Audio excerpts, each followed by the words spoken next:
start with an unbelievable bang. This is a very, very special episode. Every once in a while, I like to do things a little different. I like to keep the fans on their toes and, mix it up. So while we wrangle your first bucket full of the night, I would like to present to you your first comic of the night. He is a regular. He is a Hall of Famer. He is the record holder for all-time appearances on this show, all-time interviews on the show. Some people call him the Tyrant of Temecula, the Vermont Vascular Vagrant, the Vanilla Gorilla, the Memphis Strangler. This is the Big Red Machine. A brand new minute from the one and only William Montgomery.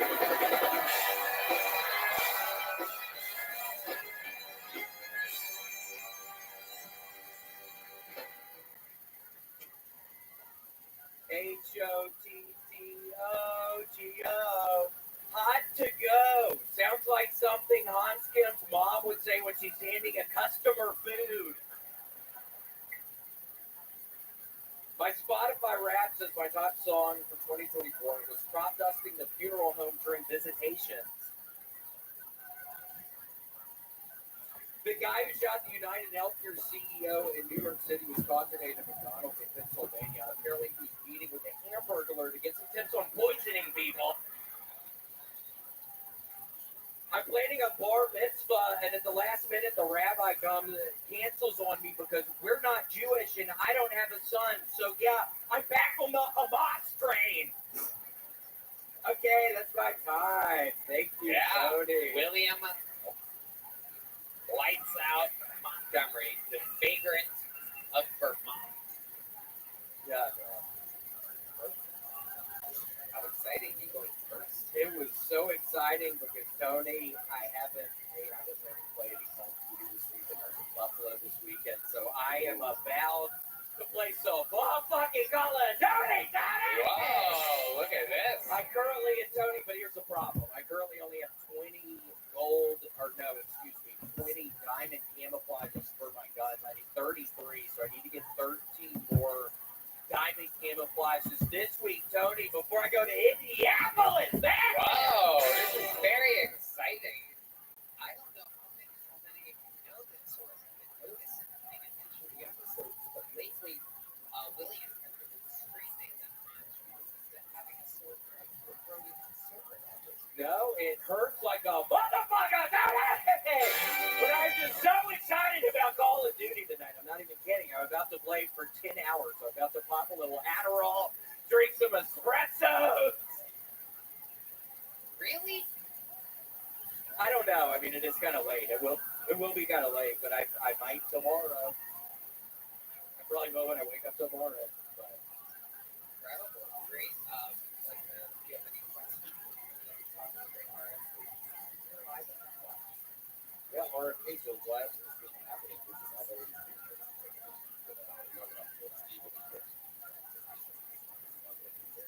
Well, I'll tell you what I'm going to force you to do, because I can see by your sunken eyes, you don't have enough iron in your blood. You're losing blood. So what I want you to do for me is I want you to save your feces, and I want you to leave it out in the sun, and then I want you to just sprinkle that on your oatmeal in the morning, and you'll thank me. You'll thank me for it. Trust me. And that's so weird you say that because when I was in Buffalo this weekend, I ate a whole bunch of the egg rolls with pizza inside, and I had really bad shits. I'm going to have to get on my all-brand buzz. I'm going to have to do something, Tony. It's really bad. I'm doo-doo twice today, and it's always bad to doo-doo, and then when you get up off the toilet, you get in the shower to clean it off. You got to doo-doo again. That's normally I can get all the doo-doo out of me, but today they were still inside of me when I got in the shower. How were your shows in Buffalo? How did they go? Pretty good. Yeah. Oh my gosh. Yeah, I got Tony. Oh my gosh. No, it was wonderful. It was the strangest thing. So I'm walking to this table of people. They're sitting very close to the front, and there's this guy and this girl start kind of aggressively. What's that? It's owl. It's fermented owl urine. You know what's tough about it is the owls have what's called a colloquial, which is the vagina and the asshole are one thing. So it's more like a fast hole of sorts. And so what I have to do to get the urine is I have to filter out the feces, which you can never get all the feces out.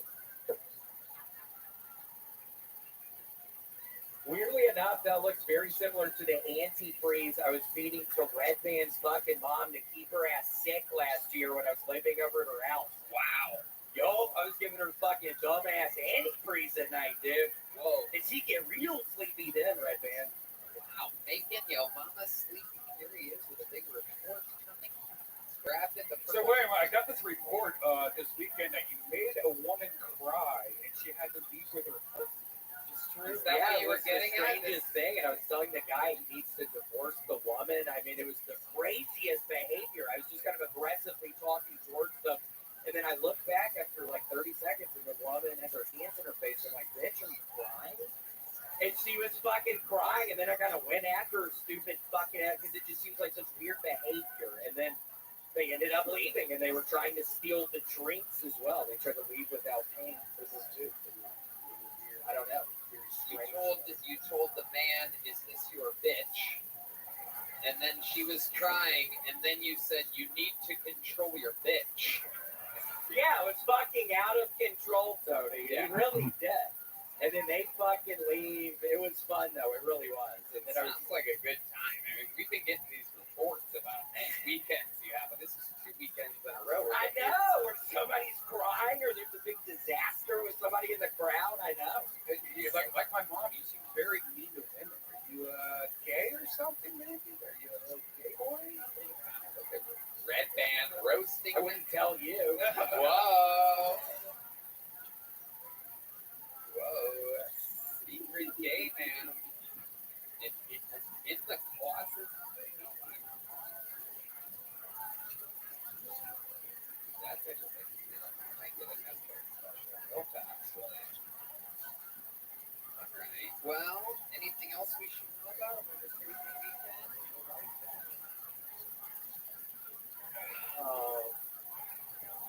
Getting a little better at Tetris. I've been playing Tetris on the Game Boy and like the airports and stuff. I'm getting a little bit better. I started looking it up on YouTube. I'm looking up different techniques and figuring out how to play. What can you say that I just said about you? You're a legend. Love you. Minutes of smile. You are a backup of the show. Red Band thinks you're gay. Yeah, I know. That's kind of weird. That is kind of weird. That's a new angle. That's a new angle coming from Red Band.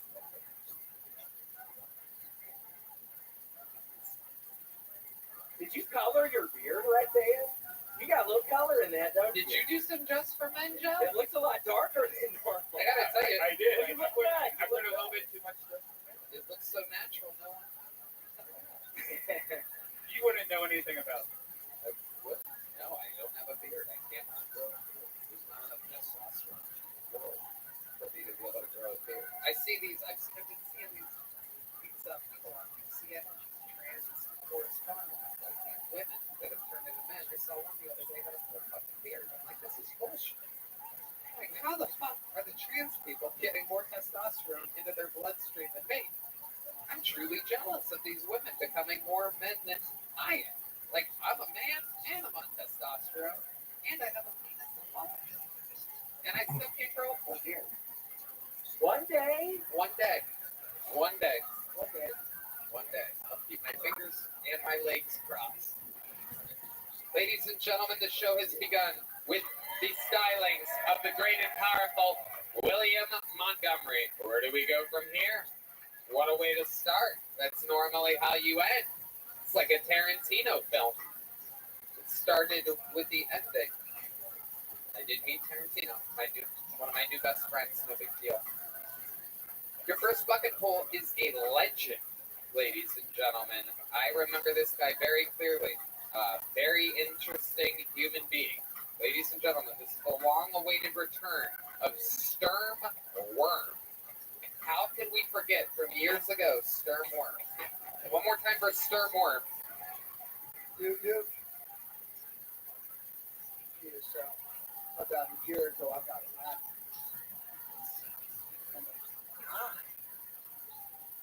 And I came in my. A couple of days later, I downloaded the Grinder app. Within an hour, I was getting ahead in the parking lot. 10 other messages from dudes within a 1 mile radius begging me to suck my dick. You know, it's always looked like the gays are having more fun. After extensive research, I've come to the conclusion that theory is correct. I mean, my life is so gay, I might as well be fucking dude.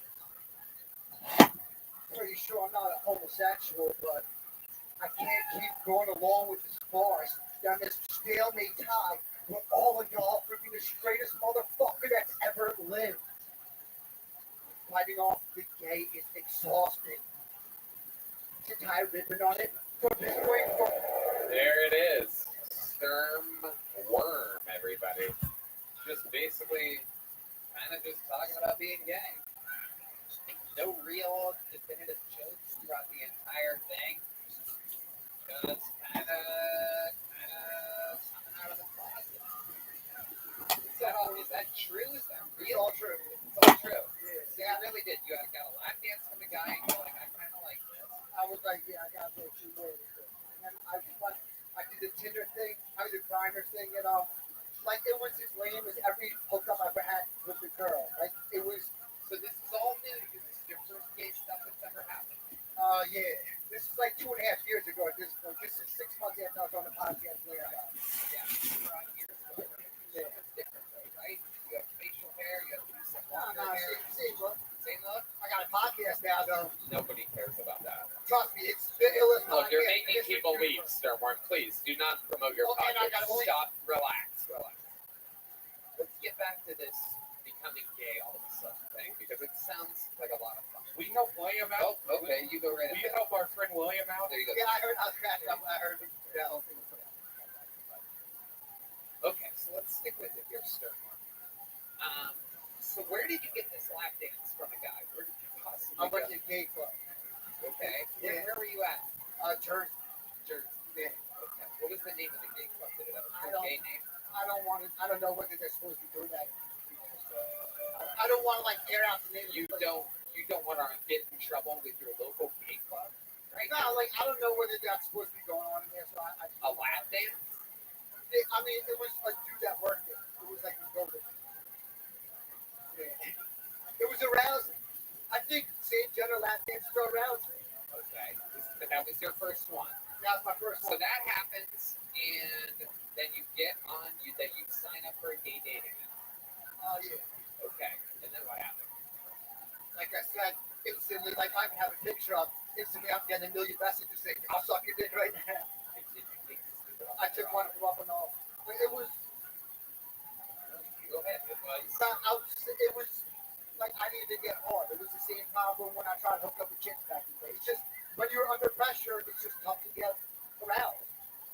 Like back in the day when Phil Tony was at the comedy store, there was a comedy store. There was a man dude who used to always say that they don't come during sex. That's not a real thing for guys. If you're turned on, you come unless you purposely don't come. But they weren't not coming. They just weren't getting turned on. You're like a rapper that doesn't rhyme. I could rhyme though. No.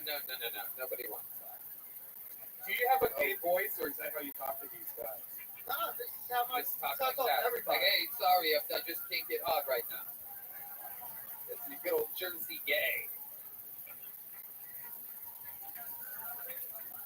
So where did this attempted blowjob happen? The one that you couldn't get hard for? You go to his place? You go There was to a park. a parking lot? Yeah. Man, you just do gay stuff in Yeah, inappropriate I places. was. Have you ever done anything gay where gay stuff should happen? Like a bedroom? I gave a week later. I gave her that head in his bedroom. I don't fucking care. I'm out here, yo.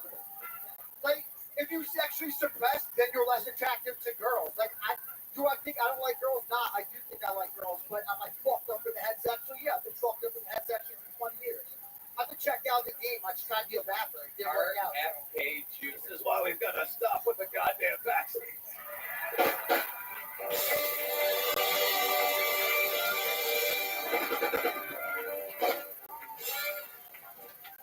Yeah. Yo, they got. Yo, they got my water out there. Can I get it? Hey, Tony, could I plug something really Yes. quickly? I just want to tell everybody my Christmas album, RFK's Rockin' Christmas, is dropping tomorrow at 9:30. I sing all the classics. Like, guys, hold on. I want to. Go ahead, RFK. Yeah. Chestnuts roasting on an open fire. Jack Frost nipping at your nose, a son of a bitch.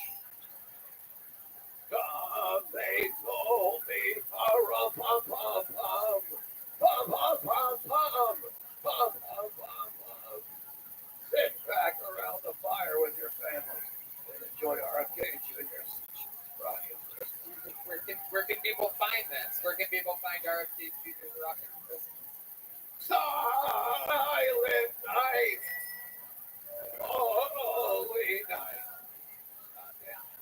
I'll probably get it on a Walmart or something.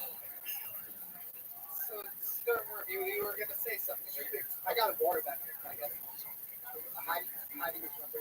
You need water, right? Yeah, my house is, Okay, yes. okay. And then the other thing, thanks. And then the other thing is, I have an OnlyFans, free OnlyFans. I started like 2 years ago. What are you doing on this OnlyFans? Who wants to sign up for an OnlyFans where the dude can't even get hard? No, I show videos how I could actually get hard when I'm not feeling pressure, and I show videos when it's all shriveled up. I jerk off it. Okay, Sternworm, this is out of control. Have you written any comedy in the years that we haven't seen you? I've been working so hard on my podcast that I have been doing comedy, but I have a zillion comedy minutes. Like I have 15 freaking. You have a zillion of them, and you came out tonight just talking about whatever the fuck that was. Yeah, I mean, to me, I think that shit's funny. I know it's not like joke funny, but like to me, like It's not like ha funny. I think it is, but I mean, I guess I have no sense of humor. I have a podcast episode called "I Have No Sense of Humor." But I don't Okay, know. all right, Sternworm. Well, it's been a while since you've been on this show. You know, just cool company. Give them a shout out called Ghost Patch Custom at ghostpatchcustom.com. Send us these. It's hard to describe, but it's like an iron missile, and it says "I bombed on." And I'm gonna throw this. You gonna catch it? Catch it with your hands. There you go. There he goes, ladies and gentlemen. No And it chance. has begun. No chance I can rap. No chance I Sternworm. can rap. There he goes. I can't spit a verse. One verse. Got me all fun. No, Sternworm, everybody. There he goes. Sternworm. Did you have one in mind or something? Did you plan for that? I mean, what's up? Did you prepare to rap or something? Yeah, of course I did. I'm a rapper. I mean, That's what you did years ago? Yeah, you didn't know I rap. It's been years, Please let Sternworm. me rap. It's so good. Okay, here he is. Give him a little beat. Sternworm's gonna rap real quick. A 1, a 2, a 1, 2, 3, 4. To the sunshine, brighter after rain. I started writing rhymes so that I can share my pain. No matter where you're from, man, shit get real. I was told the sky's blue. I see it or it's keel. Stuck in a slump, can't see to find a groove. Catch me out here chasing dreams, trying to make moves. Getting fucked by life every day, being screwed. I've got to breathe, cause so far all I've done is lose. Lately, All right, Sternworm. There you go. Sternworm, everybody. Jesus Christ. Oh my God. Made everybody flaccid.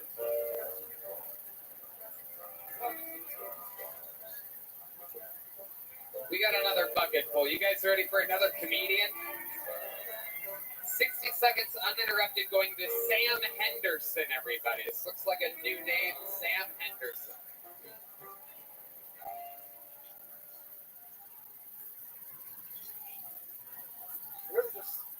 Really just being a kid, just because you were young and dumb, you didn't have to have it all figured out.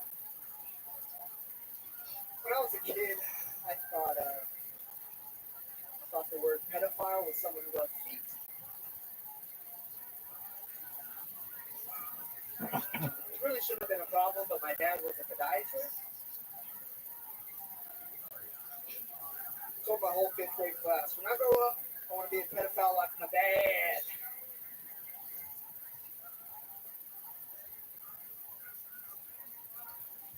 You guys like that? I saw a pretty interesting stat online the other day. I don't know if you guys know this. Apparently, conservative men consume the most trans porn.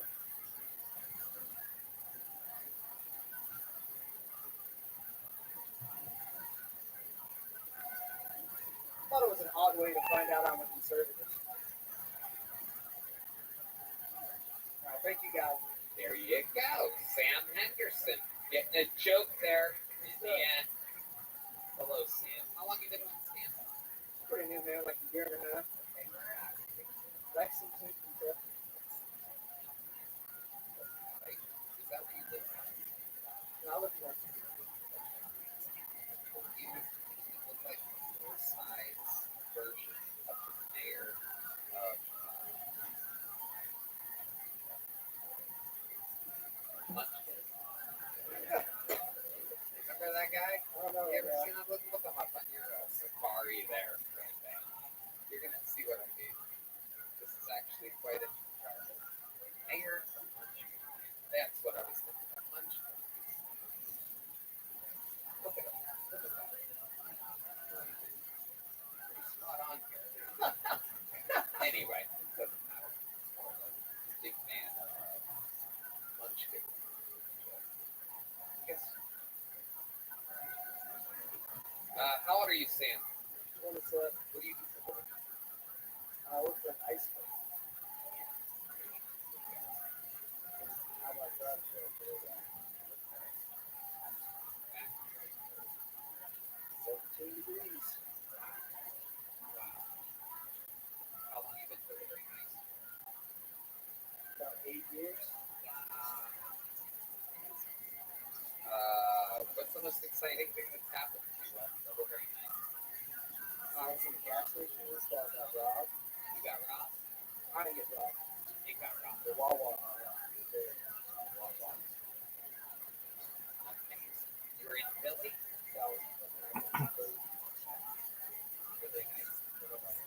yeah, we have like a bunch of clients now. What happened? What did you do? Put ice in the icebox.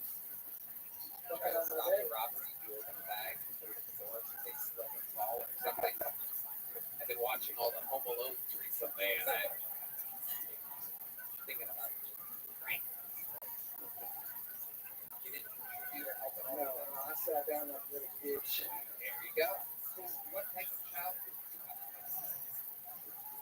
I grew up in Jacksonville, Florida. I was a pastor's kid growing up. What? Pastor's kid growing up. We used to travel. Play soccer. Standard.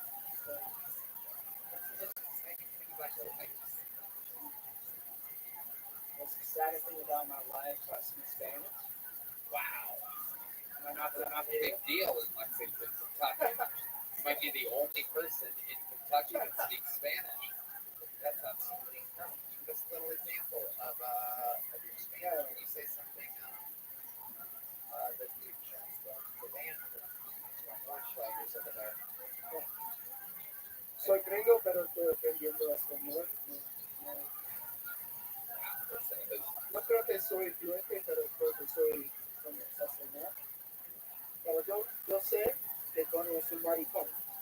Oh, you son of a bitch. You son of a bitch. To no bueno at la comidica. How about that, you piece of shit? I love it. Sam, what's your love life like? How can you thank it? Wish. What's going on? Single right now. Got out of a relationship beginning of the year. Just just been doing my thing, trying to do comedy. I've been kind of planning on moving here, so I've been trying to get into a relationship. Yeah, don't have this anybody just in case you ever have to be lost in Texas. This is weird. It's not completely dry, but I don't know. I'm too emotional to like always look at people like that. You say you're too emotional. Examples of me.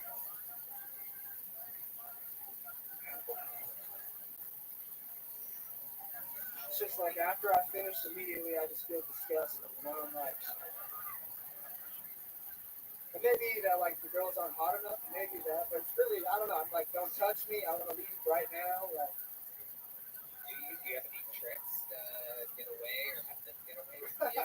These 30 things you said are done right after sex to really no, dude, I'm not mean enough. I just sit there, despair. just feel disgusting. Yeah. Usually it's better like it's at a warehouse. You can just get up. I feel you, brother. Fuck. When I know Cheryl wants to make love, I have a panic attack. I worry I can't finish. Guys know this after about 6 months. It's really hard to finish. You know, you've got to find things in your life. You know, you take to the bedroom. Take, for example, me right now. I've been having some fantasies about this one in the front row, and I feel horrible about it. But I can take that with me. Hopefully finish later. So try that, my friend. There's a little health advice from the great I love you. RFK Jr. giving you some really good advice there. Sam, I'm going to give you one of these little joke books. Congratulations. You've made it on Kill Tony. There he goes. Sam Henderson, everybody. This is fun. You having fun, RFK? Anyway, yeah.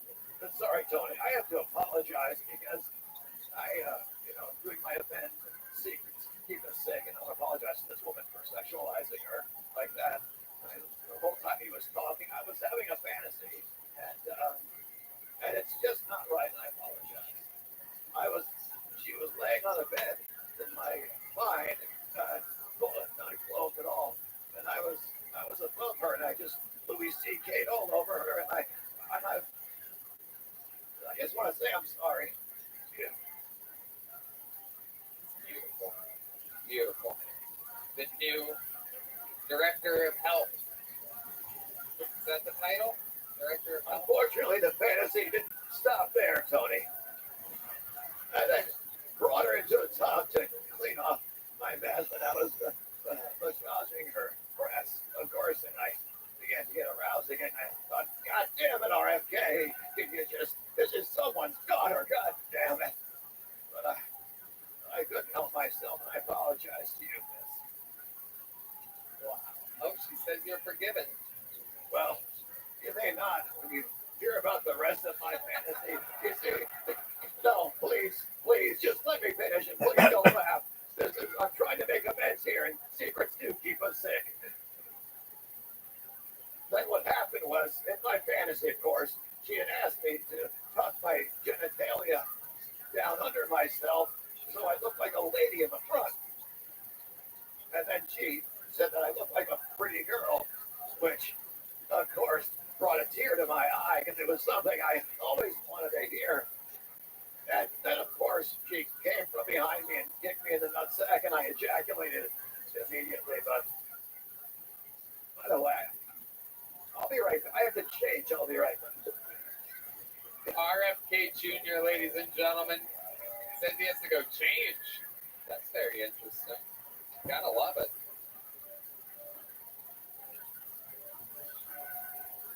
I wonder if there's a microphone back there. He's going to keep telling us about the fantasy. All right. Pulled another name out of the bucket. We're going to keep the fun train moving along. This looks like another new name. Make some noise for Joe Barnholt, everybody. Joe Barnholt.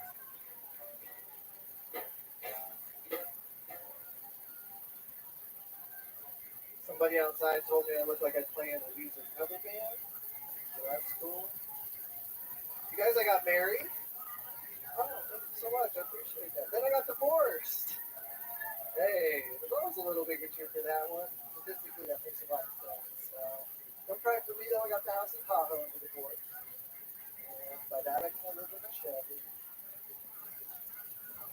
My ex and I are actually still good friends. Turns out she's a lesbian.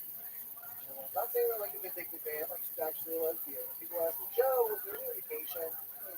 She's a lesbian. Aside from the fact that I'm a guy pussy and she gave me a lie,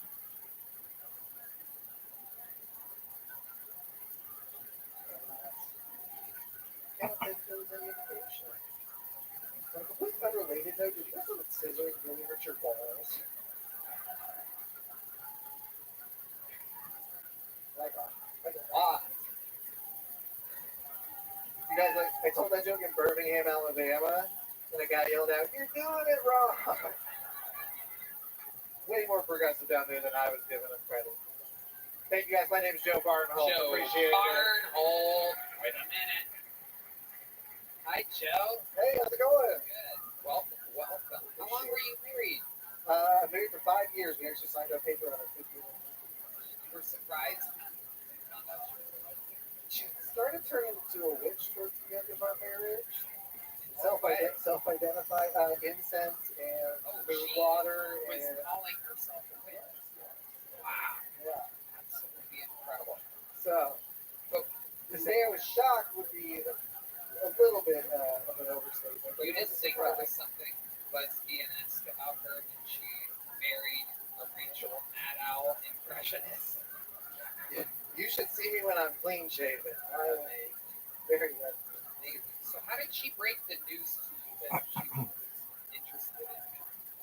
She actually came clean to me because she was worried that a neighbor had seen her new partner coming through, and she wanted it to come from her rather than coming from his person. So she reached out to me and was like, "Hey, I need to confess I'm dating someone." And I went, "Oh, it's a woman."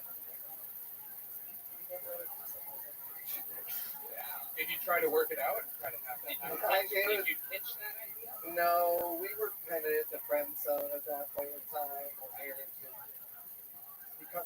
Because evolved into friendship. Right. So no kids. No kids. No. And she slowly became a witch. Yes. Did that bother you at all? Witch sound effect. Great sound effect.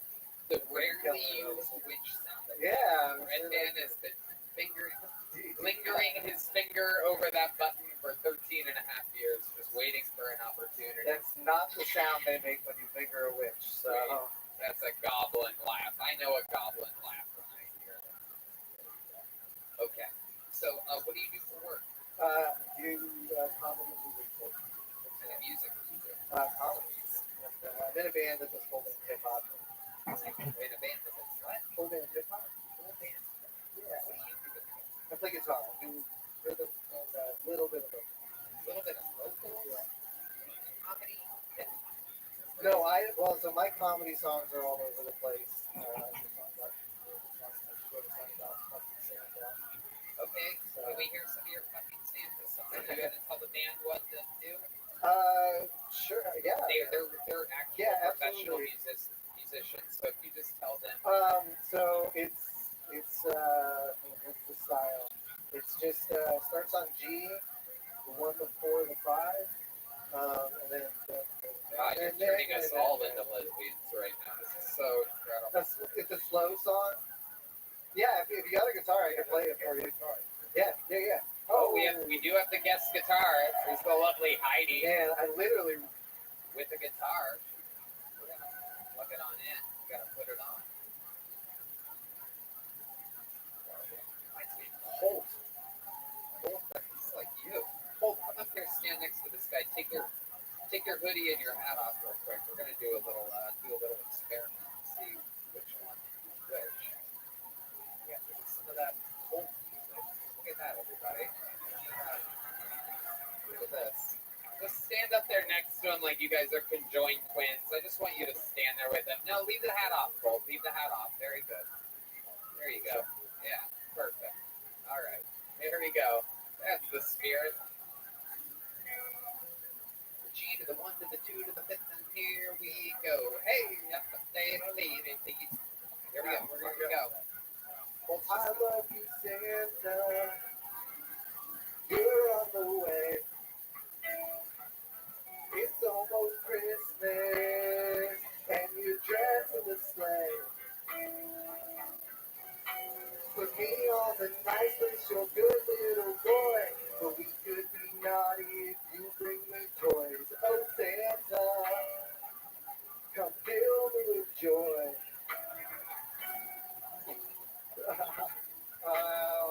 Chestnuts roasting on an open fire. Yes. RFK Jr.'s Rockin' Christmas. Oh my God. Available now. Like it. Some kids want presents, I just want your sack. I left out cookies and milk for you, Santa, but can I be your snack? My polar bear Santa. Wow. Amazing. You give me pawns. Santa got out Shepherd boy to the light. What did you say, RFK Jr.? Savior. Shepherd boy. Go ahead. Let's do a duet. You go. Let's do a duet. My voice blends well with other voices, so let's try this. There's Santa. You're a polar bear. Go ahead. I'll follow the changes. I'm trying to.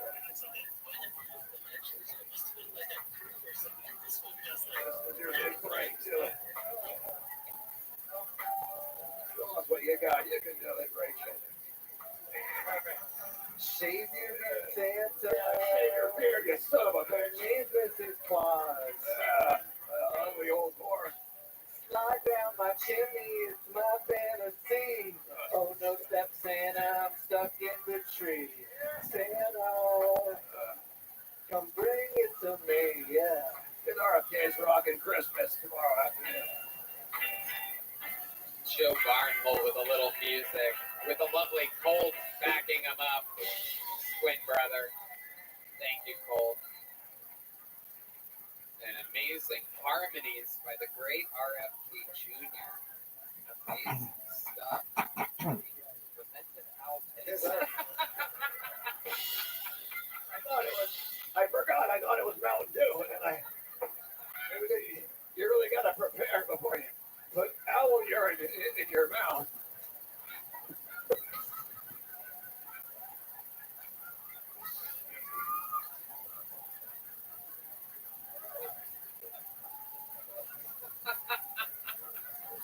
Just a heads up, RFK Jr. is promoting KyleDunnigan.com. He's on tour. KyleDunnigan.com. That's DUNNIGAN. Important to know. Sometimes we have these people come on, like Dr. Phil from the Saturday. It's exciting to have RFK Jr. promoting stuff. I love it because promote anything in the world. Instead, you take care of good, amazing comedians, free speech. This Kyle Dunnigan, you've met him before. Fantastic. Does like a lot of puppet work. And he juggles too. Go see Kyle Dunnigan. He actually just juggles the puppets. He doesn't actually mouth it at all. Live in the air. He was here this weekend. He was fantastic. Joe, what is the most interesting, craziest thing you've ever had with Kyle? My band has played Red Rocks, Okay, so that's like your biggest accomplishment. How did you guys sell tickets for that? Are you guys famous?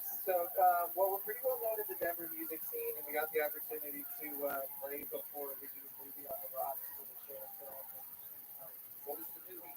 Top Gun Maverick, open for Tom Cruise. Wow. Sweet. A lot of people open for that. Yeah. Great, Joe. Well, okay. Right? Good, right? Here's a big joke bug. Take one of these. There he goes, Joe Barnholt. Thank you. Let's get one more bucket full up here. Then we'll get a regular. All right, ladies and gentlemen, this looks like another new name. Exciting stuff. 60 seconds uninterrupted for Simon Perkovich. Simon Perkovich. How you feeling, guys? Are you feeling, guys? No, Tony is. Anyway, I am 11 months sober from marijuana. Yeah, look at that. Nobody's happy for me anymore. People are like, boo. That's only because you hear the good stuff, you know. They never talk about the negatives. Like, you notice that it makes you stop dreaming? Have you noticed this? Of course not. You're toasted right now. Big dreamer right here. Guys, I'm from Colorado. What if, like my whole state isn't dreaming? What if Martin Luther King Jr. was from Colorado? He would have never had that dream, dude. We would be peeing in different bathrooms. The marshes, it would have never happened. Would you ever hit the doobie and think, guys, let's go on a hunger strike? All right, everyone, shut up. No, seriously, but Hey, Simon Perkovich, ladies and gentlemen. Hi, Simon. Welcome. hi. How long have you been doing stand-up? I've been dabbling for 3 years, but I've been doing it for like, Okay. And that's in Colorado? yeah, tell you right. Okay. What do you do for this? I was a bartender, and I'm trying to be a farmer. I wish. No, you can do that where I'm from, but you can't really do that here. Unless you're doing that weird Delta 8 stuff, right?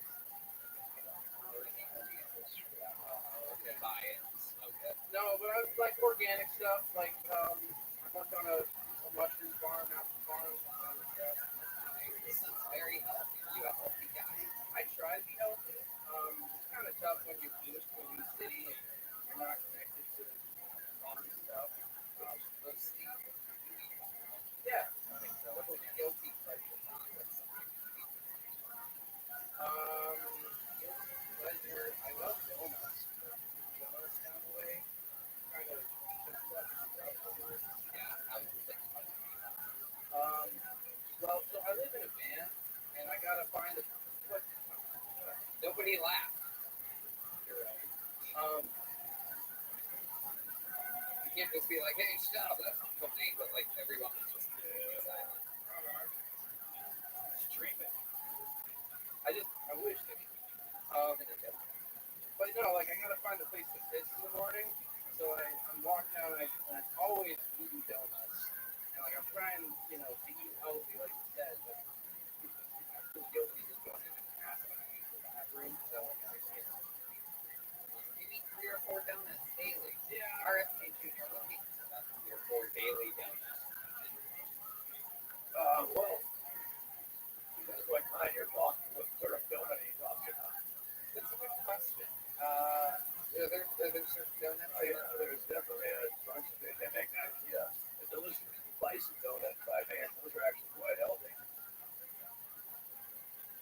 By the way, here I have some kangaroo meat if you want to take a bite off that. You actually have kangaroo Some meat? kangaroo meat. It's really high in vitamin Q if anybody's interested in trying it.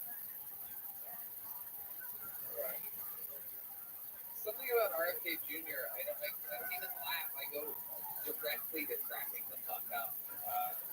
Pretty special. can't believe my hero. You're a big news guy. I've never been vaccinated. Like my mom.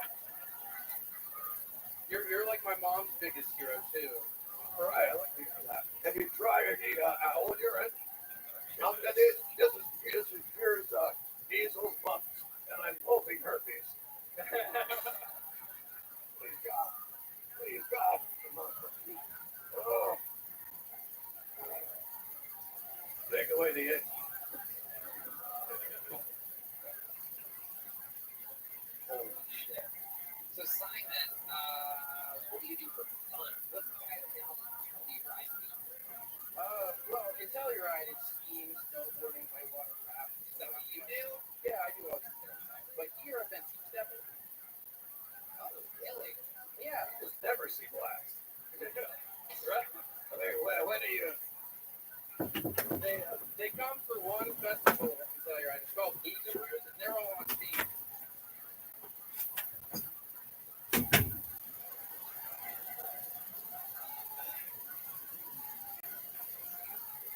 Wow.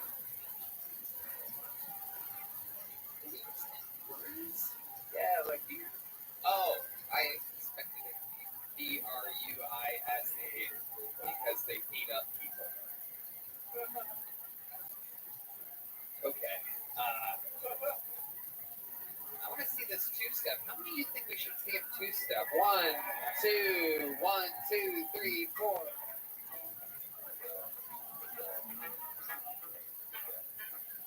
That's a giant woman you're dancing with. Whoa. Rudolph the Red-Nosed Reindeer had a very tiny nose. And if you ever saw it, you would even say it was. All of the other reindeer is to laugh and call him names, God damn it. They never let that son of a bitch play any goddamn game. A lot of bullies and assholes out there. They're reindeer. I'm gonna kick him in the goddamn head. I am having so much fun right now. Oh my god. Yeah, it's real hard two-stepping alone. Yeah. Alright. Obviously, it's also hard doing comedy alone when you're you. Simon. What's your love life like up in Telluride? Telluride girlfriend. Here, I had a girlfriend and So wait, you moved here? yeah, So this stuff, how long ago? like a month ago. Oh, you got a girlfriend here already? Yeah, I jump into these things real quick. How'd that go? Not great. She two-stepped right out of my life. And yeah, actually, I was gonna call her today and kind of say, hey, Did she tell you why she left? no, Did you tell why? yeah, Why? basically how I am. Awkward, like too attached to. Okay, can you give an example of how you got attached to this one? How after you guys started hanging out, did you get Oh, instantly. So, But I was what trying to happened? play it off. Yes. Well, I rush into these things because, like, it's kind of a trick to get that. Like, if someone cares about you, it's really easy to care about your stuff. But then, like, when that person leaves, like, I'm supposed to still care about myself. Fucking don't. But, like, you know, when I mean take care of yourself, I mean, like, clean my room.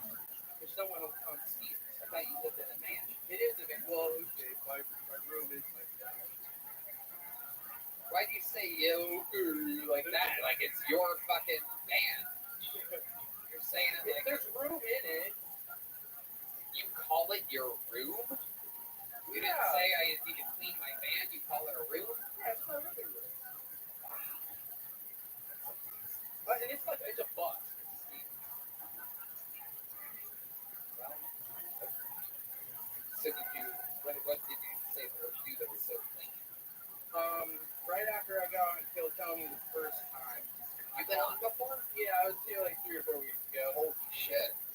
You made me talk about having lichen sclerosis, which, by the way, I've admitted to like my parents and then you and everybody in the world. Okay. I had a beard. Okay. Yeah. Here's a little difference. Congratulations. You pulled out of the bucket twice in a month. There he goes. We're going to move it right along. Ladies and gentlemen, it is indeed time for a regular. 60 seconds uninterrupted from one of the greatest regulars in the history of the show. A freak of nature out there touring, selling out absolutely everywhere. Truly one of the fastest growing comics in the world. This is a brand new minute from the one and only, the great and powerful. This is Cam Patterson.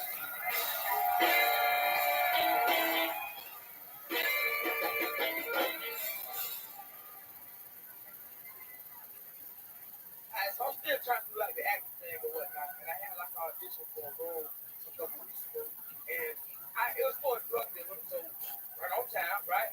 So I thought I had it in the bag, and then I got there, and there was a lady with a camera, and the gate was right? Was reading our lines, and he was reading my but he was reading the lines to my girlfriend.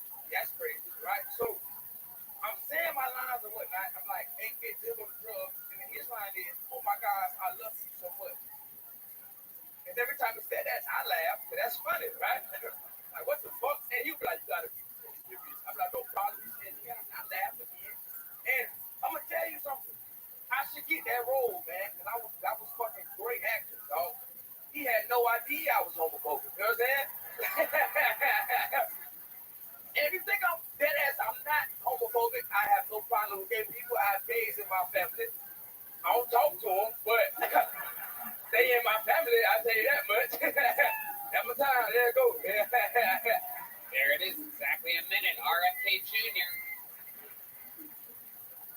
Tony, I haven't looked to my right yet. Is it a black guy? Oh my God. Oh, that would be so racist. My God. What you thought it was? I don't know. I just want to You the dude with the health shit? You be doing healthy shit? do the health shit. Hell yeah, it's good. That is his official title. The health shit. The help. Hell yeah. Yeah. That's hard, man. How about another hand for the great Cam Patterson coming out, getting some of the biggest pops of the night. Big pops of laughter. It was fun, man. Oh yeah, it all happened. Hell yeah. You really went on it. Yeah, going out well. Yeah, I was already in a late doing shit. Yeah. You know what I'm saying? And so yeah. But it was funny. I'm not gonna get to one of those, but it was funny. I got a joke out there. Yeah, you did. That's all that matters. See? Well worth it. You need to make it work. Hopefully. It's a really good thing. Yeah, it's pretty big. Yeah. Set that under your head. Nothing. There's something there. No, it's not. Yeah, huh? A little something. That is what we call. Whoa. Oh my goodness. Looks like a black genie. Oh my goodness. Whoa. Whoa. Wow. Wow. Well, Oh, it's you. It's you. I got really scared for a second. it's a ski mask that's cold and shit. It's cold outside. And I got a haircut to help with my hairline and shit like that. Oh, yeah. My people don't have that problem because y'all don't have. Y'all hair don't. You know what I'm saying? You know what I'm saying? Help niggas, right? Yeah, go do it. The help nigga get what I'm saying. That's right, by N-word. Hell yeah. That's it. That's it. Good, man. Hell yeah. It's nice. Hell yeah. Hell yeah. RFK Jr., a true politician, able to talk to any type of person.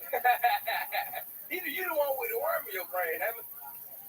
Type shit. Hell yeah. That's hard. Good, man. Hell yeah. It's fun. So, what's going on under there? What you mean? Some stuff happening. Out of my head? Yeah. Out of my, on my, why? Like, I ain't get a haircut in a minute, so my hair looks crazy. Yeah. Fuck no, bitch. Wow. No. Hell no. I'll take it off for $200. Whoa, $200, lady. Bitch. Do you have the money, white bitch?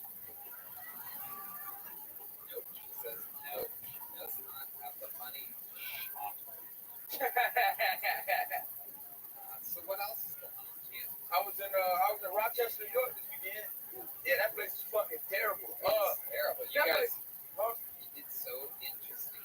You and William, you were in Rochester, Buffalo. Yeah. Truly, as I've said, so many more absolutely two of the worst places in the United States of America. Upstate New York is the worst. Yeah, man. They had this shit up there called a garbage plate. And it was just like, it's exactly what you think it is. Bunch of bullshit on the plate. Puerto Rican food. Oh, shut up. Come on. Shut up. Puerto Rican food. Exactly. Tony makes another joke about Puerto Rico. That's true. When did you get that? That's the new one. Got a bunch of Real. shit. Wow, you got a few new ones. First time this board has changed in 7.5 years for those of you keeping track.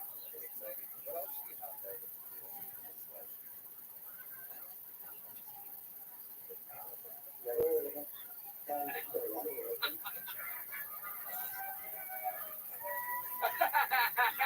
Oh, I just got it. I just understood what that was.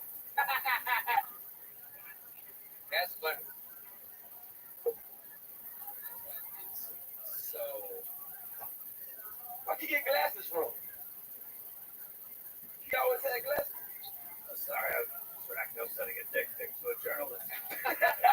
Yeah, A little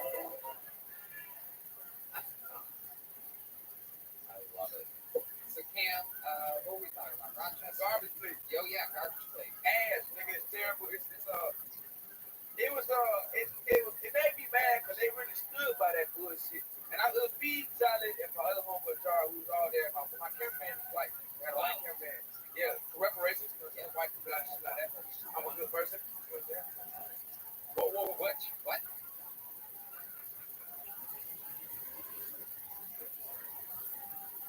Oh, sorry. So I got a white cameraman, right? And we opened our food up, and it was the garbage place in front of us. My cameraman just went, "Y'all want to be slaves so bad." That's how terrible the food was. It looked like slave food. It was terrible. It was god awful. Made me upset. I want to kill those people. People was cool though. The food was god awful. Freezing. It was cold as shit. It was cool. I like the cold. Not man. I'm a real tribal person. You know what I'm saying? Be all around the world and shopping, seeing snow and shit like that. They don't even pay. I just see snow and I go, "That's snow." Puts it. I keep it. I've been around the world now. Thank you, Tony. I appreciate that, bro. Hell yeah. Yeah. Hell yeah. All around the world, always writing, always working, a non-stop fucking undeniable machine. Hell yeah. Looking at Patterson bullshit.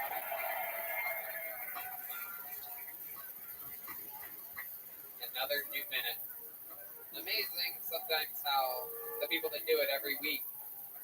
Yeah. It's been a real sausage fest. Come on. Yeah, we're gonna see what happens next. This is a one-word name. Anything could happen. Could be a boy, could be a girl. Ladies and gentlemen, make some noise for Law. Law. It's Law, everybody. So when I was in high school, girls would play this game called Fuck, Marry, Kill. And it's like where you make a list on who you rather fuck, marry, or kill. And one time this girl made a list of me, Shrek, and the donkey from Shrek. Yeah, guess who got killed? The girl who made the list.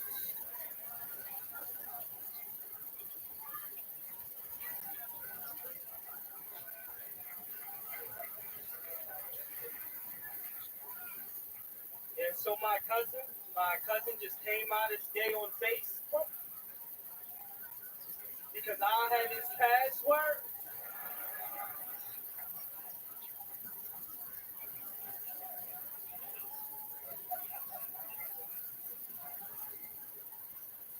Remember one time my girlfriend and I were having sex, and she kept saying, "Is it in yet?" And as a man, that's not something you want to hear when you're fisting your girlfriend.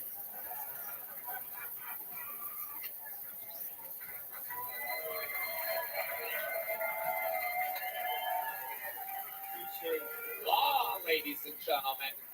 What up, The what up? Kill Tony debut of Law. What's good, brother? Wow, very impressive. Welcome.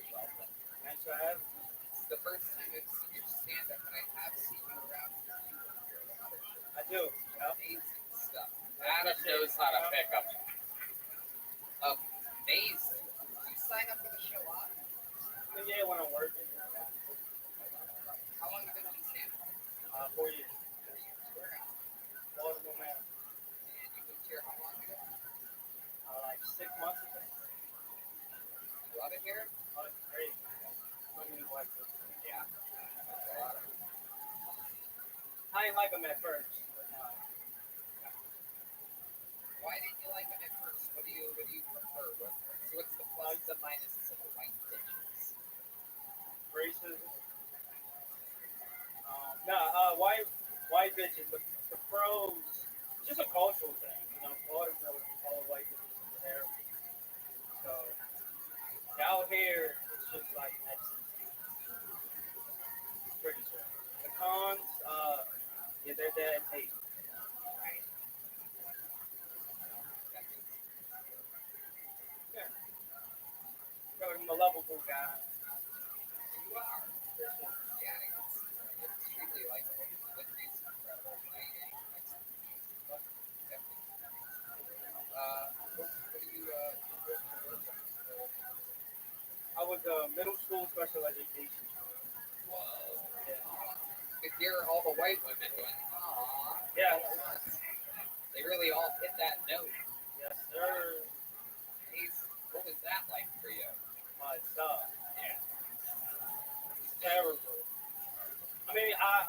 I did it it was in Baltimore, so it was just chaos. You know, it's hard to teach a kid after college football. Right? It's pretty difficult. Yeah. But I had to do it. Yeah. You know, taught that kid about slavery. They're allowed to call me that after the school, right? Unfortunately, yes. Well, but you, yeah, we can restrain them though.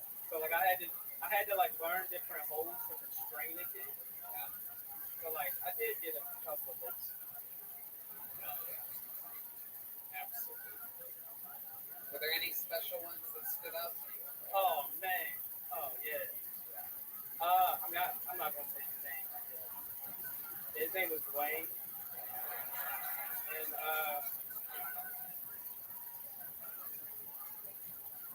it was this chunky ass white kid, and I mean obviously he was racist, but he like loved me. So all of the races were comfortable with me. So he would get into these things called like crises, where like he flip the table, hit all these things, throw the desk, and he say the N word. He could like see your bacon racist. I don't think this guy had any mental problems whatsoever. Yeah, it was tough. You know. By the end of the day, I mean he loved like cops, like police officers. They all do. Yeah. It's just the lights on the car. Yeah. And so we would just bring in a police officer at the end of the day, and he would just be chilling away. You left him as a police officer? Oh yeah. You could teach the cops stuff like that. So they could teach him. Tony, I hate to interrupt you. I'm getting a little. What did you say your name was? His name? Your name. Law. I probably shouldn't tell this story, but I was in Da Nang about 8 clicks out of Saigon, and I was helping this girl across the border. Her name was Law, and I haven't thought about her in years. Anyway, she stepped on a landmine, and it flew her into 2 pieces, and it was like a chicken when she kept walking. 2 separate beings, and she came to me like, help, and I pushed her together, but it was too late. But anyway, there's a funny set.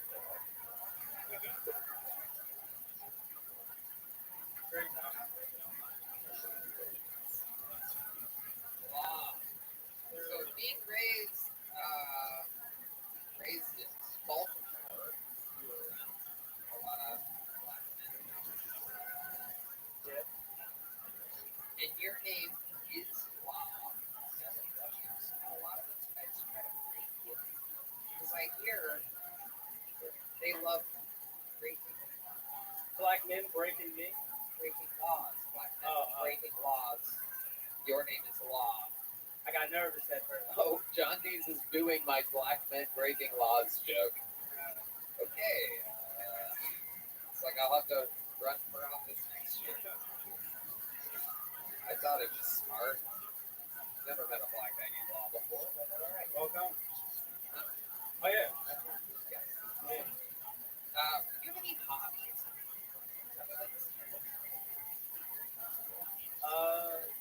Yeah. I mean, I read a lot of books. All right. So, I guess urban fiction. Yeah. Yeah. Yeah. All right. So it's like this author called Donald Will. So, you know, and so he has this novel. It's called Four Sons. So it's about like a prostitute, like a mom. She gives birth to a son. She's like a lot more bored. So we're gonna call him Forrest Jones. is a real book. Like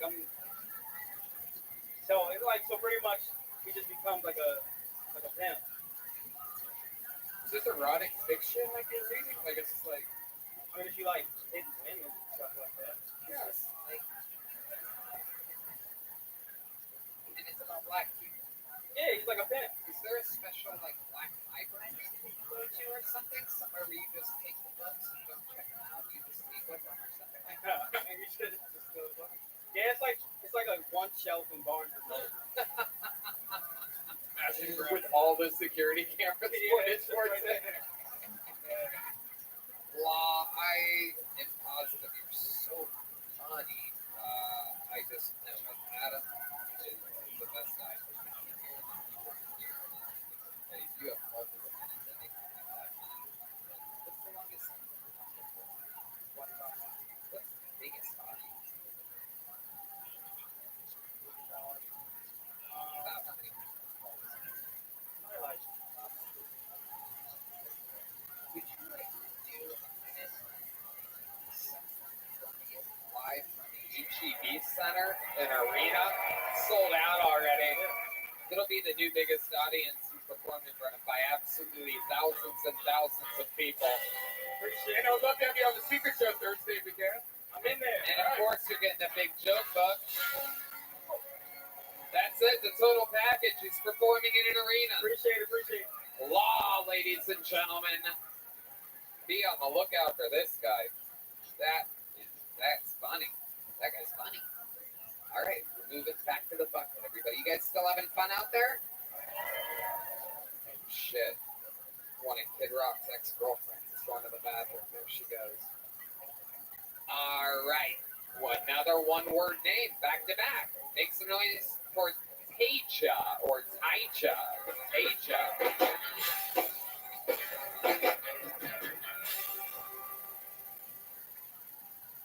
How y'all doing?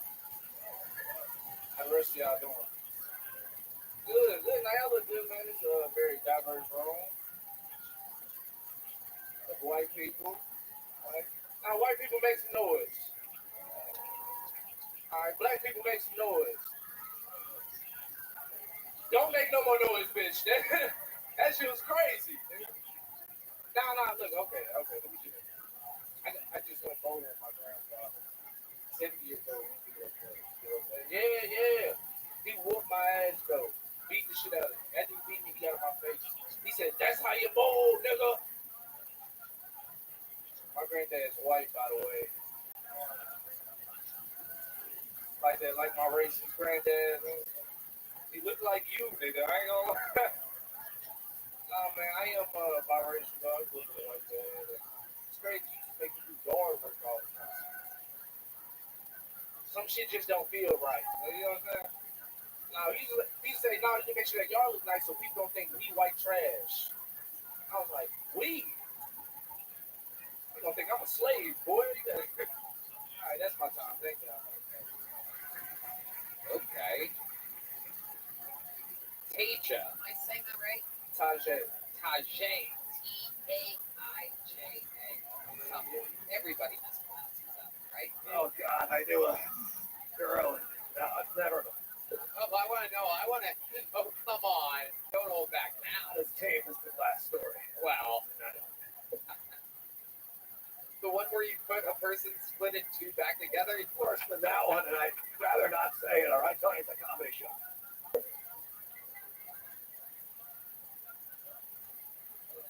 Tajay.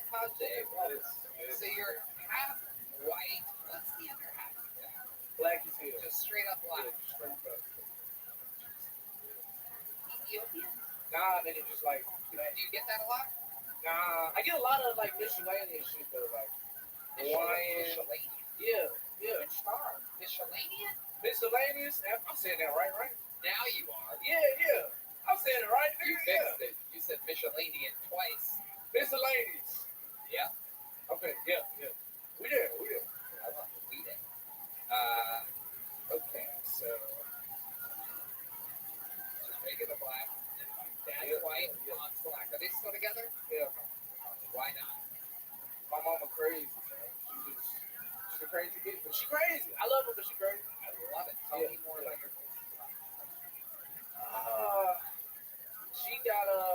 she got multiple sclerosis.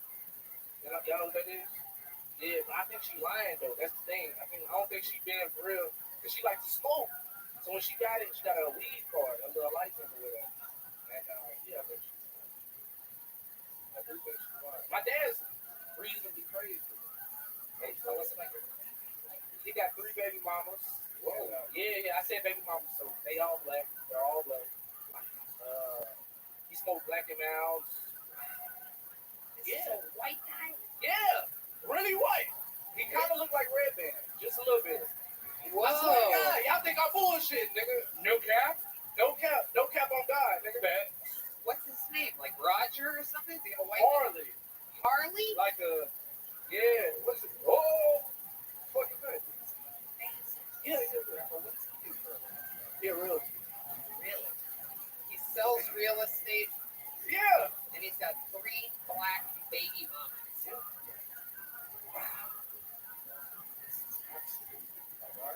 Who's the one with MS? My mom. All right, I want you to do something because I can hear this. All right, listen. No, I'm being. I want you to hear this. It looks like a lifesaver for a stunt. This is dehydrated fat condiments. It's got done. That's all you need to do. She'll be as good as gold in the morning. Real nigga. So, what do you do for a living? I'm an electrician, but I ain't working on it. Yeah, I know how to do that shit. Yeah. You know, Where'd you learn that at? school, Trade school. trade school, yeah. What do you do for fun? Some hobbies other than stealing. No, yeah. I've been eating a lot of pussy with my shoes on. Okay, that makes sense. You look Yeah. like Brittany Yeah. Griner, so Yeah. that makes sense. Eating pussy with your shoes on. Is there a reason why you leave your shoes on? Nigga, because if it tastes bad, I can walk right out of that motherfucker. I ain't bullshit, nigga. Right. And if it smells bad, it's definitely not your feet. Yeah. I guess, yeah. Indeed, sometimes the taste of pussy is so terrible that I cannot even take the time to put my shoes on. I must have them on already. I'm just like impatient. Tajay, yeah. Tajay. Tajay. Write it like I sent it out. Okay, how many times have you eaten a pussy in which you leave your shoes on to immediately evacuate the premises in a timely, unbelievably timely manner? And how many licks does it take before you realize it's too many, before it's too not good enough for you? It happens pretty fast. Because, like, you know, as soon as you pull the pants down, that shit is itchy. Oh. You know, it's pop. Yeah, like I ain't been eating bad pussy before, nigga. Yeah, but that seems like it happens a lot for you. I mean, not a lot. Have you ever taken everything off except for your shoes? No, that'll be really black. That's super black. I would put him do that shit. That is super black. Black people their socks and sometimes their shoes. You ever watch porno with blacks, Red Band? Yeah, I'll make a black one. There you go. You look like he's super Alright. straight. Can't even have guys in my porno. It's just women on women on women. I just like Mountains of to see women. what black one again. Well, what's behind? I want to know if you can even guess what happens in a porno with women. Okay. I do have a girlfriend, though. You do have a girlfriend, and you take your shoes off for her. Nah, her pussy smells good. Right. Yeah. I'm saying shoes on. Yeah. Okay. How long have you been with this girl? About 5 years. What did she do? She actually is in school to be a gynecologist. Oh. Yeah. Did she ever teach you any of the cool things that she learned? Nah, I don't think so. Totally unnecessary profession, but okay, good.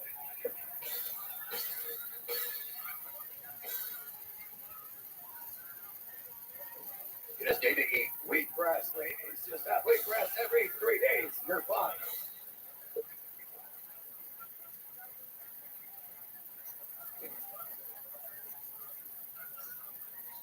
Wheat grass would make gynecologists completely obsolete. Bad luck. I don't want the bad cum. It's for your mother. It's for your mother's multiple sclerosis. Rapid weak rest. I love it. Tajay, do you have any special skills? Yeah, I play a little bit small. Yeah, it's my one song. Really? It comes out. When's the last time you played guitar? Do you own a guitar? 2 weeks ago, I won't play guitar. You own a guitar? I want to see this guy play guitar. Heidi, can we get the guitar out here? This has been a music-heavy episode. Can you put it in drop D? I'll put it in drop D. Don't worry about it. Drop D. Jesus Christ. Cheryl Hill, right?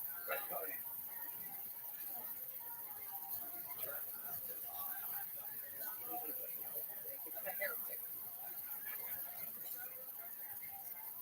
How does that not get a bigger? You guys have any black friends out there? Can I get a pick? A hair pick? Like, why would he need a hair pick? Why would he possibly ever want a hair pick? Jingle bells, jingle all the way. Jingle put it into our home of the play. Hey, jingle bells. An amazing rendition of Jingle Bells. From First black nigga to RFK. play guitar. First black nigga I can see that can play guitar. Let's go. We've had black guitar players on before. That is, I swear to God.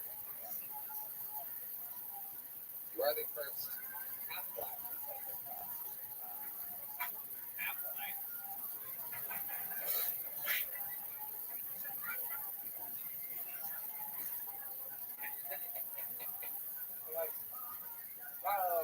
I'm gonna tell you, my girlfriend is Puerto Rican. Oh, okay. Yeah. All right. Did Yeah, she man. did she go this one? No, but she heard about the incident. Yeah, what did she have to say? She wasn't even mad, nigga. She wasn't mad at all. She's dating. He told you the N-word like 5 times. Yeah, I think we're You probably want me to good. do something about it? Give me the word, Tony. I'll take care of it. She wasn't mad. She's got to get some. Yeah, she said she loves gay guys. Maybe she loves them. Whatever. Very good. You know who? Hey, watch it, pal. All the Puerto Rican countries.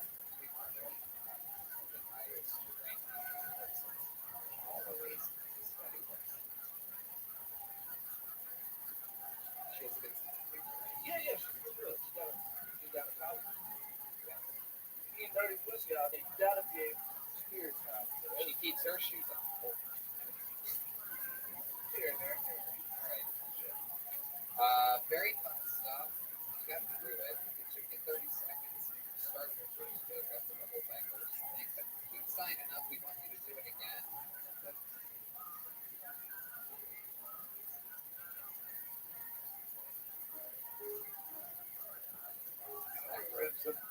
We do have delicious watermelon Zippix toothpicks, but they're not just watermelon, they're peppermint watermelon. It's a mix.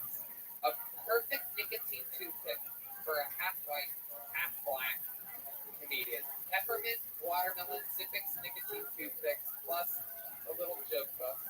There he goes. Ladies and gentlemen, the Kill Tony debut of Tajay. Peppermint watermelon. You can't even make it up. Brought to you by Zippix. Zip more, smoke less. All right, another name of the bucket. Make some noise for Rick Schnoyer.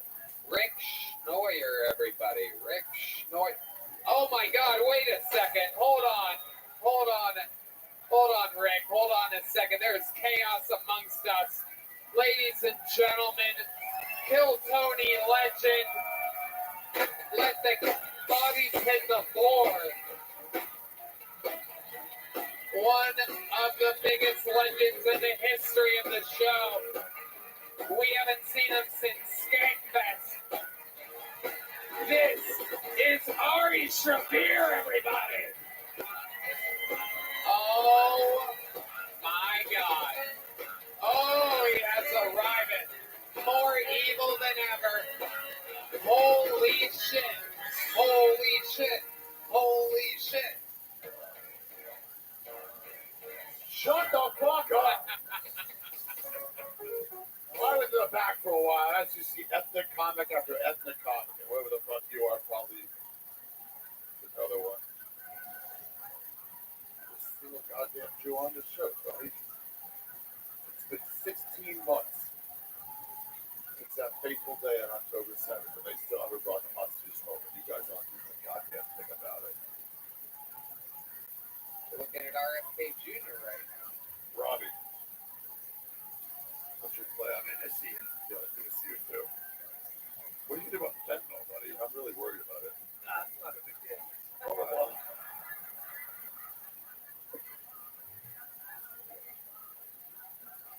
Sick. I want to party. I'll see you guys later. Thank you very much. You're not gonna hang out, Ari? Nobody It's just another fucking 20 or 30 minutes or so. I got shit to do today. What? Today it's 10 p.m., Ari. I mean, you're wearing the perfect shirt. Ari Shafir, ladies and gentlemen, joining the fray. We're just about to watch this guy do an uninterrupted 60 seconds. Hey, Kim, you ready for it? Oh yeah. Stop. Sorry to interrupt. It's all good. It's okay. Ladies and gentlemen, we're going to do it all together. How about one more time for Rick Schnoyer, everybody. Thank you. Yeah, so I was in the HEB parking lot the other day, and I almost got hit by that thing. I forget what it's called, but it's kind of like the human centipede, except for shopping carts. Oh, the train shopping carts. Yeah, I'm just minding my own business, and almost had a train ran on. Pain in my ass, you know? I don't know, a train would be a lot. Give me a threesome though, any day. Specifically one with two girls. I feel like a threesome with a dude is kind of like going to a diner, you order a sandwich, you get a big pickle on the side with it.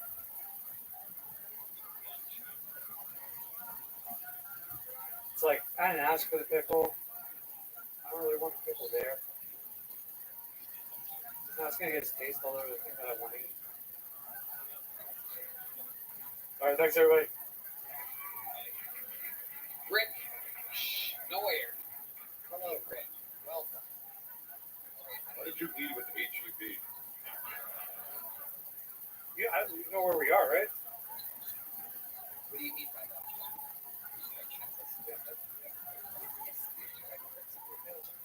Ari Shafir.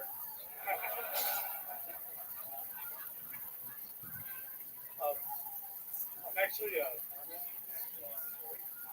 Oh, wow.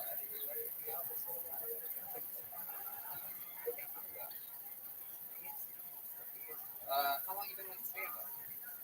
like off and on 4 years. You say off and on, supposed to be off, I guess. Yeah. By the way that minute went, why off, sir?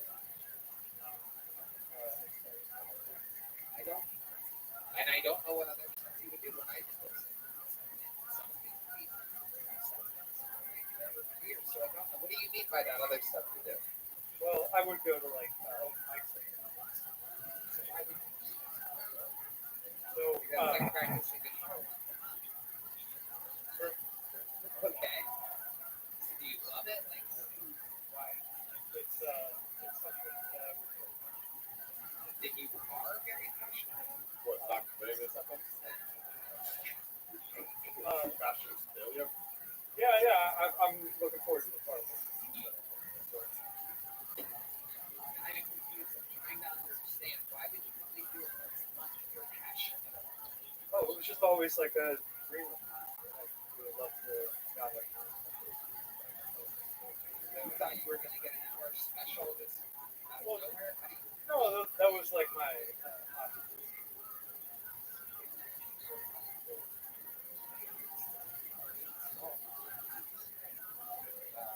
what do you do for work? I actually Didn't want to do comedy? You don't want to do an interview? Fucking no, I'll incredible. talk to you about anything else. What field of work Um, are you good at?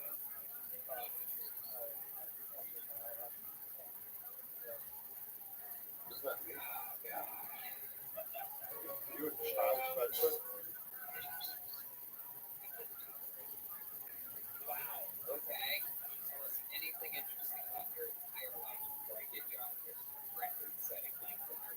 sure. So I'm from Pennsylvania originally, but I Amazing. Wow. You and That's pretty cool. yeah, you and Roller crushing it right now. yeah. I spent. I didn't think you had it in you, but you really stepped it up. Incredible. You and The comeback story of the year with that Pennsylvania story. Man, it's no doubt deep. You're a real tough flutie. yeah. Exactly. I ask anything interesting about you. You give a quick answer. Yes, I'm one of the 9 million people from Pennsylvania. Oh well, I wanted to say that I spent these 3 years living out on the West Coast, so that was like California. But not on stuff. What do you enjoy here? I did some seasonal jobs. Like what?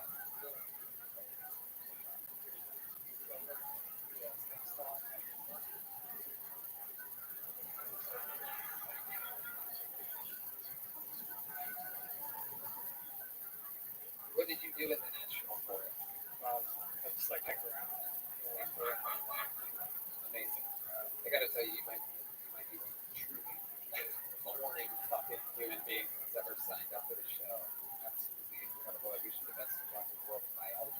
Well, you do work in biology. Do you have any questions for RFKG? He's written many, many books. Oh, I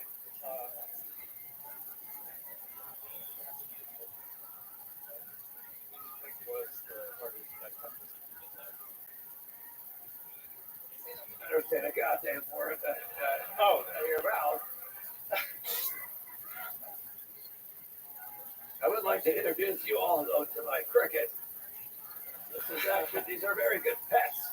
If anybody, they have the most protein per pound of any animal. This is a little Maryland Monroe.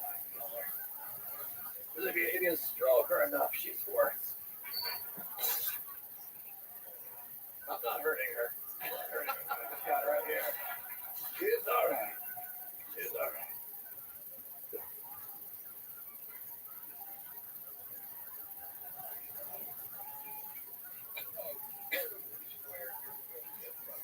There you go. There you go. I'm not even. Girl balls. Yeah. I wanted to get a woman out of the bucket, so I pulled until I found a woman. Great part of Junior, so this has been a sausage fest. I totally agree. Here we go. Some female energies coming our way. This is 60 seconds uninterrupted. And I do believe perhaps the Phil Tony debut of Jamie Lee Simmons, everybody. Here we go.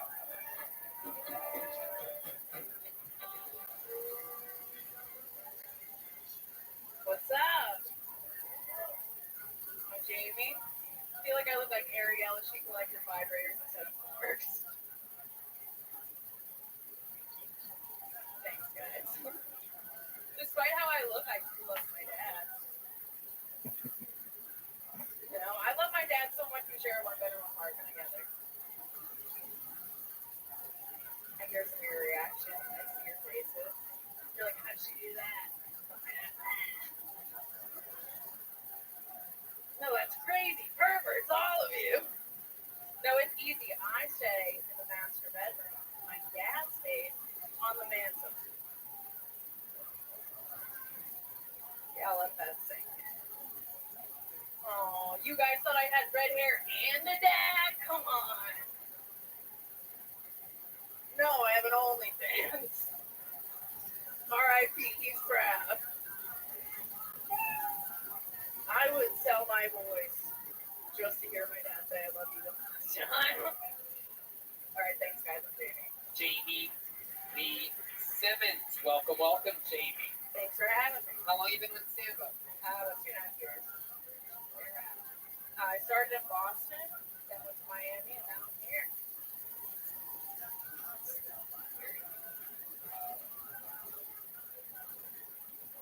Podcast, right? Yes, I have a podcast. Full time. 2 rows, 1 blind. Yeah.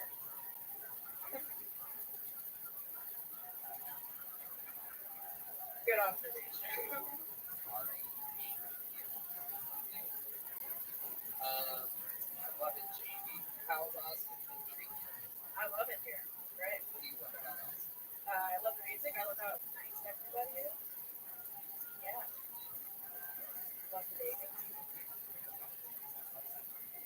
going great. Yeah, men are actually responding back. It's a good thing. Oh, because of the Miami Rothschild. Yeah, I'm a Miami 4. He's not wrong. He's not wrong. I'm the one they don't let in the club. That is so Ari. It's okay. He'll hit on me after the show. It's fine. That is true. He definitely will. Or he'll look up my OnlyFans. I don't know. Your OnlyFans, maybe. Nope. I'll let him find it. The topless comic. Do comedy topless? That's how I started. Yeah, I would do like topless open mic comedy. It was terrible. It was bad. And somehow I made a lot of money doing it. So here we are, living the dream. It's amazing. My dad is proud. It's so cool to think guys sign up for OnlyFans and watch you stand up topless. Did anybody not keep it? You know, I didn't ask.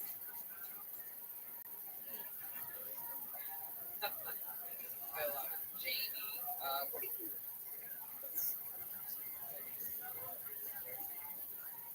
Scares me. Oh, I have like a irrational fear. I don't know what this is. Maybe it was a past life. But I'm terrified of sleeping on my back. Because I think if I'm sleeping on my back, someone's going to stab me. And that would make my Thomas comic. Yeah. Does the carpet match your vagina? All right. We were all thinking that. I don't think that's exactly how the saying goes. He's trying. Jamie, what did make you go with that color hair? You know, I think what every girl does when they go through a breakup, right, ladies? Dye her hair. Do something we can control. No, this was like really fun. Oh. I went through a breakup that night and started OnlyFans that night. I was feeling a lot of things. Okay. How long were you with that guy? Dumb. I didn't say I was mentally well, guys, okay? You could have got that from the comedy. What are you into, like, hobby-wise? Stand up. Yeah, well, I just stay home with my 4 cats. You know? 4 cats? Yeah, why go anywhere when I can stay in the cushy bath? You know? 4 cats. 4 cats. Did you move here with 4 cats? I did. You live in Miami the whole time with 4 cats? I did. Did you live in Boston the whole time with 4 cats? I had to. So when you moved to Miami, Get break up cat.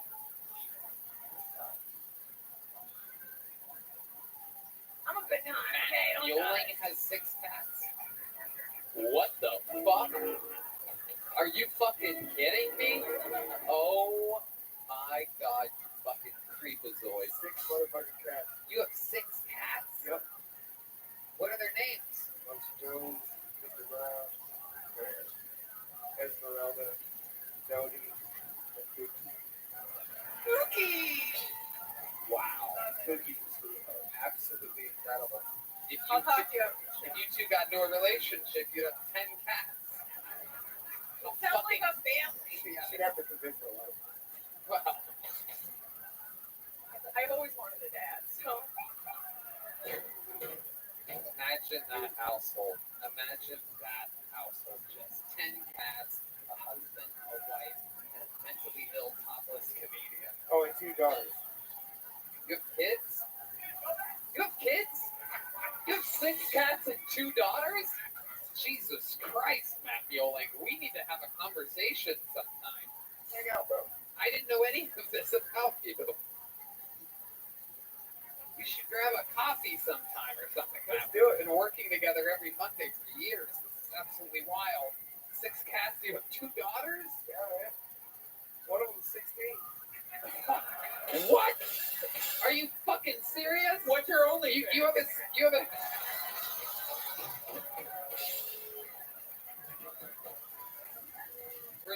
Red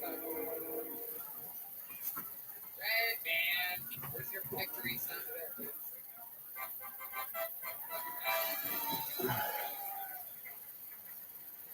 16-year-old? You have a 16-year-old cat or a daughter? 16-year-old daughter. Wow. How old's the other daughter? 12. Oh my god. How old are the cats? A couple of them were like 8. Wow. That's 100 years of pussy. Incredible. You have a century's worth of leave your shoes on pussy at your house.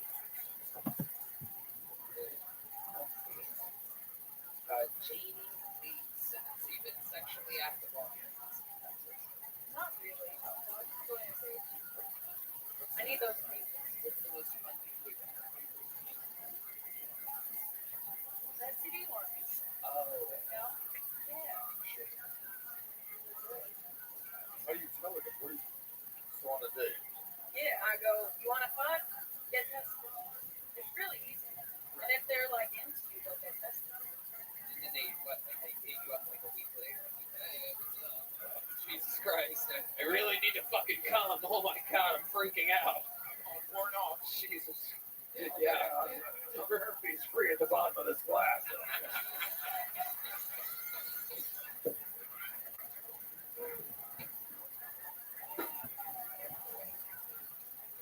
Chug. Jesus. Yeah. Herpes free at the bottom of this glass. Chug.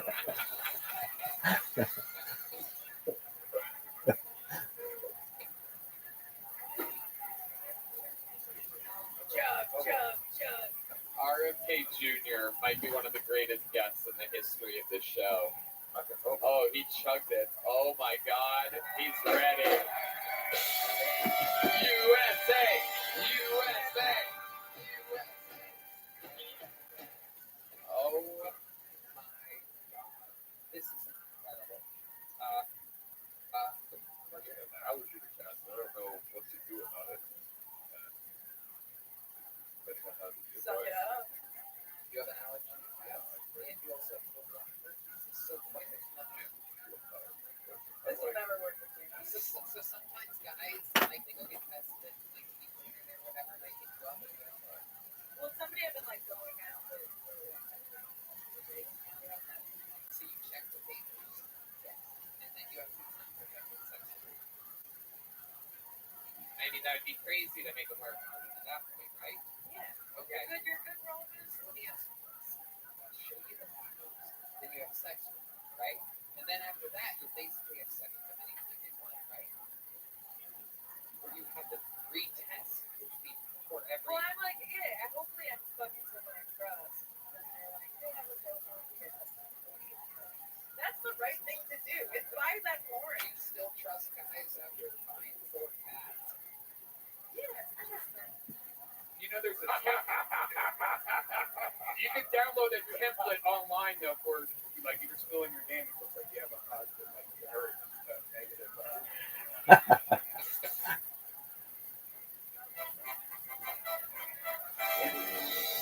Red man. That's what he does. I know who's making my next clean STD test.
Simmons, very funny. I was great having stuff. a secret show.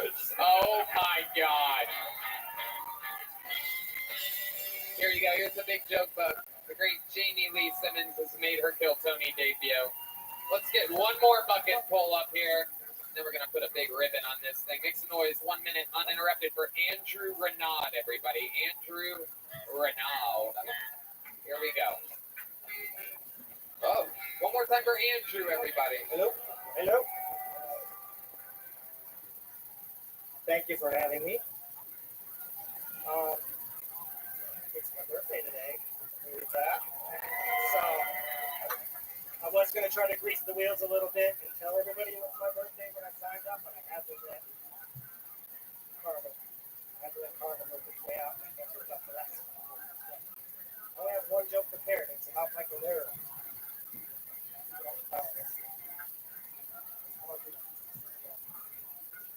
So it'll be about a year since Michael passed. So I know they signed up for something like this.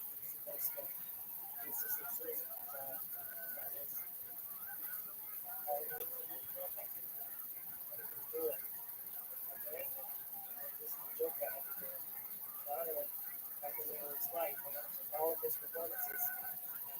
I want to press them to vinyl. If you want the authentic experience, just listen to him at World Police Speed. That's super long drone. It's not one of those jokes in the regular cadence. It's played at 78. Okay, well, in honor of Michael Lehrer, there was a long moment of silence. What should have been. There's no way this was going to go well. It's okay. How are you, Andrew? This is your first time doing stand-up? It is. Oh, yeah. Yes. How old are you? 51 today. 51 today. Happy birthday, my friend. Hold on. We're pretty much the same age. You're a bunch of shit. Yeah, what's been going on? What have you been doing these 51 years? I did a full career in the Navy. Okay.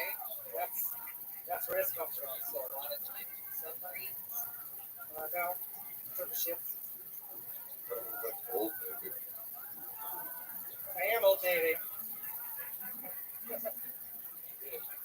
you had the hat on, you look like both Curious George and the owner. It is hot in here, so.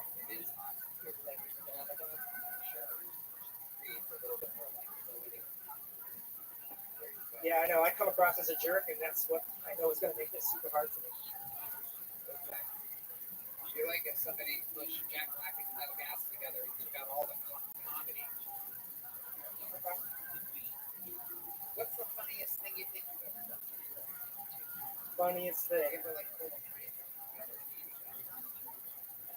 Like, it's a super long story, so here we Let's save it.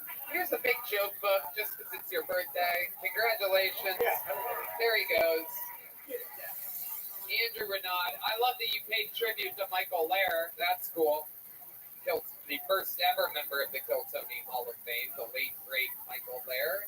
We love him and always will. My great best friend. Thank you. There he goes. Michael Renaud, everybody. And now, with that said, it's time to get back to comedy, ladies and gentlemen.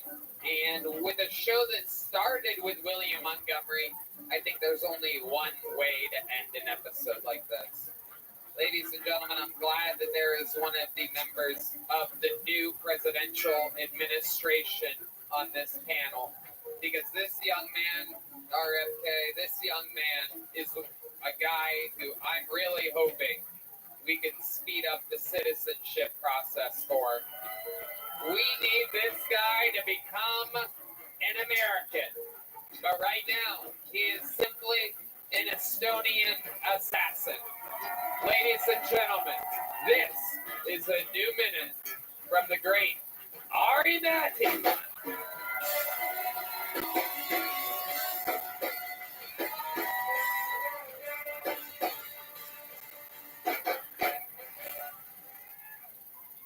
Hello.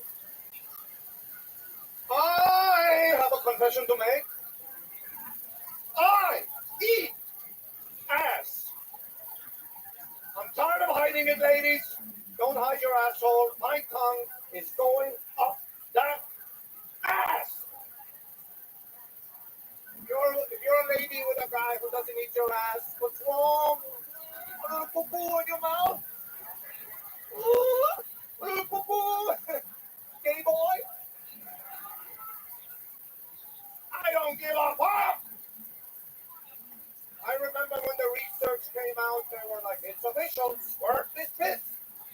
I was at home like, I guess I'm a toilet. I don't give a fuck. Every liquid you ladies make, I want in my mouth as soon as possible. Anybody on their period, save the tampon. I want to make some tea later.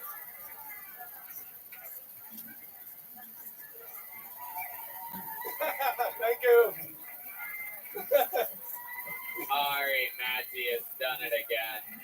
Add it to the compilation, ladies and gentlemen. Absolutely incredible. You have done it again. Every liquid a lady makes. How about tears? Tears in your mouth. Everything. Tony, when I die, it's my will. When I die, mummify me in used panties.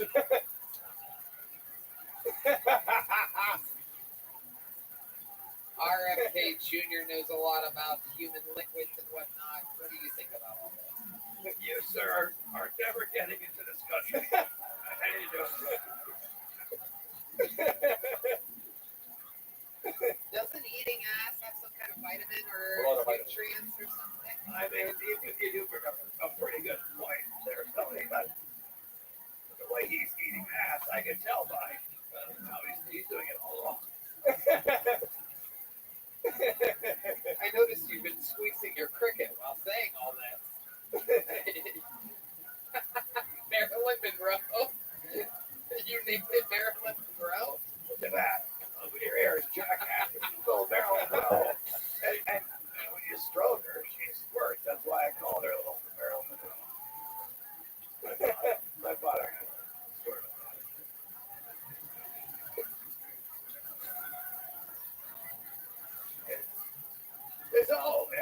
There's so much protein in this stuff. They're good pets, but one day I will consume her. No, don't worry. There's thousands of years for that.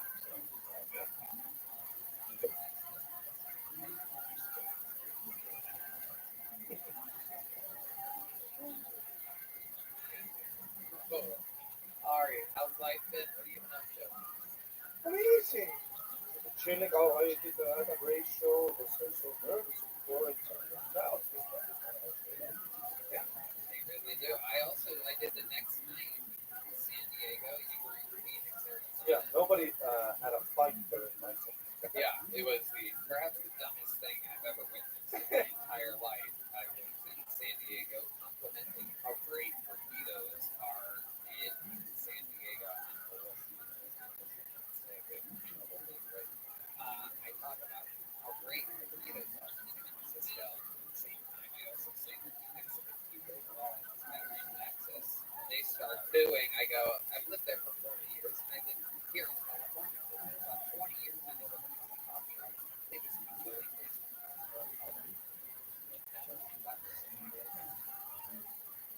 your parents live where you were raised here. They all laugh. That's true. And then one guy in the front goes, this little guy, like, his name was, and we wanted to be in Adam, wanted to hear what he had, Dr. Phil wanted to hear what he had to say.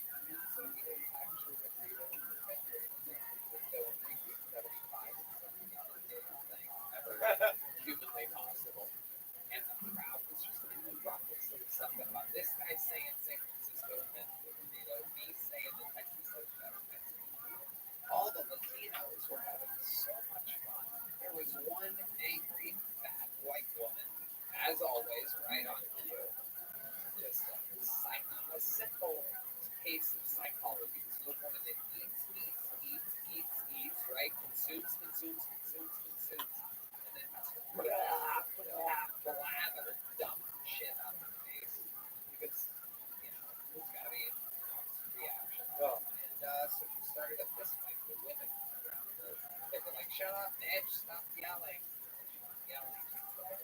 went for a joke or something. Yeah, it doesn't. That women have got a over this man. Yeah. Yeah. So it's so obvious you haven't hit women in a while. You know? It's unbelievable. It's unbelievable. That's the only person that caused any ruckus during my political thing with a fat white woman. I mean, it is just right on cue. Robert, what'd you say about his boyfriend? Freaking motoring over there. Yeah. Classic.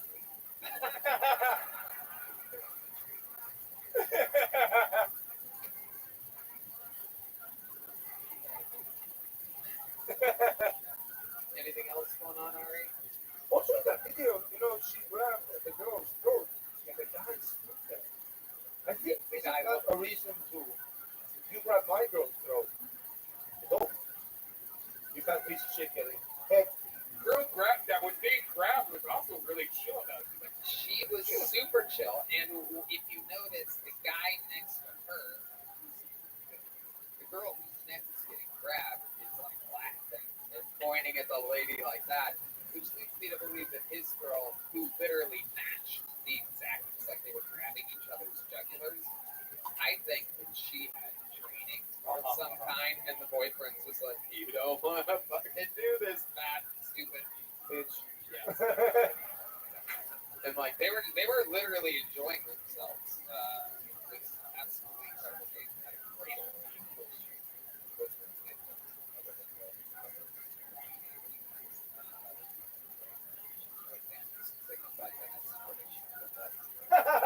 Acknowledging the animal that he was doing an impression. I was just yawning. No. Ari, Maddie, another unbelievable set. That's how you fucking do it. The regulars tonight, absolutely incredible. Future American citizen Ari, Maddie. I gotta tell you guys, for the love of God, KyleDunnigan.com. Get fucking tickets. See this guy on tour. Absolutely destroyed all weekend. This is the plug that RFK Jr. was interested in. He's a big Kyle Dunnigan fan. How loud can this place get for the great RFK Jr.? I mean, wow. I don't know about you guys. I don't know if it translated to your homes halfway as hard as it made me laugh. I was fucking dying tonight. You was just the year, huh? I would venture to say without a doubt he's in the running for guest of the year. Ari Shafir. He was just muttering in character the whole time off mic. It's going wrong. Oh, it's very hard to host this type of show where I literally just want to fall back in my chair laughing the whole time. I have to somehow keep it together. Ari Shafir, what's going on? You're in town all week, huh? Town all week, just hanging out in Austin. Oh, we're gonna have so much fun. So it's a cool town. I just saw some good honky tonks today. Yeah. Slide guitar. Yeah. I'm so excited. We got a new special coming out January 14th. Hell yeah, January 14th. What's it called? It's called America's Sweetheart because that's what I am. Oh my goodness, that's adorable. Make Ari, sure you got my pubes. Oh my goodness. I'm done with that. Check that out on Netflix. KyleDunnigan.com. He's on tour. You saw it here tonight. Let him know you came from the Kill Tony universe. The drawing from Ryan J. Evold is in. Let's see what Chris Rogers has. Oh my God! Is that little baby Tony? oh, no, baby Tony! Oh my God! Oh my! That's adorable. Wow! That's the cutest thing ever. Look at that. My hairline wasn't that big when I was a baby. But his mustache was. That is adorable. How about a hand for Chris Rogers? Chris Rogers, our Civics Toothpicks. And again, another big shout out to the amazing people over at Ghost Patch Custom. They make a bunch of stuff. Patches, pins, poker chips, decals, badges, coins, bunch of stuff. Check them out. GhostPatchCustom.com. Send some traffic their way. These amazing I Bombed at Kill Tony torpedoes are absolutely unbelievable. It's all run by police officers, former police officers, so that's cool. Thank you so much for coming out, everybody. Red Band, Love you guys! we love you. Thank you. Good night, everybody.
The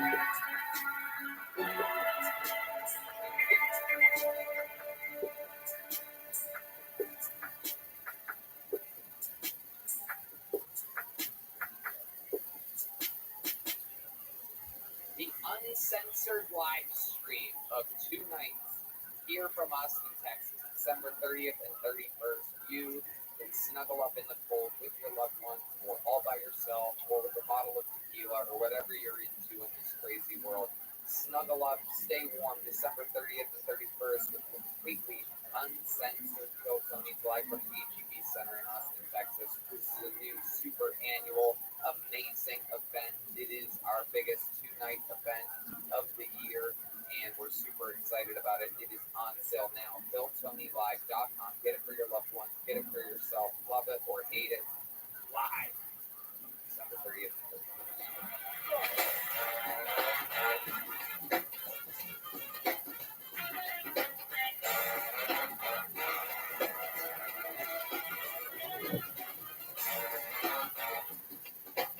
Yeah, Doc.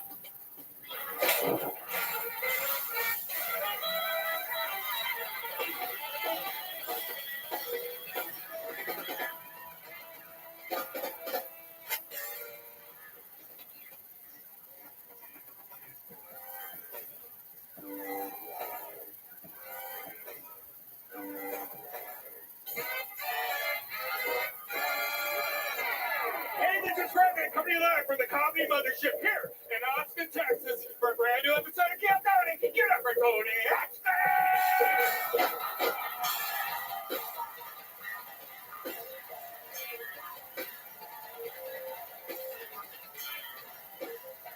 Who's ready for the best fucking night of their life?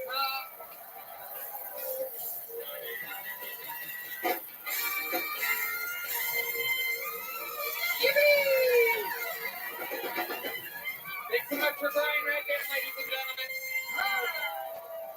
Keep it going for the best damn band in all the land. That's the Kill Tony Band. The great Michael Gonzalez on the drums. Fernando Castillo, Raul Vallejo, and Carlos Sosa on the horns. Matt Bueling on the electric guitar. John Dees on the keys. And the great and powerful D Madness on the bass guitar, everybody. Having fun in here tonight. Feels electric. Before we get started, here's a little bit more from the amazing sponsors that made it all possible. The Sunset Strip Comedy Club in Austin, Texas is now open. Check out Red Band's secret show every Thursday. Go to sunsetstripatx.com for tickets.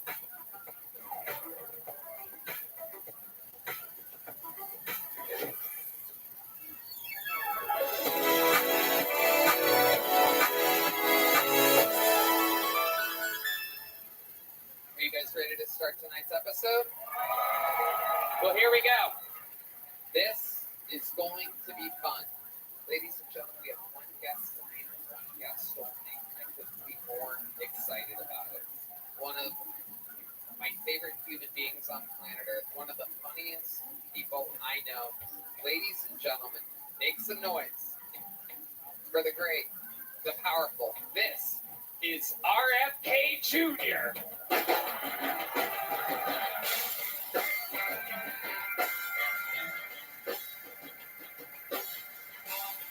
Wow, live in the flesh. Good to see you again. The great. Great to see you. I'm so glad you're here, RFK Jr. You're one of my favorite people. I should probably say that I can't stay too long. I have a German Shepherd still roasting on my grill. I'll be here for most of the show. Very excited to have you. You've actually been on this show before at the LA Forum. You did a minute, or right? I'll share a little. Yeah. So you know how it works. Indeed, there is a bucket. 32 tonight. 132 human beings.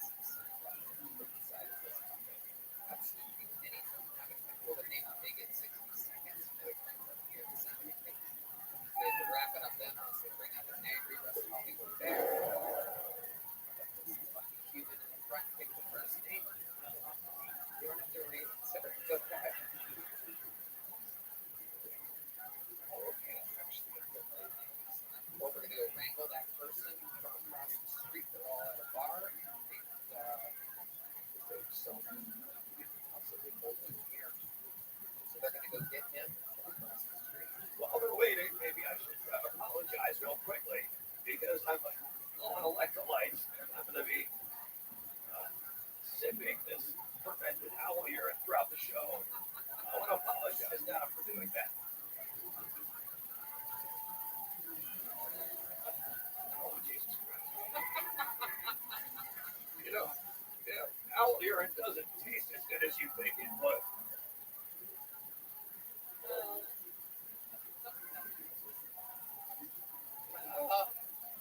Oh, this is going to be epic. And it's going to start with an unbelievable bang. This is a very, very special episode. Every once in a while, I like to do things a little different. I like to keep the fans on their toes and, mix it up. So while we wrangle your first bucketful of the night, I would like to present to you your first comic of the night. He is a regular. He is a Hall of Famer. He is the record holder for all-time appearances on this show, all-time interviews on this show. Some people call him the Tyrant of Temecula, the Vermont Vascular Vagrant, the Vanilla Gorilla, the Memphis Strangler. This is the Big Red Machine. A brand new minute from the one and only William Montgomery.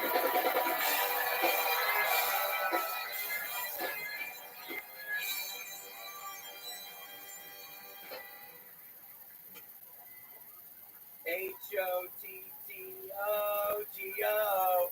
Hot to go. Sound.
Well, I guess you would say it's anti-gravity. It's gravity shifted 100.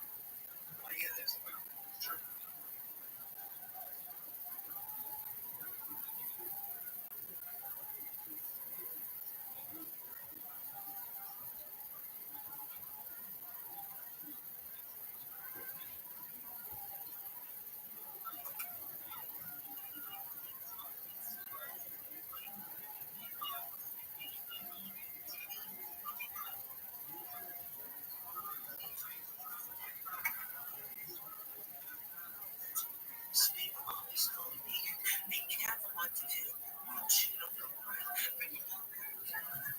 Sounds like something Hanskins' mom would say when she's handing a customer food.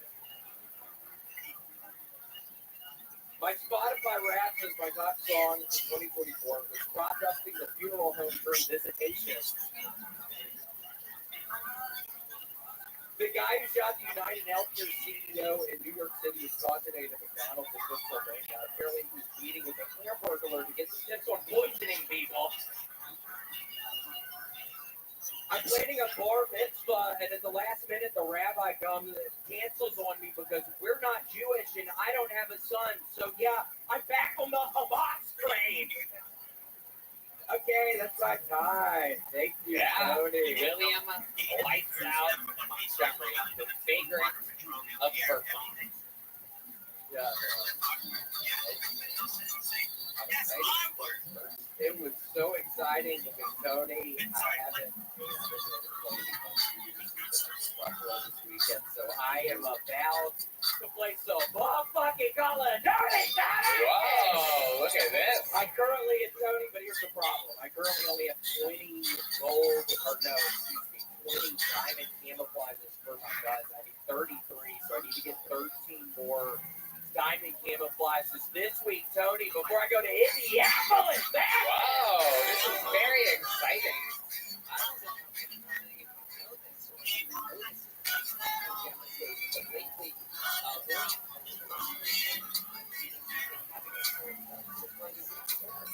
no, it hurts like a motherfucker. No, but I'm just so excited about Call of Duty tonight. I'm not even kidding. I'm about to play for 10 hours. I'm about to pop a little Adderall, drink some espressos. really? I don't know. I mean, it is kind of late. It will be kind of late, but I might tomorrow. I probably will when I wake up tomorrow.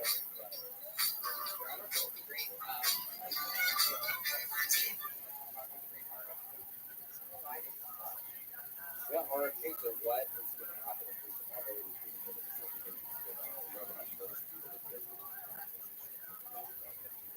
Well, I'll tell you what I'm going to force you to do because I can see by your sunken eyes you don't have enough iron in your blood. You're losing blood. So what I want you to do for me is I want you to save your feces and I want you to leave it out in the sun. And I want you to just sprinkle that on your oatmeal in the morning and you'll thank me. You'll thank me for it. Trust me. And that's so weird you say that because when I was at Buffalo this weekend, I ate a whole bunch of the egg rolls with pizza inside, and I had really bad shit. So my all-brand fries, I'm going to have to do something that was really bad. Twice today, I'm going bad to doo-doo, and then when you get up off the toilet and get in the shower to clean off, you got to doo-doo again. You know, that's normally I get all the doo-doo out of me. But today, they were still inside of me when I got in the shower. How were your shows up there? How did they go? Wake up. Yeah. Oh my. Yeah, I got it. Oh my gosh, Joe, it was one of those strange days. So I'm walking with a table of people that are sitting very close to the front, and of course this guy and this girl, and I start kind of aggressively, what's that? Owl small order. It's fermented owl urine. You know what's tough about it is the owls have what's called a colloquium, which is the vagina and the asshole are one thing. So it's more like a vast hole of sorts. And so what I have to do to get the urine is I have to filter out the feces, which you can never get all the feces out. Weirdly enough, that looked very similar to the antifreeze I was feeding to Red Band's fucking mom to keep her ass sick last year when I was living over at her house. Wow. Yo, I was giving her fucking dumbass antifreeze at night, dude. Whoa. And she get real sleepy then, Red Band. Wow, making your mama sleep before you go to the big report. Grabbed in the So wait, I got this report this weekend that you made a woman cry. She had to be with her. Is that what you were getting at? Strangest thing, and I was telling the guy he needs to divorce the woman. I mean, it was the craziest behavior. I was just kind of aggressively talking towards them, and then I looked back after like 30 seconds, and the woman has her hands in her face, and I'm like, "Bitch, are you crying?" And she was fucking crying, and then I kind of went after her stupid fucking ass, because it just seems like this weird behavior. And then they ended up leaving, and they were trying to steal the drinks as well. They tried to leave without paying for their food. I don't know. You told the man, is this your bitch? and then she was crying, and then you said you need to control your bitch. Yeah, it was fucking out of control, Sony. Yeah. It really did. And then they fucking leave. It was fun, though. It really was. It sounds like a good time. I mean, we've been getting these reports about these weekends you have, but this is 2 weekends in a row. I know. Or somebody's crying, or there's a big disaster with somebody in the crowd. I know. Like my mom, you seem very mean to women. Are you gay or something, maybe? Are you a little gay boy? Wow, look at her. Red band roasting. I wouldn't tell you. Whoa. Whoa. Secret gay man. It's the closet.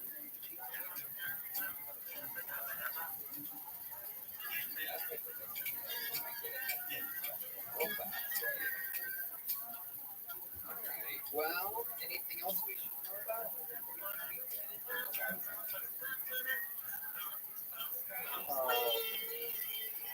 Getting a little better at Tetris.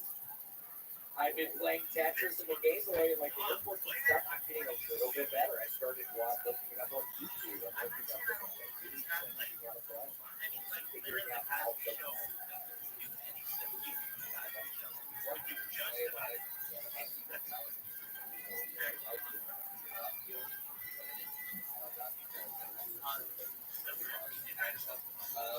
Show Red Band is gay.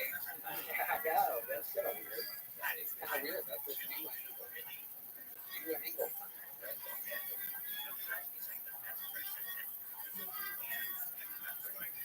Did you color your beard right there? You got a little color in that, don't Did you? you do some dress for men, Joe? It looks a lot darker than it was. I gotta tell you, I did. Look at that. I wrote a little bit too much for me. it looks so natural. No one can tell. You wouldn't know anything about it. I don't have a beard. I can't grow a beard. There's not enough testosterone in the world for me to be able to grow a beard. I see these. I've been seeing these. Women that have turned into men. I saw one the other day that had a fucking beard. I'm like, this is bullshit. How the fuck are the trans people getting more testosterone into their bloodstream than me? I'm truly jealous of these women becoming more men than I am. Like, I'm a man and I'm on testosterone and I have a body. And I still can't grow a full beard. One day. One day. One day. Okay. One day. I'll keep my fingers and my legs crossed. Ladies and gentlemen, the show has begun with the stylings of the great and powerful William Montgomery. Where do we go from here? What a way to start. That's normally how you end. It's like a Tarantino film. It started with the ending. I did meet Tarantino, one of my new best friends. No big deal. Your first bucket poll is a legend, ladies and gentlemen. I remember this guy very clearly. Very interesting human being. Ladies and gentlemen, this is the long-awaited return of Sturm Worm. How can we forget from years ago, Sturm Worm? One more time for Sturm Worm.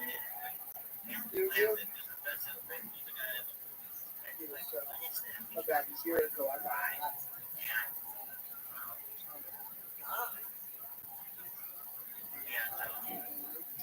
and a couple of days later, I downloaded the Grindr app. Within an hour, I was getting heavy. They had all their messages from dudes within a 1 mile radius begging me to suck my dick. You know, it's always looked like the gays are having more fun. After extensive research, I've come to the conclusion that theory is correct. I mean, my life is so gay, I might as well be fucking dudes. Pretty sure I'm not a homosexual, but I can't keep going along with this farce that this stalemate tie with all of y'all for the straightest motherfucker that's ever lived. Fighting off the gay is exhausting. To tie a ribbon on it for this point from. There it is. Sturm Worm, everybody. Just basically kind of just talking about being gay. No real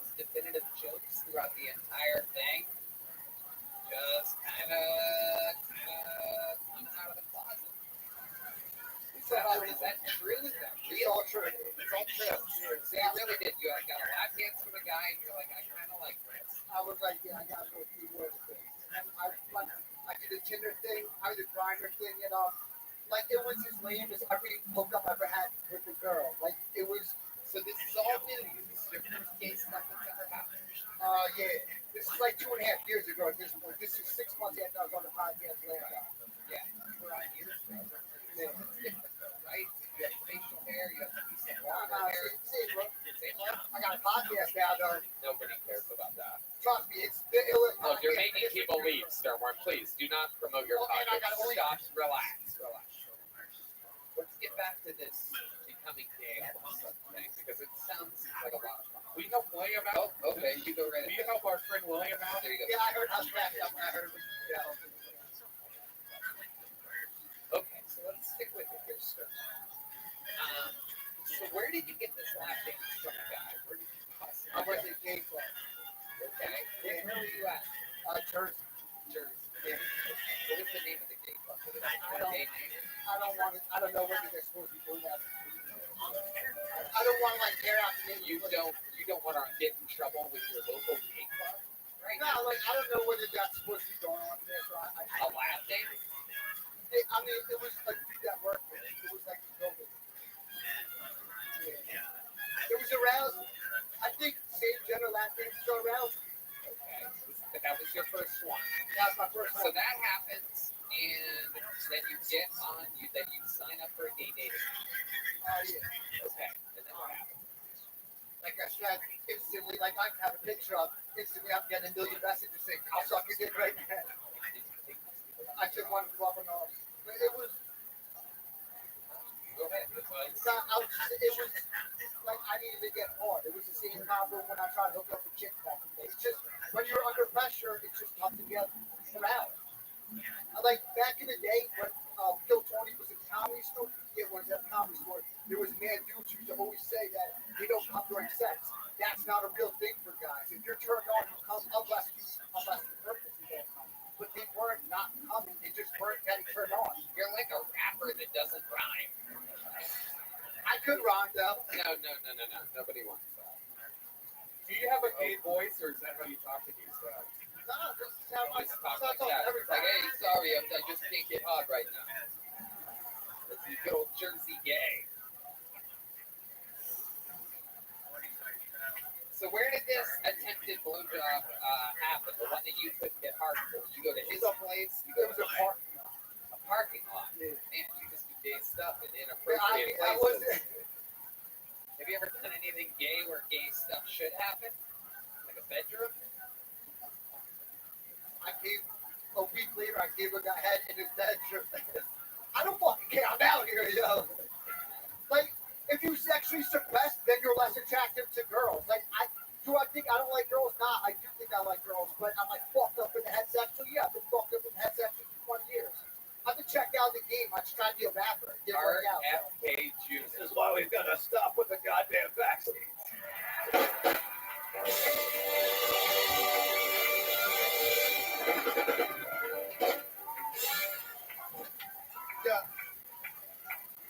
Yo, they got.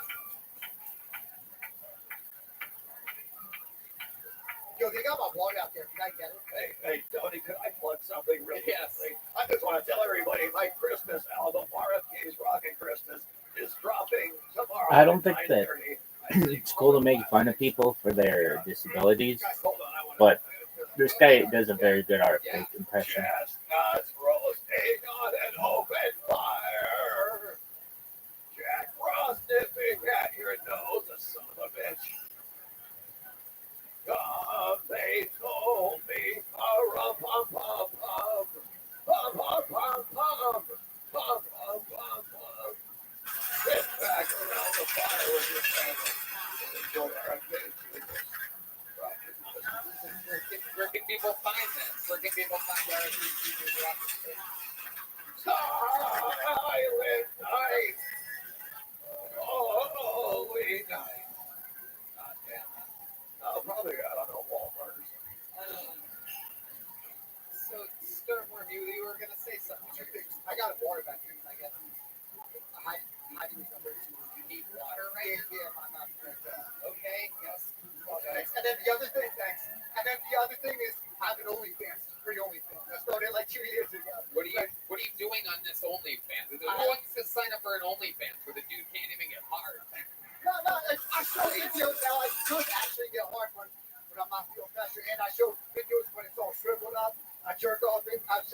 Okay, Starmore, this is out of control.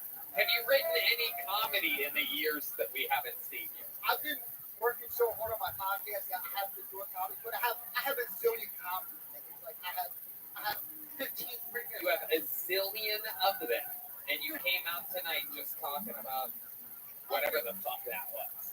Yeah, I mean, to me, I think that shit's funny. I know it's not like joke funny, but like to me, like It's not like ha funny.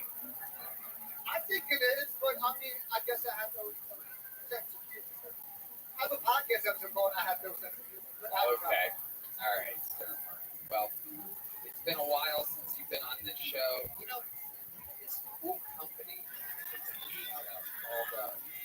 Ghost Patch Custom. GhostPatchCustom.com. This is hard to describe, but it's like an iron missile, and it says icon drop. And I'm gonna throw this. You gonna catch it? There you go. There he goes, ladies and gentlemen. And it has begun. No chance on the rat. No chance on the Worm. rat. There he goes. I guess it. One bird. No, Sturmworm, everybody. There he goes. Sturmworm.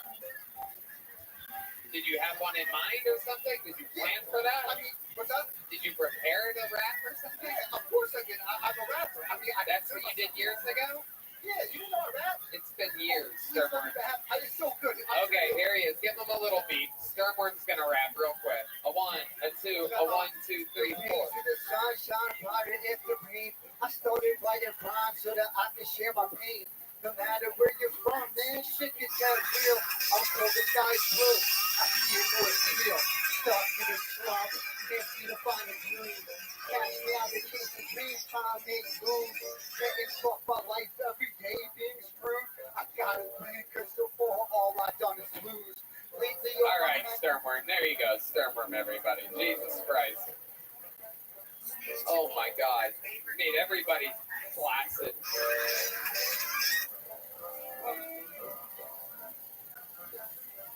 We got another bucket full. You guys ready for another comedian? 60 seconds uninterrupted going to Sam Henderson, everybody. This looks like a new name, Sam Henderson.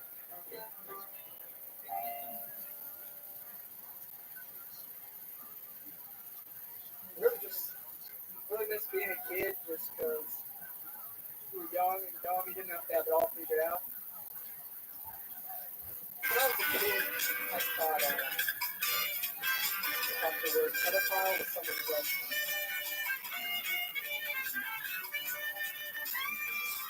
It's really shouldn't have been a problem, but my dad was a podiatrist. So my whole 15th class. When I grow up, I want to be a pedophile like my dad.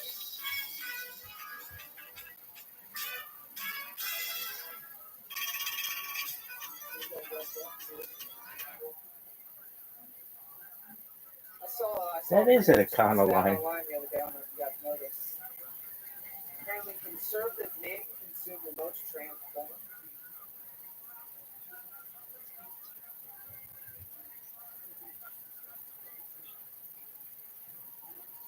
I thought it was an odd way to find out I'm a conservative. I think you got it. There you go. Sam Henderson. Getting a joke there in the end. Hello, Sam. How long have you been on Sam? Pretty new, man, like a year and a half. Lexington, people. Is that where you live? No, I live in You look like the size version of the mayor of Munchkin. Remember that guy? I don't know. You ever seen him? Look him up on your safari there. You're going to see what I mean. This is actually quite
Nice box.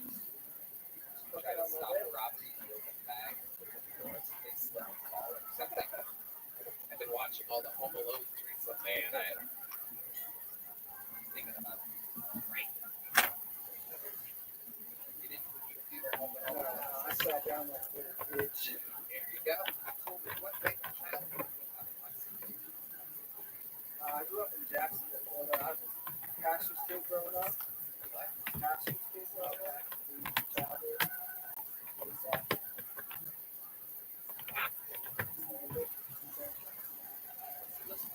Whoa.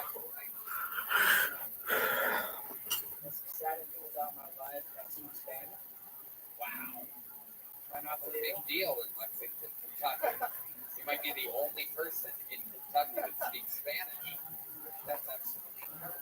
Just a little example of your Spanish when you say something that the band, horn players over there. Soy gringo, pero estoy aprendiendo español.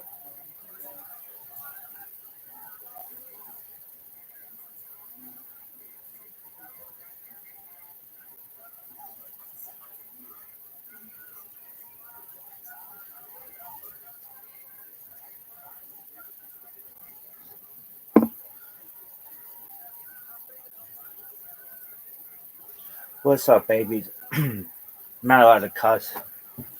Sucks. You may not normally see rabbis cuss. Trust me, we do. And I've gone major amounts of time in my life without cussing. Years. I went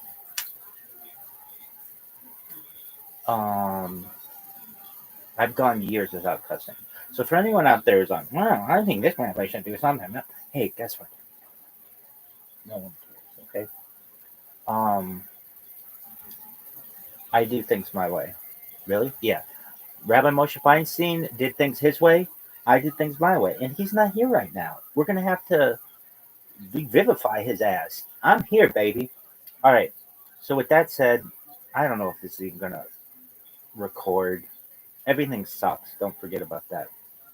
I was noticing, I was singing the Cosby Show themes, and I noticed that I said one of the characters, I liked her pants, white pants. Anyway, normally we're not supposed to, we as Orthodox Jews don't normally endorse women wearing pants, but you do you, girl. Do what makes you happy. Do you want to wear parachute pants? Go for it. Why? 'Cause that's not, no one sees that as being immodest nowadays. Or, no, but, got a hair on my tongue. Nobody's gonna see that as immodest or confuse you for being a dude or any of the other antiquated things that we do. Now, is everybody going to agree with me? Perhaps no. And guess what? You can tell all of those jackasses that they don't have the world's most amount of content on the internet. And when they do, then what they say goes. But until then, it's Rabbi's way or it's the highway. We're bringing world peace. We're bringing love to everybody. And you can tell them that times change, people change, great TV doesn't. If you're like, what is that? That used to be the TV Land motto. And if you're like, what is TV Land? Dog, there's the door because we got a lot to teach you. All right. So the Cosby Show, if I didn't say it before, I'll say it again, is absolutely amazing. I love it. Are there any Cosby shows you don't like? Yeah, I mean, but there are some that are just so amazing. And I was looking on Instagram and it was like, tag your favorite part of a black sitcom. I never saw it as that. And if it were, it was a family show. I mean, and my parents had black friends, and they were my favorite friends of my parents. And I really mean that. Um, I mean, I like my parents' other friends too, but what is this bullshit, Zuckerberg? Anyway, but I really mean that. I I just loved my parents' friends. They were wonderful people, but I don't want to say I especially love the black friends of my parents, but um, I love them. They're always special to me. And my parents had friends who were very diverse. Black friends, white friends, Asian friends. My parents had, like, I mean, Pakistani people, uh, Filipino people, um, Hispanic people, or Latinx, or whatever. I mean, my parents didn't discriminate. If you're funny, you could have been my parents' friend. And I, I think that's how people should be. So when I see something labeled as a black show, that's fine. I mean, I get it. Its main cast is black people, but I didn't ever see it that way. I saw it as a human show, and that's really what it is. And you can disagree with me. I don't want to take anything away from any show, but to me, it was a family show, and it covered topics that happen in every family, and I love that about it.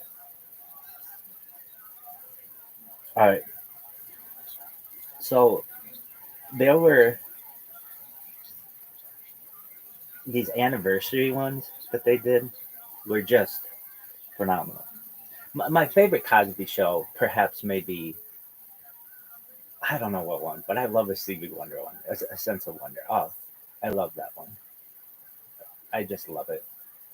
Or it's something like that. I'm very specific. I like to make sure that I'm right on things. Um, I don't think I got that right there. The name of a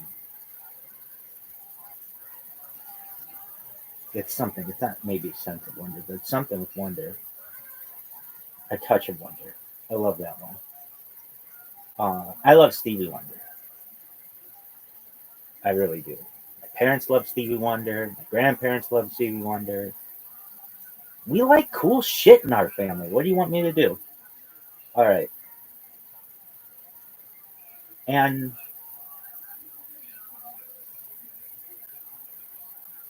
I, I,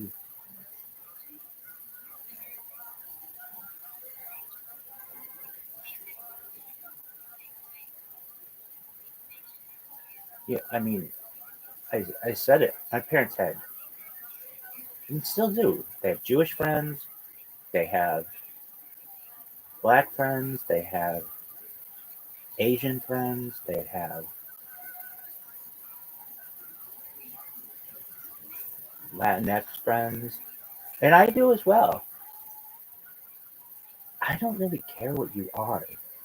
There's a saying in comedy, funny's funny. And if you're funny, you can make me laugh, or you're intelligent and you make me think, then you're cool in my book. I want to be your friend. I don't care what you look like. I've had friends who have had albinism. I have had friends who have had perhaps dwarfism. I've had really tall friends. I've had really athletic friends. I've had really like super athletic friends, like the best athletes in the world kind of friends, really, really Olympians and just incredibly talented people. And I don't think color should matter.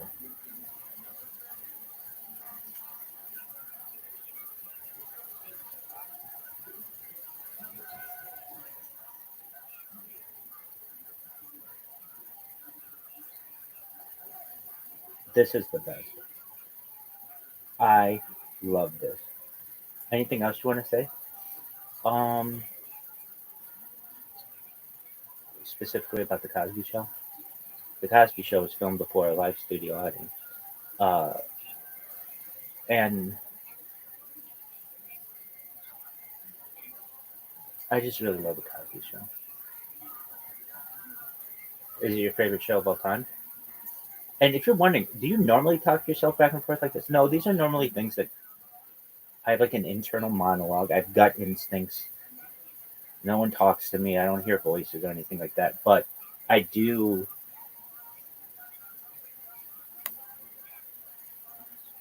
If I were just quiet, I wouldn't make these videos.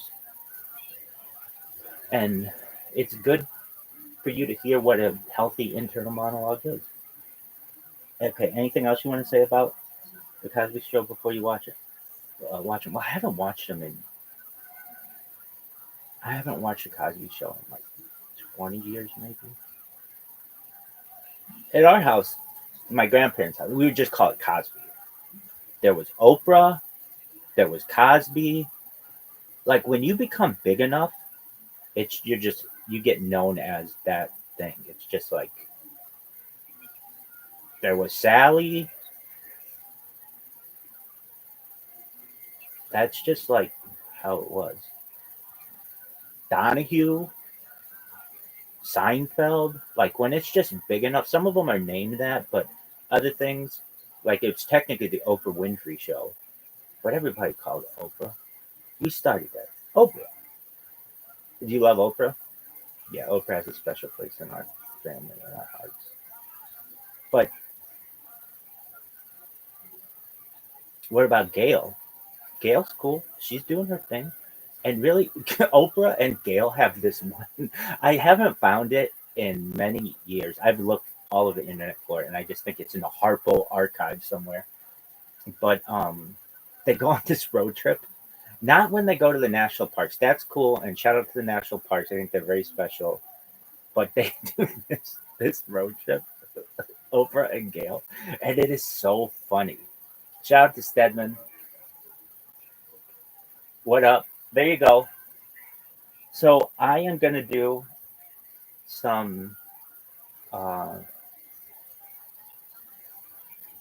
I'm gonna show you some of the best clips of Cosby, and I just love these. So they used to do this thing with the grandparents and anniversaries. And if you didn't know, I'm recording something right now. That's why I'm not paying as much attention as I normally would.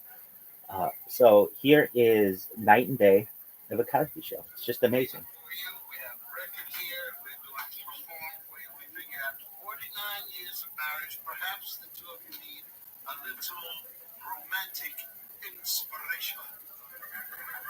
Okay, now here we go. Man, I want to watch it too.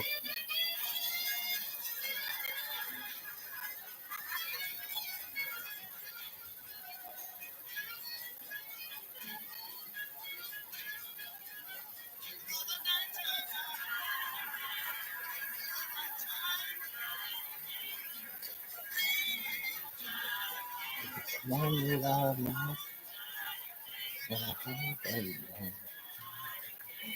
come on, take me out.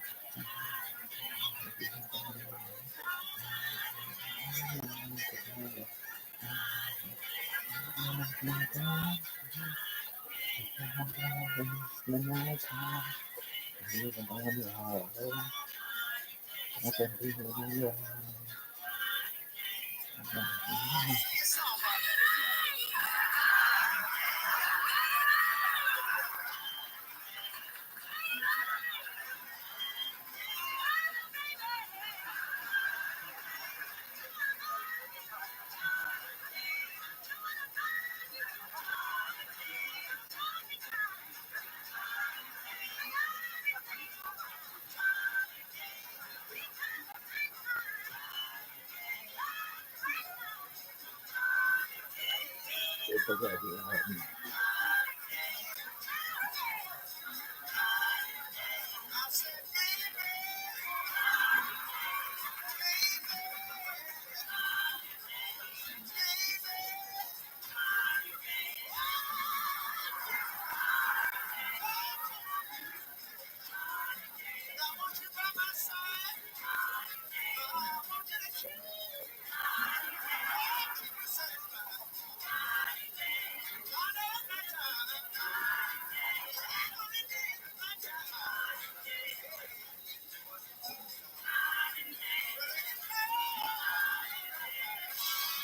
Love this one.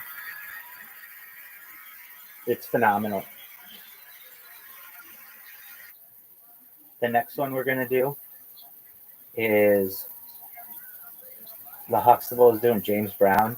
These were so good. I don't know why shows don't do this anymore. I think it's because of the licensing, but I've said it before, I'll say it again. It's in their best interest. These shows are going to be seen by generations to come, and to get your music into a show gives it a future. It gives it, people will not forget about it. I mean, that's Ray Charles. No one's really talking about Ray Charles right now, but they are because I'm talking about it and because it lives on in other art. Here's James Brown. The Godfather.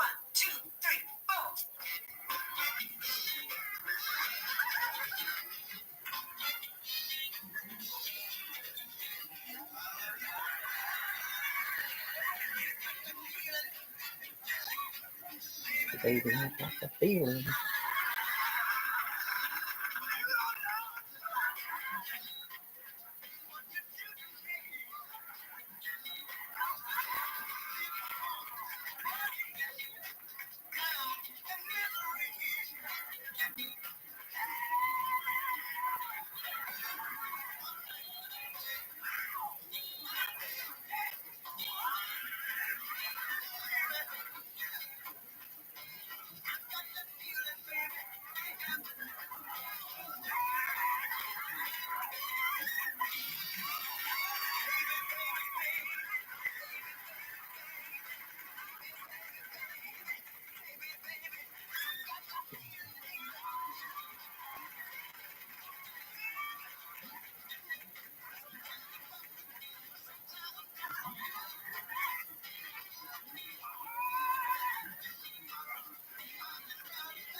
My parents used to have these huge parties, and they were very diverse.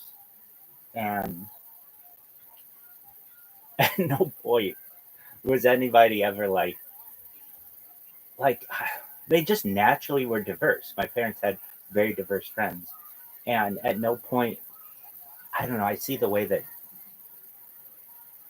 the corporatocracy forces people to do certain things, and there's an cool people just naturally congregate to each other, and I think that, oh man, the dance floor would be lit. People doing the electric slide, it was a big deal, and I just really I love those parties. They were, ask anybody, my parents can throw bashes. All right.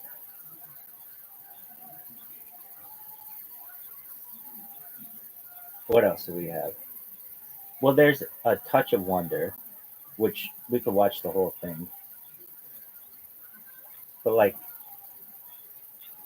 people don't understand that to be able to just record something like that is a gift. I mean, I remember the first time I saw someone who was able to do it like in a portable way. It was like Macaulay Culkin in, I think it was like Home Alone 2 or something.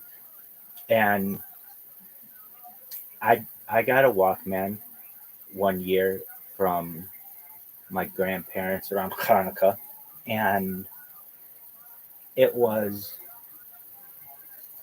amazing. Like, you could slow it down, you could change all kinds of things. And I have to say that, like, that one of the reasons why I'm so inspired to make all these videos and make all this content is that I know that these are gifts, that I live in a special time, that we live in a special time. All right. And so I say that because back in the day, you couldn't just record something like so easily. And I mean, you didn't necessarily have to go to Stevie Wonder to be able to do it, but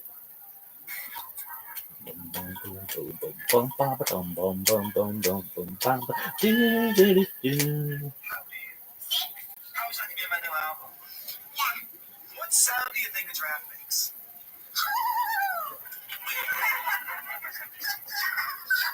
like, they would have never heard their own voice, like, perhaps. I need a little more help. Miss Vanessa? Yes, sir. I mean, Stevie, How old are you? I'm 12. I bet you got a boyfriend. Well, sort of. He's in love with Robert. So why don't you say Robert? Robert. Oh, say it like you really mean it. Robert. Stevie Wonder is fucking amazing. Denise, how old are you? 17. Bill, how old are you? 15. 17 and 15. Who's a singer? What I want to be. Can you rap? Yeah. What's that? Jam it on the one. Jam it on the one. What would you say at a party? Jamming on the one. Jam it on.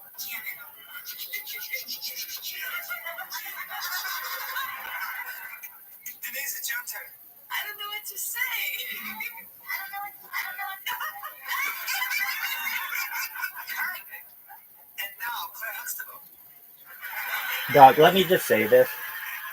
People won't necessarily understand what I'm saying, but if you knew my Rebbitzin Zikrano Levracha, she looked like Claire Huxtable. Not like they had the same facial structure, or they could at times, not always. I mean, my Rebbitzin Zikrano Levracha was a Ashkenazi Jew, but they had the same facial structure in some ways. They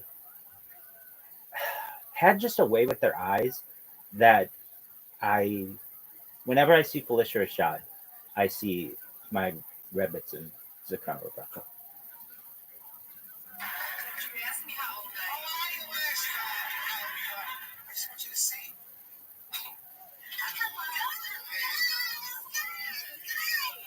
Once in a lifetime. Here's my children.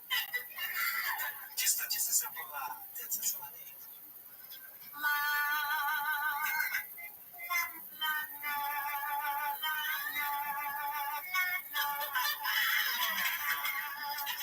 This is really hard. You know what? I even got your husband saying baby. Let me see.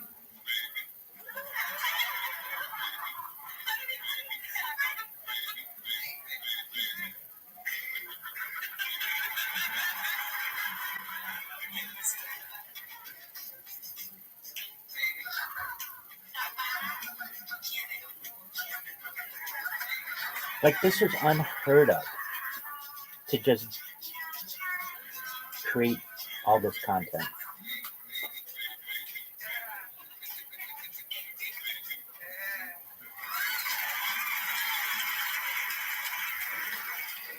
All right, so that's great, but they sing a wonderful song, and we're gonna sing it as well. And it is, I could watch that episode all day on repeat. A Touch of Wonder, I Just Called.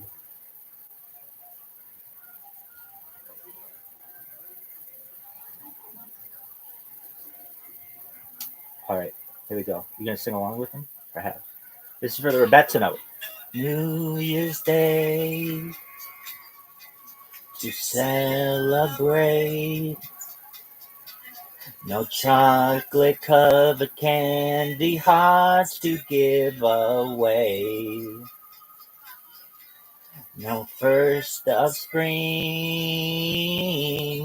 no song to sing.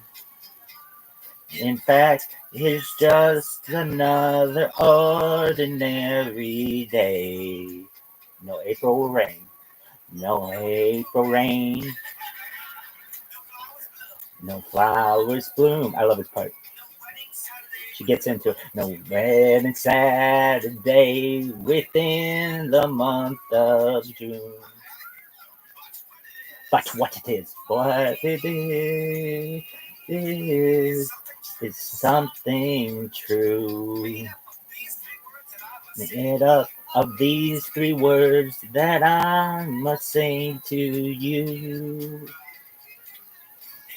I just call to say I love you. I just call to say how much I care. I do. I just call to say I love you. And I mean it from the bottom of my heart. Of my heart. Of my heart.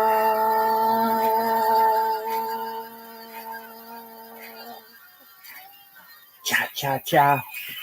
Love this one. Love Stevie Wonder. Love the Cosby Show. Love all of this. All right. Anything else you want to talk about on the Cosby Show? Well, there's just this hilarious line. Maybe we'll close with this, where Theo gets this Gordon Gartrell shirt. It's so funny. Is this the shirt? Wait till you see it. Have you seen it? Through the window. All right. At first, I felt funny about charging you. But after I said I was your son, they said no problem. Well, they love me because I make the clothes look good. Here it is. Dad, when I wear this on my date with Christine, she is going to die. That's it again. How much is it? See the label? Gordon Gartrell. This is my shirt. Gordon Gartrell is a big design. Check out these details. Hidden buttons. Flap on the back. Yeah. Two-tone pockets. Come on. How much? But real Theo is in the back. Pure silk. Are your hands clean? Doctor's hands are always clean. That's why they always wash you. How much? How much? How much? Dad, if you want quality, you don't have to pay for it.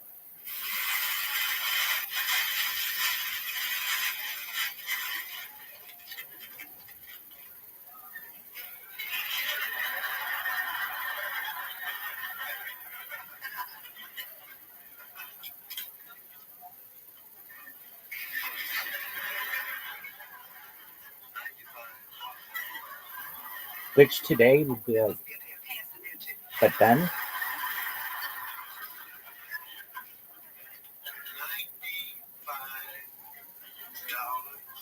Dad, salesman said this will last a lifetime. And just think, if I live to be 90, that's about $1 a year. Theo, I don't have a $95 shirt, and I have a job. Don't you want something better for your son? Sure. You want to trade your room for the shirt? No. The shirt goes back. But Dad, I told Christine I was getting a Gordon Gartrell. Tell Christine you lied. Dad. No 14-year-old boy should have a $95 shirt unless he is on stage with his four brothers. love it. Love it. All right, friends. I don't know if this is going to record because you know how it is. But I hope you enjoyed a little blast from the past. Times change, people change, great TV doesn't. You're fired. Go F yourself. Yo, Caspian C, how you living, pimp? I don't know if you can hear me. Yo, Rabbi. How you doing? Apologies, I couldn't talk. I was No, don't trip. I understand. You- You had something going on. I saw that. That's why I was quiet. You're It's good. all good. Absolutely. Did you ever watch the Cosby Show? Of course, man. I heard you talking about the Huxtables and stuff a second ago. Yeah. I mean, who didn't watch the Cosby Show? It's like, I mean, we're of that age where everybody watched the Cosby Show. yeah, I mean, it's almost like, I mean, cable existed, Yeah. but it wasn't like they were phenomenons. Cosby, I mean, well, like, they're like big shows. I Love Lucy, the Honeymooners, I Love Lucy, like, get into Gilligan's Island and Bewitched and all that. You get into MASH and Mary Tyler Moore and, like, I don't know. I guess it's just like Nick at Night, but I was about to say, you and me are Nick at Night kids. yeah. Like Taxi was my show. Oh, Taxi, big time, man. Taxi's huge. Taxi is my all-time favorite Nick at Night show. There you go. So, I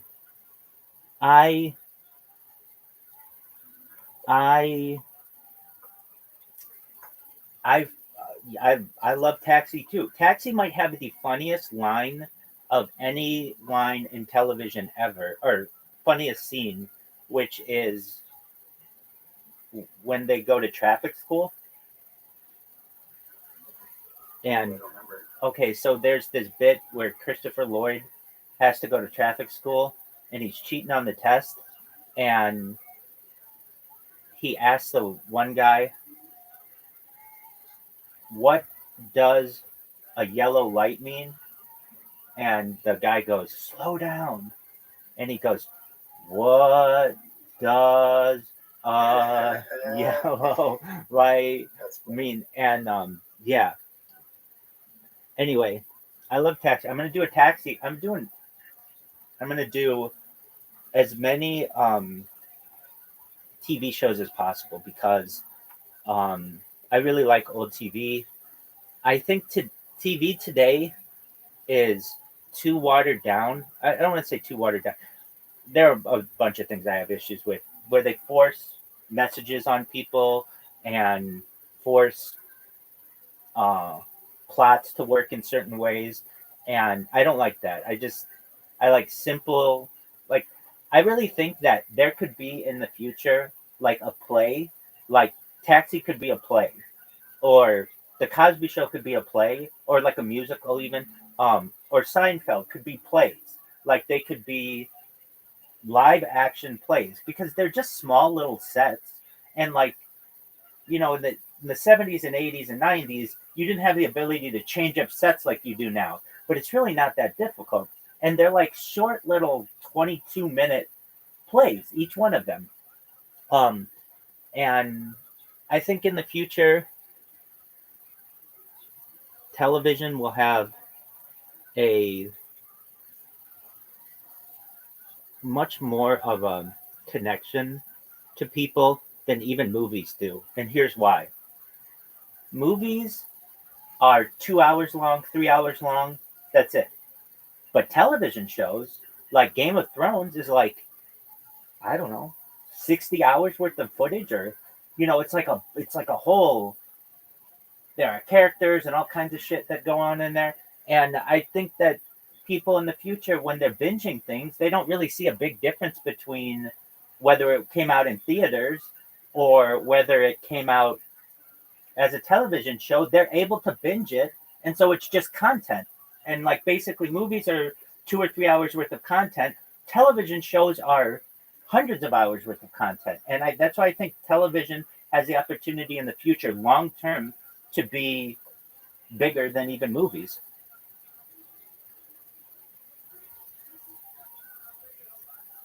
I think people That makes. go ahead. Yeah, I get that. I think people No, I think that makes sense. well, and like television has always taken a backseat to the movies, especially amongst actors. But I don't think it should.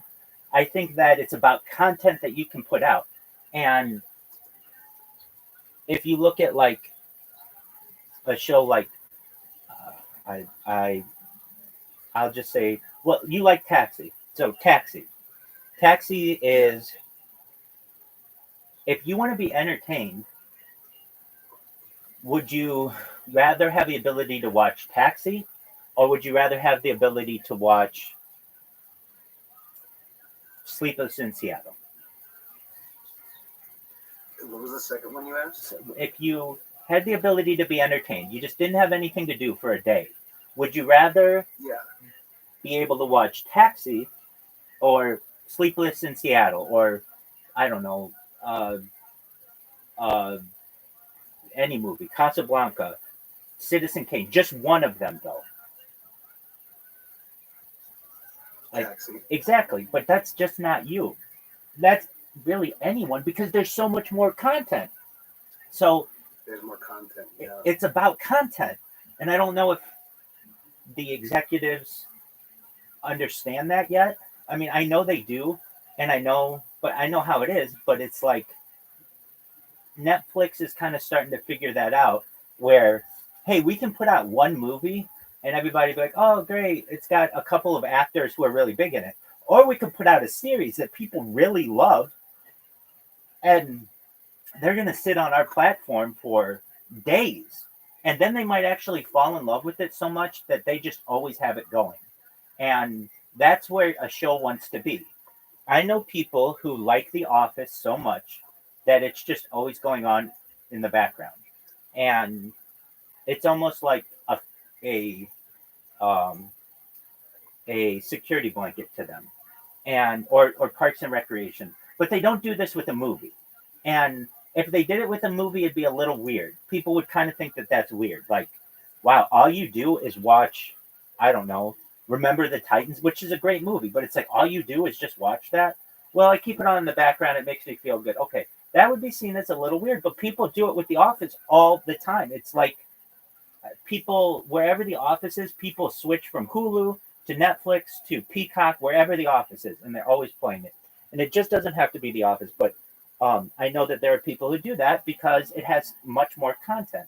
I just think that in the future, like if you're a little kid, and I say to you, all right, we could watch something that has 100 hours worth of content, or something that has 2 hours worth of content. Which one are you really going to get into? And somebody may say, well, 2 hours worth of content, it's a really good story, but then it's done.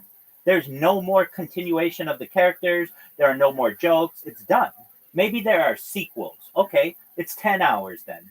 That's the most you've got. When a television show has hundreds of hours worth of content, and to a kid who didn't grow up with it, being in the theater versus being on TV, they're going to say, I want the best bang for my buck. I want the best, most amount that I can get. And that's why I think that that television, like I wouldn't sleep on it, or I wouldn't sleep on many of these shows. And then they become cultural phenomena, and they change the way that people speak, and the words that people use, and the references that people make. And I mean, I couldn't even tell you what a television show that's on, like I don't know. I know they have sitcoms. I guess like a few of them that I've like always promoted to me, like It's Sunny in Philadelphia. That's been going for like 17 seasons. That's what people want.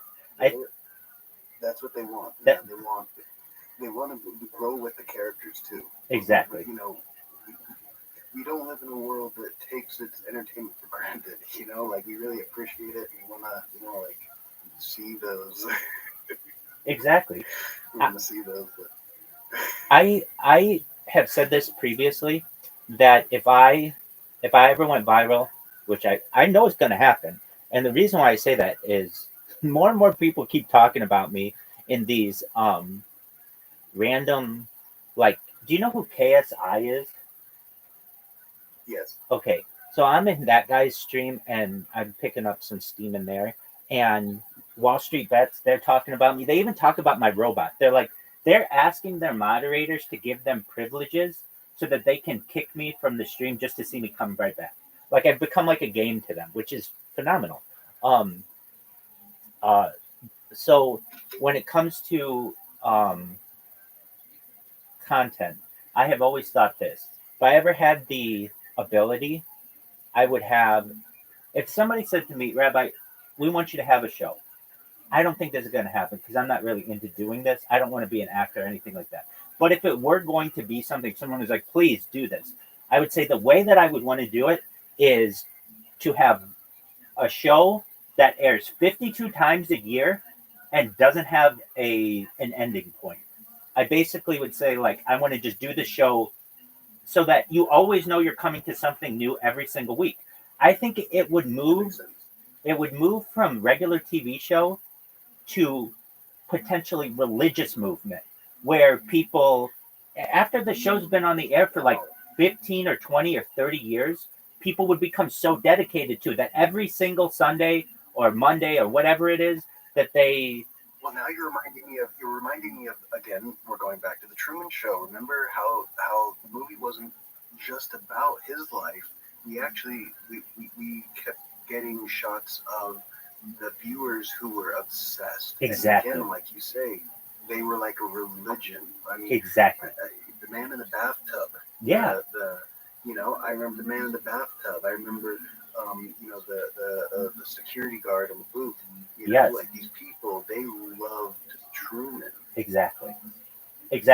And like, I'm not saying I'll even take myself out of it, but that would be my strategy. Is we have to do 52 of these a year. We can't do half the year like they're currently doing with like 22 episodes or something like that. No. We have to do one every single week and then just don't have an end to it. And I'm telling you, if you had like a show that does that is like 60 minutes. 60 minutes is like a religion to some people. I don't want to say like a religion. No one worships at the foot of yeah, exactly, of 60 minutes. But it has become an American tradition, especially for older people, that if it's Sunday evening, it's 60 minutes. The longest running television series in American history is Meet the Press. If it's Sunday, it's Meet the Press. People become, I don't want to use the term religious because it brings incorrect connotations, but it becomes so routine to people that they become fanatical. And no television show that I know of has ever done that. And I think that that's really a missing point. They're too worried about editing and having everything be perfect that I don't feel like they recognize the potential that they have. It's about consistency. The reason why Kill Tony is so big, I mean, it's had 10 years, but it's always on Monday night and it's always new. And so I know that, like, I don't have to worry about watching reruns. And that's the thing, too. People don't necessarily enjoy reruns, especially in the world of streaming. They want new content. And I thought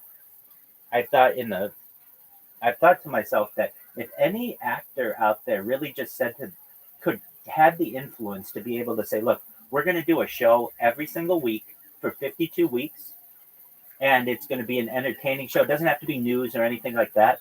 That has an incredible opportunity to become a phenomenon because people they'll schedule their lives around it. And, like, bank on the consistency.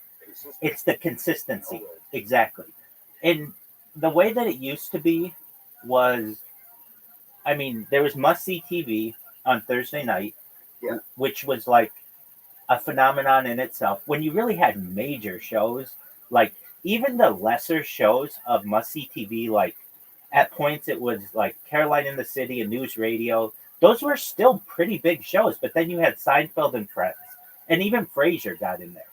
And it was like everybody knew what you were doing on Thursday night to be able to watch those shows. And if you didn't, you were uncool. Like if you weren't able to talk about it around the water cooler, it was you were out. And there are no shows that really do that anymore. Where like if somebody came to me and they're like, "Hey, did you watch Abbott Elementary?" I'd be like, "No." I mean, that might be a really great show. I just don't. It hasn't resonated with me because I haven't seen any of them. And I know that it's a television show that's going to be like, well, there'll be 22 of them, and half of them will be reruns. And I don't want that. I want something that's new every single week. And like I watched Kill Tony. I've gotten into it this year. I never watched it before, but it's because of the consistency that I can bank on it. It's going to be new content. And so because of that, I know that my Monday nights are, I don't want to say dedicated to because it's not that. I don't like it that much.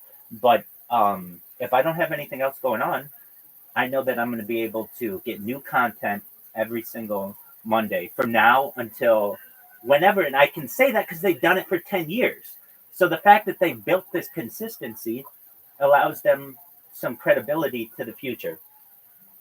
And I just don't understand why no one has recognized that or no one wants to implement that. That, like, okay, Saturday Night Live is a really good example. Saturday Night Live in its own way has become fanatical. But wait, not in the way that most people think. At times it has become fanatical where you like the 90s, well, I mean, the 70s had some highlights of Saturday Night Live, certainly. The 80s, most definitely. But the 90s, maybe it's just when I watched it, but it was huge. But it was like, then it had its down points or whatever. But that's a show that I feel like if you knew it was going to be a new Saturday Night Live every single Saturday, it would have much more appeal than the ones that they currently do, which is like, well, we're going to do 2 on and then 2 weeks off and 2 on and then another week off. Like, okay, that's not appealing to me as a viewer, especially if it's during your season. But Saturday Night Live has become, it's like has 50 seasons. Once you get into that amount of consistency, you become like a staple of American culture. Maybe that's what I'm trying to say. Instead of saying like more fanatical, but do I watch it? No. Why? Because it's like, it's become too political for me, but it resonates with different generations. And I think that a show like that, if done correctly, could really have mass appeal. And then the key about it is making it have global appeal, because it's difficult. Have I told you my theory of humor and the highest form of humor? No, I haven't. I don't think so. I may have not. Okay, so if you want to have the most amount of appeal, let me ask you, just putting it out there. If I said, Caspian Sea, I want you to start a television show, but I want it to have mass appeal with the most amount of people globally, what would you make it?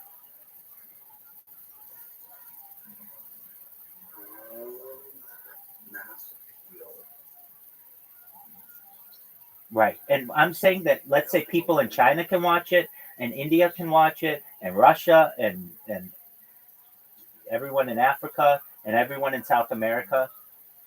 If you want to make people laugh or entertain them the most in a mass appeal, how would you do it? The guy getting kicked in the balls, I guess. Perfect. That's right. That's right. It's mime. It's physical humor that uses no words. That is the funniest thing to the most amount of people. And it's Mr. Bean. Exactly. It is. It's Mr. Bean. And that kind of humor, because it doesn't need to be translated, translates no pun. Transcendent. Exactly. And I'm not saying that I want to watch that every single week, but if you want to have mass appeal children can watch that and understand what's going on just due to physical comedy. People in different globally can see that. So you're exactly right. Those kinds of things resonate with people. Okay, so aside from mime, which a lot of people don't think is funny or don't take seriously in the comedy world because it doesn't make people always laugh that much, but it has massive appeal. Okay, so then this is at least what I feel, and feel free to correct me or debate me on these. The next highest level of comedy is pun, is wordplay. So then if you have to get into someone's language, that's fine, and you can tell jokes or whatever. But the funniest jokes are the ones that have like double entendres. We've even gotten into it, triple entendres, quadruple entendres. Those that they have like different layers of humor resonate very well with audiences. And then from there, it is rhyme. Rhyme is very funny to people. Hickory dickory dock, all that shit. And then um, alliteration. So basically, like using the same letter, same words, same sounds to as punchlines. Those all resonate really well. And there's almost like a hierarchy of humor that I've noticed that um, and then And there I guess not just mime, but onomatopoeia. yeah, that works too. Right? Um, yeah, as and if it's Because it's like translatable, bazing, yeah, bazing, exactly. pow. Like The sound that indicates an action.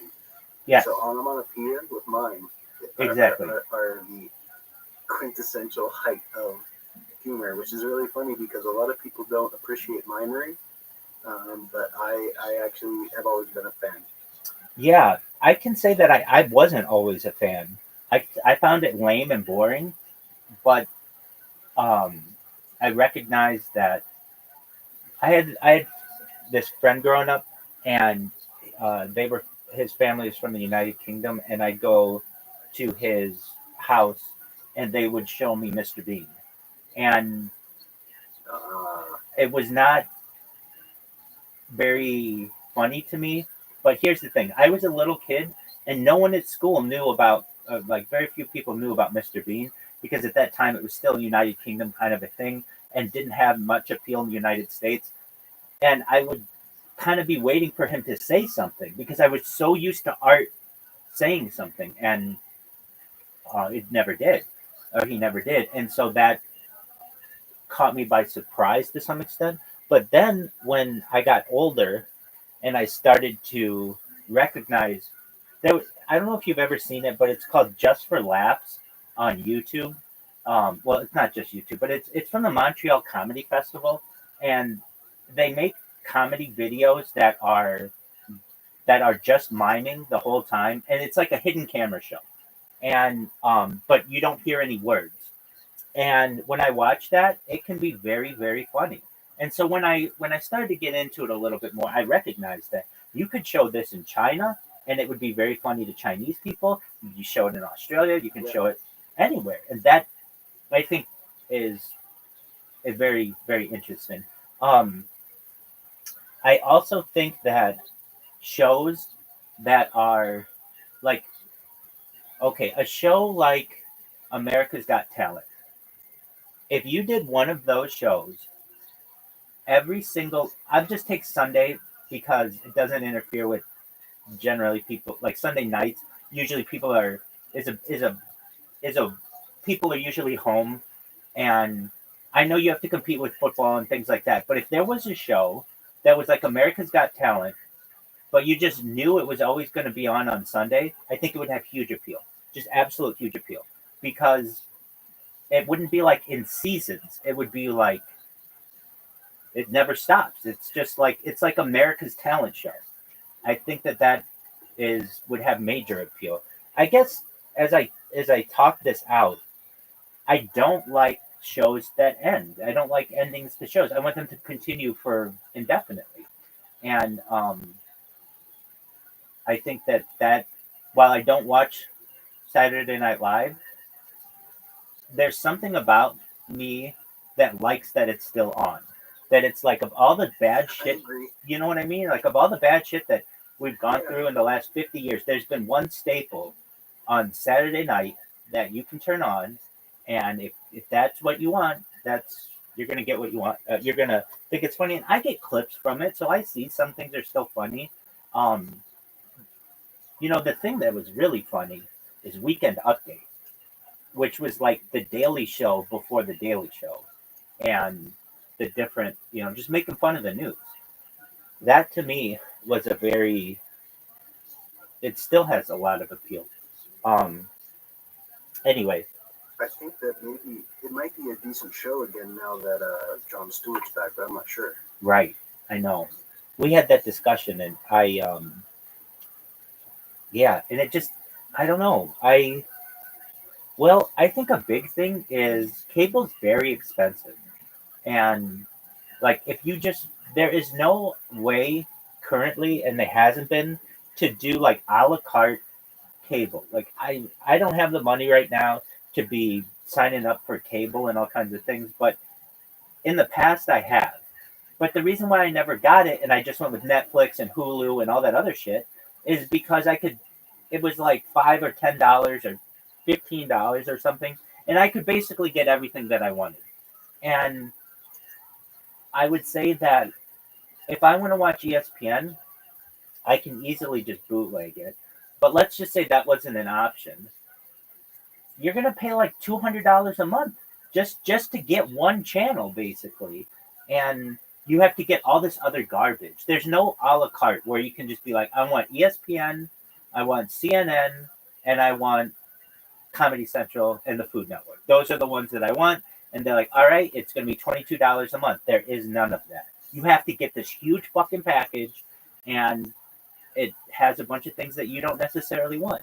And then you've got a major bill every single month. I mean, major to some people, but I'm looking at minor to some people, but I'm looking at like your average American who has less and less money every month, and they just don't have the money for that kind of stuff. So thus these things don't get this massive amount of appeal. And now they have streaming in which to compete, and I kind of just wanted. I have thought to myself, why is it that we don't have shows like? Let me ask this: when's the last show that you remember it being a big deal that it was the finale?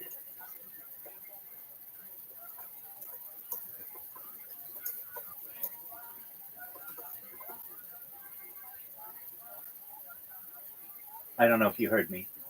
When was the last show that you? I missed that last bit. You're okay. What was the last show that you remember? It was a big deal for the finale.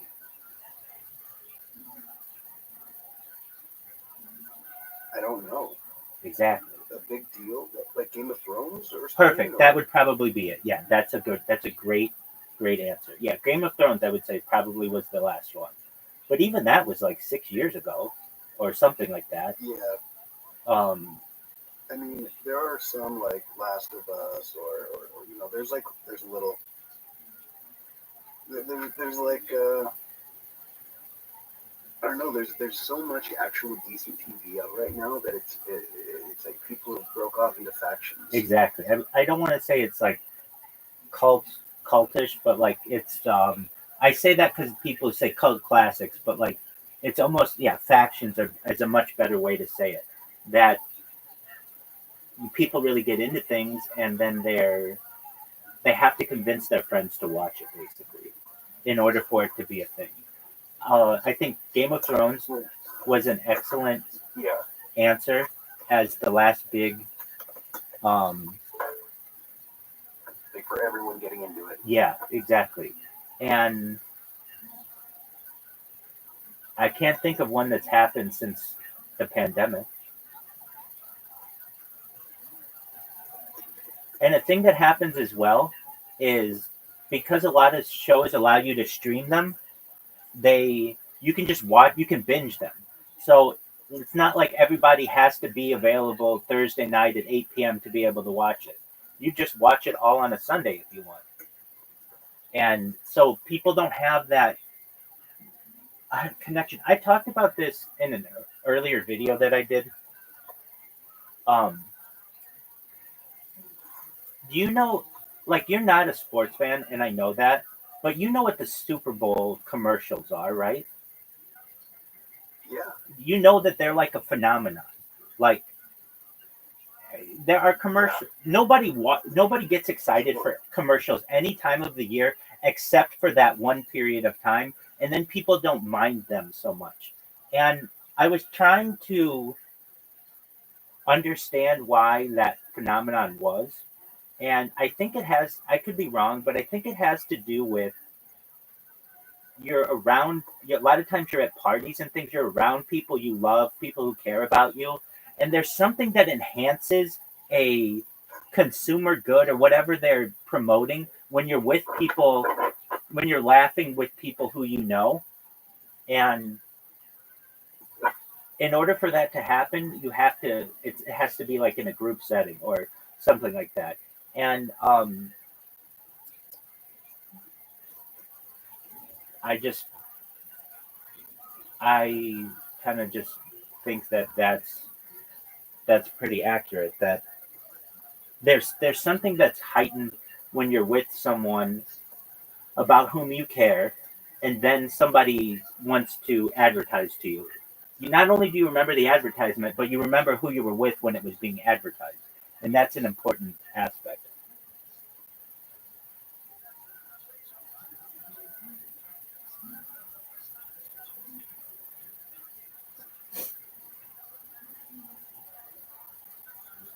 All right, let's see if this bad boy fucking recorded.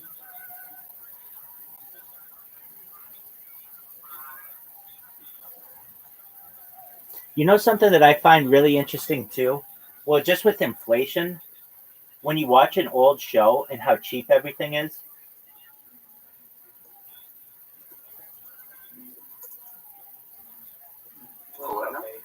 when I mean because of inflation, when you watch an old show, how cheap everything is, and like maybe the show translates really well, but the pricing does not, and then it makes you think like, wow, that um,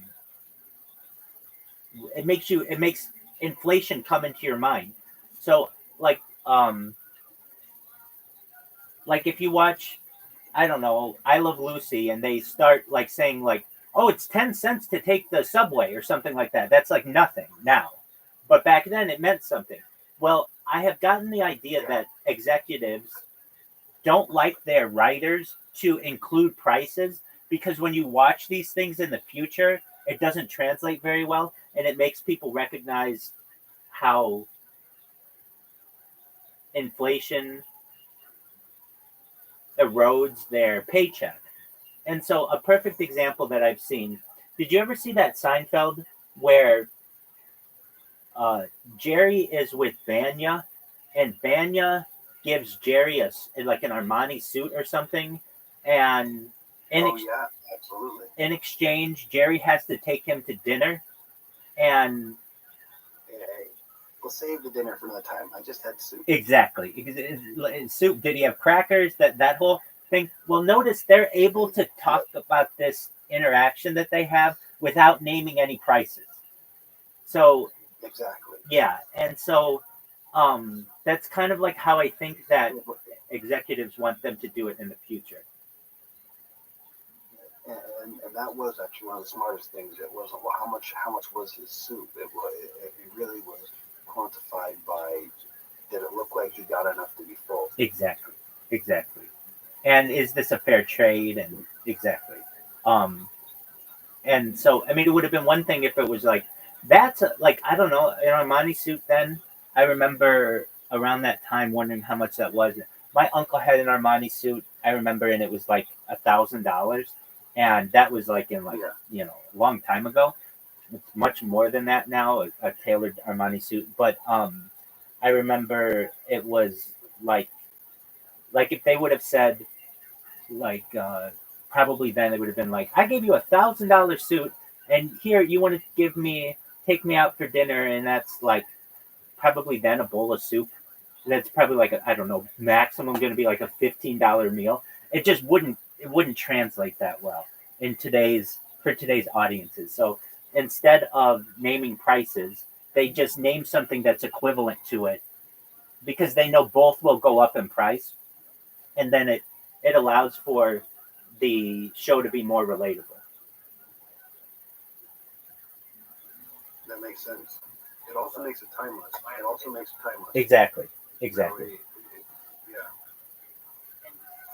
Like I know there's one podcast that I listen to, and there's a couple. Well, I used to listen to it. There's a couple guys on there, and the guy who's basically like the main producer, if someone else would be like, oh yeah, because of that pandemic, he'd be like, come on, don't do that. And so they said that they try not to talk about any topical events in the world, Yeah. because they don't want the podcast to be like, they want anyone to be able to listen to it whenever, Right. and not like be brought into a certain mindset. Like if they're talking about werewolves or vampires or something, there's no point in trying to mix up the fact that this podcast was recorded during a weird time in history. You know what I mean? Right.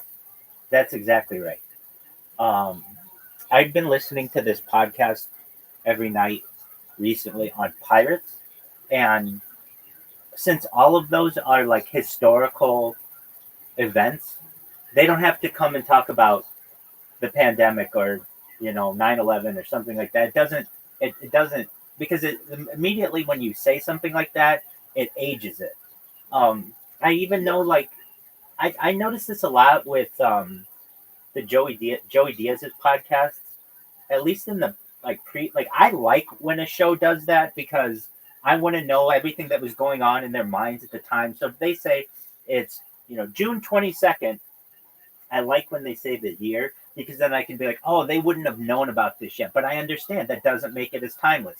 So if you notice, and I notice this with comedians as well, when comedians put out a like where they're going to be in the future cities, they don't put the year. It'll just be like, I'll be in Denver, June 21st. I'll be in Miami, August 15th. But they don't talk about the years a lot, and I think that helps them to remain timeless. In some ways, like That's an interesting one I never heard of. Yeah, if you just look at their, like if you just go to, I'm not saying to do this, but if you just went to like a comedian's Instagram, they don't put the dates on it, at least the year, because then if you're looking at their Instagram, you can be like, oh, this is from like 2018. This is old content. It immediately makes you think that it's old. Instead, if they just put the date and not the year, then you're like, oh, well, that could have been last year, and so it doesn't date them as much. I noticed that they do that a lot, and then in podcasting, like what you said, I'm glad somebody else notices that, and I'm sure that people do, because and I actually the podcaster that I was talking about, I've heard them specifically bring up their methodology, their modus operandi, basically of how to accomplish that. You know what I mean? And again, they don't have like a topical show, so right.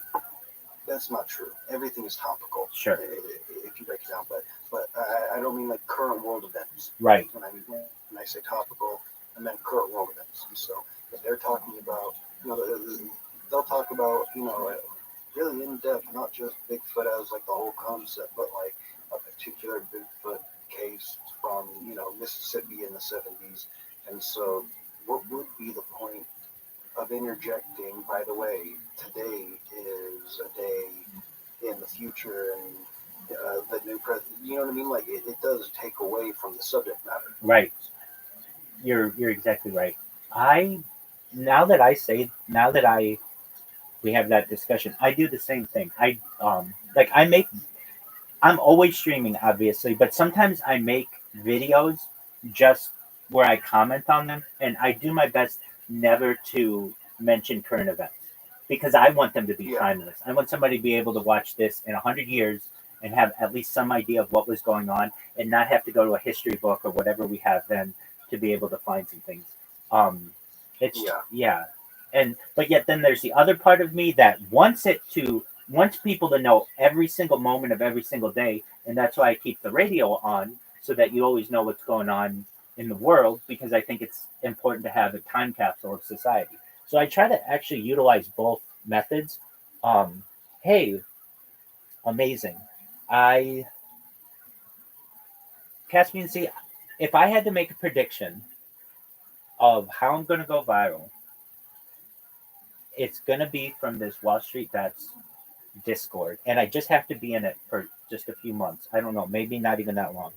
But they kick me out, but I come right back. And now they've gotten to the point where they don't kick me out anymore. And I just have to be like a constant, like it's about consistency. I mean, you said it earlier. And all I created a robot that brings me into when someone kicks me out, it automatically brings me back. It automatically turns on my camera, and it automatically streams Bloomberg.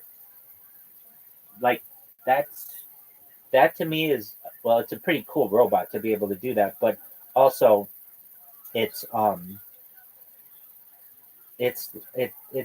consistency. It's about consistency with anything. And yeah, consistency is, I think, very underappreciated in our society. But like,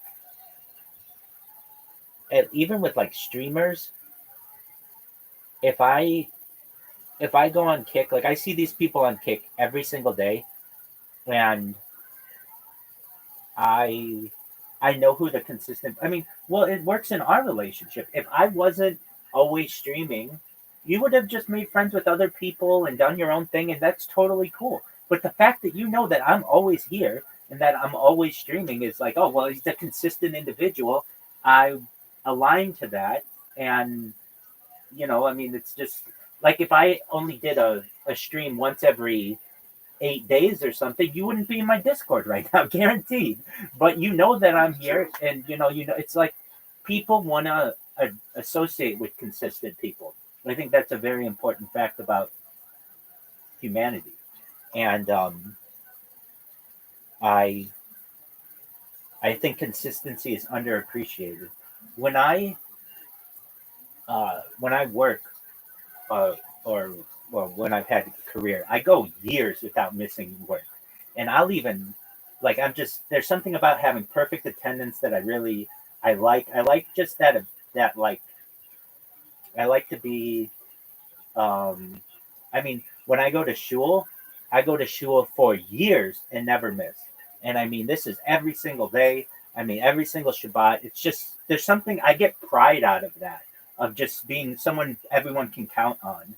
And I think that that's not really appreciated as much in today's day and age. But those people who do appreciate it recognize how important that is, and I think that's pretty powerful. There you go. So I am gonna do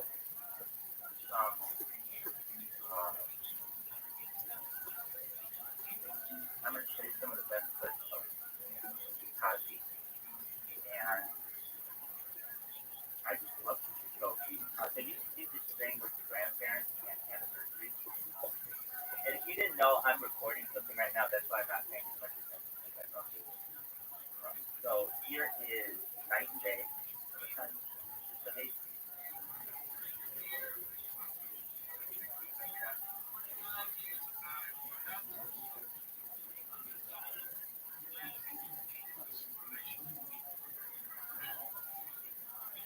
Man, I want to watch it too.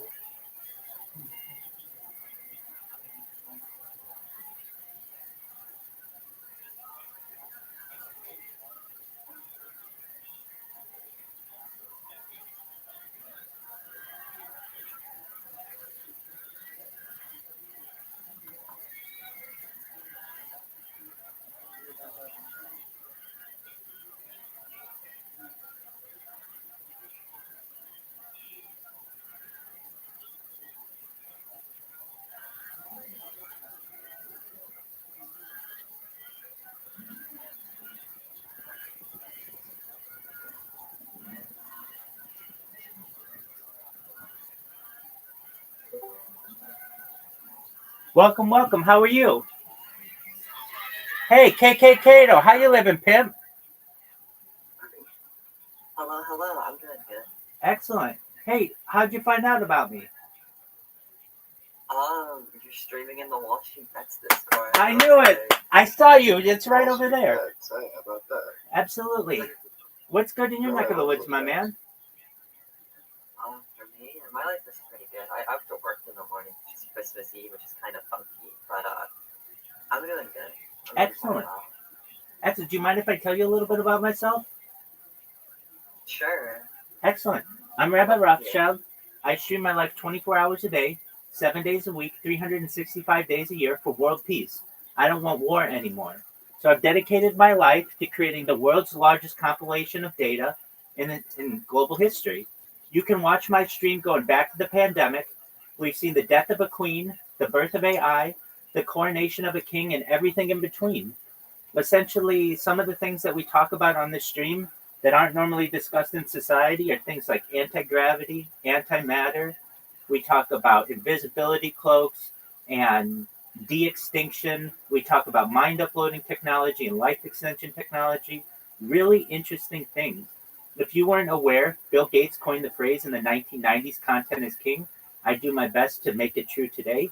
And in 2018, The Economist magazine stated that data was Earth's number one resource, more valuable than food, water, gold, air, everything. And I have more data online than any person. So if this works out, one day I may become very influential. And if that happens, I'm going to make you, KKO, be able to quit your job and live all your deepest, darkest, happiest fantasies. You'll be able to travel the world and start charities for people and just really do all the things that you want to do.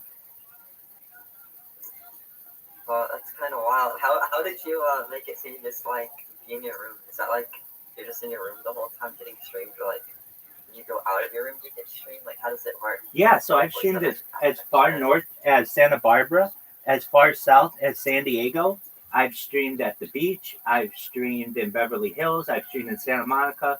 I've streamed as far east as the desert cities and the mountains. And but generally, the place where I have the strongest amount of Wi-Fi is in my room. And I have so many different devices that I overwhelm any kind of data plan that I normally use. But yeah, no, I stream outside too. I've had picnics in the park with fans.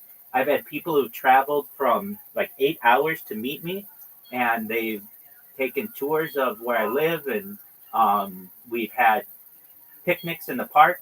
So yeah, I go outside, but and I go outside certainly to just touch grass, but generally it's easiest for me to stay on camera in my room. That's crazy. I appreciate that. Like how can you afford to do this? Like that seems like it's very expensive to have. It is very expensive. So prior to dedicating my life to this, I am a certified project management professional. So I've had six-figure contracts with Fortune 500 companies. I've been able to use the savings from that. That's how I purchased all the equipment. And I really have been living as as much according to a budget as I can, a monthly budget. So my rent is my rent is like $1,000 a month, and I know my food costs and everything. And whenever I need to make more money, I can manage projects for people. And so like I did one this summer and made thousands of dollars over the course of just like 48 hours of just helping some people with a cryptocurrency project. And so I'm able to subsist on that. And then whenever I need more money, I just do another project for someone. Have you had any breaks in your stream where like you had to like stop streaming in the last couple of years? It has been 24/7, 365 for as consistent as possible. The only time I've really had any kind of perhaps, well, let me say like 3.5 years ago, we had a power outage for like 4 hours in Irvine, and I was able to use my data. And also, I had GoPros at the same time. I was actually streaming as the power went down. So I do have some of it. Some of my stream is on GoPros. Whenever like there's an internet issue or power outage or something like that. Um, but yeah, for the most part, it's. I'll say this: if the internet ever drops, which it oh there we go, that happens. I'm so sorry. I didn't mean to leave the call. I'm so sorry. No, you're absolutely I'm fine, so Kato. sorry to do No need to that. apologize at all. No need to apologize at all. But yeah, generally, I mean, people run into internet outages every once in a while, but it's only like maybe 10 seconds. And of the like, I have 10 different YouTubes going right now. So maybe if I get an internet outage of like 10 seconds, maybe 3 of them will go down, but the other 7 will continue. So and then I've also created robots, Kato, that automatically post for me. So I'm actually always streaming on Instagram as well. And I'll send you my streams so you can see. I've got a ceiling cam. I've got um, side cams. Yeah, Oh, absolutely. You can watch me from above. You can see this conversation from above right now. If you would take a look at the message I just sent you, and you'll see. You've never seen anybody with more live streams than I have. how do you store all this data? It's all stored essentially on servers of Alphabet and Amazon and Meta. I see. I like all the Sonic. Oh, Hello. yeah, let me explain what that is. Hold on a second. I'm not a big Sonic the Hedgehog fan, though it's fine. It's a cryptocurrency that sponsors me. So it's known as Harry Potter Obama Sonic 10 Inu, and it's worth $300 million. When I started with it, it was worth pennies, but it wasn't even worth a penny. But now it's around 27 cents each, and it has a market cap of $300 million right now.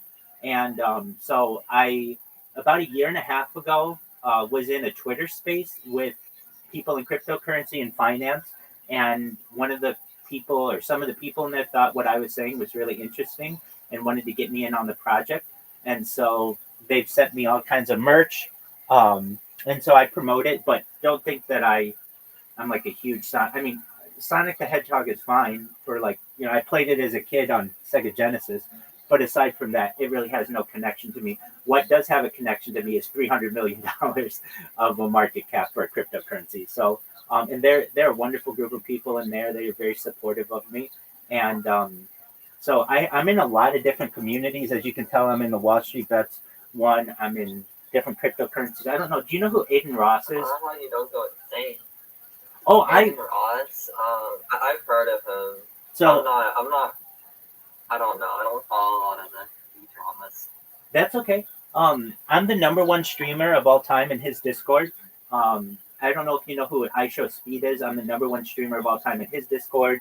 KSI, I'm the number one streamer of all time in his Discord. Like basically, these are big time influencers. Yeah, like the big. Exactly. And so they all know who I am. And then in addition, I created a robot, another robot. I have a bunch of robots. I'll show you it right now, just for a moment, and I'll get this device How going. do you not go insane doing all this? I feel like I would go insane like having zero privacy. Like what if we get like a partner, like a girlfriend or boyfriend? Like what do you do then? Yeah, so I've made a conscious effort to not get into any type of relationship while I've done this, and I know that really, if I go viral, I may potentially be the most eligible bachelor on earth because every woman out there is going to want to be with the most famous person or the person who has the most amount of data. And so I kind of see that as a light at the end of the tunnel. And I've certainly had many relationships with women in the past, but and I love women. I miss them, but I love streaming my life more. And I know it would be very difficult if I had a significant other. They wouldn't be I mean, even if they were okay with me doing this, if we are going to have sex, we can't do that on camera on YouTube, or we're going to get banned. So there are some things that, um, I wouldn't be able to do with them. But I know in the end that perhaps the benefits may outweigh some of the issues that I have to undergo, and I'm fine with that. Okay, just one moment. I'm going to show you this robot.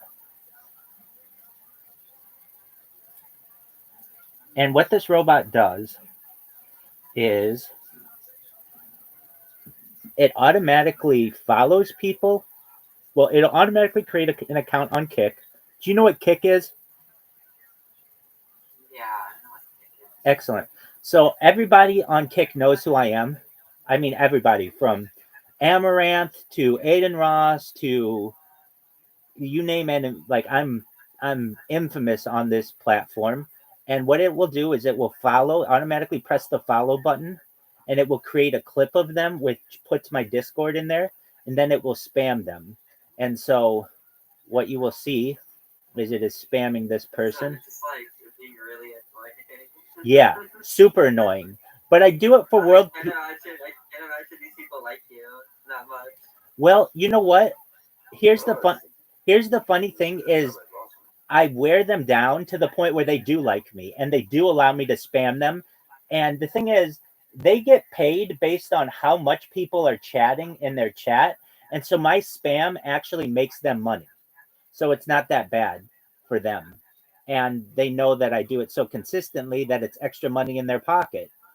I don't know if you probably don't know who the owner of Kick is, but his name is Eddie Craven, and he and I are friends on Discord. And so I've been able to make I streamed for 2 years and no one knew who I was. I created these robots, and essentially overnight, an entire platform knew who I was. So it's been very smart of me to be able to do this. And with every day, I gain momentum. And really, it's about world peace. I want a platform to be able to discuss world peace because I talk about things that are very important to society, ending world hunger through the use of agricultural drones and floating greenhouses, saltwater greenhouses, hydroponics, vertical farming, cloud seeding. Those are 6 ideas that I don't know. you're good. Those are 6 ideas that could change the world, especially in the developing world. I want to help end world thirst through the use of smart straws and digging of wells and desalination plants where we pump seawater onto land to make it drinkable. These are all things that I think could be used specifically in the developing world to help people and raise the quality of life for everyone on Earth. These are important things. This is why I've dedicated my life to this. It gives me a platform to be able to discuss these things, to educate people. And here's the really cool part. When I go viral, which can happen at any day, any month, when it happens, I am going to be essentially uncancelable.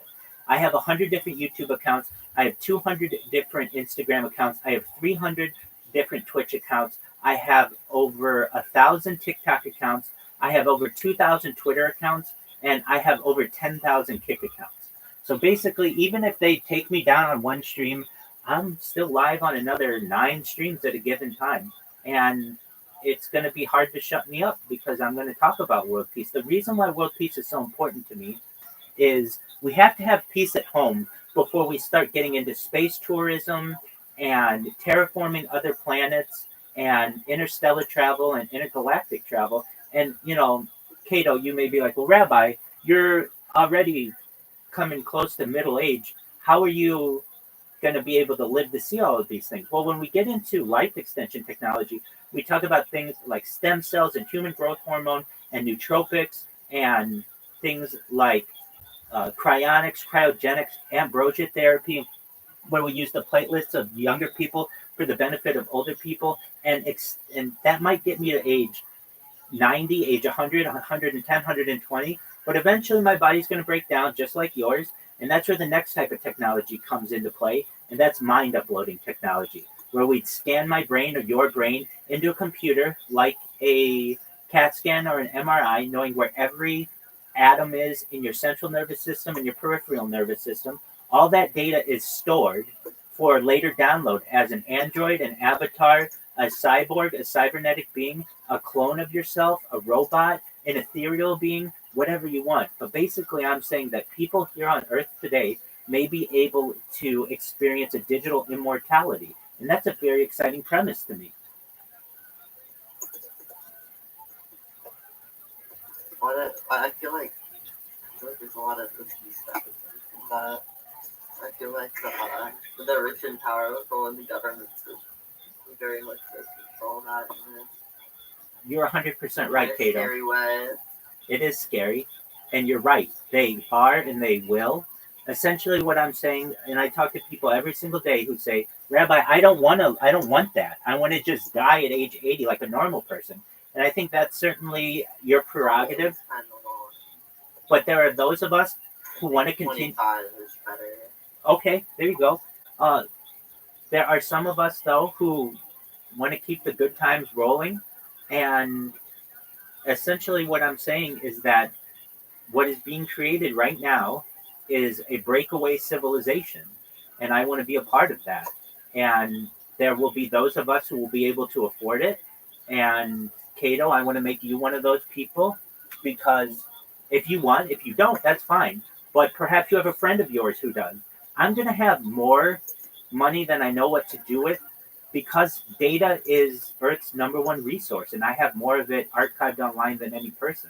So I want to make people's dreams come true. And for those people out there, especially if they would have never been able to experience it in the future or in the past, I want to allow them to experience life extension and mind uploading technology in the future if they want. You speak about all this, like you have like the most data. What about those mega corporations that get like all the data uploaded to them, that get like literal lifetimes worth of human data every like hour, like YouTube does? And doesn't like Alphabet own all of your data? Like you own none of it. Like it's owned by the companies that have gotten it from your likeness and the terms and conditions you apply to. That's fine. So long they as own a lot of the data. That's fine. So long as people eventually know who I am, I can go on any platform and be able to utilize them. So let's say I want to just go to Amazon and say, hey, I want to do the same thing that I do on YouTube on Amazon. I do on Twitch, but I want you to be able to archive those things. Or I go to IBM and say, hey, I just need your server space. In exchange for being able to store my likeness on your server, I will essentially be hosted by you, and I will sponsor you. That is an incredible opportunity for one of these large mega corporations. Yes, they have content that is, they have, like, let's just say Alphabet has content that is an incredible amount of it, but generally this isn't the kind of content they have. They don't have one person's life content. They have very highly edited videos that are quick clips, and it's not long form content like mine is. So what I have to give to the world is long form content, and that is what's valuable. Have you ever seen the movie The Truman Show? I have. So it's similar to The Truman Show, how Truman Burbank became a global phenomenon when people, found out that he was always on camera from birth, and they could follow his life and grow up with him. That's a very interesting premise that I can give to the world. And I have most of it already passed for you? Growing up and all that stuff. Well, I have a lot of that on camera as well. My parents did a very good job, at least with like home videos, to ensure that at least many of the events of my life were archived. But I can also say that if I were to have children, we could have their entire lifetimes on camera. I'm not saying that I'm going to be the only person to do this. I just have done it. Pardon me? Go ahead. We're already being recorded. Our cell phones record everything that we're doing. We just may not know it, but every sound that is made then why is the data valuable? That's already being recorded. Because currently these mega corporations like Apple, who has Siri, or Amazon. Hello, how are you, Mike? Just one moment. I'm in the middle of a discussion with our friend here. Or Amazon that has Alexa do not have someone's consent to be able to share that data with the world.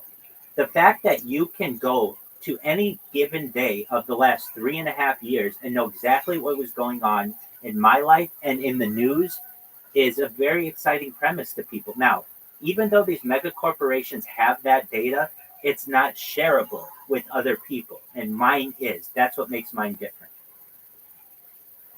But isn't it what makes that data valuable is so they can train algorithms off it?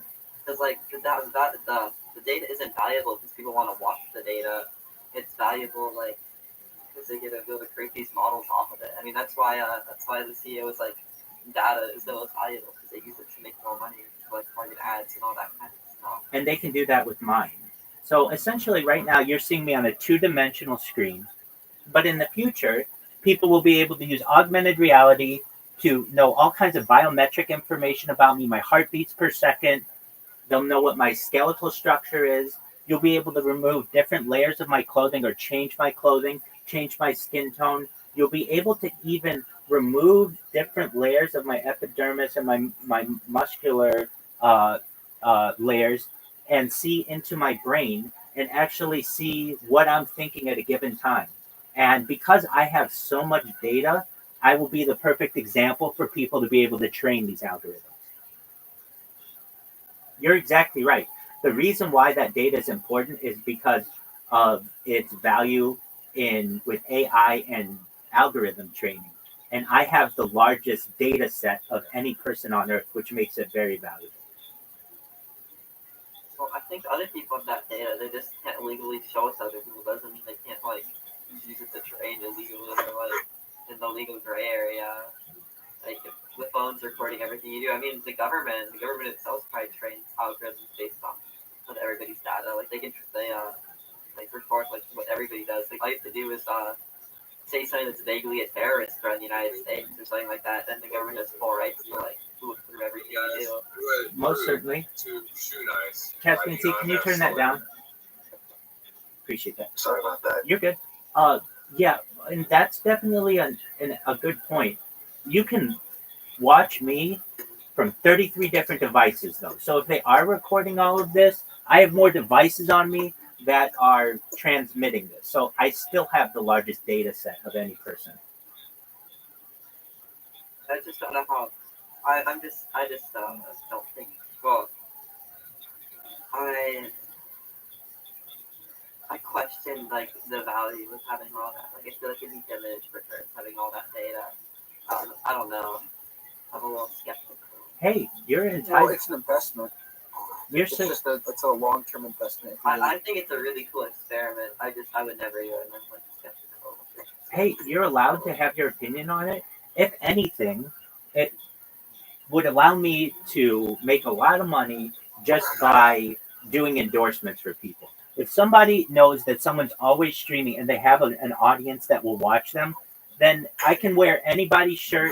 I can look like a NASCAR driver with the amount of endorsements that I can get. And people will just want to associate their brand with me because there'll be a lot of eyeballs on it. Nevertheless, the fact that I have all this data in the past that can perhaps be monetized, it's the fact that I am always consistently on the internet gives my stream a value in itself.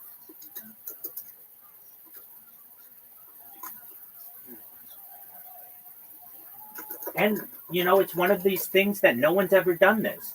So it's essentially, I'm an explorer for the digital age. And people might have said to perhaps Christopher Columbus, hey, what value is it going to be able to cross the Atlantic, or perhaps to Sir Edmund Hillary, what value is there going to be to climb Everest? We don't know.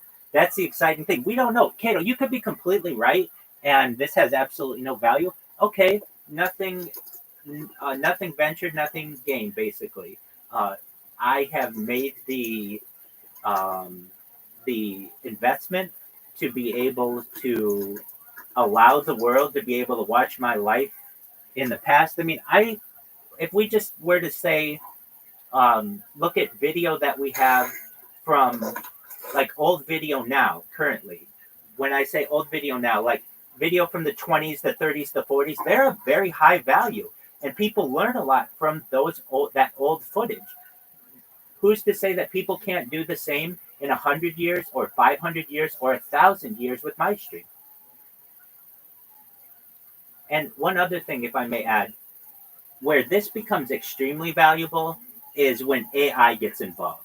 So you don't have to watch a 24-hour stream of mine to understand what I did in a given day. It can automatically be edited for you to give you a 1-minute wrap of what my daily activities are. And we can grow up together. And you know that at any given time, if you're bored, you can watch somebody and they're doing something really cool. What am I doing? We've watched every major podcast that's available, every major movie, including every Oscar nominee since every Oscar winner since 1929. Listen to every major music album. I sing karaoke on here. Every major artist, we featured their music. Listen to every major audiobook. And I've really made it just like a world's compilation of art. So people will be able to connect to this perhaps from many different ways. It doesn't just have to be my life. It's all of the other art that complements it. What do you do when I guess the copyright on it expires kind of stuff? Like in 25 years, people will be able to use any of third parties you have for any of their own purposes. I want them to. I'll be a very famous person by then. And I never want to charge for this. It's a gift to the world. I want people to be able to learn from it and utilize it in their own way. There perhaps will be a phenomenon by that point, and I don't ever want to copyright this. If I ever am going to make money, I'll be able to do it through endorsements, much easier than I will be by just a YouTube algorithm.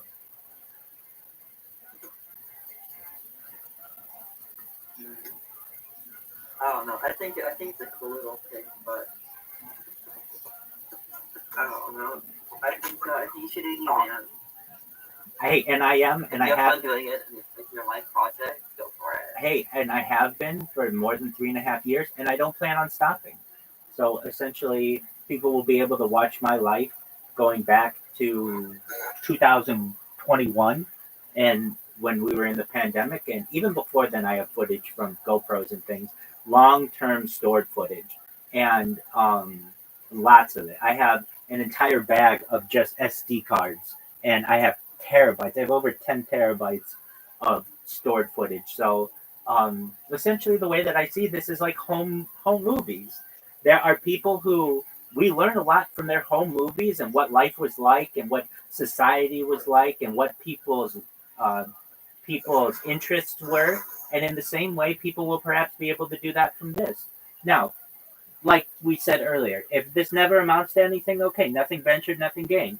But imagine if it does turn out to be something. It has the opportunity to have a lot more, has the opportunity to change the world.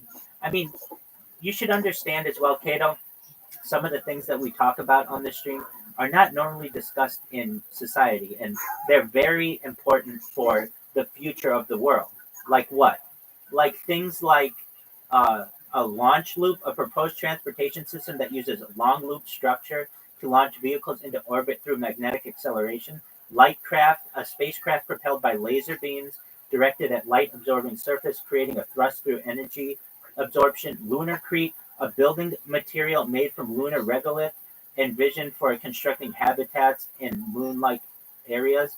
A lunar space elevator, a structure extending from the moon's surface into space, facilitating transport to orbit without traditional rocket launches. A magnetic sail, a spacecraft propulsion method that uses a large magnetic field to interact with solar winds or magnetic fields. I mean, I have a huge list of these things that we talk about with people and that I've been interviewed about. These are all really good ideas, and no one's talking about them now. People talk about right now, it's just about rizzing people and getting laid and all this other stuff, and that's cool, and I talk about that kind of stuff too. But when we're talking about things like cold fusion and computorium and electrogravitics and faster than light communication, people are going to say, this is what I want to watch. This is really interesting. Tell me about faster than light communication. It's a communication methods that would allow for information travel, transfer faster than the speed of light. Oh, that would break a lot of laws in physics. I mean, even spooky action at a distance can't do that. I mean, you bend space time could. Hey, Rabbi, after you're done with this conversation, I have one question for you. Okay. Hey, let's hear it, Mike. What's your question?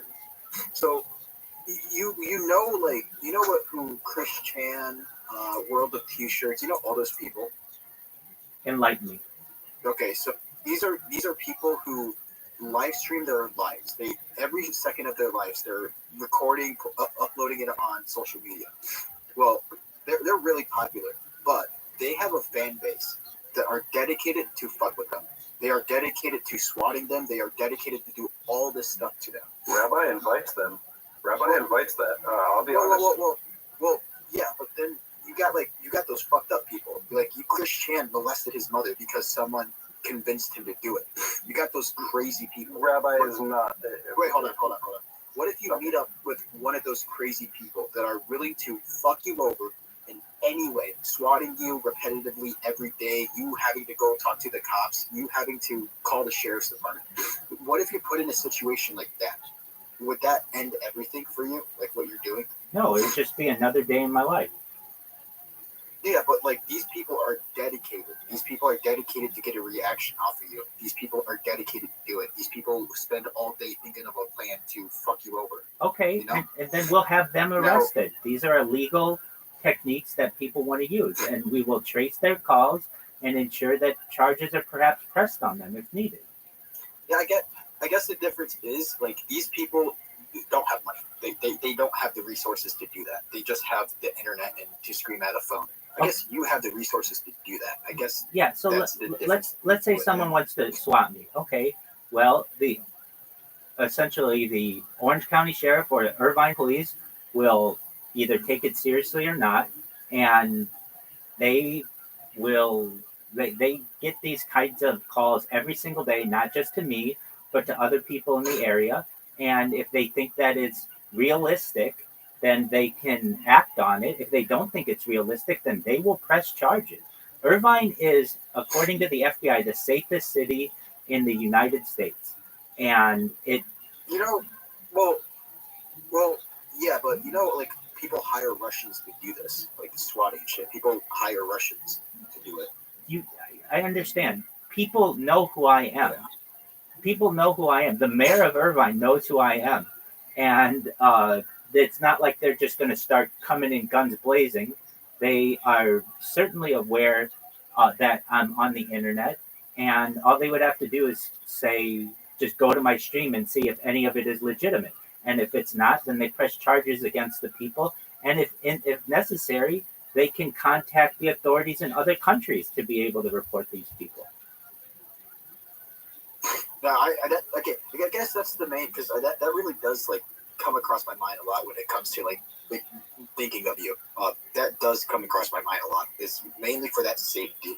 I don't want you to end up like just being rapidly swatted, just all this bad shit happening to you, packages coming to you, like, I just don't want that to happen to you, I recognize that. I'll say, I come from groups online, and that is what we do. We find people who all it takes is telling them something that makes them want, we like to spend low effort, make someone mad, and let them be mad for a few months, and then try to just poke them just enough to keep them mad. That's how I found Rabbi. And there are servers, every group of trolls I've seen in the last year plus now, I've been hanging out with Rabbi. I got interested because one night we were looking for somebody new to play with, and someone said, check out this Rabbi Rothschild guy. And the main guy in the server, he was looking, and after about an hour, everyone just kind of was like, there's not really anything going on. And the main guy said, I don't think you got anything to work with, and he was gone. And nothing sparked my interest in Rabbi more than 1,000 trolls at one time, looking at him, picking him apart, trying to find how to get under his skin, how to turn him into a lolcow, and it's just not possible. I don't know what to say. There's something about Michael Rothschild here that is different. And even what was it? Was it like 3 months ago? You said to me like, "Wait, are you still in that server? Go tell those." And you fucking stream in there. I'm live in there right now. Rabbi streams 24 hours a day in a troll server. That's right. And if other people, I've been there. I have screenshots of people, and I told him, I was like, "You really want me to go remind the trolls that you exist?" And he's just like, "Fuck yeah, go do it." Absolutely. And so I went, and as soon as I did that, it was like, the next day, and then I was taking screenshots of people in a troll server saying, "Yo, some people are trying to fuck with Rabbi. Let's hop in there." That's absolutely. I don't want to say anyone is.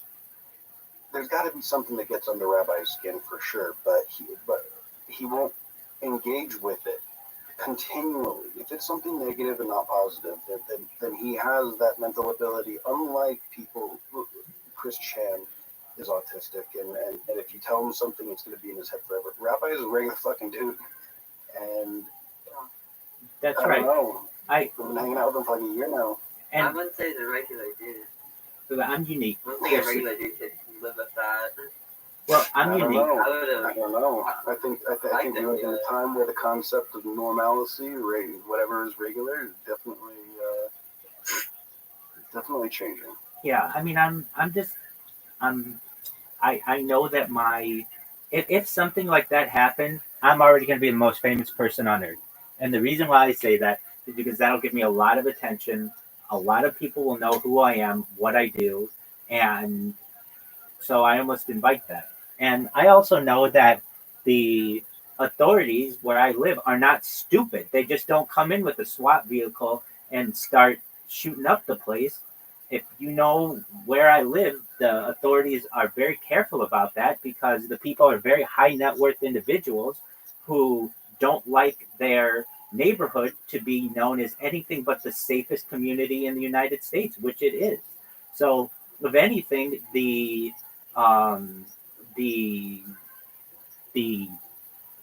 person who's making the call or whatever is going to have to prove more than just a random call. And if anything, they're going to reverse search that call and see if it's legitimate. I mean, it's not like they deal with this on a daily basis. I'm not the first person in Orange County who will ever be swatted or ever have a pizza delivered to them or ever have their car towed. It's not something that I really fear.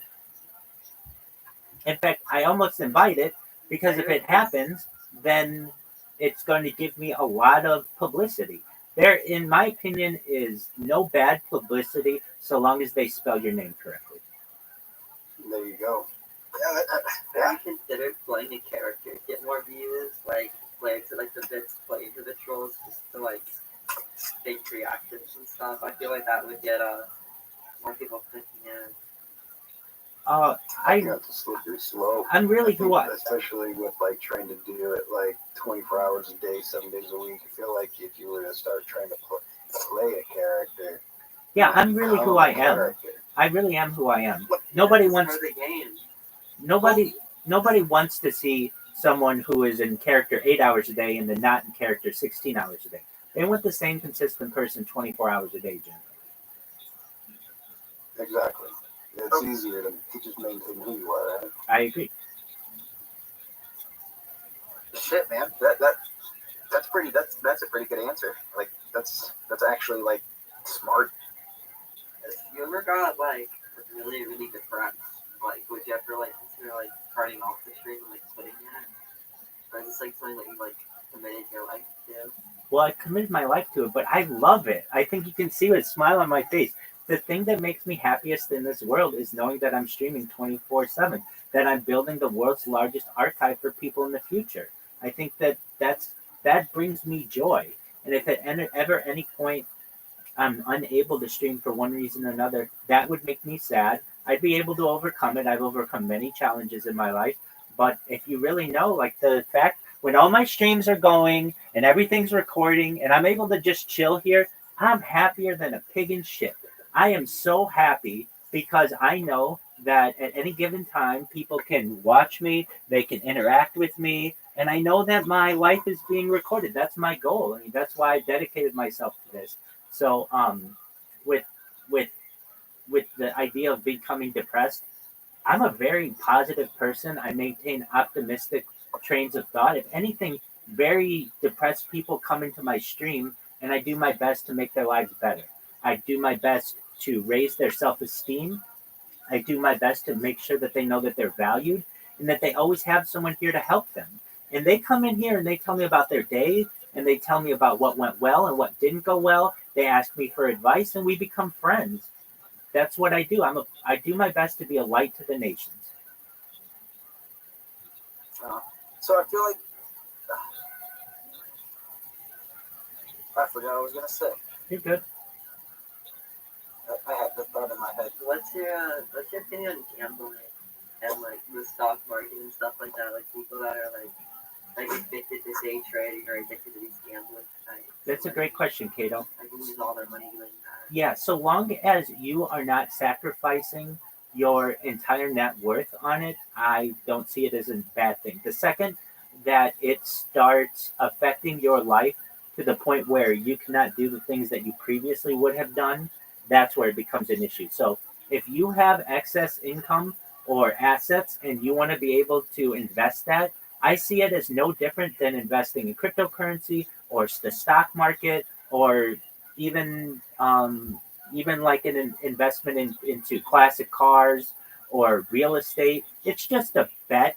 It really, at the end of the day, it's a bet. It may not be a Wall Street bet. It might be a real estate bet, but you're just taking a risk. But I think those are healthy risks to take. The reason why people acquire mass amounts of assets is because they've taken risks. So long as it is not a risk to your day-to-day survival, I don't have an issue with it at all. You know what's funny? Everything on red. Well, what's funny is that I was asking my dad the other day, actually. I said, you know, I said, I'm going to pose to you an interesting scenario. I was like, imagine if when I was 10 or 11 and I asked you to buy me a Pokemon video game. Imagine that at that age, I had the knowledge of the future. Let's imagine that I knew one day this $29.95 video game cartridge was going to sell, as long as I don't take the plastic off. Right. It'll sell for $1,000 in about 20 years. Right. I told my dad, let's imagine that I, as a child, understood that this product was going to gain in value. I said, now, is there ever a possibility in the world I, as a 10-year-old child, would have been able to convince you, my parent, to invest in a pallet of Pokemon Red, the same video game, 1,000 times?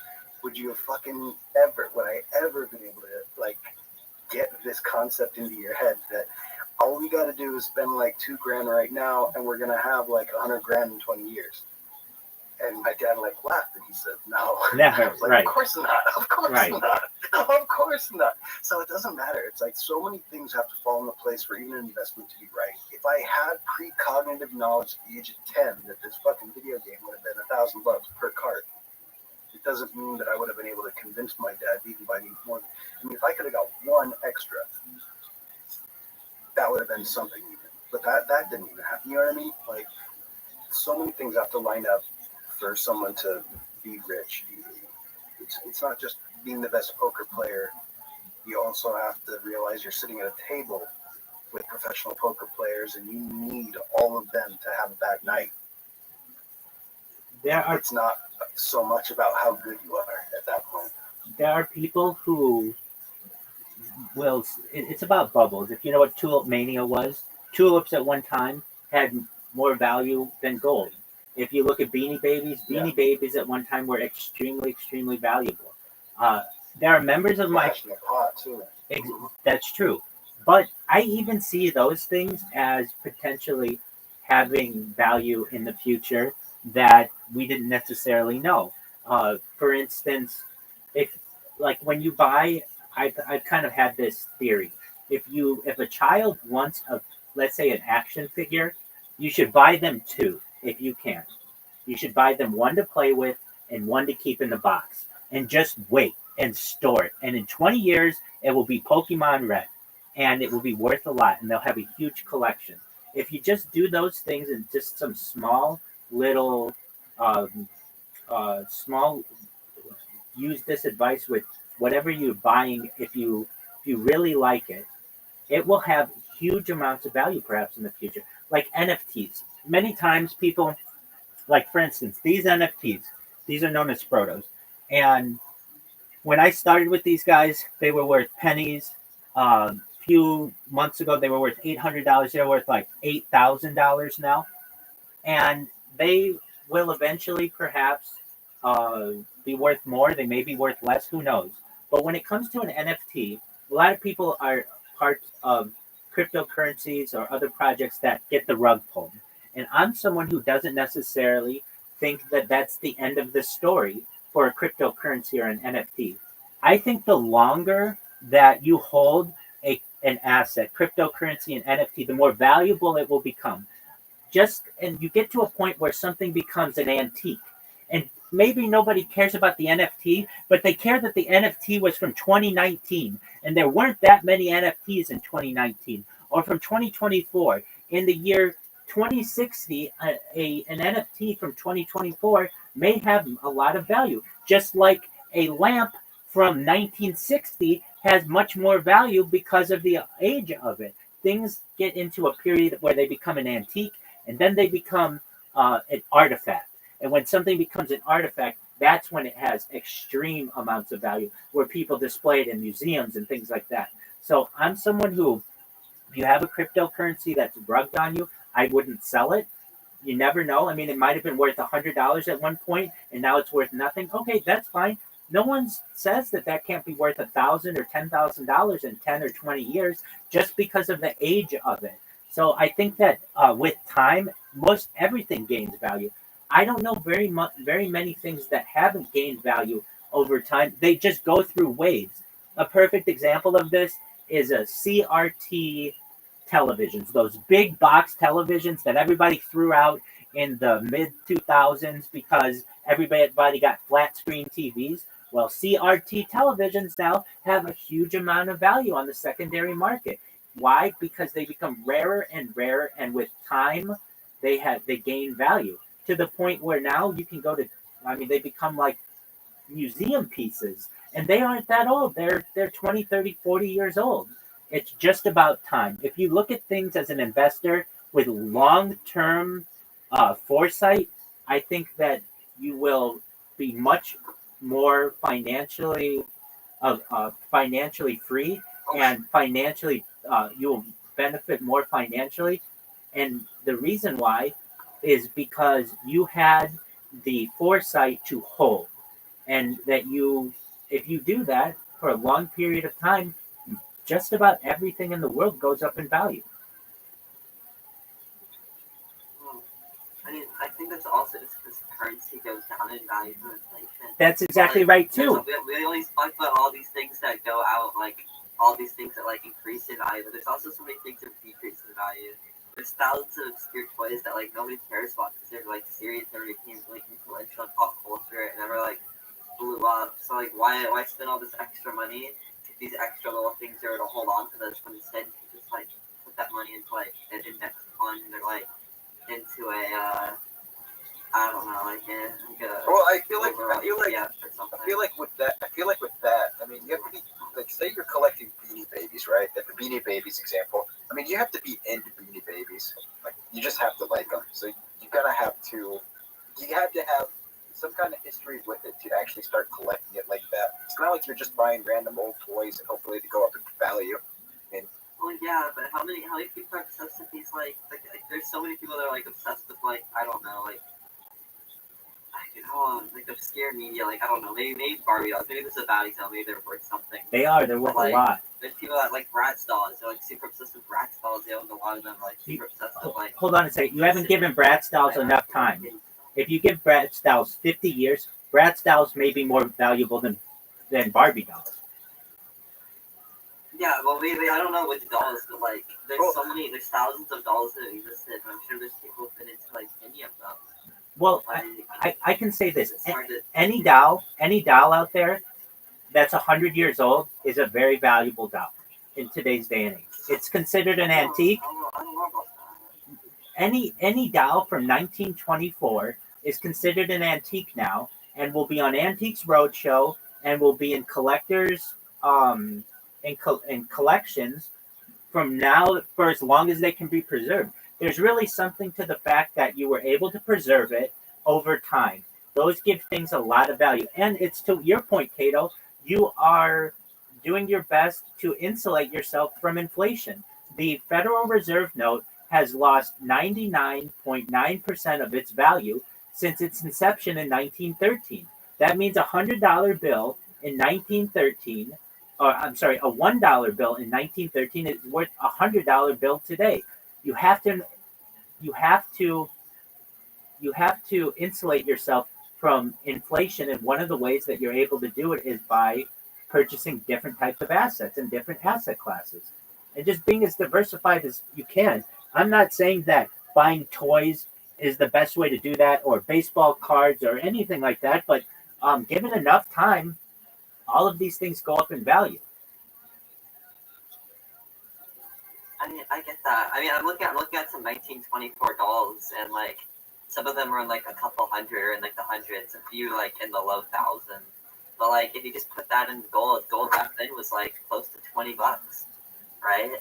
Now gold is what, like 2,700? What's spot gold, right? Let's call it gold, right?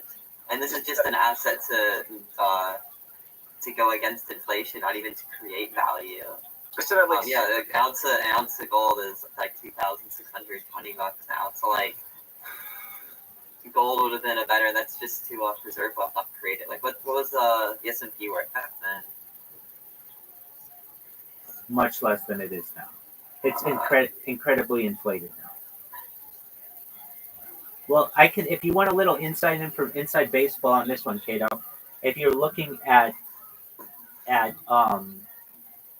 minerals, I could be wrong on this, but give this 1,000 years and I bet I'm right. Silver will overtake gold, and the reason why is silver is more valuable in computers than gold is, and silver has a higher melting point than gold does. There's more uses for silver compared to gold, is what you're saying. Yes. Yeah, if you put $100 in the S&P back in 1924, it would be 2.5 million now. Okay, but that doll wasn't $100 back then. The doll wasn't. What was the doll worth back then? Like what? Like $1 maybe? That would have been a very expensive doll. Probably less. Way expensive. Probably like what? Like 5 cents? Perhaps. Maybe 10 cents, something like that. 10 cents? That's still a couple thousand today. I have never seen a dollar before. Someone put your hat down. That's a dollar bill. Well, like you're saying, those dolls are being sold at that. And you have to understand, back then, people weren't looking at dolls as investments. They were looking at them to be able to get joy from their children. Yeah, but you wouldn't have had that joy because it would have just been in a box. No, not necessarily. Nope. Those dolls that you're looking at from 1924 aren't all in boxes. Many of them have been played with. Yeah. I mean, the ones that are very expensive are out of the box, are in the boxes. The other ones aren't. Okay, but even I'm still, just trying to see what they costed back then.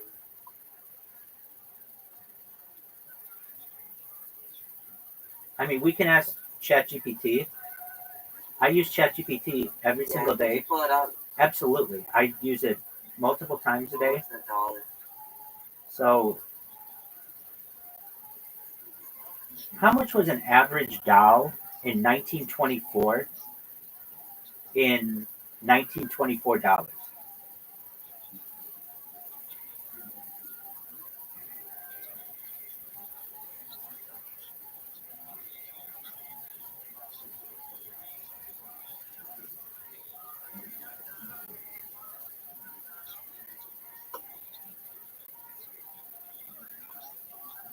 Anywhere from 10 cents to $3, so nothing really really high. If it was $3, you'd have $75,000 now, and if it was 10 cents, you would have you'd have 2,500. I don't know. I feel like, and I feel like the liquidity difference between like an index fund versus a doll, they have to have a very specific collector or buyer to get it. It'll be hard, especially if you wanted to invest into like a ton of dolls. Like if you try to liquidate your assets of dolls on the market, it would affect the price heavily. And you can't guarantee a collector would pay for that. Okay, I mean, then I don't know. look at this. That's just a random doll. Let's go with something that had value then, perhaps, or has value now. A Honus Wagner baseball card. So let me look this up. How much was a Honus Wagner baseball card? The one where he was anti-tobacco and it was with a tobacco company. How much is that card worth, and how much was it worth originally? All right. So this is a 1909 to 1921 T206. Its original value was, let's see here. So the cost of one card back then was a small premium to a price of a pack of cigarettes. So a few cents, let's say 3 cents, and it's worth $6.6 million now. So take your calculator and put in 3 cents. How much would it be today? Like 3 cents. It's gonna be like I don't think $500 million. That's okay. I mean, it'd be like a few $1,000s now. But if it's in the right investment, it's worth almost 1,000, 600. All right, but But yeah, that's exactly the fund the right investment. Nobody could have predicted that would gone up. That's like saying put $3 in like Bitcoin, like before it blew up. Like hindsight 2020, if you spent like $1 on a Powerball card with the winning numbers, yeah, you'd have got a massive return. So that's like a needle in a haystack. It most certainly is. I don't know if it's give anything enough time. I feel like there's a lot of survivorship bias with those investments. There is, but not necessarily. Just take anything from the 16th century, and it's valuable today. Anything. If you know that something is 400 or 500 years old, it's valuable today. I don't care if it's a doll, or if it's a shoe, or even if it's just like trash. It's now become an artifact, and it has value. And it's worth millions of dollars.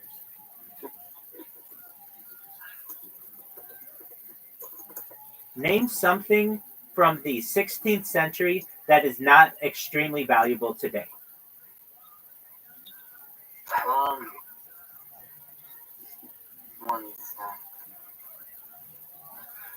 I guess an argument could be you can get ancient Roman silver coins for like less than $1, like less than $100. Like okay. Authentic like ancient Roman coins of like 203 AD, like less than $100. I don't think just being gold makes it valuable. It's supply and demand. Things are only worth value because people want to pay for those items, and like those collectible baseball cards only worth it because like a series of auctions made the cards artificially inflated in value, make people have that demand, and it was seen as an asset. Same thing as like fine art. Like I don't think time inherently makes something more valuable. I think like the history is cool behind it and all that. And I think that messes with like the human perception. Well, but there's nothing inherent about it. I guess what you're not understanding is not everything gains value with age. Not everything. But that's what he just said. Name something. In the 16th century, name something. More valuable. Name something that does not. A brush. A brush, like an ancient Roman brush, is going to be in a museum. You're not going to be able to buy that. It's so valuable that it'll be in a museum. These coins. Those coins are worth those coins are probably worth more than what they were. Yeah, they're worth more, but not significantly. Wait, that makes my point. It has gained value because of The time. silver has not gained any value. It's the fact that it was pressed by the Romans. If you know what I mean? Yeah, So, I know. So pottery from the time, at that point, you might have a vase that costs more than a silver ingot because of the artistry that went into it, and especially with coins, depending on where it was minted and everything. The Greeks were minting things all over. If you were minting something in Rome, you'd have a really pretty looking coin. If you were minting it in one of the outskirts, somewhere in like Asia Minor back then, you might have had like an uglier looking coin, which even though it was still passed as currency in the day, and it was the same weight in gold or silver, the process of actually minting the coin left a less valuable indent, or because of mistakes, a more valuable one. Even currently, like a 1942 penny that has a particular error is going to cost, how much money. So when we find certain, it's not so much the material of the periodic table element that it is made out of. It's because I agree. I mean, 100% agree. Like, we have like 1898 pennies that are worth like $3 or $4, but then you have like a more recent penny that has the error. Exactly. What I'm saying is what determines the price isn't like if it's old or if it's not old. It's like what we value in the item. Yeah. It's very subjective. And I'm just saying that just buying these random subjective pieces isn't a good investment because it's almost impossible to determine if that particular one's going to go up or down in respects to other more certain investments like real estate or the stock market or things that like have a more proven track record to go up than like speculating on like collectibles. Cato, I agree with you 100%. If you were asking me, in what should I invest, Rabbi, I would say the FANG stocks: Facebook, Apple, Amazon, Netflix, Google. Those are great. Great chips. Yeah, exactly. So I'm going to tell you to invest in that. When it comes to more than anything, real estate, because you can't produce more of it, and so that has incredible value. But I am saying as well that given enough time, even things that you consider garbage today, an old Coke bottle will gain, or like a can of Coke can gain a lot of value over the course of a century. Do I think that that's the best investment? No. I would say that there are many investments out there, including gold and silver and platinum and palladium, that are much better investments. But given enough time, assets tend to increase in value. And one of the reasons, inevitably, is because inflation is a thing.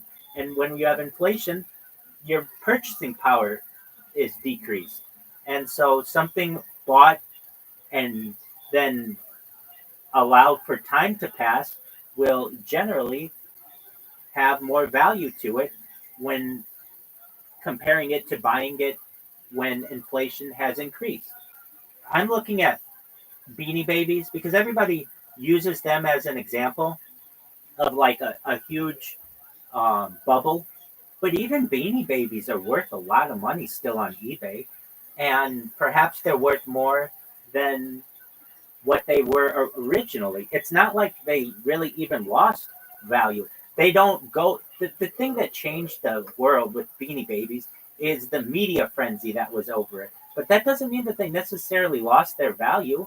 Many of them still have held major amounts of value. I know I have an aunt and uncle who were Beanie Baby. The fact that the fact that Beanie Babies were what's the word? Forged. They were not. They were inauthentically made and passed off, and fakes flooded the market, right? Right. If someone takes the time to try to bite your style, then at some point they could have some kind of a rejuvenation for sure. Well, especially after people, or actually at this point, people might be seeking out one particular manufacturer of fakes because for a reason. That's really interesting too. Even No, I think that's cool. I just don't think it's like it's all speculation. I think that's kind of what I wanted to say. Like there's one guy I follow on YouTube, and he has like a tea company, or all he talks about is different tea from around the world. And people who don't like tea are never going to like support his business, but you know what I mean. There's always a market for it. If something was made, and then there's a group of people somewhere that are interested in this topic, and that means that there is a market. Even if the Beanie Baby market isn't as big as the media once made it seem, it's still there. Like there are still people selling it. that's true. I think there's that market. And with all of humanity, it's the niche markets. Like the tea drinkers. Who want to buy special tea sets and tea pets and stuff. I just found out about little ceramic. It's all these things that they only cater to one group, and so it's like specializing. You don't want an oncologist to try to work on a cavity in your tooth. You don't want a dentist to treat you for cancer. It's like, but they're both doctors in their own right, obviously. It's like both are valued, but some people don't like the dentist and don't value dentists. I know I need to go see one more. Well, I can tell you. It's like infinite permutations of people and communities. I can tell you that. The thing about dentistry, it's kind of off topic. You should get a hydrogen peroxide mouthwash, and then also there's this new type of toothpaste that NASA developed for astronauts. Instead of using fluoride, it uses 10% of this other compound. Let me find it. My man, I've been using that for a decade, more than that. I like Tom's of Maine, fluoride free. Yeah, it uses 2 decades. Hydrogen peroxide washes. It Absolutely. uses hydroxy nanohydroxy. I cannot pronounce it, but that 10% solution of that in the mouthwash, in the toothpaste instead of fluoride is good. I mean, they recently had studies about how fluoride can negatively impact the IQ of children. Harvard did one. Little kids. Yes, they did. I think 7 or 10 times the daily recommended dose. It's a lot. Absolutely, and, Cato. Unless you're swallowing toothpaste, holding your mouth a lot of times. Cato, you're not. I've been convinced of this for many years. I've used water filtration systems to be able to remove hard metals and toxins out of my water supply. I've used Tom's of Maine fluoride-free toothpaste for decades. I do my best to avoid fluoride in any way that I can. So I'm in agreement with you on that. I'm very well aware of the Harvard study. I know that New Zealand has done studies as well, and they had fluoride and then they've removed it, and they had no difference in their IQ levels. So I can tell you that that's a large study, a large mass of people that did not see negative health effects. But they did see improved cognitive testing, which I think that is very important. I don't think that we should have fluoride in our food or in our water supply, and I'm an advocate for defluorinization of society. If you really know what it is, it's an industrial toxin. I feel it should be a choice. There's never because then dental. I like fluoride in my toothpaste, but I'm very vain about my teeth. I like having perfect white teeth.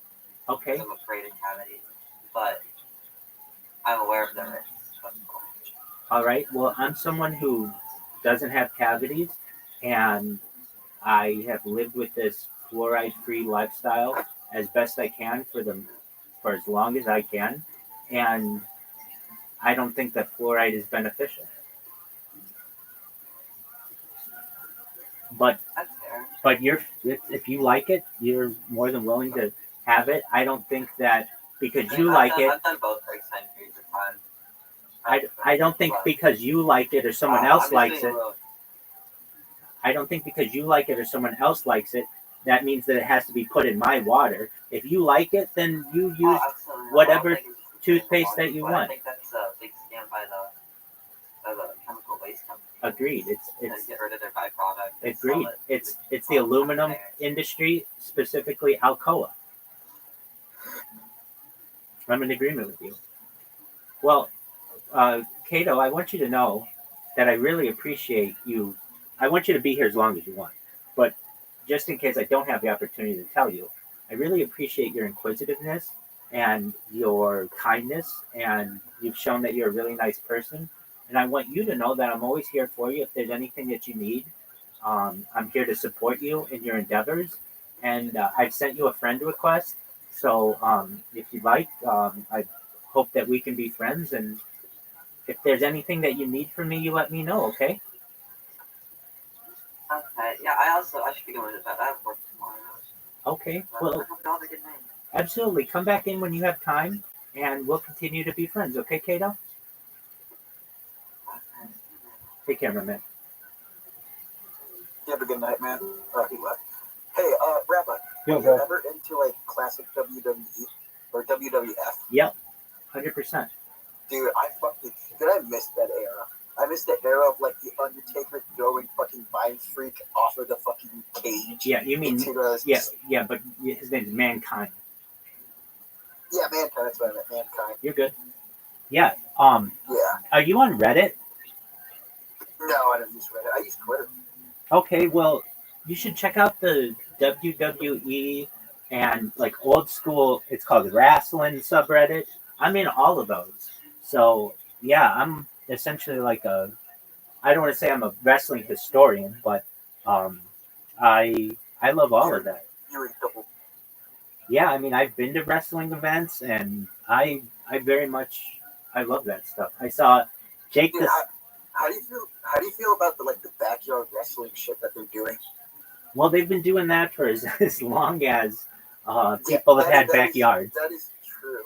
And is true, but dude, they're fucking throwing them into barbed wire tables from the roof. Yeah, most certainly.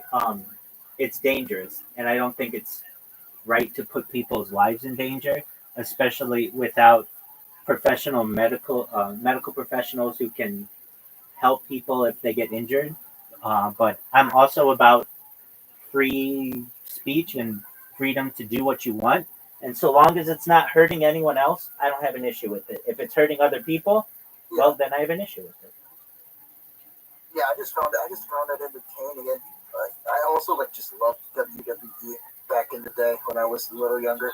Absolutely, it's very cool.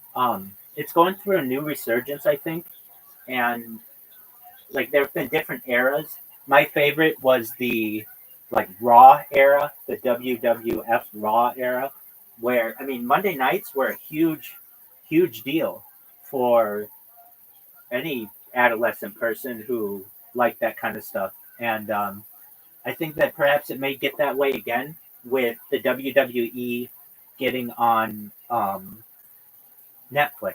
They've got a new contract that starts in 2025. You know about this? No, I did not know about this. Yeah, so it's going to be live on Netflix every Monday for years. And I think that'll give it a new audience and could perhaps raise its ratings again. I grew up in the Daniel Bryan and fucking Seth Rogen and that whole team. Very well. The Wyatt brothers. I grew up in. And then I watched a lot of classic WWE and WWF. I used to have a whole series of WCW on DVDs. There you go. Hey, just one moment. I'm going to use the restroom. I'll be right back. No creo que su influencia, pero creo que soy sensacional. Pero yo sé que Tony es un maricón. Oh, you son of a bitch. You son of a bitch. To no bueno at la comidica. How about that, you piece of shit? Sam, what's your level?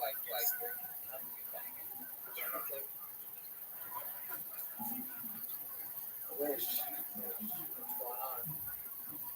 Single right now.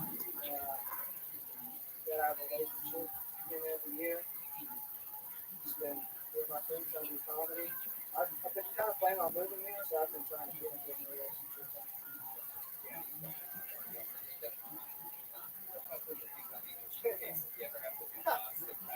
Listen, dude, it's not completely dry, but I don't know. I'm too emotional about all this stuff.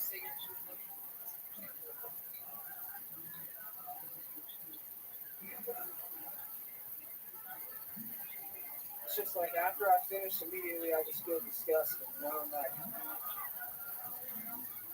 and maybe that like the girls aren't hot enough, maybe that, but it's really, I don't know. It's like, don't touch me. I want to leave right now. Like, Do you have any tricks to get away or have them get away from you? Is there anything you have said or done right after sex to get rid of you?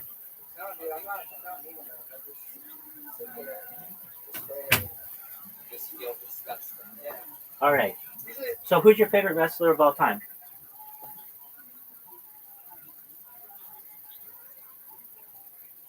Bray Wyatt. Okay. Who's your favorite wrestler today? Today I haven't watched WWE in a long time. I just like never had cable to watch it. I got you. I'm gonna definitely start watching it again if it's on Netflix. Yeah, let me take a look and make sure everything I said is correct. I'm pretty sure Netflix, WWE deal.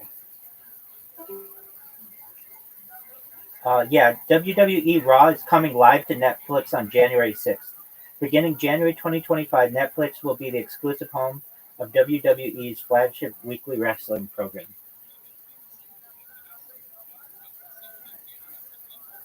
So, yeah, it seems like you'll have that opportunity, which will be really cool. Yeah. It's a 10-year deal. Oh shit. Well, Rabbi, I'm gonna head to bed. Hey, you take care, Mike. You're welcome anytime. We look forward to seeing you again soon. Excellent points. Take care, my friend.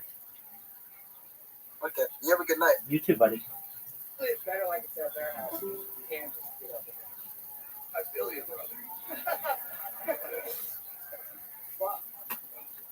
When I know Cheryl wants to make love, I have a panic attack. I can't finish. Guys I went. For about 6 months, really hard to finish. You gotta find things. I've gone years without cooking. So for anyone out there who's like, wow, I think this is like I do something. Hey, guess what? Take, for example, me right now. I've been having some feelings about this one in the front row, and I feel horrible I do about things my way. it. But I can take Really? that with Yeah. me. Rabbi Moshe Feinstein did things his way. I do things my way, and he's not here right now. We're gonna have to revivify his ass. I'm here, baby. All right. So with that said, I don't know if really good it's gonna advice there. record. Everything sucks. Don't forget about that.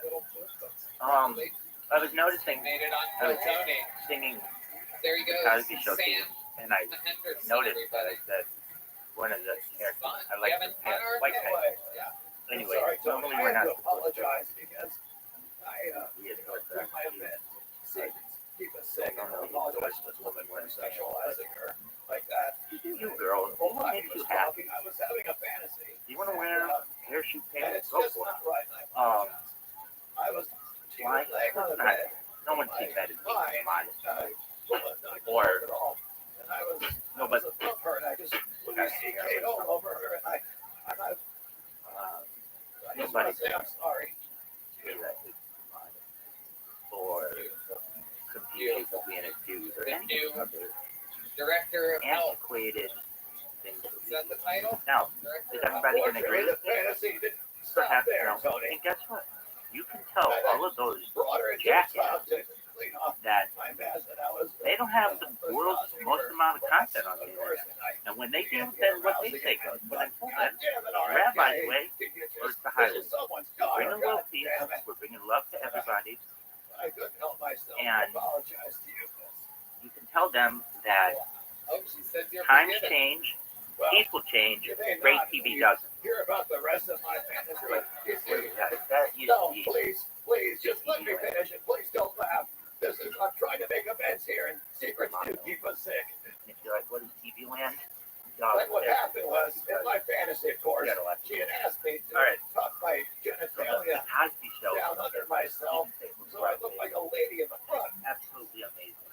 And then love she it. said that I looked like a pretty Any girl, you said you don't which, of course, brought a tear to my eye because it was something I always wanted to hear.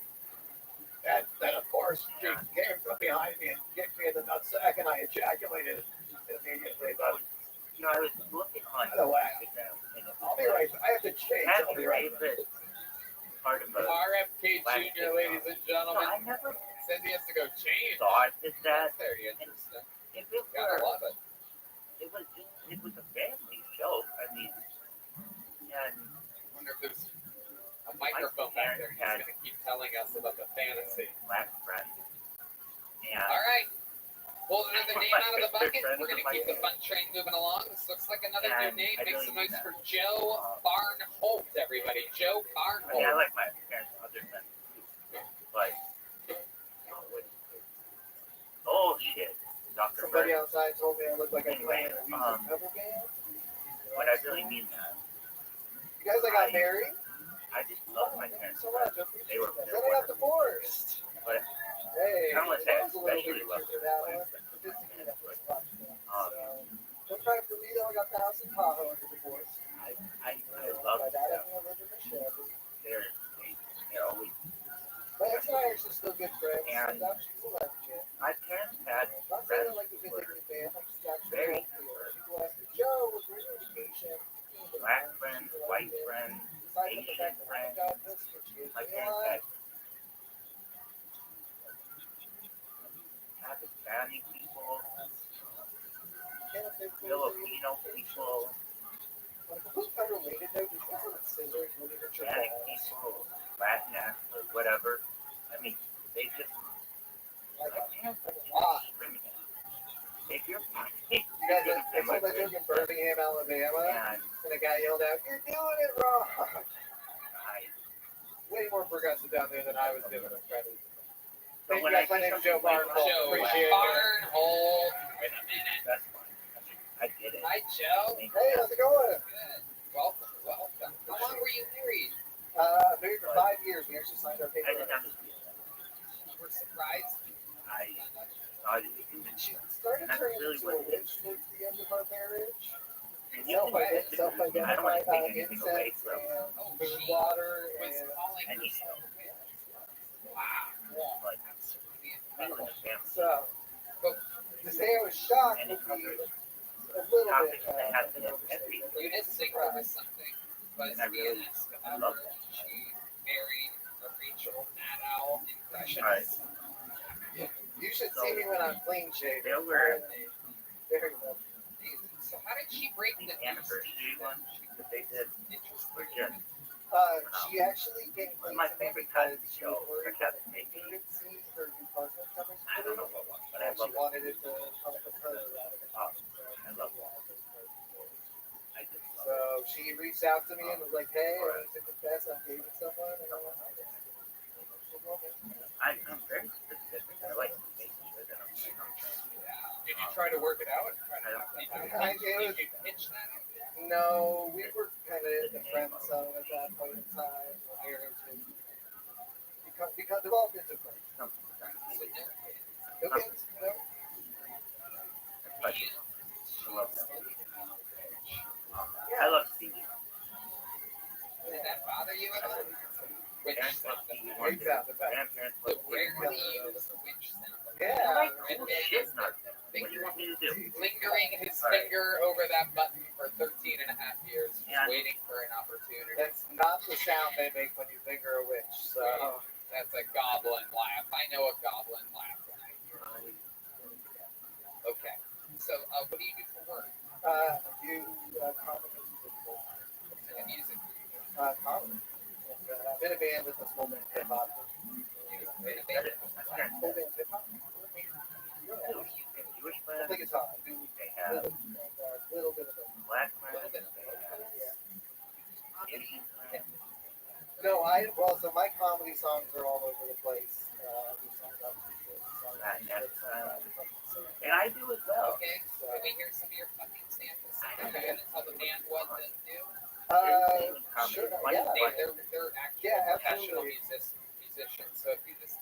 So it's what's the style? It's just starts on G, one to the 4 to the 5, and then Turning us all into lesbians right now. So it's a slow song. Yeah, if you got a guitar, I can play it for you. Yeah. Oh, we do have the guest guitar. It's the lovely Heidi. Yeah, literally. With a guitar. Like super athletic. Looking on in. You gotta put The her best on. athlete in the world, kind of friend. Really. Colt. Really. Olympian. Colt, come up here, stand next to this guy. Take your hoodie and your hat off real quick. We're gonna do a little experiment. See which one is which. Yeah, some of that Colt music. Look at that, everybody. Look at this. Just stand up there next to him like you guys are conjoined twins. I just want you to stand there with him. No, leave the hat off, Colt. Leave the hat off. Very good. There you go. Yeah, perfect. All right. There we go. That's the spirit. Anything else you want to say? G to the 1 to the 2 to the 5th, and here we go. Hey, That's true. Here we go. I love you, Santa. You're on the way. It's almost Christmas, and you're dressed in a sleigh. And you're wondering, normally Put me on the nice and so good. I like an internal monologue. No one talks to me. I don't hear voices or anything like that. But I do.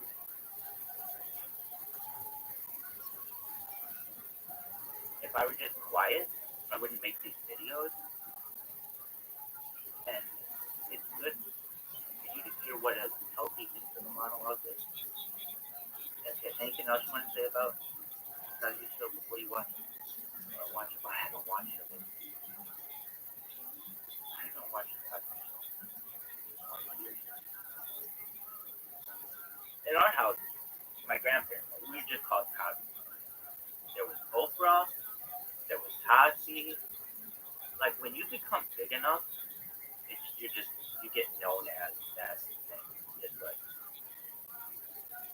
there was Sally. That's just like how it was. Donahue, Seinfeld. Like when it's just big enough, some of them are named that, but other things, like it's technically the Oprah Winfrey Show, but everybody calls it Oprah. He started Oprah. Do you love Oprah? Oprah. But what about Gail? Gail, cool. She's doing her thing. And really, Oprah and Gail have to. I haven't found it in many years. I've looked all over the internet for it. I just think it's Marvel archive somewhere. But they go on this road trip. Not when they go to the national park. That's cool. And shout out to the national park. They're very special. But they this road trip. Oprah and Gail. And it is so funny. Shout out to Stedman. What up? There you go. So I am gonna do some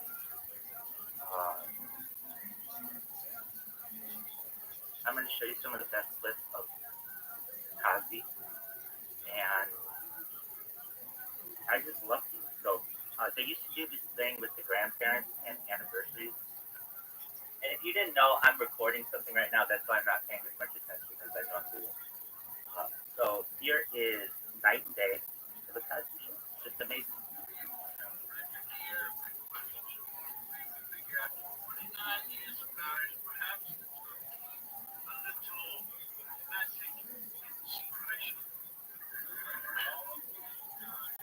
Man, I want to watch it too.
love this one.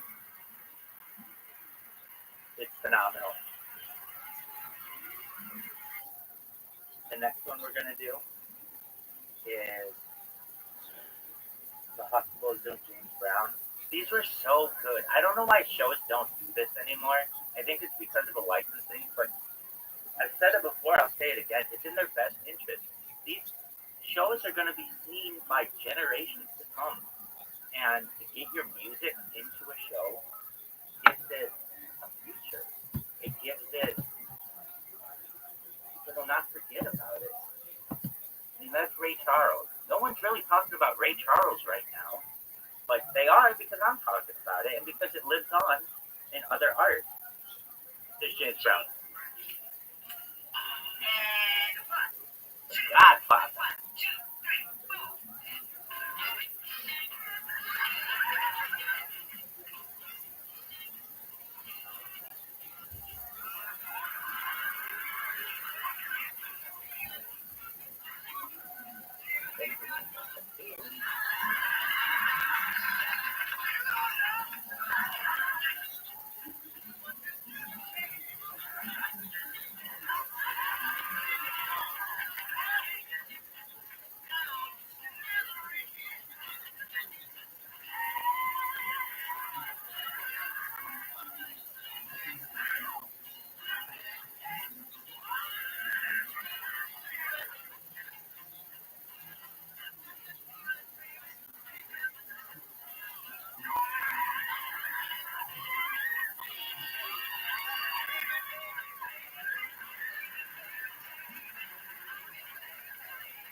My parents used to have a huge party, and they were very diverse.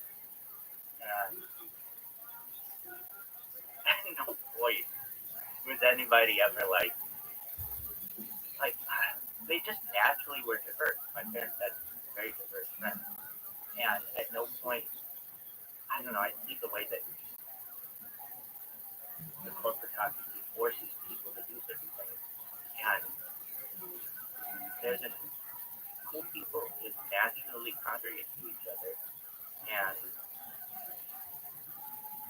I think that, oh man, the dance floor would be lit.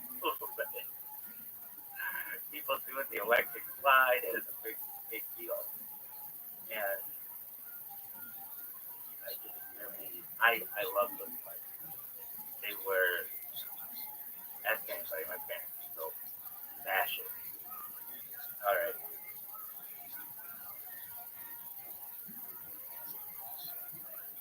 What else do we have?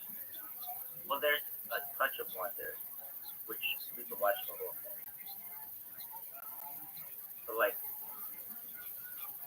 people don't understand that to be able to just record something like that is a gift. I mean, I remember the first time I saw someone who was able to do it like in a portable way, like Macaulay Culkin, and I think it was like Home Alone 2 or something. And I got a Walkman one year from my grandparents around Hanukkah, and it was amazing. Like you could slow it down, you could change all of the reasons why I'm so inspired to make all these videos and make all this content is that I know that these are gifts. That I live in a special time, that we live in a special time. All right. And so I say that because back in the day, you couldn't just record something like so easily. And I mean, you didn't necessarily have to go to Stevie Wonder to be able to do it, but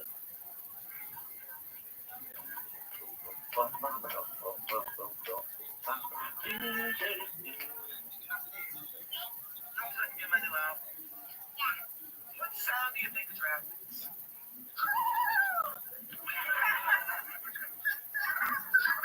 like they,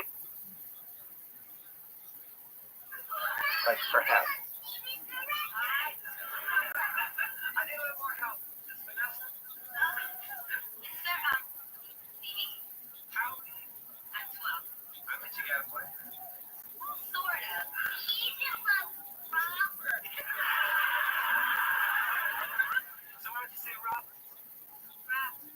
Oh, say it like you really mean it. Robert. Stevie Wonder is fucking amazing. How old are you? Bill, how old are you? 15. 17 and 15. Who's the second? Well, I would have been. Did you rap? Yeah. What's that? Jam it on the wall. Jam it on the wall. What did you say the word?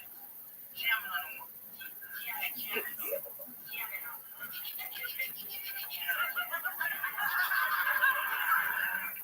Denise, it's your turn. I don't know what to say. I don't know what to And now, festival. Dog, let me just say this. People won't necessarily understand what I'm saying, but if you knew my Rebbetzin to Son of Leverka, she looked like Claire Huxtable. Not like they had the same facial structure, or they could at times, not always. I mean, my Rebbetzin to Son of Leverka was an Ashkenazi Jew, but they had the same facial structure in some ways. They had just a way with their eyes that whenever I see Felicia Rashad, I see my Rebbetzin.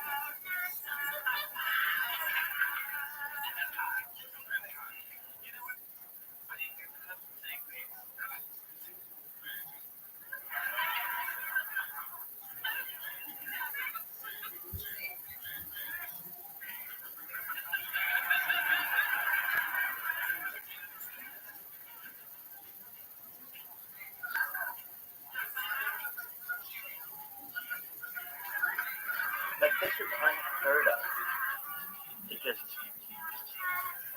create all this content.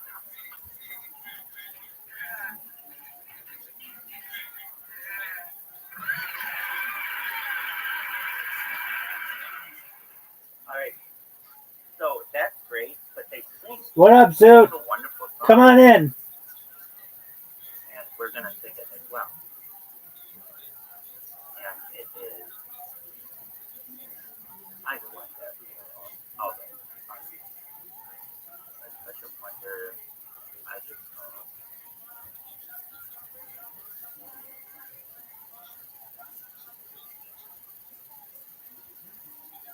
alright, here we go. You guys sing along with me? Okay. It's for the Rebecca note. New Year's Day, to celebrate. No chocolate covered candy hearts to give away. No burst of spring, no song to sing. In fact, it's just another ordinary day. No April rain, no April rain. No flowers bloom. I love this part. She gets into the red and sad days within the month of June. But what it is, it's something. There he is. How you doing, big dog? Of these three words that working for me. What'd you say? The Discord was being a bitch for me. Well, I'm glad that you got in. I have a question for you. What's the question? Are you ready to get your ass kicked 5 times in mini golf? Yep. Excellent. By the way, Merry Christmas, Happy Hanukkah, Happy Holidays, whatever. Thank you, big dog. Same to you, my friend. But that doesn't mean I'm going to take it easy on you. This is a game of skill.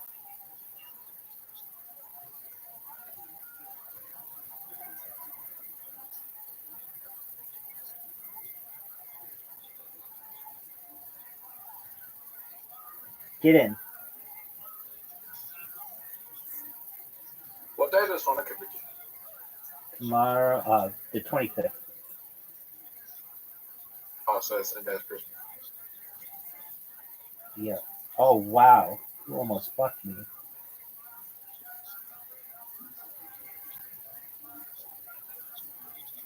One to one. You did very well. You like this hole, don't you?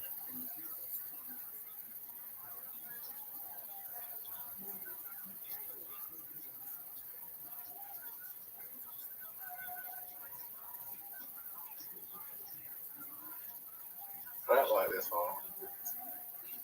I have my ways. That is a good shot. That is a good shot. That is a phenomenal shot. That is it. As good as this shot, Rabbi. Let's see. I think it's better. Oh, stop. It's not a. That was not a good. That was a terrible shot, Rabbi. That was like terrible. The only thing that was worse is this shot.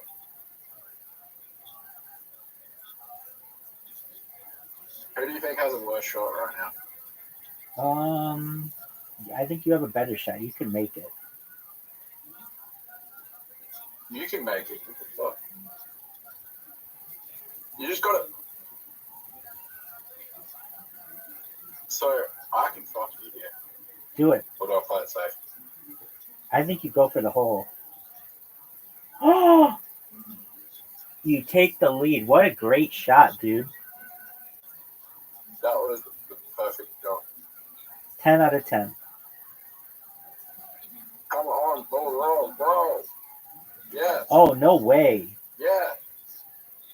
Wow. I've never seen someone take out all that shit. It's not a great shot, though.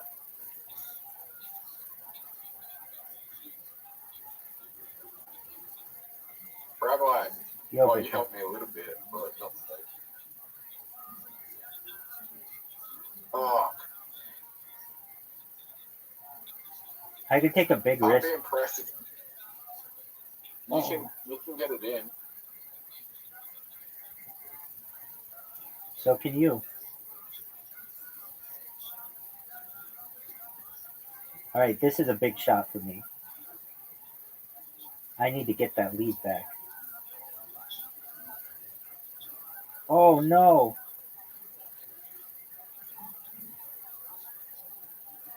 Rabbi, I just won 100 million. I'm going to.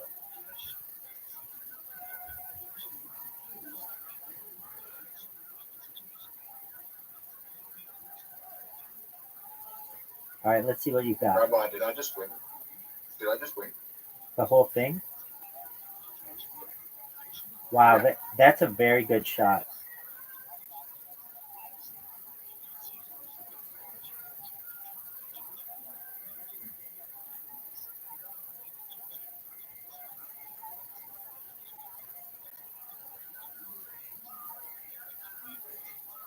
Oh.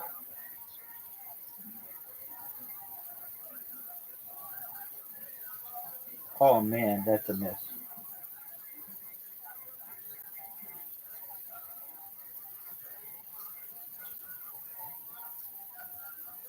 Rabbi, Yo, big dog. you have to get it in on this shot if you want to come back. I was thinking that.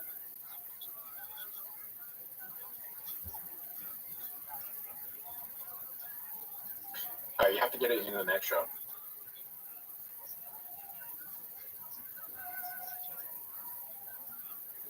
Stop. Terrible shot.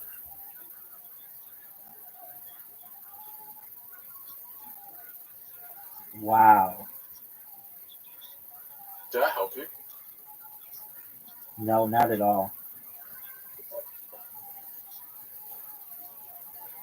If you make this, you win. I think I am.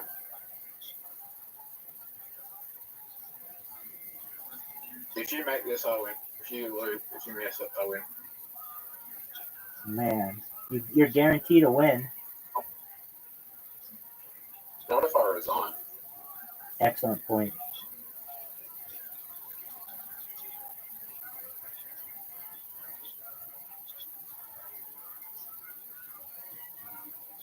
Rabbi, Yo,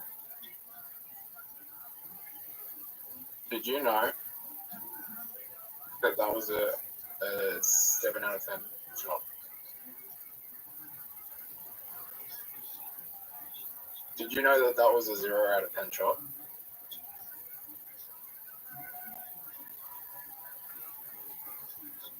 I give that a 7.5. that's a 4.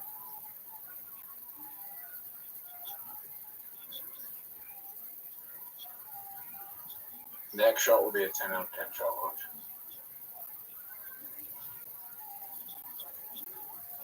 Are you ready for the greatest? Are you ready for the greatest shot of all time? Yes, sir. Biggest comeback ever. Oh, what a great shot.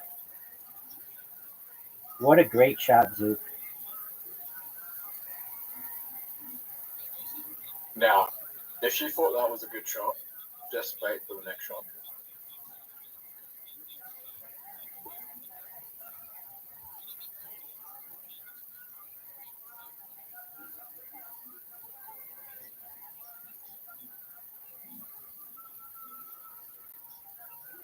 Software based blockchain. What the fuck?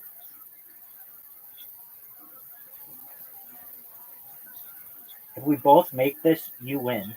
Why did you do that? I was trying to hit your ball.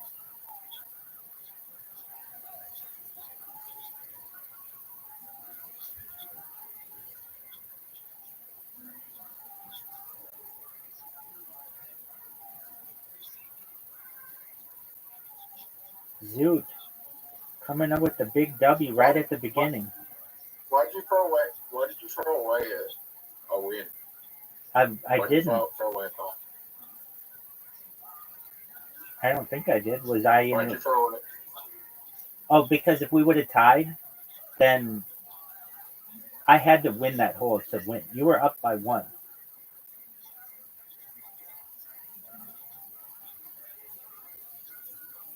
Trash shot, trash shot, trash shot.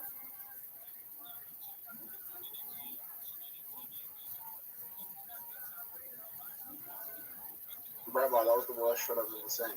Very good shot, dude. This is as good as this shot. Yeah.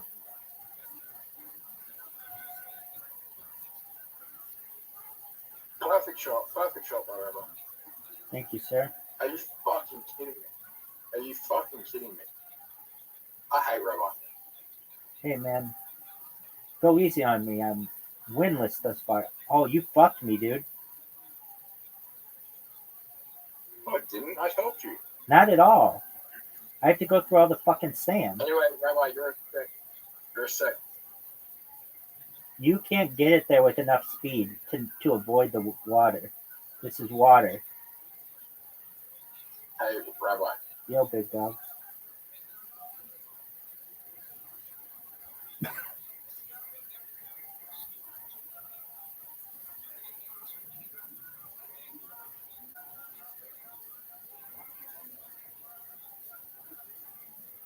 Oh, that's what I'm talking about.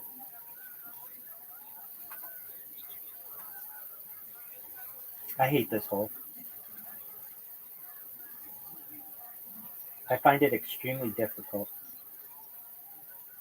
I haven't had any mishits in a while. I hope I don't. But every once in a while, I will fuck up. Rabbi, what's something that would cause you to stop streaming? If I ran out of money and I couldn't provide for the stream anymore.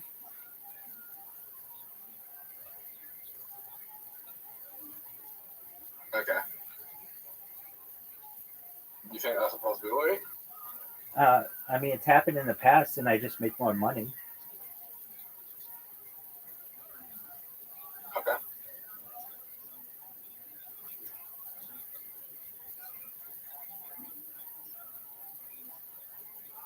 You have a tough shot. Where is that? Welcome. How are you, Aaron? How's your day going? Right. Do rabbis get paid for being a rabbi? Some do. Depends. Depends on your congregation. It depends on your cultural background.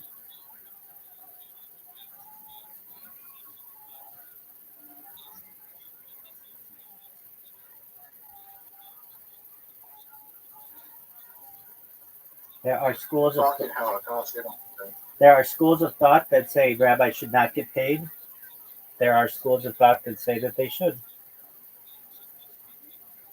Fair enough.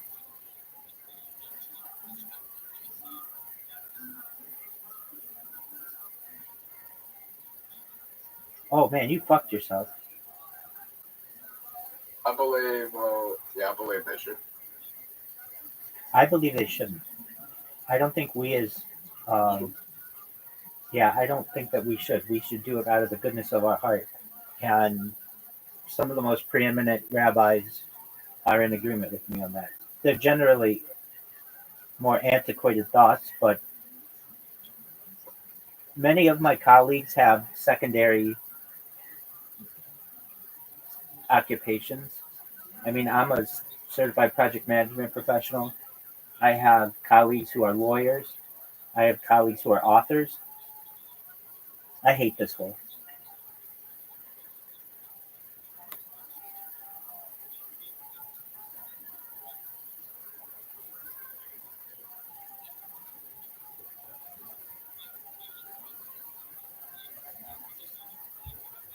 You know where I think it is?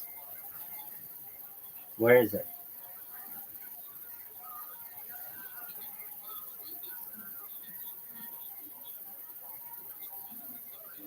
Oh, that would have been helpful if it was Top there. left. Top left. Where to go? Top right.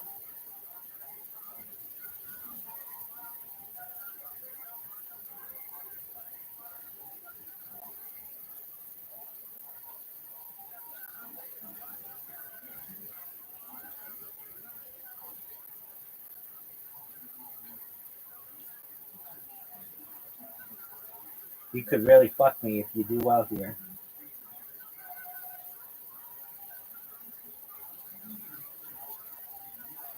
Fucking hell. I have no chance around the look at this score. I know. Are you fucking kidding me? That is an impossible shot. You can make it.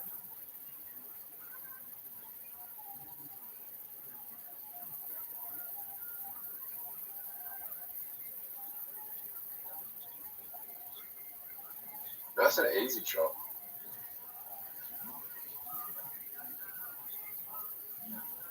Rabbi, you are the luckiest man alive. I have no. I don't know if that's true, but okay. Luckiest man alive. Are you ready for the luckiest shot you've ever seen? Yep.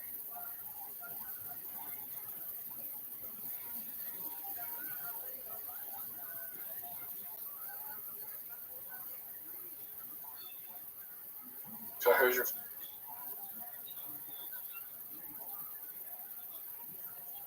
Oh wow, wow.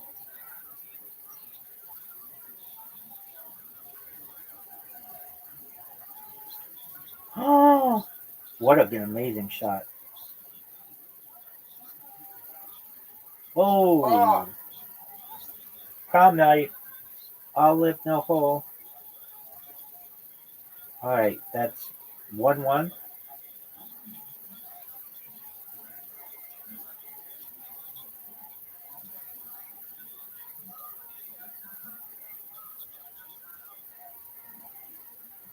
Do you want to play Uno?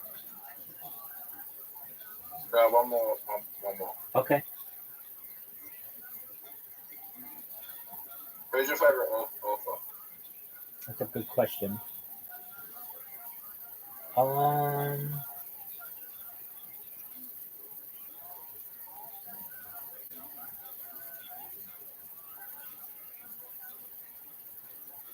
well, I like some rabbinical authors, but not including them. Um, I mean, I like a lot of rabbinical authors. But if you're talking about like fiction works, um, I like Dostoevsky. I like um, Orson Welles. I like um, Mark Twain. I like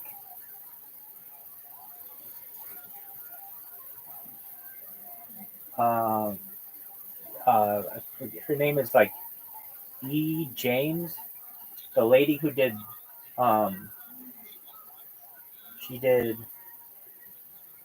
the 50 Shades of Grey books. E. L. James or something is her name. Oh. Did you ever read those? What?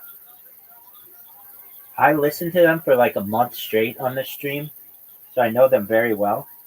And Why did you listen to those books? I'm straight on the screen. because I think they'll be very impactful in the future. Like women love those books, so doing my best to have good graces with chicks.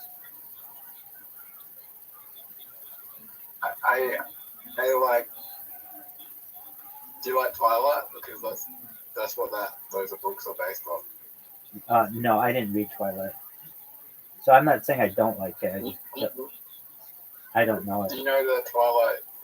Do you know that the idea for 50 Shades of Grey came from Twilight fan fiction? I could see that.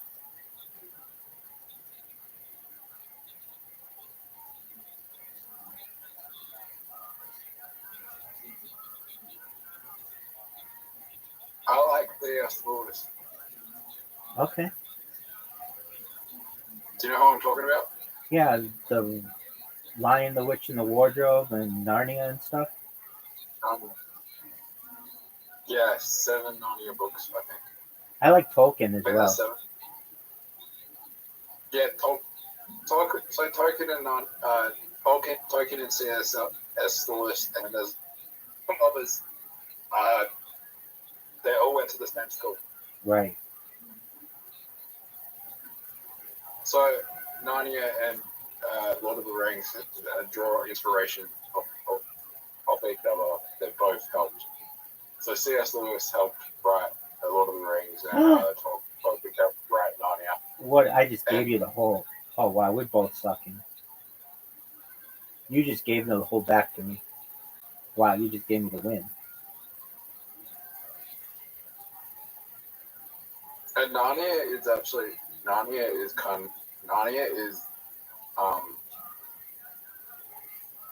based off the Bible as well.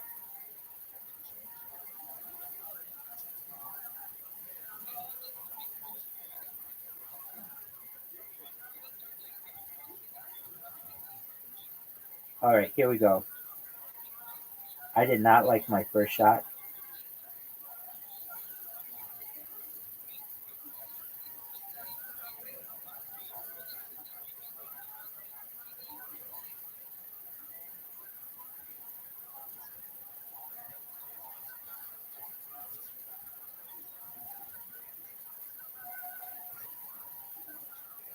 I just won.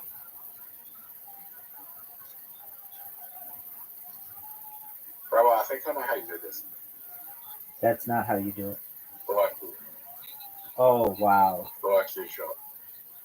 And you still got fucked. You deserve to make that shot. That was a good shot. All right, here we go. Hey, Rabbi, you're all right, man.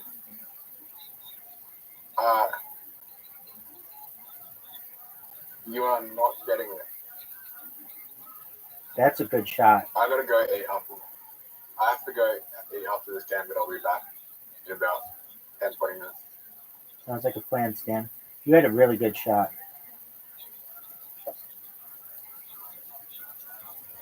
I got really fortunate.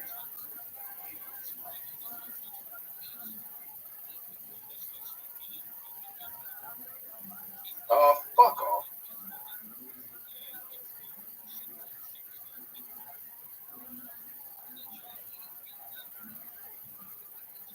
I have no desire to kill you. Calm down, dog.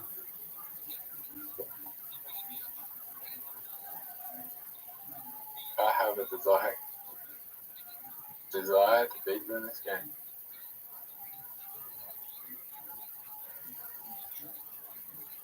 Last time we played this one, I made it in 2.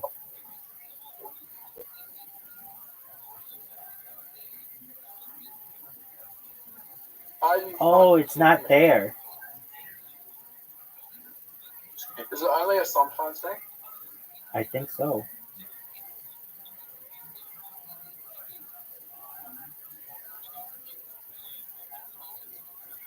Right.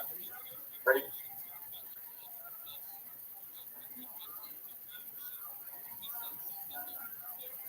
Alright, Rabbi, you get it in the next shot. You'll get it in the next shot.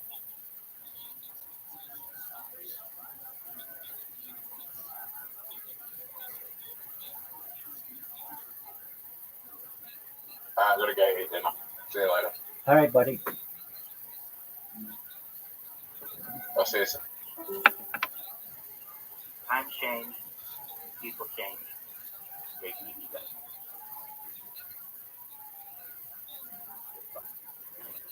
What's up, baby?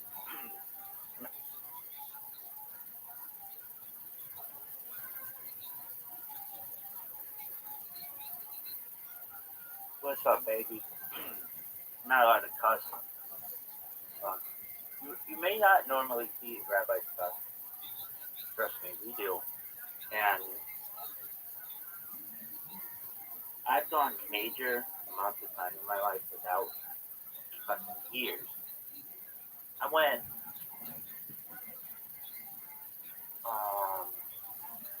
I've gone years without cussing. So for anyone out there who's like, wow, I think this night I should do something. Hey, guess what?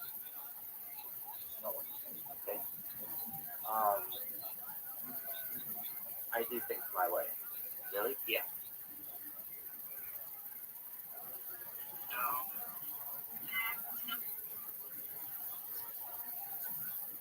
The other day, this woman, I was in the park, and this woman comes up to me and she says, did anybody ever tell you you look like Elaine from Seinfeld? Yeah. And I said, and I said, well, yeah, I've heard that. And she says, you're actually a lot prettier than she is. And I said, well, thank you very much. And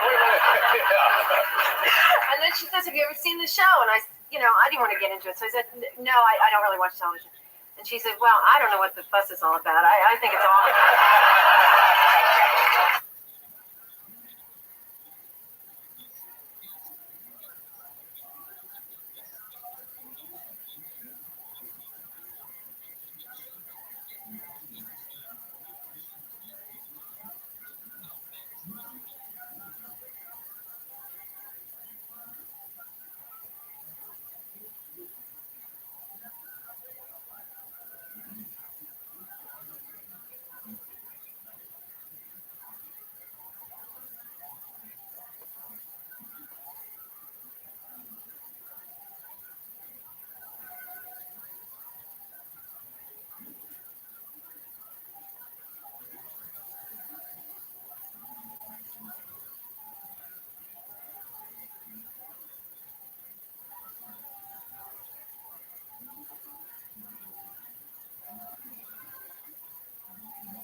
Stage to me your favorite moment from a black sitcom.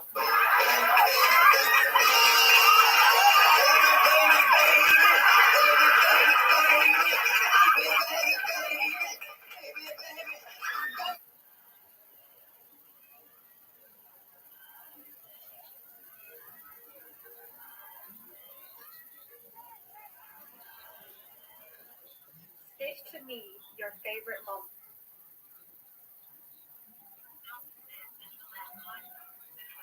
This might. What's up, baby? The tradition of fest. What's up, baby? Not allowed to cuss.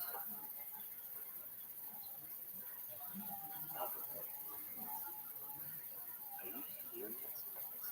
Yours? I can't even cut.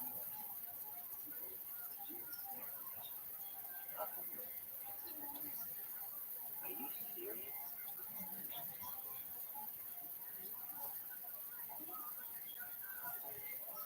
Stage to me your favorite moment from a black sitcom.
uncensored live stream of 2 nights here from Austin, Texas, December 30th and 31st. You can snuggle up in the cold with your loved ones or all by yourself or with a bottle of tequila or whatever you're into in this crazy world. Snuggle up, stay warm, December 30th and 31st with completely uncensored Kill Tony's live from the HEB Center in Austin, Texas. This is a new super annual amazing event. It is our biggest 2-night event of the year, and we're super excited about it. It is on sale now. KillTonyLive.com. Get it for your loved ones. Get it for yourself. Love it or hate it. Live. December 30th and 31st.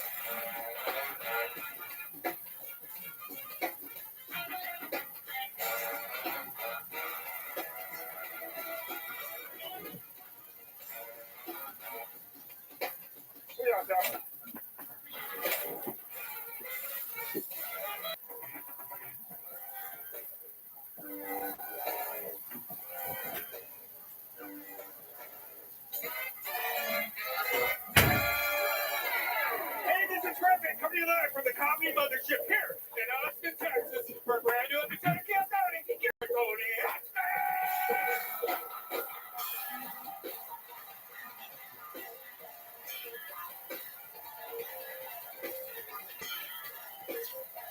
Who's ready for the best fucking night of their lives?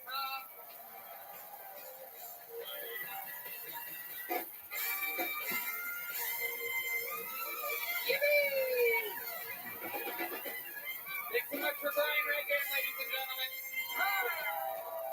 Keep it going for the best damn band in all the land. That's the Kill Tony Band. The great Michael Gonzalez on the drums. Fernando Castillo, Raul Vallejo, and Carlos Sosa on the horns. Matt Euling on the electric guitar. John Dees on the keys. And the great and powerful D Madness on the bass guitar, everybody. Having fun in here tonight. Feels electric. Before we get started, here's a little bit more from the amazing sponsors that made it all possible. The Sunset Strip Comedy Club in Austin, Texas is now open. Check out Red Band's secret show every Thursday. Go to sunsetstripatx.com for tickets.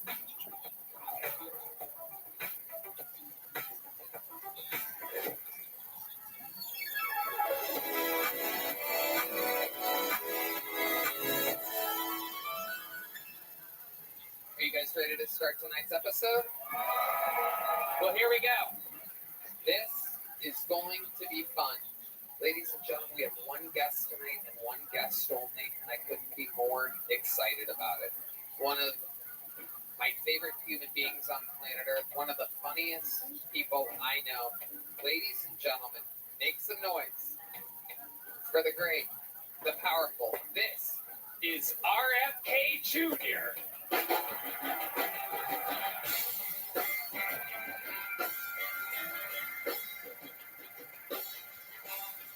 Wow, live in the flesh. Good to see you again. The great. Great to see you, Tony. I'm so glad you're here, RFK Jr. You're one of my favorite people. I should probably say that I can't stay too long. I have a German Shepherd slow roasting on my grill that I have to tend to. But I'll be here for most of the show. I'm very excited to have you. You've actually been on this show before at the LA Forum. You did a minute. Your wife Cheryl came out. How's Cheryl? Who's that? Yeah. So you know how it works, and indeed there is a bucket. They sign up usually about 2:32 tonight. Okay, people miss it, maybe home for the holidays or something. 232 human beings signed up tonight inside of this bucket. Absolutely anything can happen. If I pull their name out, they get 60 seconds. You know their time's up here. The sound of a kitten. That means they have to wrap it up then, or else they bring out the angry West Hollywood bear. But this lucky human in the front picked the first name, hand it off to me. You don't have to read it, sir. It's okay.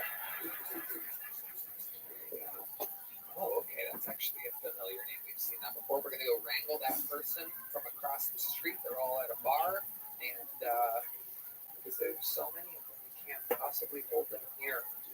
So they're going to go get him from across the street. While they're waiting, maybe I should apologize real quickly because I'm low on electrolytes and I'm going to be sipping this fermented owl urine throughout the show. I want to apologize now for doing that. Oh, Jesus Christ. You know, owl urine doesn't taste as good as you think it would.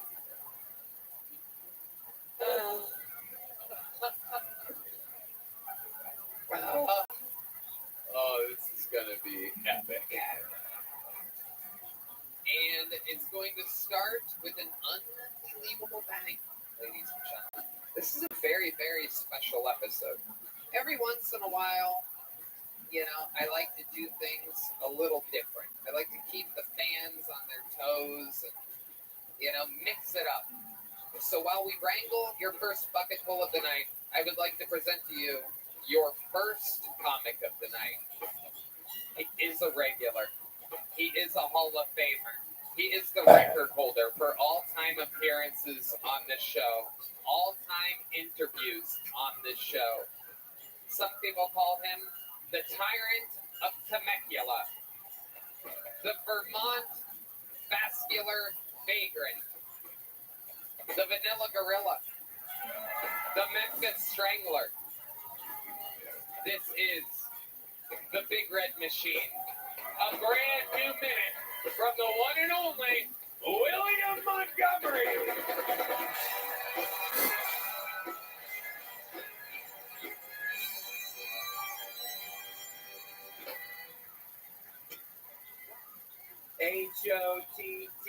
H-O-T-T-O-G-O. Hot to go. Sounds like something Hans Kim's mom would say when she's handing a customer food. My Spotify Wraps is my top song of 2024 is crop dusting the funeral home during visitations.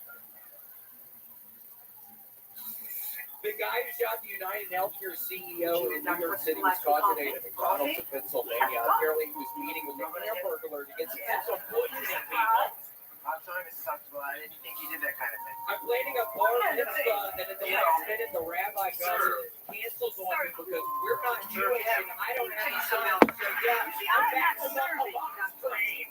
Okay, that's my time. Thank you. William lights out Montgomery, favorite of what marriage is made of his gift. How exciting! Oh, yeah. It was so exciting because Tony Hope you get to know. She's really nice. I like her too. So I No am matter what her about racial culture to is. play some It doesn't matter what Oh, look at this. I'm currently at South Vegas Supply. Currently have 20 roles of I know why you want to go and get 33, so I need to get 13 I know more anyone that's racist. diamond camouflages. Before I go to India. Oh, this is very I'm not going to exciting. get you as an art. I don't know how many of you know this or have been noticing. I'm just a friend. Sometimes I wonder why I'm not. Yeah, what about the summer It catch? hurts like a Well, I caught you. I throw you back over. Go ahead, because it's pretty kidding. I efficient. got the point for stimulus. I got the drink That's some not what I'm espresso. Really? I don't know. I mean, it is kind of late. It will be kind of late, but I think tomorrow.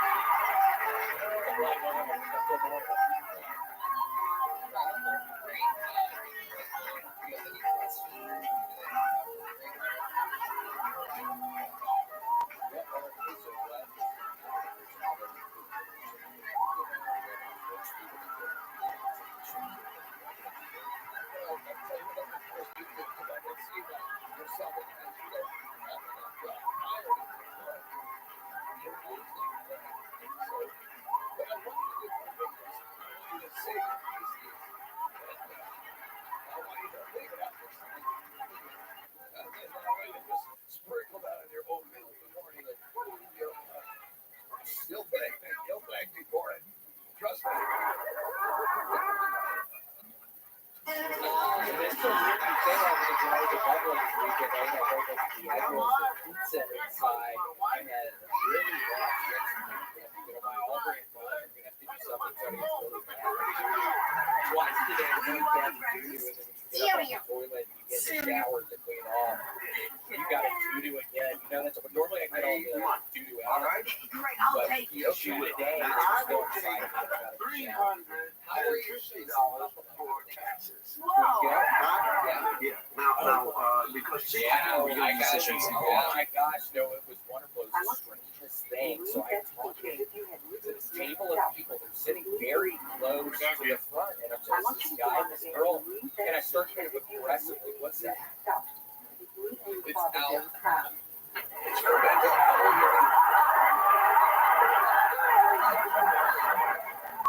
Let's talk about it. Alice have what's called a colloquium. The vagina and the asshole are one thing. So it's more like a vast hole of sorts. And so what I have to do to get the urine is I have to get around to the passage, which you never get on the Weirdly enough, that looks very similar to the antifreeze I was feeding to Red Band's fucking mom to keep her ass sick last year when I was living over at her house. Wow. Y'all those gave her fucking dumbass antifreeze at night, dude.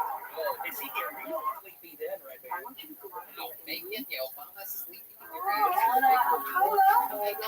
Scrap it. So wait, I got this report this weekend that you made a woman cry and she had to leave with her husband. Is true? Is that what you were getting? I was telling the guy who needs to divorce the woman. I mean, it was the craziest behavior. I was just kind of aggressively talking towards them. And then I looked back after like 30 seconds and the woman just had hands in her face. I'm like, bitch, are you crying? And she was fucking crying. And then I kind of went after her stupid fucking ass because it just seems like such.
What's up, dog? I fucking love the Cosby Show so much. Every time I talk about it, it just makes me want to watch them all. But if you haven't seen them, they have a lot of famous people on it.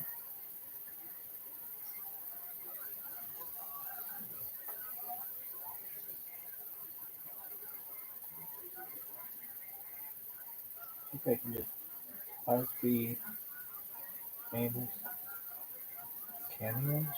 Cameos are big. But that website would be big.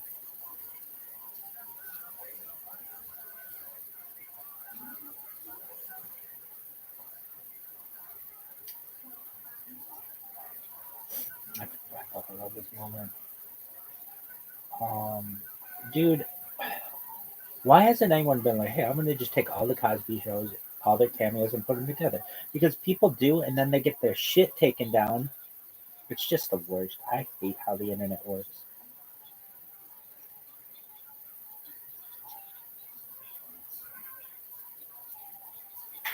Peter isn't even famous, but he's so funny.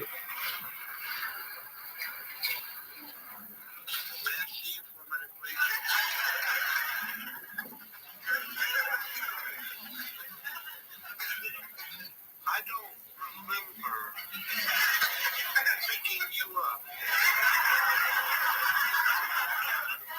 Were you in the car when I drove up to the house here? No, I don't understand how you got in the house with us if he wasn't in the car with us. No, Peter, Daddy, you live across the street.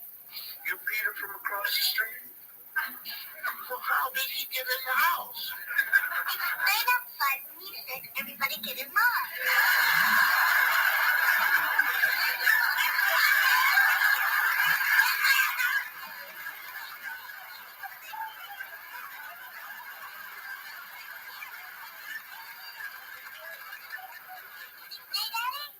Want to stay? Son, go across the street and ask Mrs. Chiara if it's all right if Peter can stay. Okay, Dad. All right, but go sit down.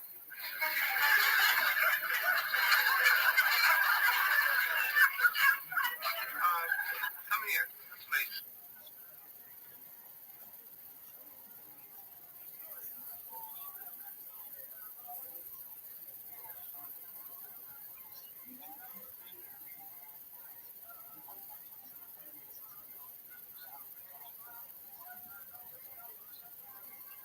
Everybody's gonna be watching Dance Baby tonight. Yeah, I invited all of my girlfriends over to watch it.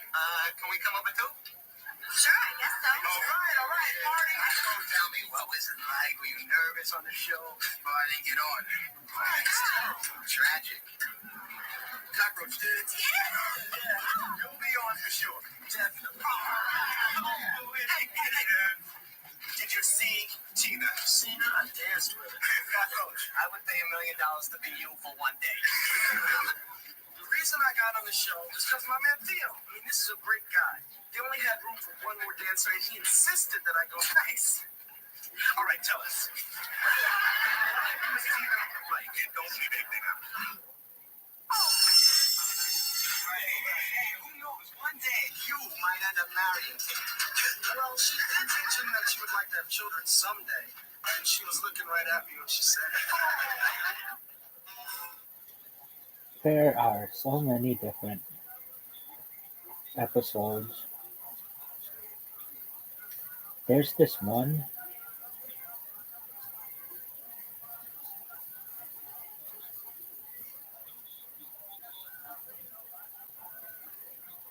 I don't know, what do you call it? Fucking horse.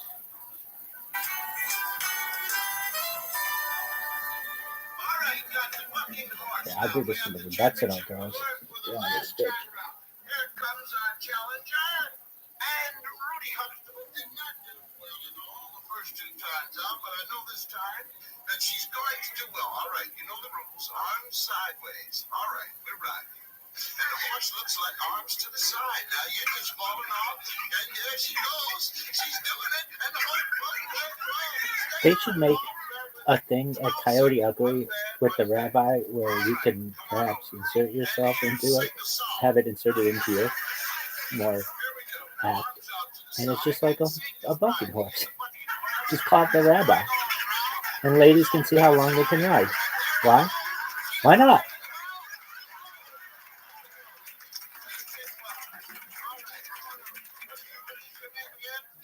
That's right. I'm so glad you got the name right.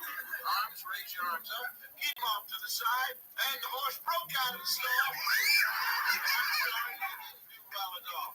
And I thought didn't I put these things in my pocket? You're taking those nipples out. And here we go. Just climb right on up here. And put your arms out to the side. And here the horse is coming out of the stall. And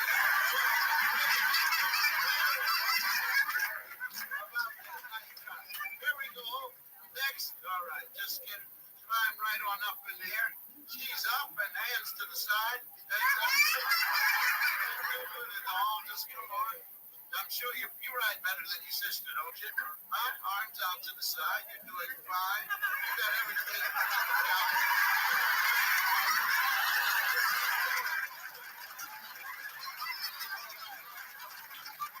Come on. Here comes my wife. Alicia Keys. Right, good. And the bucket gold. Look at Maria go.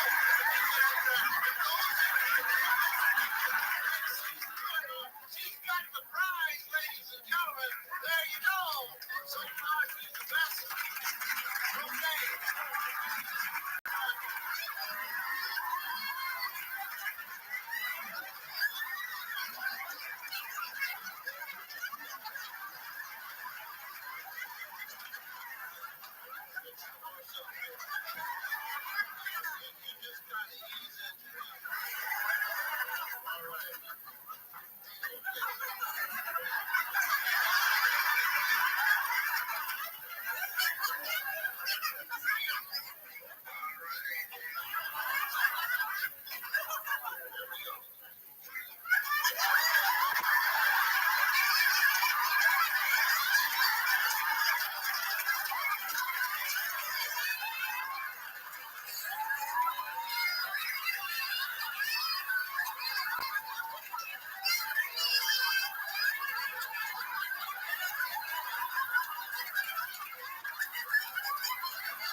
Marcy Carsey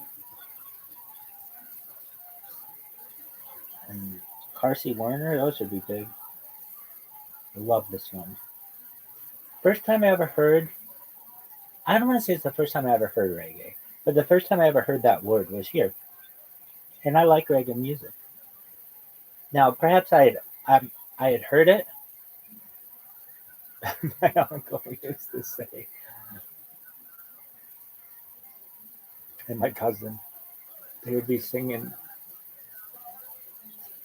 I'd never heard the song "I Shot the Sheriff, but I Did Not Shoot the Deputy," and they were singing that together, and they just thought that was so funny, and I did as well.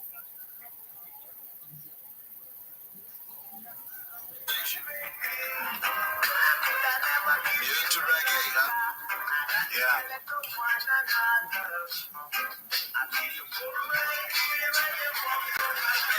And I said, "Hey, yeah."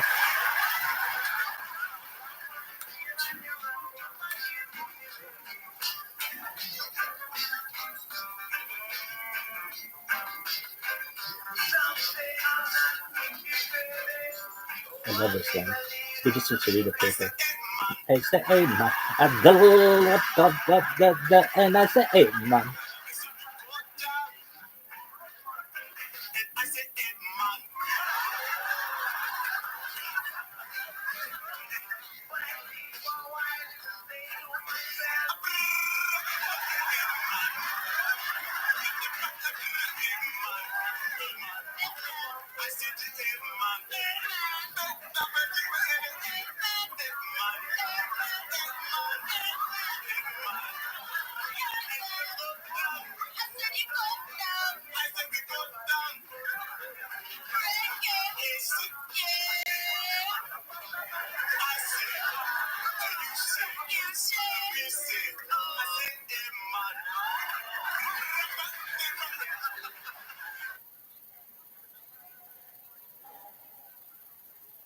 Now, I have a question. I know it's because of my algorithm, but like I just watched 2 Cosby Show things in a row. Why wouldn't it show me more Cosby shows? Why is it telling me about aliens and then all this Seinfeld shit? Like, I love Seinfeld. That's cool. Seinfeld's my jam, but I'm not watching Seinfeld. Okay? You should know there are times where I watch Seinfeld a lot, but I'm watching the Cosby Show. So why is it that these things aren't picking up on that? In the past, kids, it would. It would just be like, well, we don't really know what you want, but like most people like the Cosby Show when they're watching Cosby Show clips. Oh, but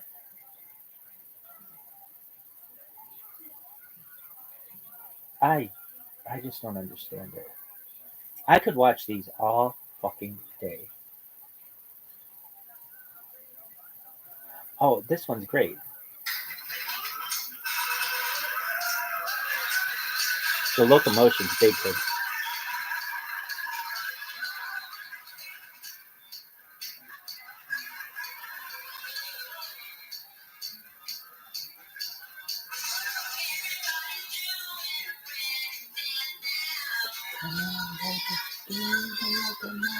I know you have to think it if you give it a chance now.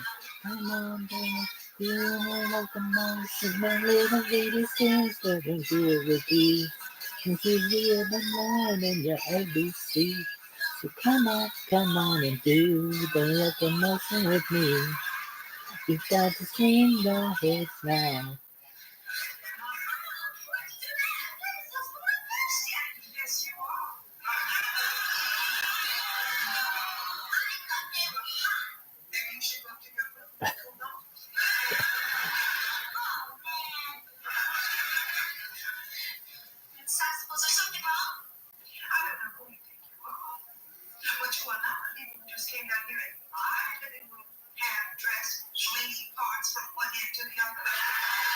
Times change, people change. This would be considered modest today's day. I think. Let me see what they're looking like. To some people.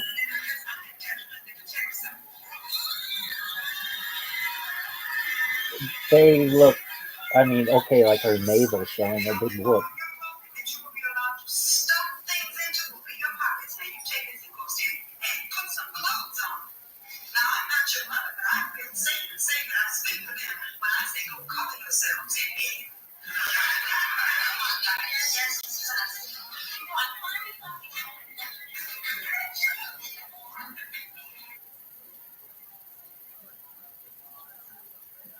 I could watch these all day. And it's like, Seinfeld still, I don't know. I mean, I'm sure Bill Cosby's got some kind of ability to make, like, look how nice the Seinfeld ones are. The screen door. I love this one. This is one of my favorite Seinfelds. But, like, if you just look in comparison,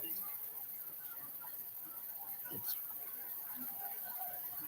ridiculous. I mean, I can't watch 39 minutes of Dale Huxtable right now, but I would like to. There's some serious ones. Hold on. There's this one that's so funny.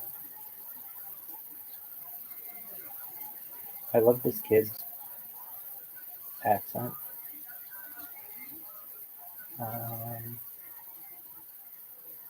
Dog.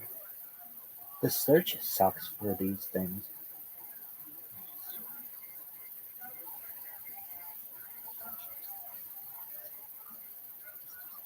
Here it is. Love this. Ladies and gentlemen, the wonderful, what's your name, son? Jonathan is going to sing while Guitaro eats the tape. Here we go. Back on the street. Did my dad took my chain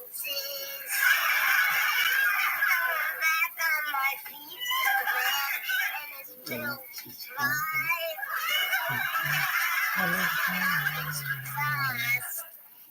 your passion for glory. I'm the dreams of the past. We're fight to keep them I'm trying to feel the past. Driving in the time of the world. And my last night's wedding has been in the night. And I'm passing the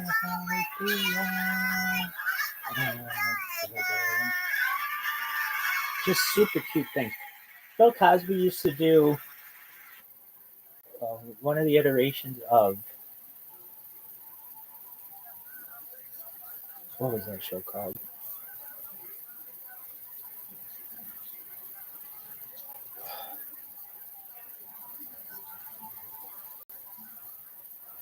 I can't believe I can't think of it.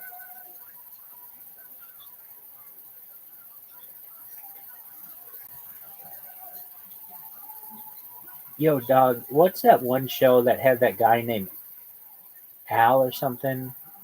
And then Bill Cosby did it with kids. It's called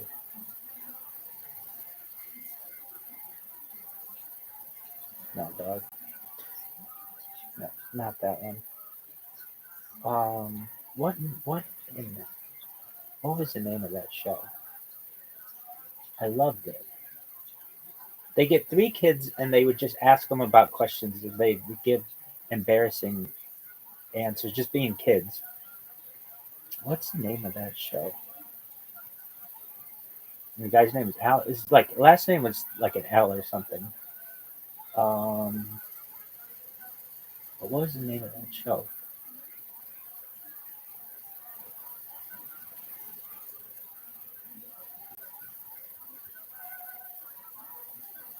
What was the show where they have 3 kids on chairs and they would ask them questions? What up, Rabbi? Living the dream, baby. Just one moment. Kids say the darndest things. No worries. I'm in the middle of recording. I'll be done in just a second. I loved that show. No worries. I'm just chilling. And it was really good. Who did it?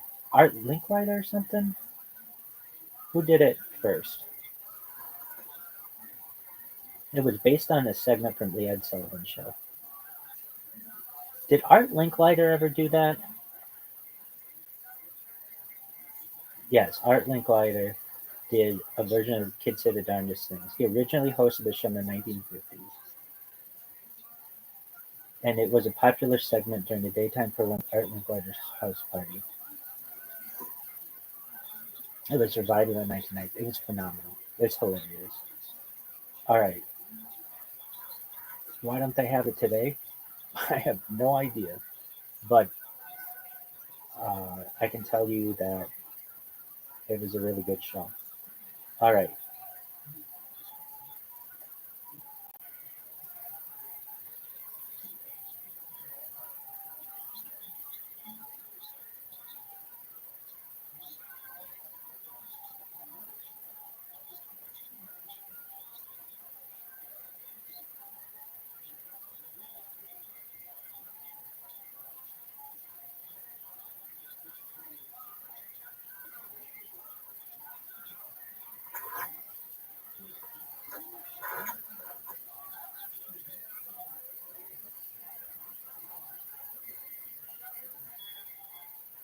When I say that Felicia Rashad reminds me of my Rebbetzin Zechariah Bracha, she had this way. She had like these eyes that I'll never forget. The first time I was at her Shabbat table, I said that I was not happy with the way that men were treating women in society, and I wanted to do something about it.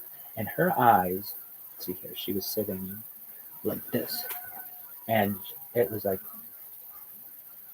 and there was a lot of excitement, as well as from one of my rabbinical college sisters, and I'll never forget that.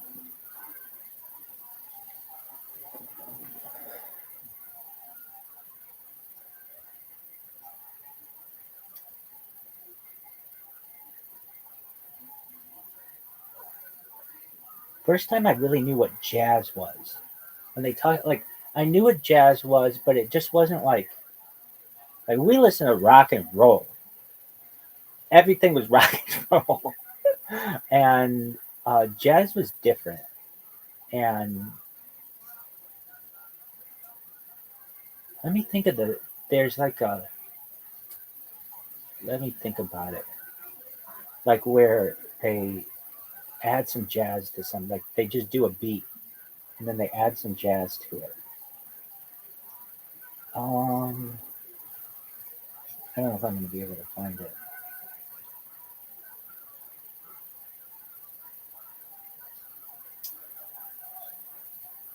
Was that the Cosby Show? I think so. Where he's like, they just trying to find it. Oh yeah, Kenny sings with BB King.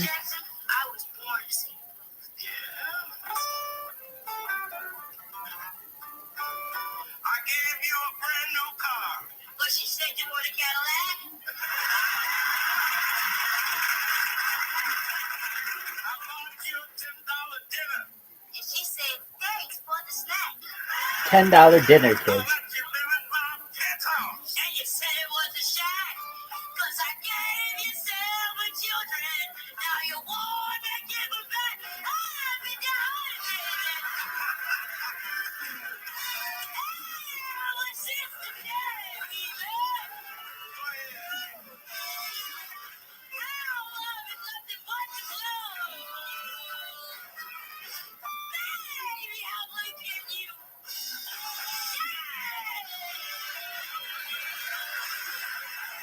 There's this episode with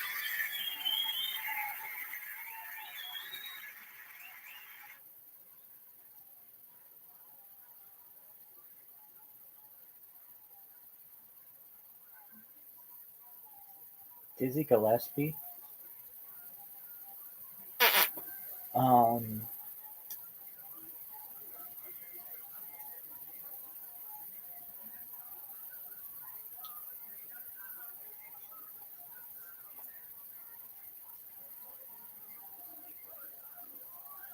Come on, how don't they have this episode? I know that somebody has put it up on the internet, but for whatever reason, these algorithms are absolutely terrible. And come on, how isn't it?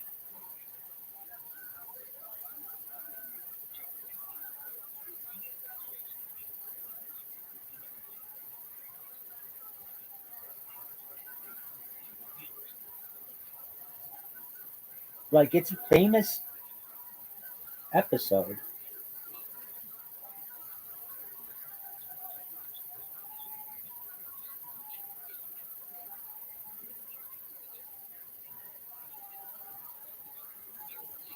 I'm just shocked that no one has clipped that. I'm sure they have, and they got taken down. Dizzy Gillespie does this. Dizzy Gillespie cheeks. If I type in Dizzy Gillespie cheeks, this should come up. Or Cosby, Dizzy Gillespie cheeks. This should be number one. There's no doubt about it. Now I have to go to. I'm gonna go to Dogpile because Google sucks.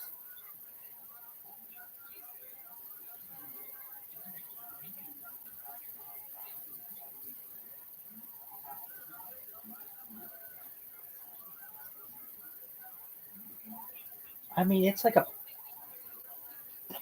like famous. Rudy says, "Do it, do it," and then Dizzy Gillespie. Huh.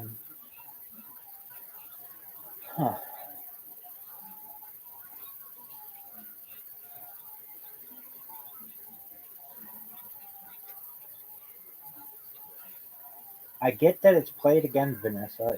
I get that's the episode.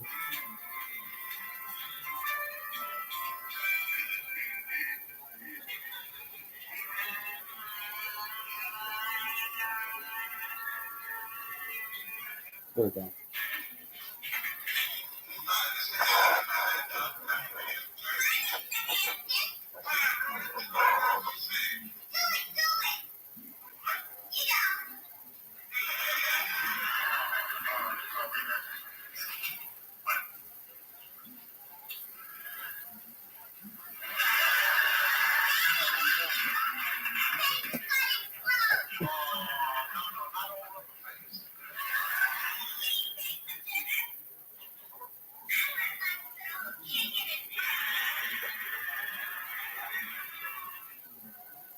All right. I could watch this all day, dude. When Rudy and Bud, my brother, my brother, Rudy and what was his name? Bud. I'm Kenny. Oh yeah, Rudy and Kenny acting like husband and wife. It's so funny. Like, why isn't there one every time Rudy and Kenny talk like adults? That should be a video. Not this woman. It's so funny. Okay, there's the best of Bud, but yeah, it should still be better than that. All right, we got Alvin in this bad boy. Here, wear this hat. It's Theo's. Okay, thanks. Let's go. Wait, I have to open the door for you. How you know? Yes, I do. I'm a man. You're a woman.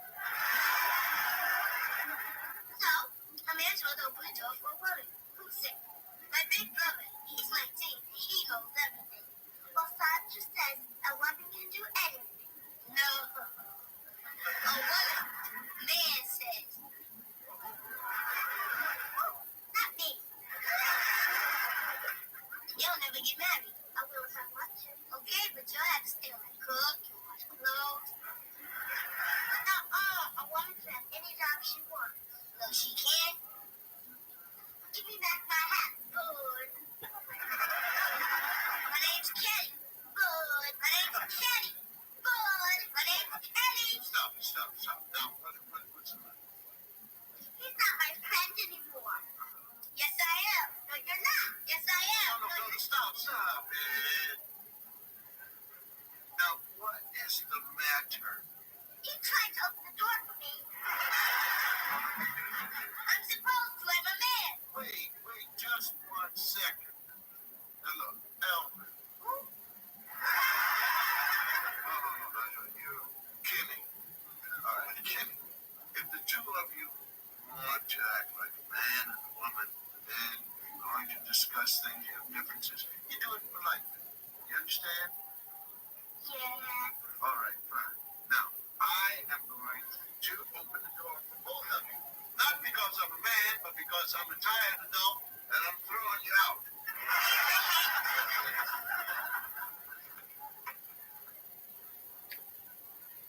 You know, I want to check something. You'll notice AI isn't always right, obviously, but it's not even like sometimes I will think that I'm right on something, and AI will be like, "Oh, it's this and this," and it turns out AI was wrong, and it makes you second guess yourself. All right, so tell me the history of kids say the darndest things.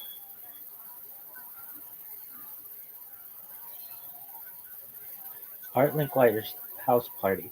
Yeah, they said it was on Ed Sullivan show, and I don't. Was kids say the darndest things ever on the Ed Sullivan show? Like you saw me just. Yes, it was okay, but not in the way you might expect. The segment originally aired during part of Art Linkletter's house party, which was a popular television program during the 1950s. While the Ed Sullivan Show and House Party were both major TV programs of the era, they were separate. However, there was an instance where Art Linkletter brought children from his Kids Saying the Darndest Things segment onto the Ed Sullivan Show. This was a cross promotion between two of the era's most prominent shows, and children on the Ed Sullivan Show to share their memories, and children appeared on the Ed Sullivan Show to share their memorable, often funny remarks in front of a live audience. These appearances were in keeping with the format of Kids Say the Darndest Things, where Linkletter would engage with children in their candid, humorous responses, and their candid, humorous responses were the highlight. So, while Kids Say the Darndest Things was not regularly part of the Ed Sullivan Show, there was some crossover between the shows. So when I read this earlier, it said that it was featured on the Ed Sullivan Show, which it was, but it was really Art Linkletter's show, and that's what it should have said. Anyway, it was a phenomenal show. I think Tiffany Haddish does it or did a rendition of it. Shout out to her. But anything that I know about her, every Thanksgiving she goes to the Laugh Factory in Hollywood and hands out Thanksgiving meals to the homeless. And then shout out to the owner. I believe his last name is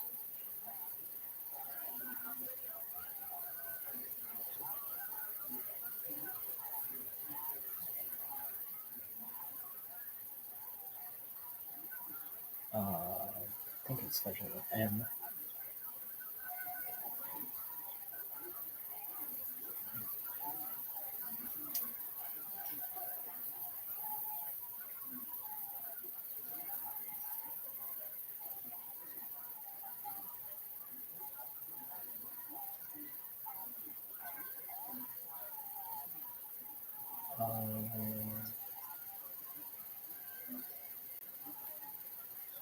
His name's like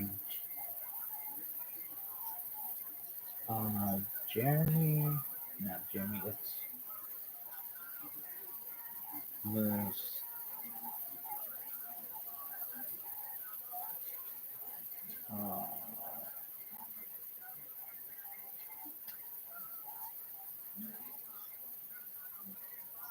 I think it's like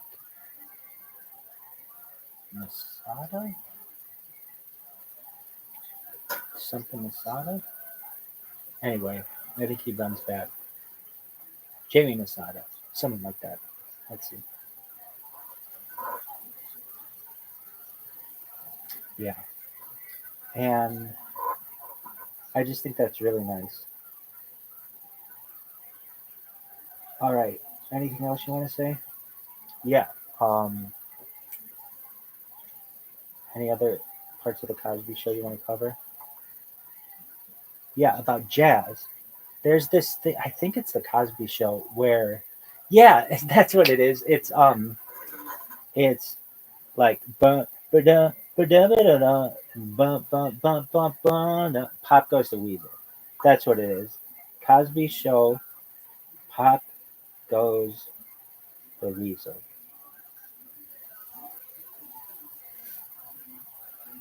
Here it is.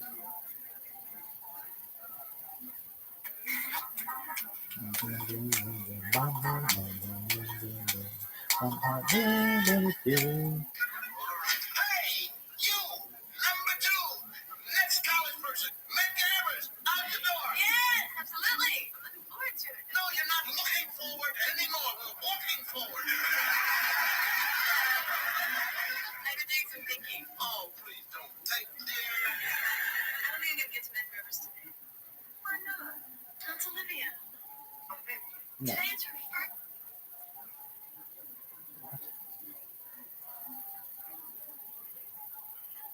How did that even happen? Pop Goes the Weasel. Cosby Show.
Let me see if this is the right one.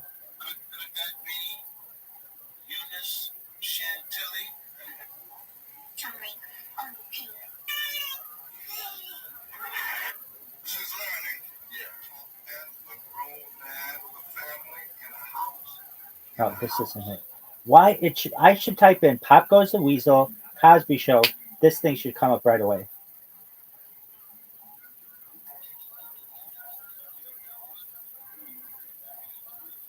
He teaches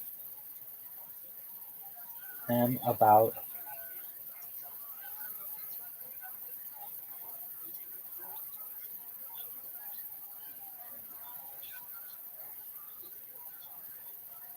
jazz, and it's a phenomenal scene.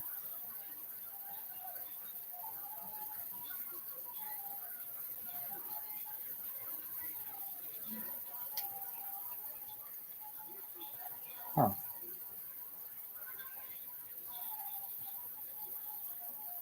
I don't understand why we use like 2004 types of search engine results when they could be so much better. Search engines are just so terrible. What is jazz? A Cosby Show slash like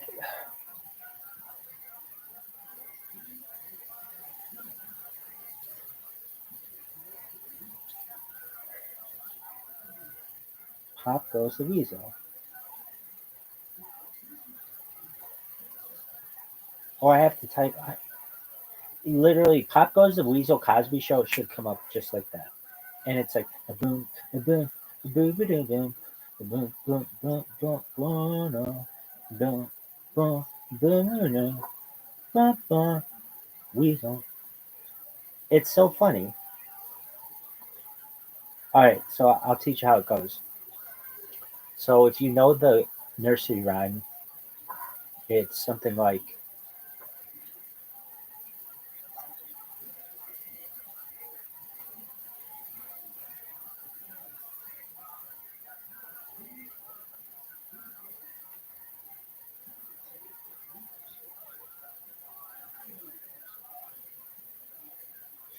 I don't understand why when I type in lyrics, it just doesn't show up the lyrics.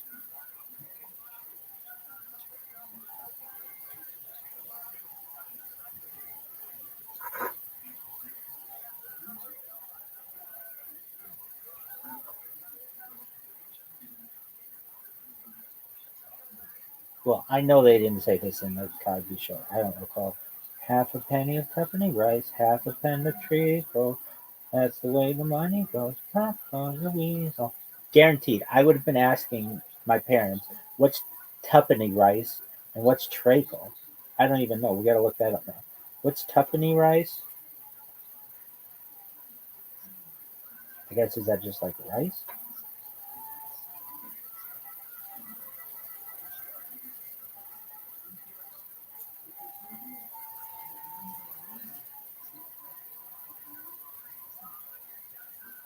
Rice pudding that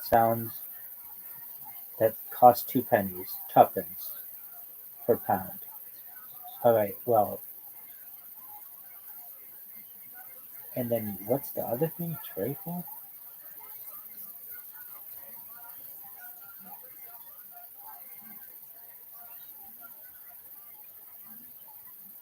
It's a treacle is a type of thick sweet syrup made by refined sugarcane sugar beets. In the Victorian era, it was a common topping for rice pudding. All right, they never said that in the Cosby Show. I think that just they like hum it or something, and it's like how does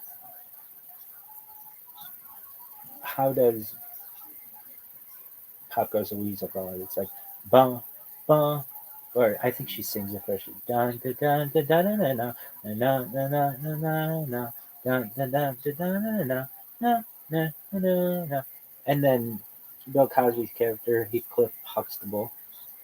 Another interesting thing: the first time I ever saw on television people with graduate degrees was on the Cosby Show because I would ask what EDD meant after Bill Cosby's name, and that was a big thing. I knew people with graduate degrees. My parents had graduate degrees, but I did not ever see their names like on television. So but I saw Bill Cosby's, and I guess I'd pay attention to the credits a lot. All right.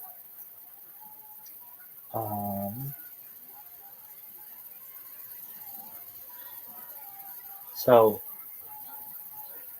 I I guess Bill Cosby's character is like, yeah, but you want to add some jazz to it. And the kid's like, huh?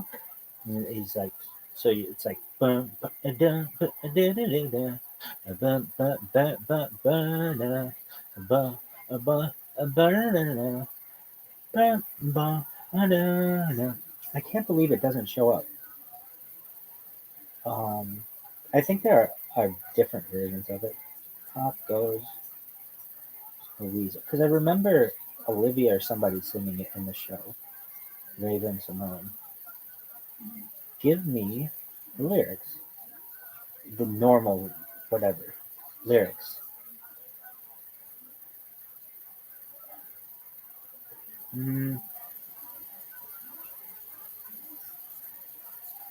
Maybe a penny for a spool of thread, a penny for a needle. That's the way the money goes. American variation. Oh, here we go. Yeah, this is it. All around the. Oh, it's all around the mulberry bush. The monkey chased the people, and after not in double hits. No, what version? All around the mulberry bush, the monkey chased the weasel. The monkey thought it was all fun. Pop goes the weasel. That's the one that everyone cool learned. Nobody's learning about cobbler's benches in the 80s, but I guess they could have been if they were into shoes. All right, so they would sing. I think Olivia sings all around the mulberry bush. The monkey chased the weasel. The monkeys thought it was all fun. Pop goes the weasel, and then Bill Cosby's character's teaching her about jazz, and he's like, "Well, you can add some things to it," and so it's the all around the mulberry bush. The monkey chased the weasel.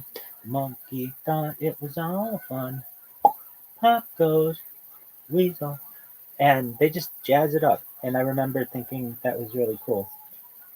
The first time I ever heard of Charlie Parker or Night in Tunisia was in the Cosby Show, and they had an auction, and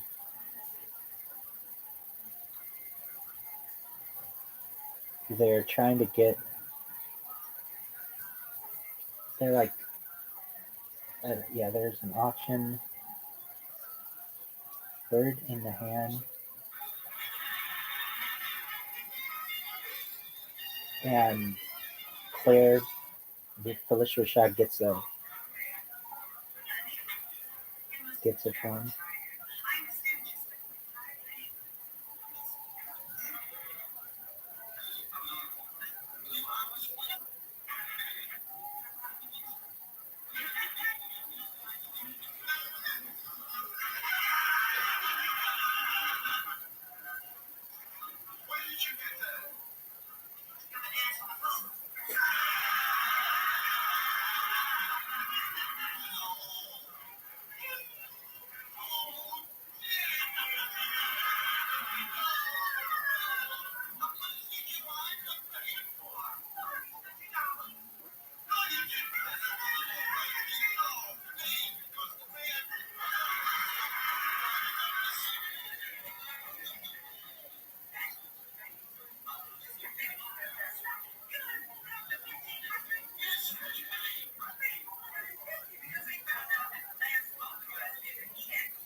And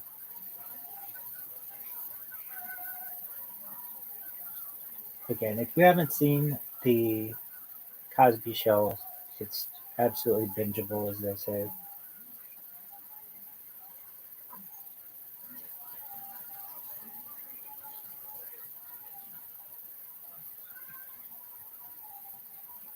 And they didn't always have fun. There's some really tough issues that they addressed. They addressed inequality. They addressed racism. They addressed feminism. They addressed learning disabilities. They addressed diversity. They addressed sexuality. They addressed a lot of really important topics. And when I was a kid, this is how a lot of these were brought into my world. When you're a little kid, a lot of these things don't necessarily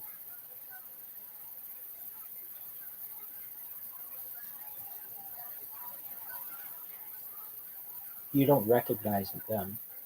And the show helped me to see the world and what other people endure and what I had endured would endure in many of these subjects, and just a really special show.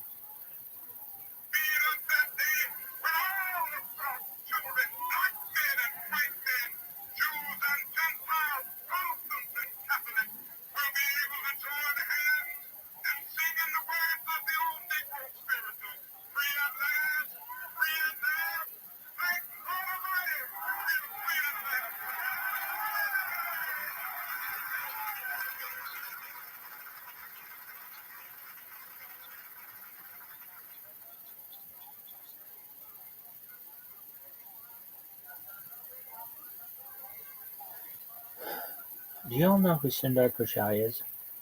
He is an absolute dog shit CEO of Alphabet. And I have tried this on 10 different devices by now.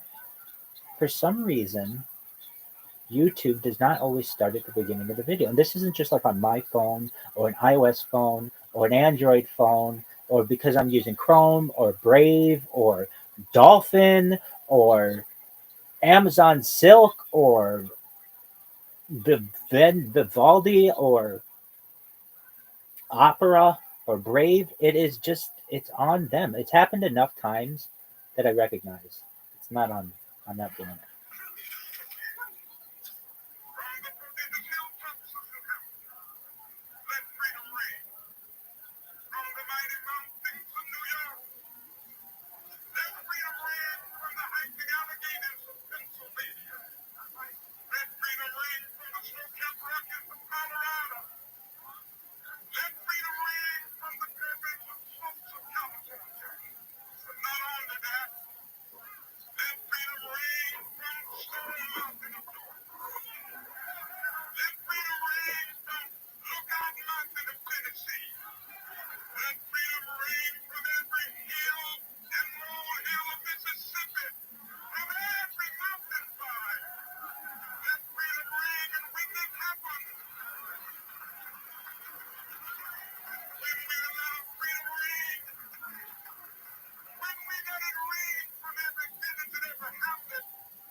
What's new in your neck of the woods, Caspian Sea?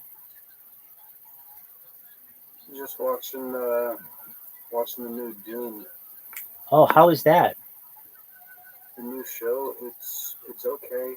You know, anytime they make a TV series, about the past of like of a show or a movie or like a book, and they kind of come up with their own history.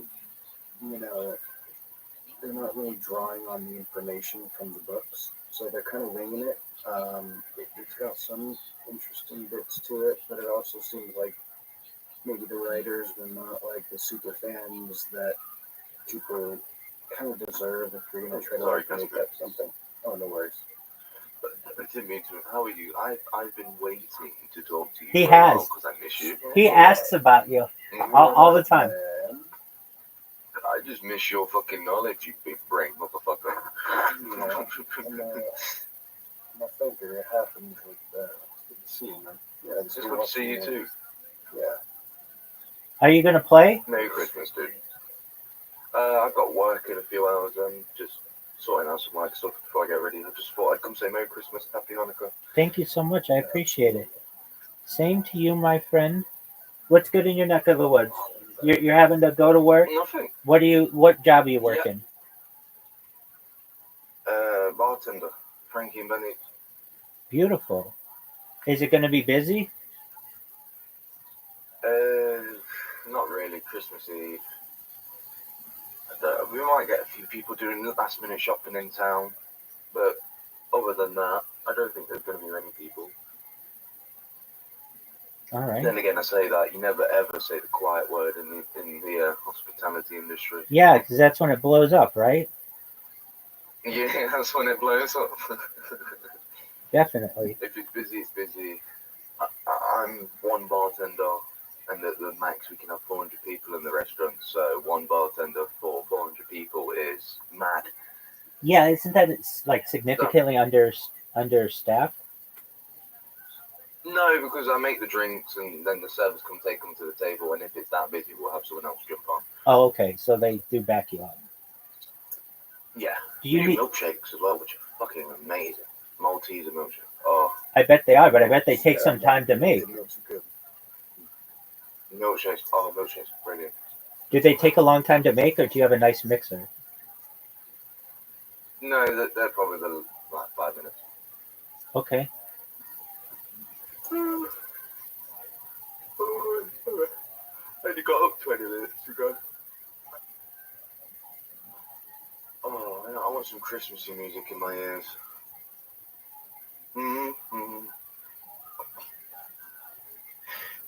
Baby, would it be like I heard you singing Wham last Christmas when I was in here. Yeah, so Oh, but was it? I noticed that you were in here. Do you know who Weird Al Yankovic is? No, but could you elaborate? Sure. So he does parody songs, and so I was doing parody songs, like putting a Jewish spin on all the holiday classics. Oh yeah, I love the little Jewish thing. I'm like, I want it for Father's Christmas. Yeah, exactly. I like that one. There you go. So I was, because really we just have like dreidel, and that's fine, but I want people to have their own version. So I would use ChatGPT and change up the lyrics so that they're appropriate for the audience, and I would do like parody songs of them. So that was fun. And yeah, do you have a favorite holiday song? Oh, I've got quite a few. Stop the Cavalry's one. I don't know what that one. Let's see what that one is. Stop the. It's about wartime at Christmas Okay, during World War One. very well. But if I may say, correct me if I'm wrong, wasn't Hanukkah before Christmas? You're saying chronologically? Yeah. Yeah. Yeah. So there should be more Hanukkah songs. Well, traditionally in English, there really aren't that many. There are like two, and Hanukkah is not that. People think it's a really big holiday, but it's not a major Jewish holiday. It's not in the Bible. It's not Rosh Hashanah. It's not Yom Kippur. It's not Shemini Atzeret. It's not Simchat Torah. It's not Passover. It's not Shavuot. So it's like all of the ones that I just said are arguably bigger holidays than Hanukkah. So, and I'm guessing it was just made so it could be something you guys could celebrate at Christmas time with us. I'm guessing. most that's fairly accurate. Yeah, and So you could get presents. yeah, I mean it certainly has historical connotations as well, but really we have our major holidays and they're generally in the fall of the secular calendar. But yeah, I think that it's cool that people have their traditions, and especially this year, where like the first time in like 30 years where the two holidays sync up on the same day. So that's pretty interesting. Oh, really? Yeah. That is that. Wow. So Because there's 7 days of Hanukkah, but 8. some people open their presents on Christmas morning, Christmas evening, Christmas Eve, which is today. You know, people do it in all different ways, but I always say Merry Christmas because that's what I was brought up on. There you go. But I will always say to you, Rabbi, Happy Hanukkah. Thank you, my friend. You are my Jewish savior. You are my best friend. Thank you. Well, you are a very good friend of mine as well, and I want you to know that I hope you have a wonderful holiday season. I hope that the people at the bar are in good spirits. And now you said the bar can hold 400. Is that correct? It's a restaurant, so I'm just the drink maker, and then you've got the restaurant, so people can see me doing the drinks. I get lots of looks because I wear elf hat. I'm wearing my elf shoes, my elf uniform today. Oh, cool. So do people see your elf shoes? Maybe behind the bar if they're looking? No. Sometimes when it's that busy and there's drinks what need to be taken, but I can't, but servers can't because they're taking payments or doing tables, I will go do it for them. Oh, very cool. Do you have to do payments yourself? I do. If they want to pay at the bar, yeah. Okay. Card, cash. Sometimes the fucking machine, when I put in what I want to put in, it doesn't pop the till, so I'm like, James, manager, fix it. He's not doing it. Yeah, no, I understand that. We have the bestest laughs at my workplace. This company, Frankie and Benny's, is one of the best companies I've worked for because the contract is so tight. It's got loads of benefits and loads of bonuses towards the employee, then the employer. Excellent. Really good.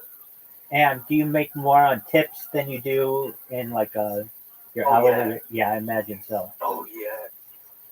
Excellent. I get 20% tip take per day, which is quite a bit. Okay. I've made last month I only worked a couple of days and I made 300. This month I'm making £700 to £800, and half of that is just tips.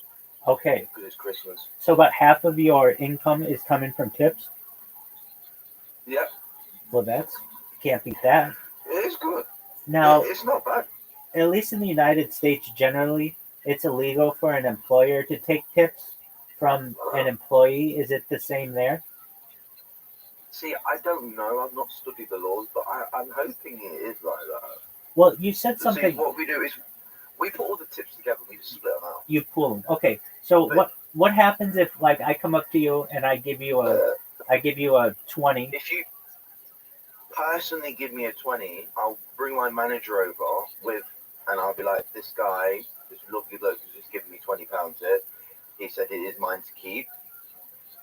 And then he'll say you can share it or you can keep it for yourself. My manager will tell me that, but because I'm such a good guy, I will give half of it to someone who's not making as much as, like, say, 17, 16-year-old I work with, who's like in college studying and not making enough money because they're on low wage. I'll give her and some others a bit extra because that's the type of guy I am. I got you. Now, but if you weren't, sorry, I keep burping. If you weren't like that, could you just take it and not get in trouble? I wouldn't get in trouble either way. If it's strictly stated, share the tips, can't keep tips for yourself, then yeah. But what they don't know doesn't hurt them. Yeah, that's what I figured. Okay. And then You said you got 20% of like the total tips at a given night. Is that correct? Yeah. See, servers, they get the tips then and there after the shift. We get it during payday, but it builds up on my electronic pay slip. It builds up. It shows me it's building, it's building, it's building. It's all there waiting for me. Money. Yeah. Well, I understand that. And do you? Also, sorry, my work is that nice. Today I asked for an extra hour because I'm not feeling well. Like this morning, I'm just not feeling good mentally. And they said, yeah, take an extra hour. Come in at 12 instead of 11. And I'm like, oh, thank you. I appreciate that. That's cool that they are forgiving like that, or understanding, I should say. Mm. And I just woke up in a really bad mood. Okay. I felt depressed because it's Christmas and I've lost my dog and my uncle I lost my dog last Christmas and then my uncle a couple of Christmases before. And it just hurts because my uncle was a pothead like me. We used to smoke together. Oh, that's tight. And my dog was my dog, like my baby. Now the bar that you work at, is it different than the one that you work the door at? Yes. Okay. Very cool. And are you expecting it to be a full house tonight? Hopefully that means more money for us. Yeah, definitely. Well, and is it? I like the chaos. Is it families or is it like younger people? Family restaurant, yeah. Oh, okay. Italian American. Very jingle nice. bells, jingle bells, Yeah. jingle all the way. Very nice. Where's my remote gun? Caspian, what are you doing for Christmas, my dude? Jingle bells. I'm just watching a TV show at the moment. Sorry, what'd you ask? I said, what are you doing for Christmas? Are we all getting drunk? Maybe, yeah. So I'm off tomorrow, so when you lot are up, I'm cracking that bottle, mate. We're getting drinker. Alright. What's your drink of choice? Rum. What kind? Spiced. Okay. Like a I can drink Bacardi? it like pop. I drink Or like Coke. Captain Like Morgan? it's nothing. Like Captain Morgan? Yeah. All right. Even the cheap spice rum's nice. There's no difference. It's all made the same. It's just you're paying for the name on the bottle. Right. Definitely. But I do like a good Koppenberg. I do like a good cider, strawberry and lime. Okay. Do you like to I make? like the fruitiness. Do you like garnishes? What do you mean by garnishes? You mean stuff that goes on top of the drinks? Yeah. At home, if I'm drinking, I won't mess around with that. But if I'm like in a bar, I'll ask for all the bells and whistles. Exactly. Do they let you drink at the restaurant? No, not if I'm on shift, Rabbi. Right. No. Yeah, you. I figured that, but some places they do. Not that it's recommended, but some places they do. So I'm just seeing how tight the rules are. So it seems like the management's really supportive of you, and you get along with the other employees. Oh yeah, they all hate me. I'm annoying because I do stimming. Like I'll make, but when I'm gonna go get stuff or ice from the back, that's my time to make weird noises, get my energy out, and rebalance my energy, so I'm not doing it in front of customers. Oh, so you're annoying as fuck. Yeah. Okay. Well.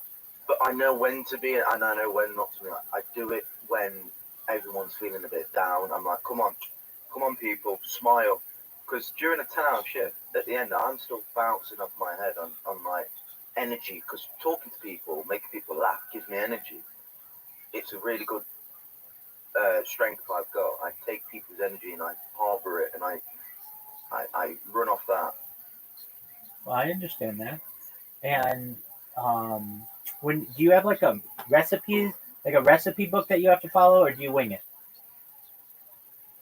If we're making cocktails, we've got a cheat sheet. Okay. Other drinks, I just know what to do. Very cool. With a milkshake, it's four ice cream scoops. Toppings go in. If it's an Oreo, put Oreo. If it's Malteser, or chocolate, just chocolate sauce, milk, ice cream. blend it for 30 seconds. Now, is it a blender that you use? We've got a milkshake machine and a blender. Very nice. They both make it the same. Oh, okay. So, do you prefer the blender or the milkshake machine? I prefer the milkshake machine. It's just you slot it in, it'll do its thing. It won't fall out. It won't stop. It'll slot in. It'll do. Does it just do one milkshake at a time? We can do one dairy milkshake and then another one for vegans. But when I'm doing a vegan milkshake, I have to be careful. I have to do things very carefully because I can't let any cross contamination. Right. And when you make a vegan milkshake, is that with like soy milk or coconut milk or something? No, oat milk is oat probably milk. the cheapest non-dairy you can get nowadays. Okay. Do you get a lot of people who want Mass-produced. vegan Not milkshake? really. Yeah. I've made 3-4 vegan milkshakes and I've been there enough a month now. Okay. So, do people know that it's available? Yeah. Okay. So it's all on the allergy menu. All you got to do is ask for an allergy menu. We've always got some on us, and it'll show us all the things what are allergy-free and gluten-free and celiac-free and all that stuff free. Very nice. Excuse me, sorry. Do you have to be careful with the nuts? Yeah. I would I had imagine. a ticket come in yesterday. Someone had a peanut allergy, a nut allergy, and a tree nut allergy. So I had to wash my hands, get some clean ice, and then I take that drink before I make the rest. Because he's an allergy, I've got to prioritize the allergy over the other drinks. Because anything goes wrong, it can cause serious damage to people, and I can get done. I can get prosecuted because it was technically my fault. Yeah, I understand that. Yeah, you got to be really careful with that. Okay, so you're not gonna. Are you gonna game tomorrow? Oh yeah. Excellent. So you have tomorrow off? I'm gonna do some tomorrow and 26. I have off as well, and then I'm back on Thursday, Friday, Saturday, Sunday, Monday, and then I'm off for 3 days. So I'm back on for 4. Excellent. Dude, we got to get you. There's this game that I already played it with some people tonight. It's called, it's like, we have a couple games that we play. We play mini golf, and we also play, like miniature golf. And then we also play card games. Like Uno? You know what Uno is? I love Uno because Uno can break and build friendships. Absolutely. Uno flip, it is annoying. Pulling a +8 and then +8 and then +8, and the guys just screaming. You're 100% right. I watch people play it all the time online. Yeah, so this friend of mine from Australia, because I'm normally up all night or regularly, and that's daytime in Australia, our schedules sync. And so he'll come in and we'll play like 5 or 10 games of golf, mini golf. And then when that's done, we'll play Uno. And he's really gotten me into Uno. I haven't played Uno in probably 25 years or so, but he's gotten me really into. I will have to decline until, because my next payday is going to be me getting a new phone. I'm going to get an S9 or an S10, something better than my A12 Samsung. Okay. And after that, if I've got enough free, I can probably buy Uno. Oh, you don't have to buy it. Nothing that we play is any cost. It's all free. Yeah. Yeah. So we'll get you on that. Get me on it, baby. Yeah.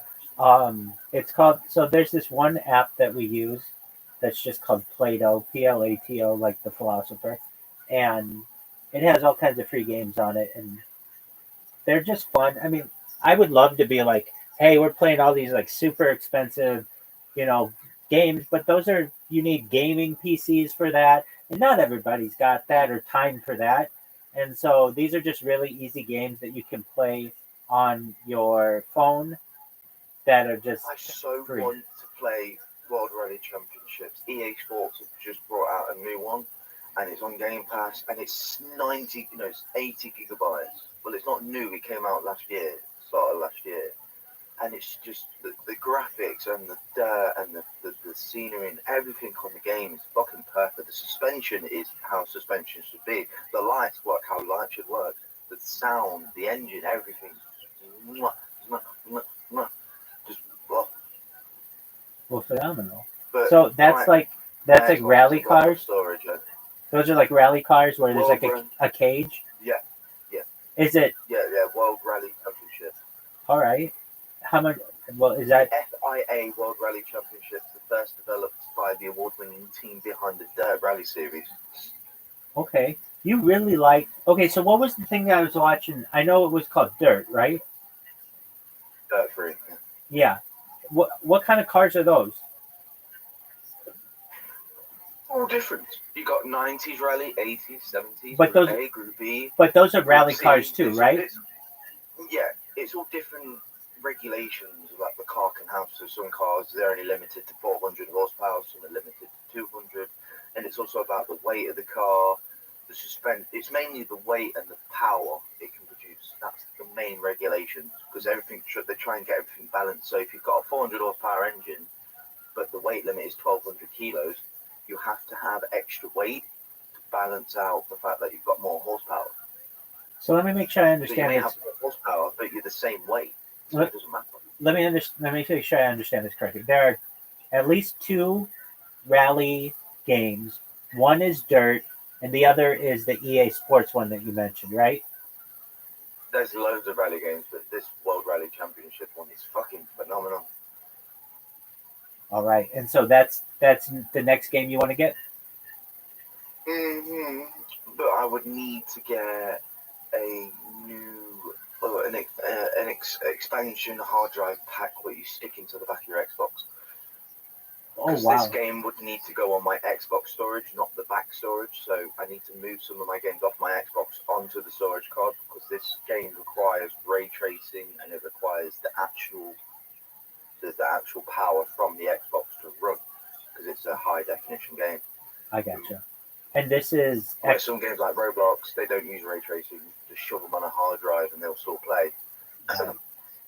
okay. And okay, after the EA Sports Rally game, what other games would you want? Stalker 2, but that's 141 gigabytes. Stalker 2, Heart of Chernobyl is the unforgiving FPS survival adventure in a dark science fiction open world. It looks brilliant. Stalker have always made brilliant games. The gaming company. So it's called Stalker 2? Heart of Chernobyl. So it's delivered CHORNOBYL. It's a play on words from Chernobyl. Okay, so they don't get copyrighted. Oh, interesting. So does it have anything to do with nuclear fallout? Yeah. Oh, okay, cool.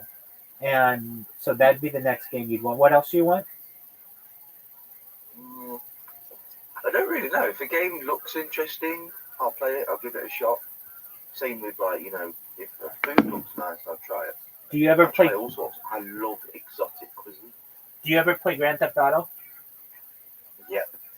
I gave up though because Grand Theft Auto 5 needs to die out. It needs to die. It just needs to be packed up in a box. I agree. It's been going, and they just launched another one. I've downloaded it. I played it a couple of days ago. I did before GTA 6 comes out. I did the tour of the map. I did my favorite missions. I used my favorite cars, and I shot my favorite guns. And I remembered all the memories I had of playing RPG versus cars. I remember all the memories of playing sumo, bumper cars, and just all the memories of me screaming at people. Yeah, This is what people need to understand: that Xbox and games are not just a distraction; it's a whole other family. Like my Xbox family is so big, but my real family is quite small. Well, that's good that you're able to network that way.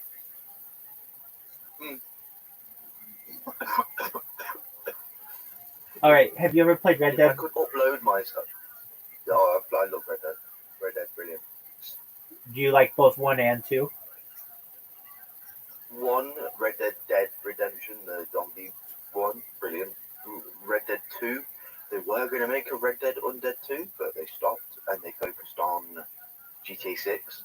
That's why Red Dead 2 is not as updated as it should be, because Red Dead 2 is cowboys are not about shooting and killing. They're about herding cattle across counties. Right. They should have made it a bit more toward the Western life back then, not about rooting, tooting, gun shooting cowboys. Yeah. 'Cause So you had outlaws, but you didn't have maniacs. yeah. What do you do in that game? So like in Grand Theft Auto, you can go into a city and just kill everybody there. In Red Dead Redemption, what happens if you do that? You got the sheriff after you. Okay, so it has like a star wanted level. Have you never played Red Dead? I have never. No. It's made by the people who make GTA. I know it's made by Rothschild. Hmm. So it's the same idea. It is a fun game. Well, here's what I'm thinking. Like, it's very easy for the police to come with a helicopter and get you, but in Red Dead Redemption, they don't have that ability. How do they ensure that They have horses. Horses will run the fuck out of you. They will catch you. In every Rockstar game, the police have always had the upper hand with speed. But if you outmaneuver them and hide, you've got quite a good chance of the AI not noticing you. Like if you hide in a bush in GTA, the one tick levels go down. Even if the coppers are right next to you, as long as they don't see you, you're fine. Okay. Excuse me. And are their horses faster than yours?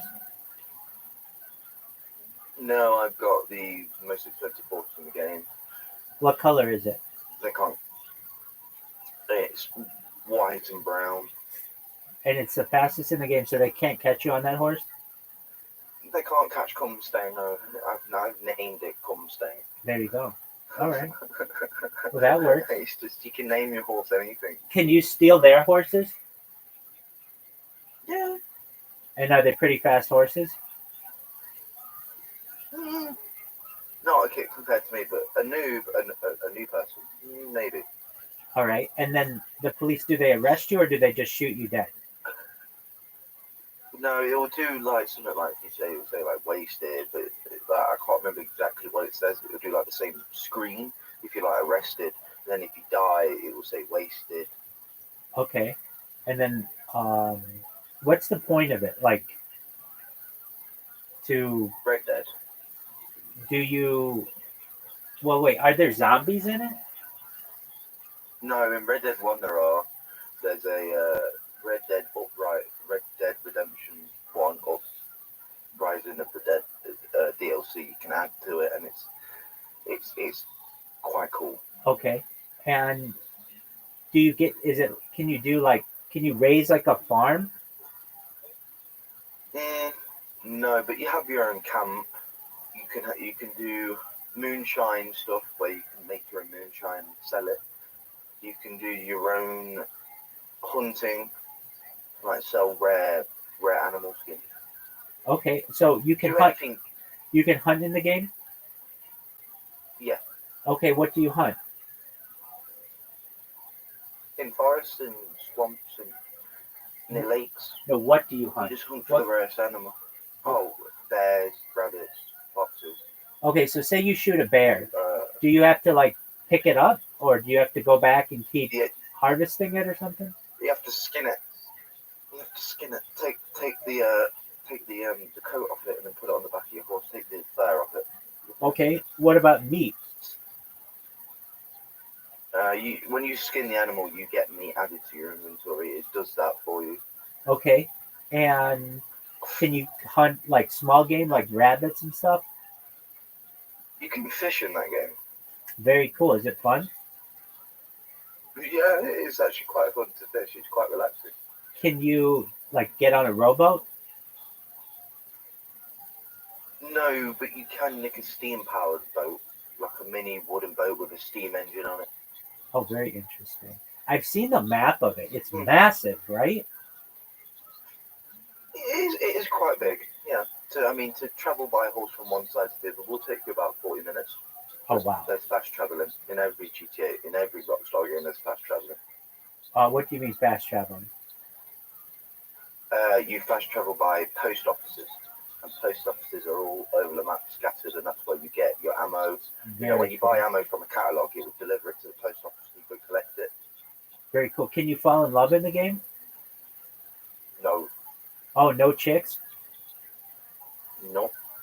Well, that's I mean, you probably won't like what my friends did to a woman, a random NPC woman. Basically, they ran past her, lassoed her by her feet, and was dragging her across the concrete.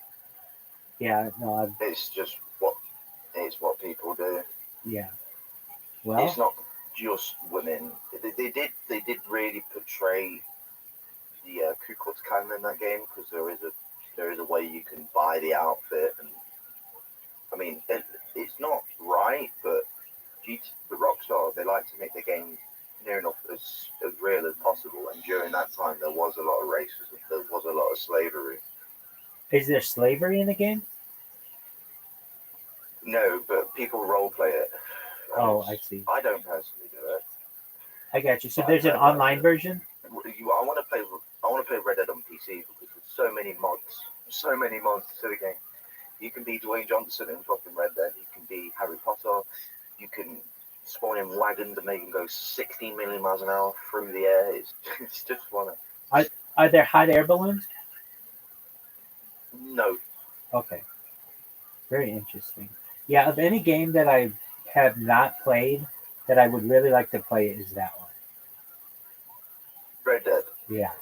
Just because I really like Grand Theft Auto, and I've played and beaten all the Grand Theft Autos, but Red Dead was like the next big one that Rockstar was doing that I just haven't gotten a chance to play, so I'm very intrigued about it. Don't go into the online as a noob unless you're with me, because you will get battered. People will find you. They will find you on the map, and they will just bully you because it's You're just new. power in it. People are hungry. Yeah, Right. because you're a noob. People will just bully you. Right. But I'll bully them back. I've got a bow and arrow system where I've got something called score streak. They're called calling cards, so they give me like special powers. So I have 100% accuracy on your head. So if I lock in, use my special ability, lock in on your head with a flaming arrow, the arrow will fly through the air like it does in Guardians of the Galaxy, and it will pop you right in your head. Very cool. They will die very quick. Very cool. Now, is there a sniper rifle? Sniper rifles, shotguns, carbine rifles, like the Winchester with 14 rounds in the gun. The ones where you shoot it and you have to cock the trigger forward, like the. Do you have duels? It's a lever action. Yeah, you can dual wield. Yeah. No. Do you have duels where, like, you walk away from each other? Duels. Yeah. Oh, there are duels. I've done a role play on a server where someone's challenged me to a duel. I was in the bar drinking, and because I was the most wanted person in the role play, because I am quite skilled with shooting, they've challenged me to a duel. I fucked them up 3 times. What happens? 3 times. What happens when you drink? Does it make you guys stumble or slower or something? Yeah. Rockstar are really good at doing that. They're really good at making it like realistic drunk. But with the duels, we would both get pissed and then try and duel. So we do 2 rounds of normal non-drinking, where we just shoot each other. They say we'd walk 20 paces, keep our backs turned, and when they say ready, steady, go, or ready, steady, duel, whatever they say, it's the fastest person to pull the gun and shoot you in the head. And then the drunk round could just be anyone, because your gun sways, your aiming sways, everything sways, and it's just funny. I gotcha. Are there moves in the game? Moves? Moose. Moose. Oh, moose. I don't think I've actually seen a moose in that game. I know there's deer, I know there's elk. Okay. And bears. I know there's some type of animal. Yeah. Like grizzly There's bears? crocodiles. There are crocodiles? There's crocodiles in the swamps. There's crocodiles. Will they kill you? Yeah. Do you kill them and skin them? I was doing a bounty mission, and it took me to the swamps. I was walking through the water with my horse because my horse got scared. And when your horse gets scared and you're near a swamp, there's a crocodile about. And you'll hear them growl and snide, and then they'll just latch at you. Wow. Okay. So here's a fun tip: never go through the swamps without your shotgun out. Okay. Are there snakes in the game?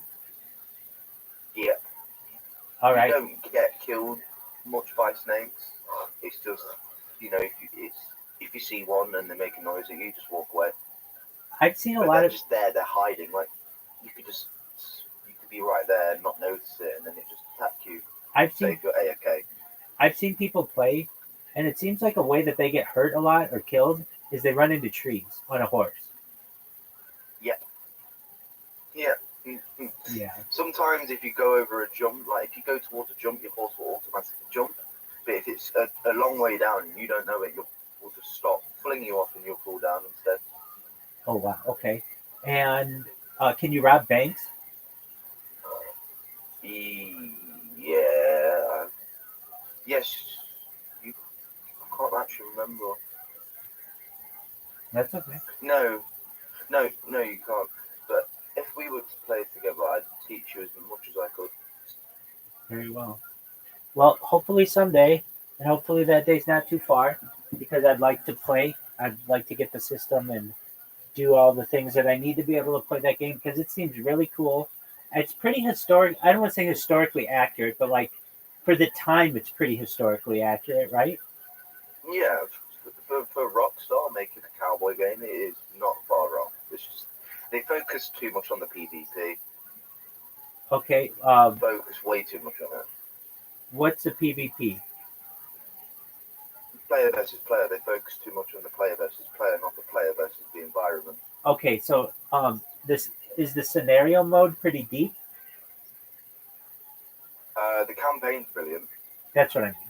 Okay, but once you're done with the campaign, it's then about you versus somebody else. Yeah, you can go online. We can go online into a private where it's just me and you. Okay. And we can do all sorts. Okay, so like, well, what seems I would get a few of my boys on to help us with stuff as well. What seems different about this game is, at least in the online version, and I could be wrong, but like, I don't know, in Grand Theft Auto, people are like always trying to kill everybody else, but they're not like you said, your guy was just like sitting at a bar, which would make you in Grand Theft Auto an easy kill, but instead, do people just leave you alone? I mean, it's like I've been roaming about. I've gone through Blackwater and Saint Denis, which is Saint Denis is like the most hostile part of the map on the online. I've gone through it. I've gone to a bar, and I was just sat there waiting for my mate to join because he was changing up his character. And two lads walk in the bar. They look at me and they just walk off. And they didn't kill you? Some people just don't want to start. No, some people just don't want to start. They see what I wear. I wear all white. And I've got golden guns, which normally states I'm rich, I'm powerful, fuck off. Okay. I've got every gun golden plated with 24 karat gold. Will they steal your horse? No, my horse is only, well, if I put it on horse, everyone access, but it's only for me. Okay, so there's a way They could sit on the back, but they couldn't sit on, they can ride it. So there's a way to like lock up your horse, basically? Yeah, you hitch it to a post. Okay, so once you hitch it to a post, the other players can't steal it? No. Oh, okay, very cool. Yeah, man, that's it. Can you climb trees? No, but you can, if you angle it right, you can hang someone with your lasso off a building. Is the lasso a good weapon? Oh yeah, if you get the reinforced lasso, and you can get it's like a netting. You shoot at someone and they squirm about, and the only way you're getting out of it is if they let you out, or if you just get shot. Very interesting. It sounds really cool. If you're restrained, you can't just magically get out of it. Right. Well, it sounds like a really fun game. Well, I'm not gonna. There's so much I've not explained yet, and it's just so much I need to explain. But I'd rather you wait and see for yourself. Yeah, that seems like some of the juicy stuff is worth the wait. It seems like it'd be a lot of fun. That seems like a really cool game. It is a beautiful game. Yeah. The scenery is really amazing. When you're walking on cobblestone, you can hear the horse trotting, and you can hear the. Yeah. Like it sounds really good. Very cool. Well, I'll have to check it out when I have the opportunity. Awesome. Excellent. Well, I know you've got work coming up, correct? I ain't getting ready yet. Okay. Well, why don't you play your game? I am. I'm just doing my dailies on my game. Okay, you do that, and we'll watch Kill Tony, and let me know if you need anything. Okay? Yeah, boy. Excellent, my friend. Such weird behavior. God, and then I've they not ended had a up long leaving ass and they were conversation trying like to this in a steal while. the drinks as There you well. go. They Well, took it's these without paying for their first food. for everything, baby. I mean, I don't know. you wanted to know? I wanted to know. Is this your bitch? And then she was crying, and then you said I think you should need give to Fallout a control your try as well. bitch. I won one too as well. That seems like a really cool game. Control, Tony. Yeah. It really See, I did. never played it. And then they Never fucking played any of leave. the It was fun though. It really was. And then I was Everyone says recommend it to We've people. been getting these reports about these weekends you have, but this is 2 weekends in a row. I know, or somebody's crying, or there's a big disaster with somebody in the crowd. I know. Like my mom, you seem very mean to women. Are you gay or something, maybe? Are you a gay boy? Wow, look at Red Band roasting. I wouldn't tell you. Whoa. Whoa. Walking Secret in a gay winter man. wonderland. In the closet medium. Wow. You keep that type of behavior up, you might get a Netflix special real fast, William. All right. Well, anything else we should know about your crazy weekend and your life and everything?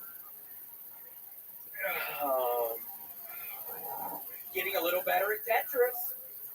I've been playing Tetris on the Game Boy, like the airports and stuff. I'm getting a little bit better. I started looking it up on YouTube. I'm looking up different techniques. I'm seeing how to play. I'm figuring out how to play.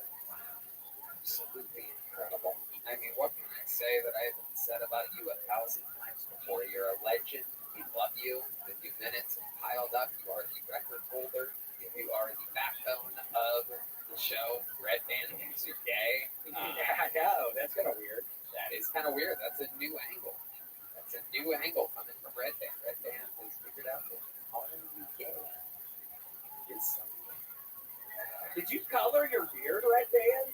You got a little color in that, don't Did you do some Just for Men, Joe? It looks a lot darker than normal. I gotta tell you, I did. Look at that. I put a little bit too much just for men. it looks so natural. No one can tell. You wouldn't know anything about it. I would. No, I don't have a beard. I cannot grow a beard. There's not enough testosterone in the world for me to be able to grow a beard. I've been seeing these people on like CNN, these trans correspondents, like these women that have turned into men. I saw one the other day had a full fucking beard. I'm like, this is bullshit. Like, how the fuck are the trans people getting more testosterone into their bloodstream than me? I'm truly jealous of these women becoming more men than I am. Like, I'm a man, and I'm on testosterone, and I have a penis and balls. And I still can't grow a full beard. One day. One day. I'll keep my fingers and my legs crossed. Ladies and gentlemen, the show has begun with the stylings of the great and powerful William Montgomery. Where do we go from here? What a way to start. That's normally how you end. It's like a Tarantino film. It started with the ending. And I did meet Tarantino, one of my new best friends. No big deal. Your first bucket hole is a legend, ladies and gentlemen. I remember this guy very clearly. Very interesting human being. Ladies and gentlemen, this is the long-awaited return of Sturm Worm. How can we forget from years ago, Sturm Worm? One more time for Sturm Worm. Is about a year ago, I got a laugh from a guy, and I came in my. A couple of days later, I downloaded the Grindr app. Within an hour, I was getting head in a parking lot. 10 other messages from dudes within a 1 mile radius begging me to suck my dick. You know, it's always looked like the gays are having more fun. After extensive research, I've come to the conclusion that theory is correct. I mean, my life is so gay, I might as well be fucking dudes. Pretty sure I'm not a homosexual, but I can't keep going along with this farce down this stalemate tie with all of y'all for being the straightest motherfucker that's ever lived. Fighting off the gay is exhausting. To tie a ribbon on it from this point forward. There it is. Sturm worm, everybody. Just basically kind of just talking about being gay. No real definitive jokes throughout the entire thing. Just kind of coming out of the closet. Is that true? Is that real? It's all true. It's all true. Yeah. So you really did. You got a lap dance from a guy, and you're like, I kind of like this. I was like, yeah, I gotta go through more with this. And then I did the Tinder thing, I did the grinder thing, and like it was as lame as every hookup I ever had with a girl. Like it was. So this is all new to you. This is your first gay stuff that's ever happened. Yeah. This is like 2.5 years ago at this point. This is 6 months after I was on the podcast last time. Yeah, you were on years ago. I remember you. Something's different though, right? You have facial hair. You have longer hair. Same look. Same look. I got a podcast now though. Nobody cares about that. Trust me, it's the illest. Look, you're making people leave, Sternworm. Please do not promote your podcast. Stop. Relax. Let's get back to this becoming gay all of a sudden thing because it sounds like a lot of fun. We help William out. Oh, okay, you go right ahead. We help our friend William out. There you go. Yeah, I was cracked up when I heard the whole thing was about. Okay, so let's stick with it here, Sternworm. So where did you get this lap dance from a guy? Where did you possibly I went go? to the gay club. Okay. Yeah. Where were you at? Jersey. Jersey. Yeah. Okay. What was the name of the gay club? Did it have a I cool don't- gay name? I don't know whether they're supposed to be doing that in there, so I don't want to like air out the name. You don't want to get in trouble with your local gay club, right? No, like I don't know whether that's supposed to be going on in there, so I just A lap dance? I mean, it was a dude that worked there. It was like a go-go dancer. Man, it was aroused. I think same gender lap dances are aroused. Okay. That was your first one. That was my first So one. that happens, and then you get on that you sign up for a gay dating app. Yeah. Okay. And then what happens? Like I said, instantly, like I even have a picture of. Instantly, I'm getting a million messages saying, "I'll suck your dick right now." Did you take these people up? I took one of them up and all. But it was. No, you go ahead. It was. It was like I needed to get hard. It was the same problem when I tried to hook up with chicks back in the day. It's just when you're under pressure, it's just tough to get around. Like back in the day when Kill Tony was at the comedy store, was at the comedy store. There was a mad dude who used to always say that they don't come during sex. That's not a real thing for guys. If you're turned on, you come unless you purposely don't come. But they weren't not coming. They just weren't getting turned on. You're like a rapper that doesn't rhyme. I could rhyme though. No. Nobody wants that. Do you have a gay voice, or is that how you talk to these guys? No, this is how I Just talk talk like that. to everybody. Like, hey, sorry, I just can't get hard right now. It's your good old Jersey gay. So where did this attempted blowjob happen? The one that you couldn't get hard for? You go to his place? You go It was a parking lot. a parking lot? Yeah. Man, you just do gay stuff in inappropriate places. Have you ever done anything gay where gay stuff should happen? Like a bedroom? I gave a week later. I gave him a head in his bedroom. I don't fucking care. I'm out here, yo. Like, if you sexually suppress, then you're less attractive to girls. Like, I think I don't like girls? Nah, I do think I like girls, but am I fucked up in the head sexually? Yeah, I've been fucked up in the head sexually for 20 years. I've been checked out of the game. I just tried to be a rapper. It didn't work out. RFK Jr. This is why we've got to stop with the goddamn vaccines.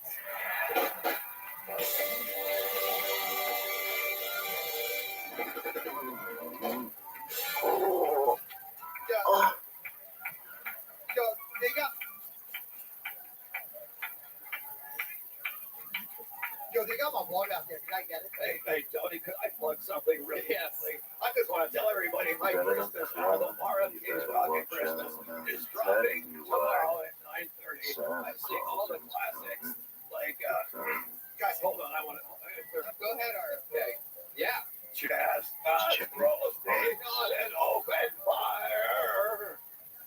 Jack Frost nipping at your nose, a son of a bitch. Come, they told me, pa-rum-pum-pum-pum.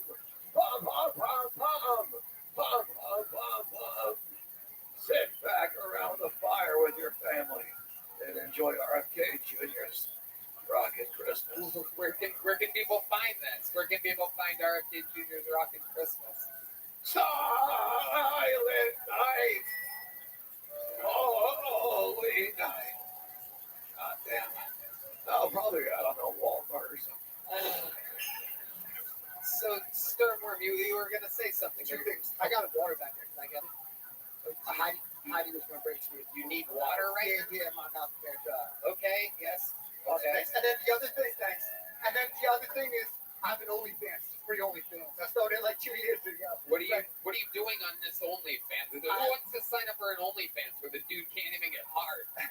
No, I show videos that I could actually get hard when I'm not feeling pressure, and I show videos when it's all shriveled up. I jerk off it. Okay, Sternworm, this is out of control. Have you written any comedy in the years that we haven't seen you? I've been working so hard on my podcast that I have to do a comedy, but I have a zillion comedy minutes. Like I have 15 free minutes. You have a zillion of them, and you came out tonight just talking about whatever the fuck that was. Yeah, I mean, to me, I think that shit's funny. I know it's not like joke funny, but like to me, like it's not like ha funny. I think it is, but I mean, I guess I have no sense of humor. I have a podcast episode called "I Have No Sense of Humor." But Okay, all right, Sternworm. Well, it's been a while since you've been on this show. You know, this cool company. I'm gonna give them a shout out called Ghost Patch Custom. At ghostpatchcustom.com sent us these. It's hard to describe, but it's like an iron missile, and it says "I bombed on Kill Tony." And I'm gonna throw this. You gonna catch it? Catch it with your hands. There you go. There he goes, ladies and gentlemen. And it has begun. No chance on the rap. There he goes. I can't spit a verse. One verse cut me off. No, Sternworm, everybody. There he goes. Sternworm. Did you have one in mind or something? Did you plan for that? I mean, what's up? Did you prepare to rap or something? Yeah, of course I did. I'm a rapper. I mean, that's what you did years ago? Yeah, you didn't know I rap? It's been years. It's so good. Okay, here he is. Give him a little beat. Sternworm's gonna rap real quick. A 1, a 2, a 1, 2, 3, 4. The sunshine brighter in the rain. I started writing rhymes so that I could share my pain. No matter where you're from, man, shit can get real. I was told the sky's blue. I see it more as teal. Stuck in a slump, can't see to find a groove. Catch me out here chasing dreams, trying to make moves. Getting fucked by life every day, being screwed. I gotta win, cause so far all I've done is lose. Lately, all right, Sternworm, there you go. Sternworm, everybody. Jesus Christ. Oh my God. Made everybody flaccid.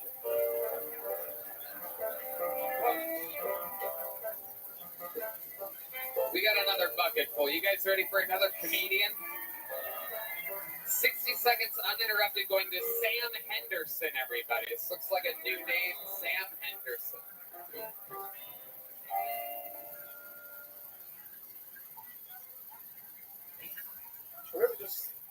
Really miss being a kid just because you were young and dumb. You didn't have to have it all figured out. When I was a kid, I thought the word pedophile was someone who loved feet. And it really shouldn't have been a problem, but my dad was a podiatrist. I told my whole 5th grade class, when I grow up, I want to be a pedophile like my dad.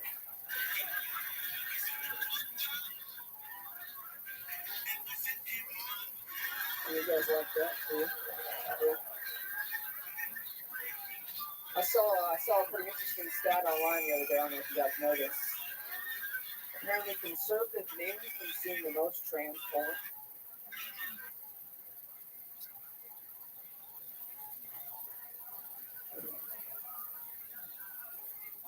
Thought it was an odd way to find out I'm a conservative.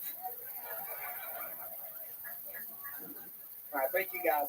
There you go, Sam Henderson. Getting a joke there in the end. Hello, Sam. How long have you been doing stand-up?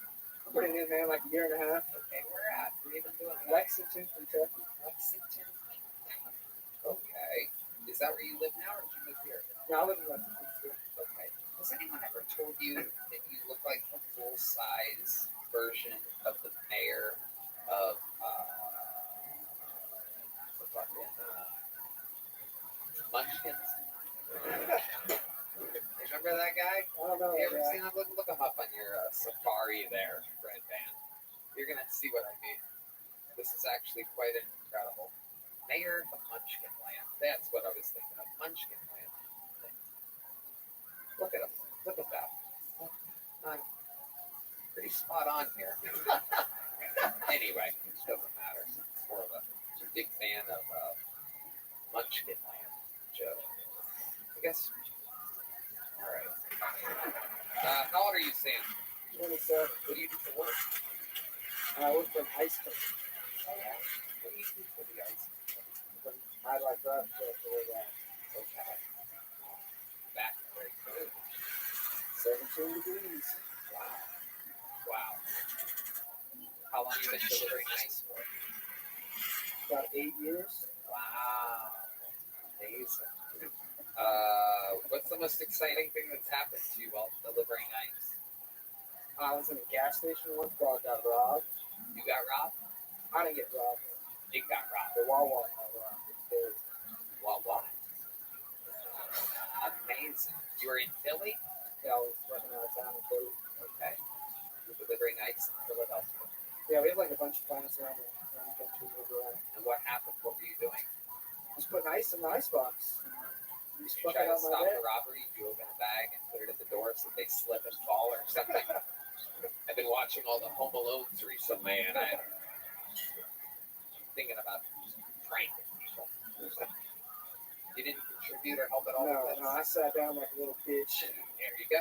So what type of childhood did you have in Lexington?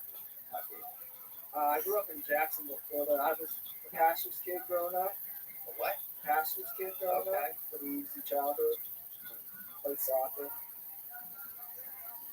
Pretty standard, I'd say. What's the most exciting thing about your life, Sam Henderson?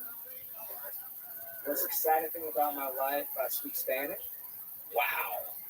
Am I not That's a big deal in Lexington, Kentucky. You might be the only person in Kentucky that speaks Spanish. That's absolutely incredible. Can you give us a little example of your Spanish? Can you say something that perhaps the band could understand, the horn players over there? Yeah. Soy gringo, pero estoy aprendiendo español. No. Wow, listen to those. No creo que soy fluente, pero creo que soy conversacional. Pero yo sé que Tony es un maricón. Oh, you son of a bitch. You son of a bitch. No bueno at la comedica. How about that, you piece of shit? I love it. Sam, what's your love life like? You're in Kentucky, you banging a relative? I wish. What's going on? Single right now. Got out of a relationship beginning of the year. Just been doing my thing, trying to do comedy. I've been kind of planning on moving here, so I've been trying to get into a relationship and anything. So. Yeah, you definitely want to not hook up with anybody just in case if you ever have to do Austin, Texas. Listen, dude, it's not completely dry, but I don't know. I'm too emotional to like always think up with people like that. When you say you're too emotional, give us an example of what you mean by that.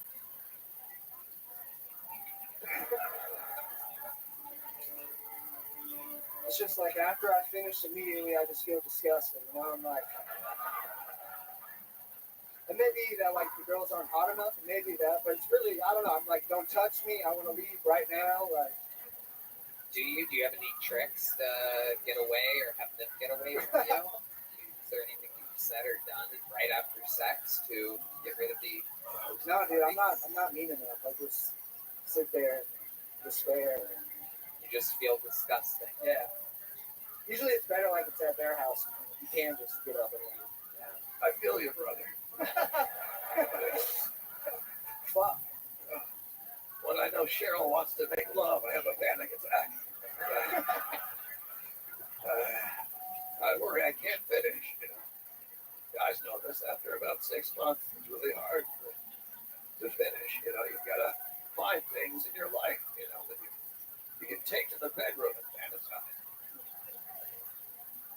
example, me right now, I've been having some fantasies about this woman in the front row, and I feel horrible about it. But I can take that with me. Hopefully finish later. So try that, my friend. It's a little health advice from the great I love you. I love you. RFK Jr. giving you some really good advice there. Sam, I'm going to give you one of these little joke books. Congratulations. You made it on Kill Tony. There he goes. Sam Henderson, everybody. This is fun. You having fun, RFK? Anyway, yeah. Sorry, Tony. I have to apologize because I, I'm doing my offense and secrets keep us sick, and I want to apologize to this woman for sexualizing her like that. The whole time he was talking, I was having a fantasy, and it's just not right, and I apologize. She was laying on a bed in my mind, not clothed at all, and I was above her, and I just Louis C.K'd all over her, and I just want to say I'm sorry to you. It's beautiful. Beautiful. The new Director of Health. Is that the title? Director of Health? Unfortunately, the fantasy didn't stop there, Tony. I then brought her into a tub to clean off my mess, and I was massaging her breasts, of course, and I began to get aroused again. I thought, God damn it, RFK, this is someone's daughter, God damn it. But I couldn't help myself, and I apologize to you, miss. Wow. Oh, she says you're forgiven. Well, you may not when you hear about the rest of my fantasy. You see, no, please, just let me finish, and please don't laugh. I'm trying to make amends here, and secrets do keep us sick. Then what happened was, in my fantasy, of course, she had asked me to tuck my genitalia down under myself so I looked like a lady in the front. And then she said that I looked like a pretty girl, which, of course, brought a tear to my eye because it was something I always wanted to hear. And then, of course, she came from behind me and kicked me in the nutsack, and I ejaculated immediately. But, by the way, I'll be right back. I have to change. I'll be right back. RFK Jr., ladies and gentlemen, says he has to go change. That's very interesting. You gotta love it.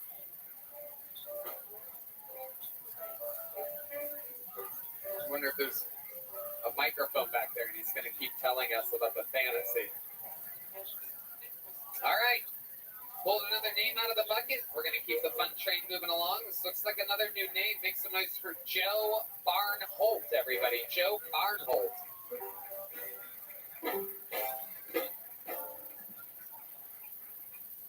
Somebody outside told me I look like I play in a Weezer cover band, so that's cool. You guys, I got married. Oh, thank you so much. I appreciate that. Then I got divorced.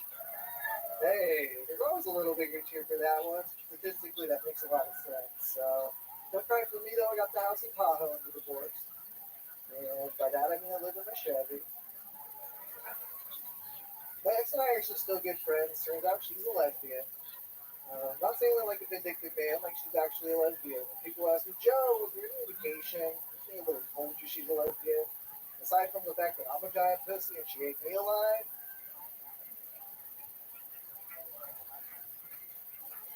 cannot say that there was any indication.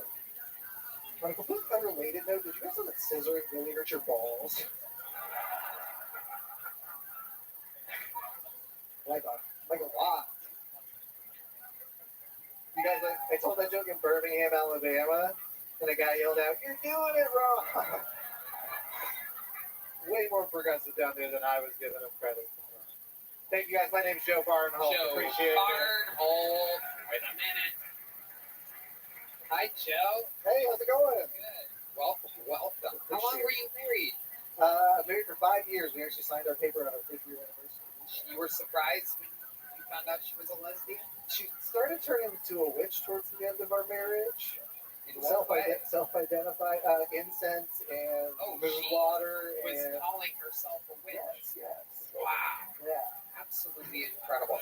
So, But to say I was shocked would be a little bit of an overstatement. But You it was didn't a think there was surprise. something lesbian-esque about her when she married a Rachel Maddow impressionist?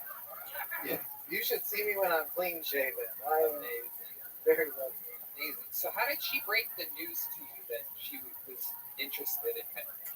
She actually came clean to me because she was worried that a neighbor had seen her new partner coming through, and she wanted it to come from her rather than coming from a third-party source. Right. So she reached out to me and was like, "Hey, I need to confess I'm dating someone," and I went, "Oh, that's cool. It's a woman." And I went, "Oh, we never had a threesome. That's unfortunate." Yeah. Did you try to work it out and try to have that happen? Did you pitch that idea? No, we were kind of in the friend zone at that point in time. Our marriage had become devolved into friendship. Right. So no kids. No kids. No. Right. And she slowly became a witch. Yes. Did that bother you at all? It's a Witch sound effect. great sound effect. The rarely used witch sound effect. Yeah. Red Van has been lingering his finger over that button for 13 and a half years, just waiting for an opportunity. That's not the sound they make when you finger a witch. So that's a goblin laugh. I know a goblin laugh when I hear it. There you go. Okay. So what do you do for work? I do comedy and music full time. What kind of music do you do? Comedy. And I'm in a band that does full band hip hop. You in a band that does what? Full band hip hop. Full band hip hop. Yeah. What do you do in the band? I play guitar. I do rhythm and a little bit of vocals. A little bit of vocals? Yeah. You do comedy hip hop. No, so my comedy songs are all over the place. I do a song about Jesus. I just wrote a song about fucking Santa. Okay, So. can we hear some of your fucking Santa song? You gonna tell the band what to do? Sure. Yeah. They're actual professional musicians. So if you just tell them. So it's what's the style? It's just starts on G, the 1, the 4, the 5, and then God, you're turning us all into lesbians right now. This is so incredible. It's a slow song. Yeah, if you got a guitar, I can play it for you. Yeah.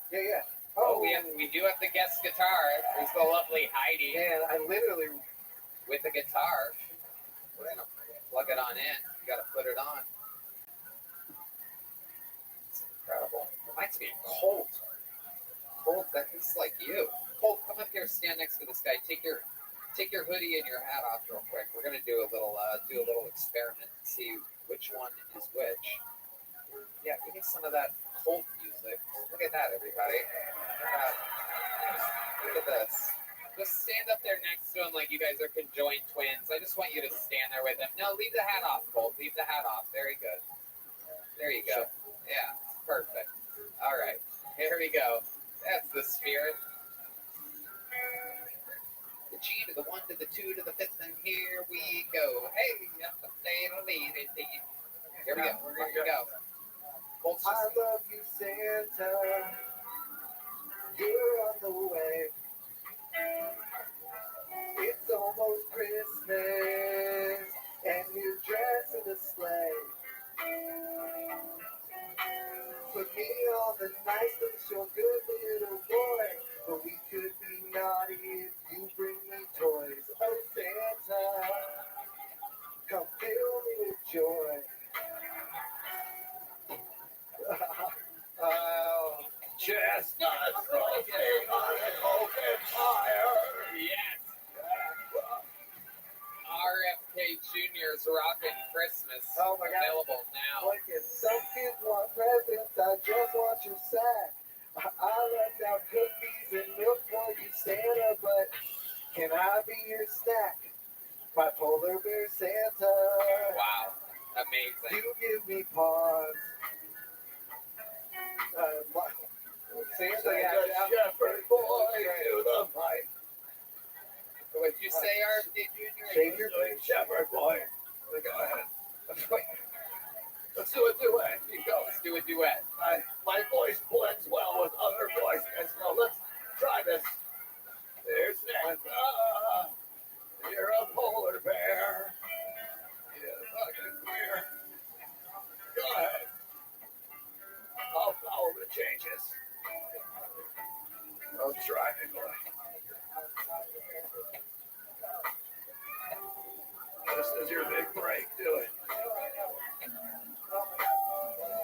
you can do it, Rachel. Perfect. Shave your beard, Santa. Shave your beard, you son of a Her bitch. name's Mrs. Claus. Ugly old whore. Slide down my chimney is my fantasy. Oh, no step Santa, I'm stuck in the tree. Santa, come bring it to me, yeah. Get RFK's Rockin' Christmas tomorrow afternoon. Joe Barnhole with a little music, with the lovely Colt backing him up. Twin brother. Thank you, Colt. And amazing harmonies by the great RFK Jr. Amazing stuff. Drinking fermented alpes. I forgot, I thought it was Mountain Dew, and you really gotta prepare before you put owl urine in your mouth.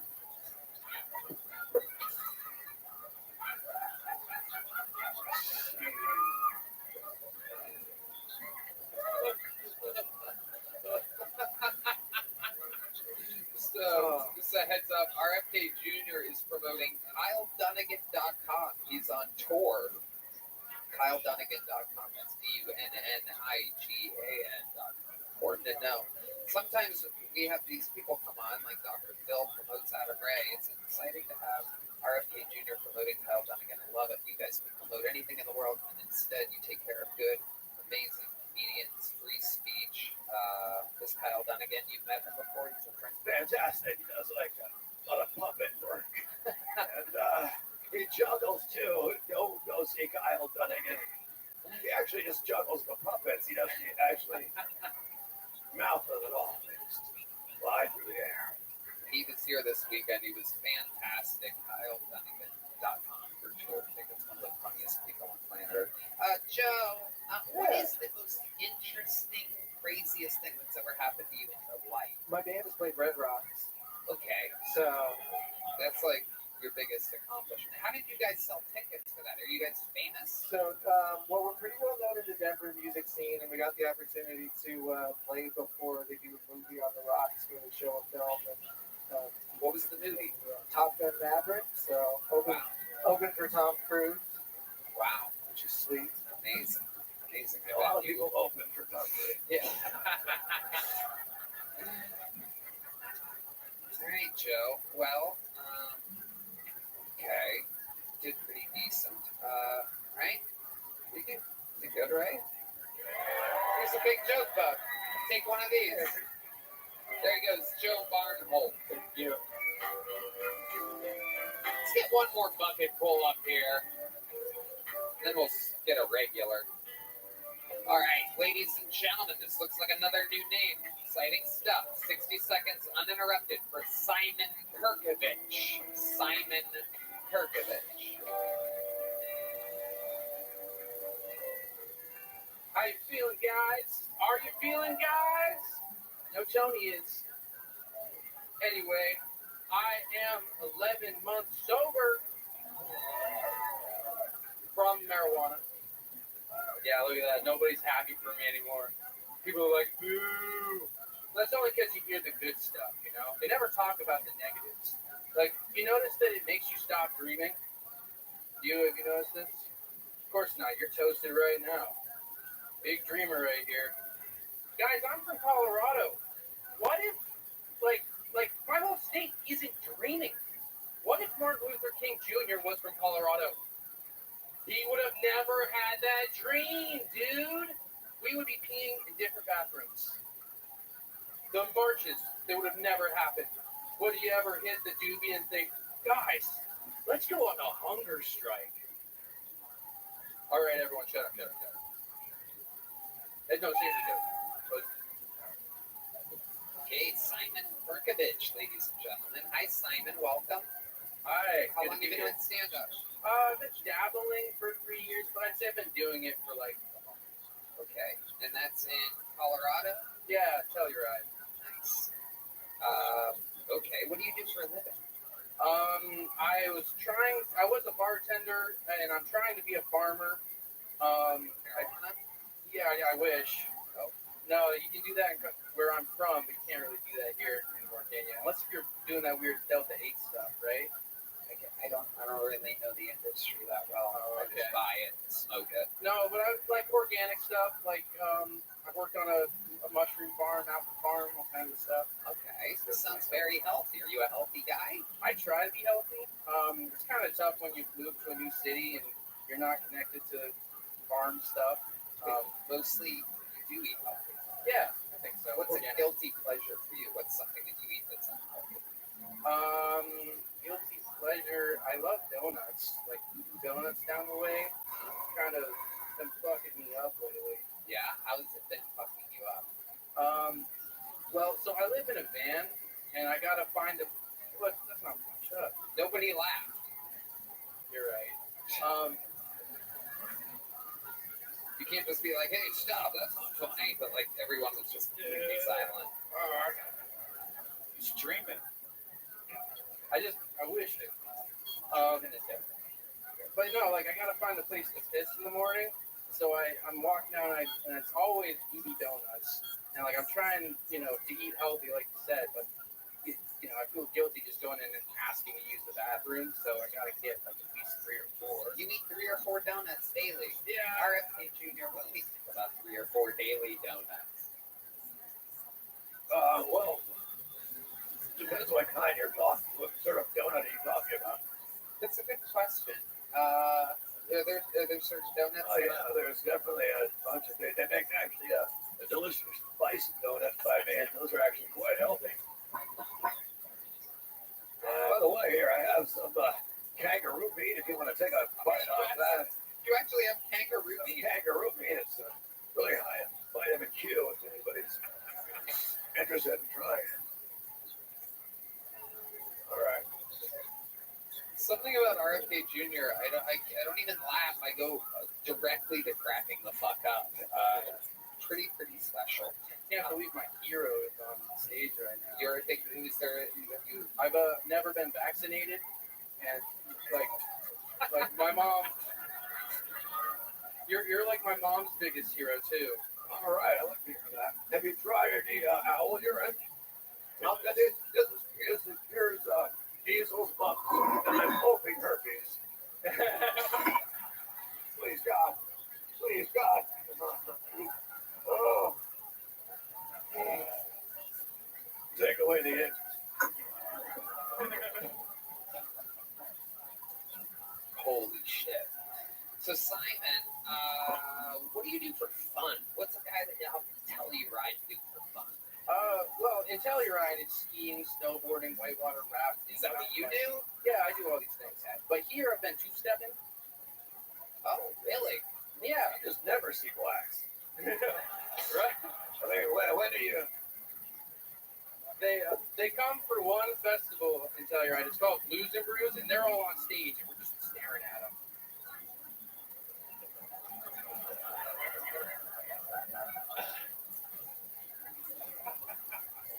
Wow.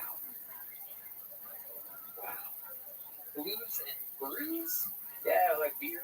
Oh, I expected it to be BRUISE because they beat up people. Okay. I want to see this two-step. How many do you think we should see of two-step? 1, 2, 1, 2, 3, 4.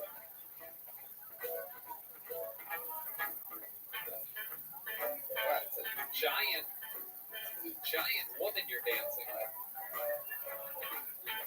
Whoa.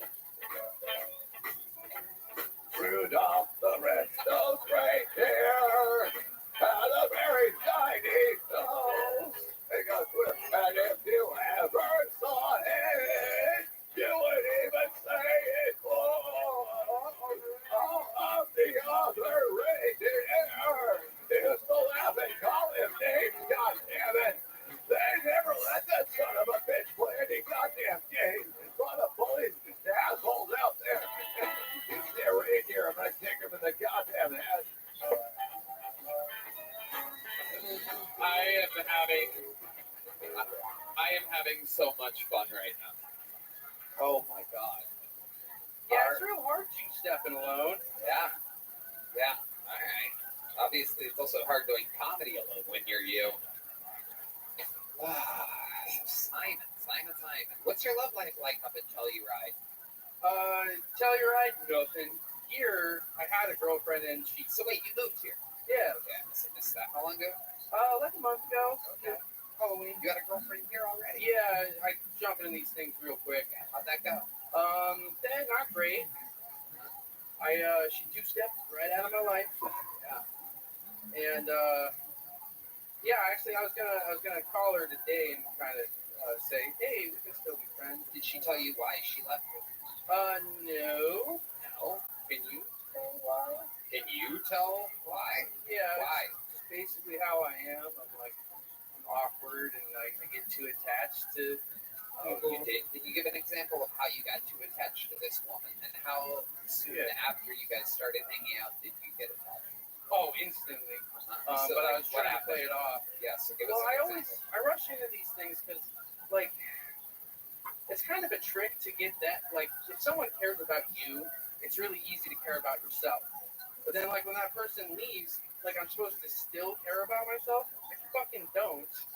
But, like, you know, when I mean take care of yourself, I mean, like, clean my room. Because someone will come see it. I thought you lived in a van. It is a van. Well, okay, my room is my van. Why do you say yo like that? Like it's your fucking van. You're saying it like there's room in it. You call it your room? You didn't say I need to clean my van. You call it a room? Yeah, it's my living room. Wow, that's amazing. But it's like it's a bus. It's deep. All right. Well, okay. So did you? What did you say or do that was so clingy? Right after I got on Kill Tony the first time. You've been on before? Yeah, I was here like 3 or 4 weeks ago. Holy shit. You made me talk about having lichen sclerosis, which, by the way, I've admitted to like my parents and then you and everybody in the world. Okay. Yeah. Did you look different a few weeks ago? I had a beard. Okay. That'll do it. Yeah. Here's a little joke book, Simon. Congratulations. You've been pulled out of the bucket twice in a month. There he goes. We're going to move it right along. Ladies and gentlemen, it is indeed time for a regular. 60 seconds uninterrupted from one of the greatest regulars in the history of the show. A freak of nature out there, touring, selling out absolutely everywhere. Truly one of the fastest growing comics in the world. This is a brand new minute from the one and only, the great and powerful. This is Cam Patterson.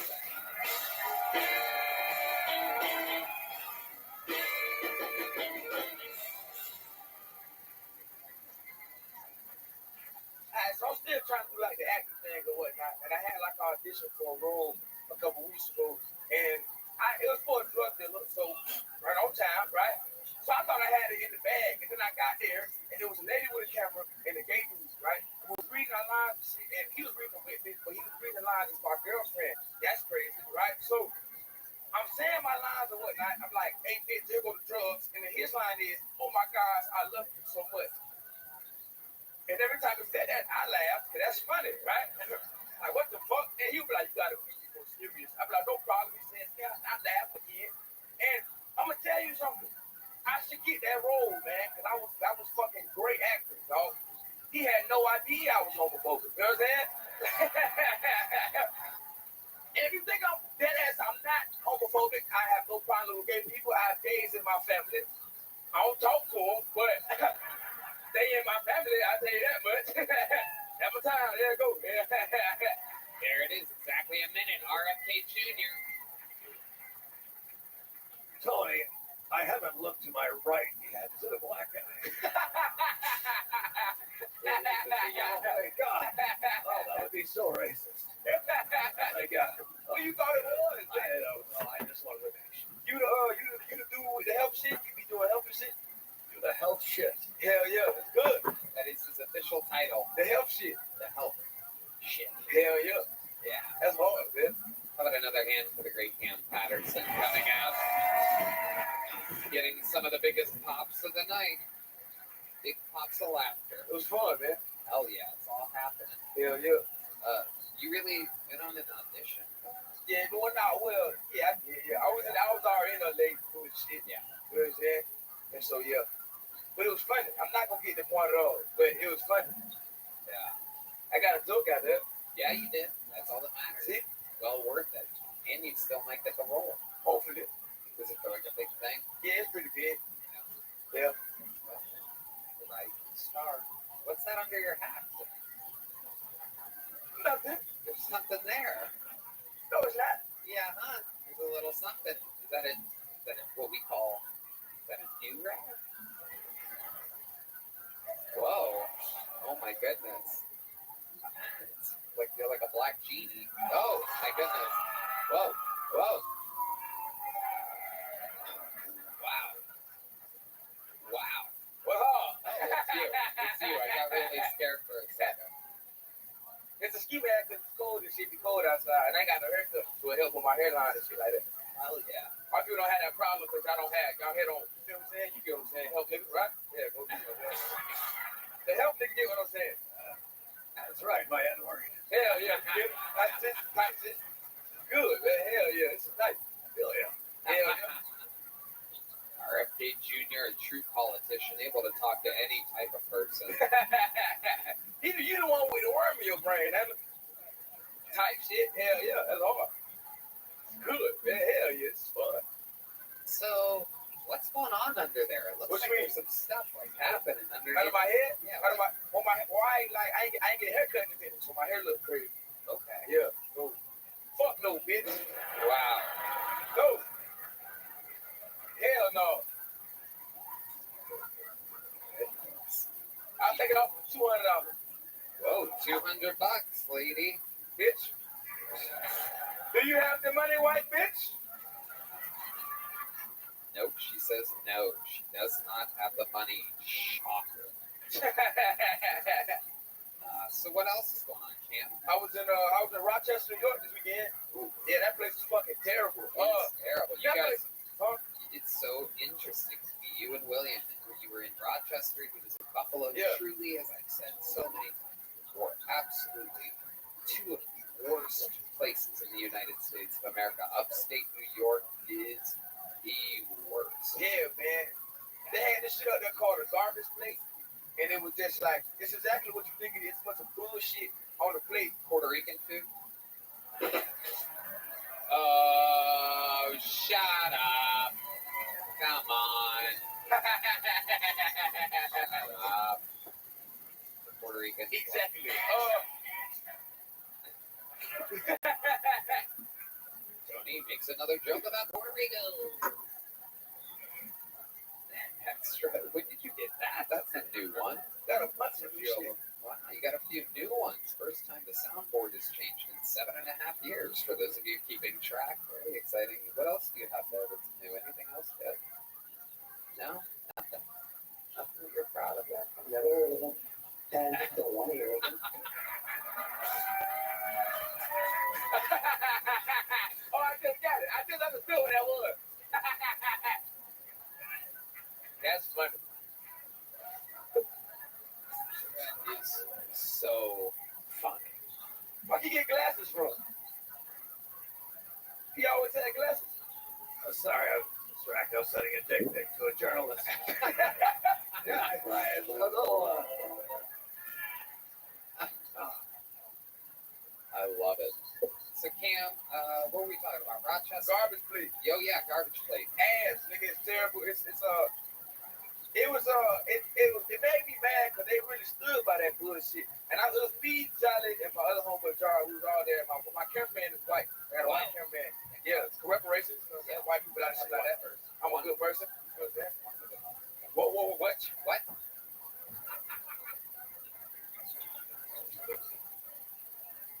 Oh, I'm sorry.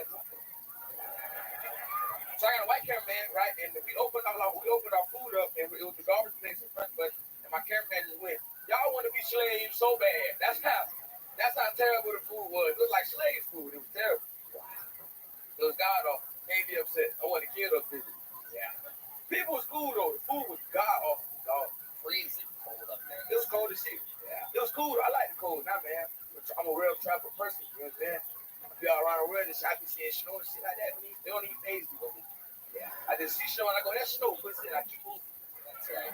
I've been around the world now, thanks to you, Tony. I appreciate that. But hell yeah. Hell yeah. All around the world, always writing, always working, a non-stop fucking undeniable machine. Hell yeah. Ladies and gentlemen, the great and powerful Cam Patterson.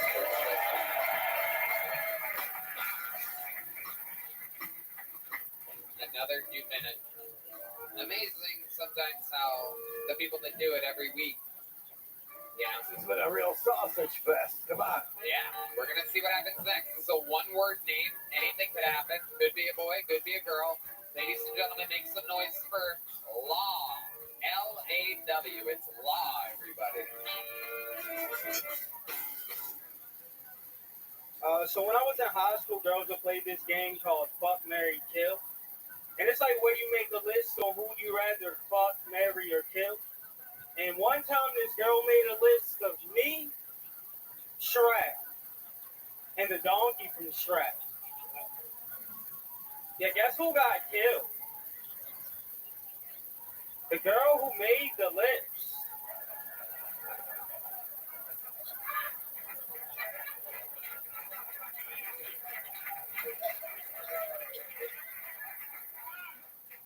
Yeah, so my cousin just came out as gay on Facebook because I had his password.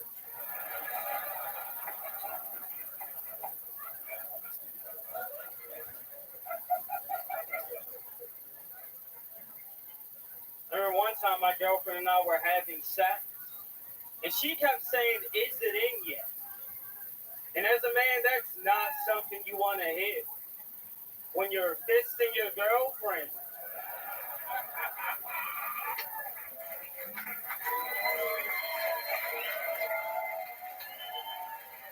Appreciate it. Law, ladies and gentlemen. What up, the Kill Tony debut of Law. What's good, brother? Wow. Very impressive. Welcome, welcome. Thanks for having me, man. It's the first time I've seen your stand-up, but I have seen you around here. You work here at the Mothership. I do. Yep. Amazing stuff. Adam knows how to pick up. Amazing. Do you sign up for the show often? I mean, yeah, when I'm working. Yeah. I love it. I love it. How long have you been on the stand-up? 4 years. 4 years. Where at? Baltimore, Maryland. And you moved here how long ago? Like 6 months ago. 6 months ago. Yeah. You love it here? Oh, it's great, man. Yeah. So many white bitches. Yeah. There's a lot of them. I didn't like them at first, but now. Yeah. Why didn't you like them at first? What do you prefer? What's the pluses and minuses of the white bitches? Racism. White bitches. The pros. It's just a cultural thing, you know. Baltimore, all the white bitches do heroin. So out here, it's just like ecstasy and chill. Yeah, pretty chill. The cons, their dads hate. Right. Yeah. That makes sense. Yeah. I feel like I'm a lovable guy. You are. Appreciate it. Yeah, I could see that. You're extremely likable. Your delivery is incredible. Writing, execution, fucking everything amazing. Thanks, man. What have you been doing for work up until this point? I was a middle school special education. Whoa. Yeah. Aw. You could hear all the white women going, aw. Yeah. They really all hit that note. Yes, sir. Amazing. What was that like for you? Oh, it sucked. Yeah. It was terrible. I mean, I did it it was in Baltimore, so it was just chaos. You know, it's hard to teach a kid after you call you a name. Right. It's pretty difficult. Yeah. But I had to do it. Yeah. You know, I taught that kid about slavery and everything. Yeah. They're allowed to call you that in that type of school, right?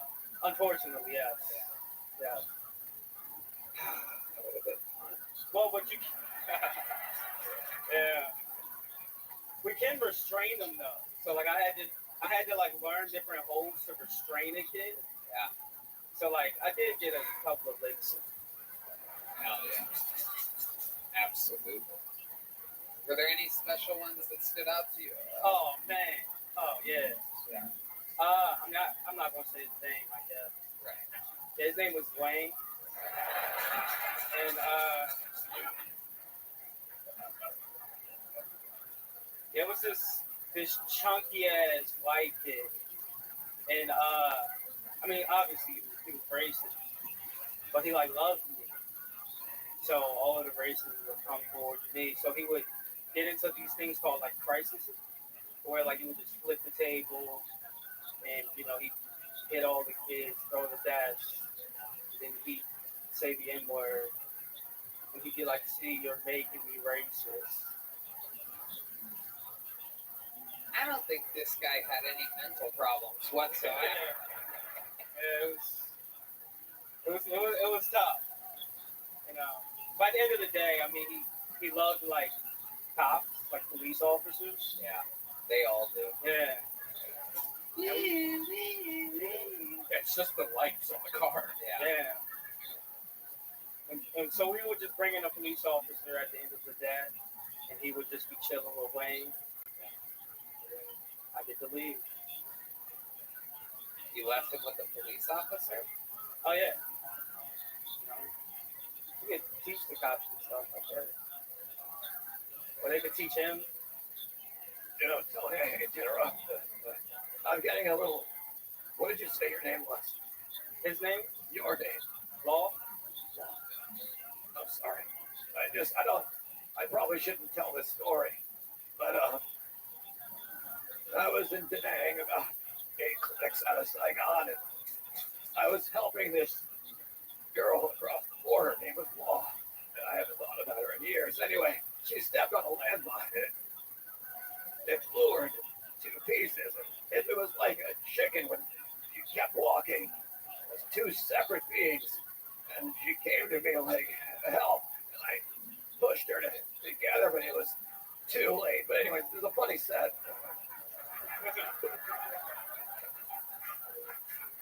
Great sound. Wow. Sir. So being raised in Baltimore, you were around a lot of black men, right? Yeah. And your name is Law, L-A-W. So did a lot of those guys try to break you? Because I hear that they love breaking black men breaking me? Breaking laws. Black men love breaking laws. Your name is Law. I got nervous at first. Oh, John Dees is doing my black men breaking laws joke. Okay. It's like I'll have to run for office next year. I thought it'd be smart. Never met a black guy named Law before, but all right. Welcome. Huh? Oh, yeah. Yeah. Do you have any hobbies or anything like that other than stand-up comedy? Anything that you're interested in? Yeah, I mean, I read a lot of books. Yeah. Yeah. What kind of books? All right. So, I guess urban fiction. What exactly is that? Like Tales from the Hood? Yeah. Yeah. All right. So it's like this author called Donald Thorne. So hood nigga, and my type of person. Yeah. So he has this novel. It's called Whore's Son. So it's about like a prostitute, like a mom, and she gives birth to a son. She's like, well, I'm a whore, and that's my son.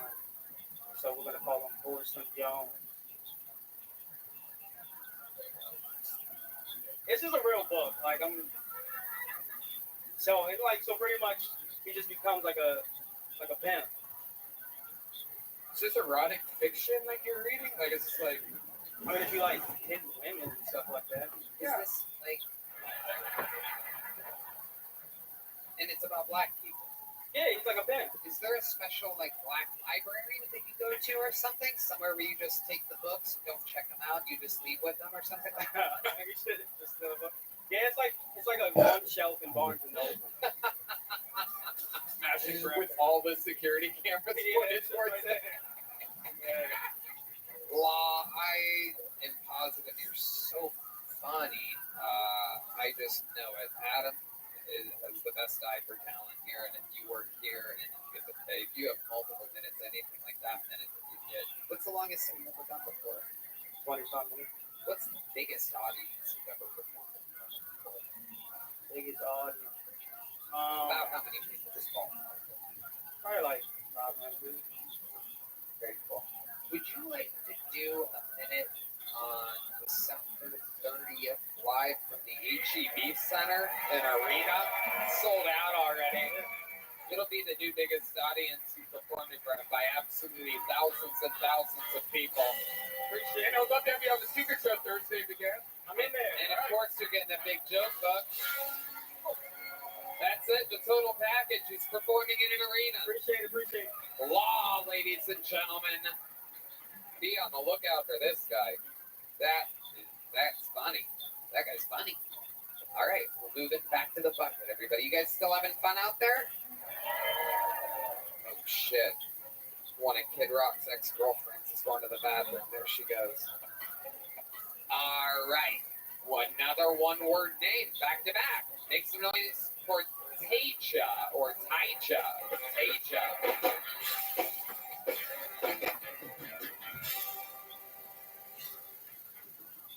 How y'all doing?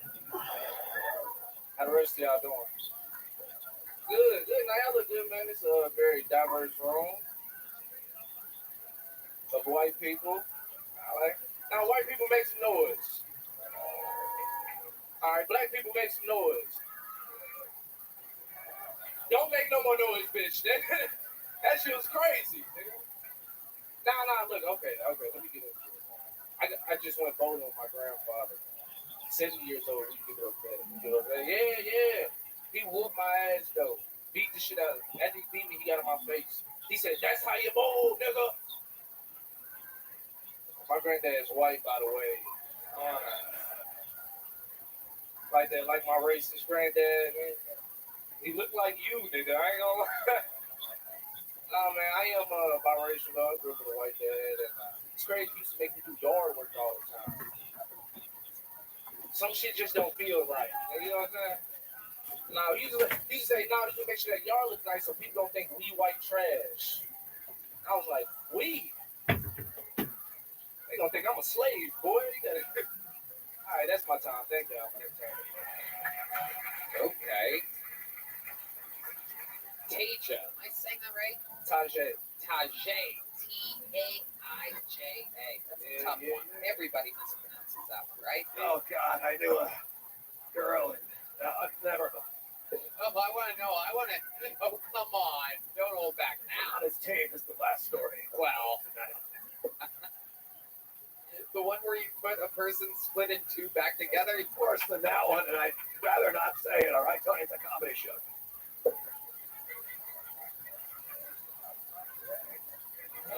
Taija.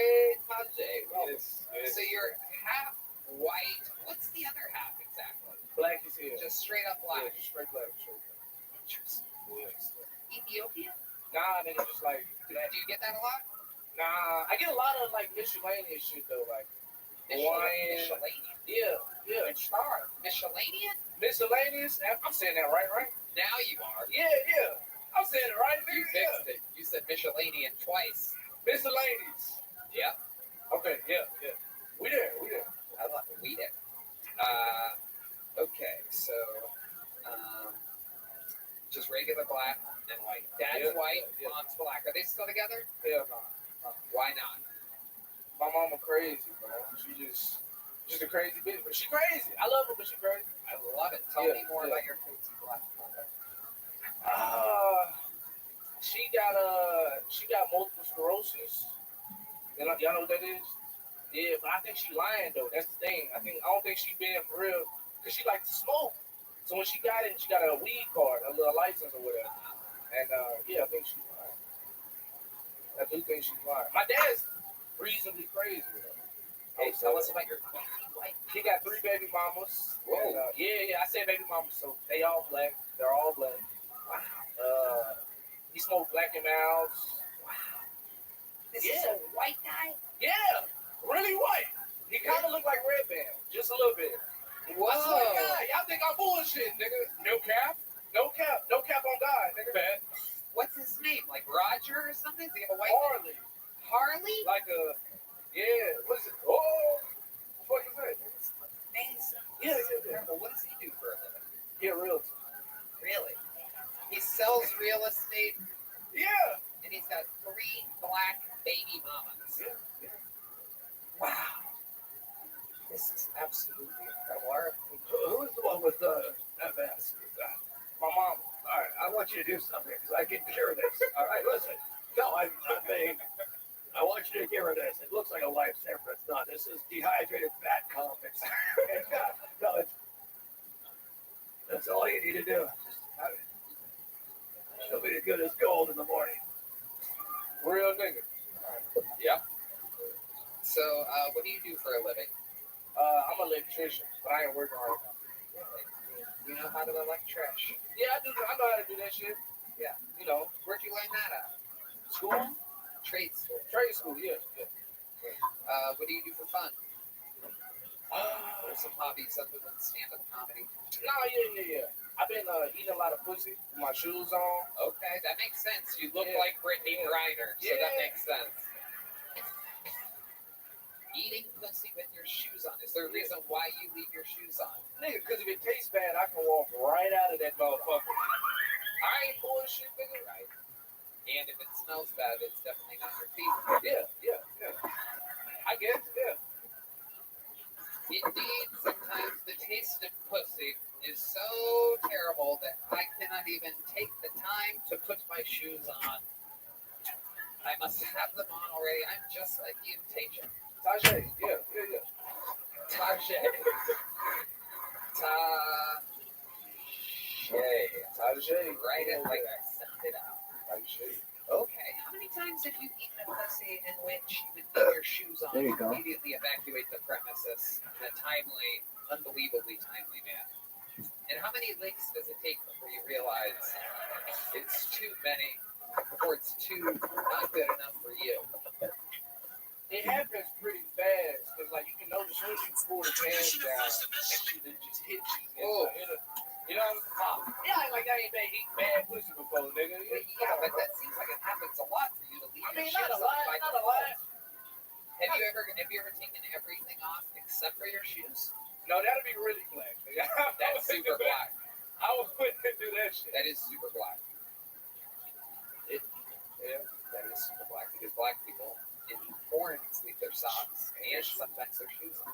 Sometimes their shoes. You ever watch porno with blacks, Red Band? Yeah, only the black women. Not black guys.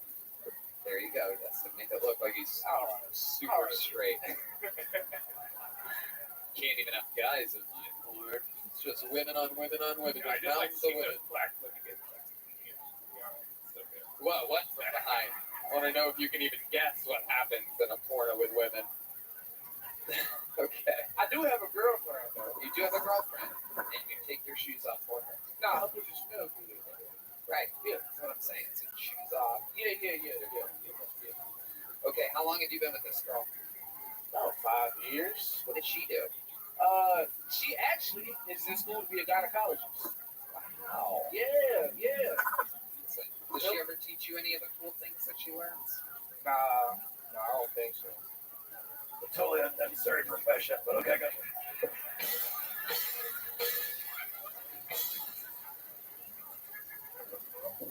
You just need to eat wheatgrass, ladies. Just have wheatgrass every 3 days. You're fine.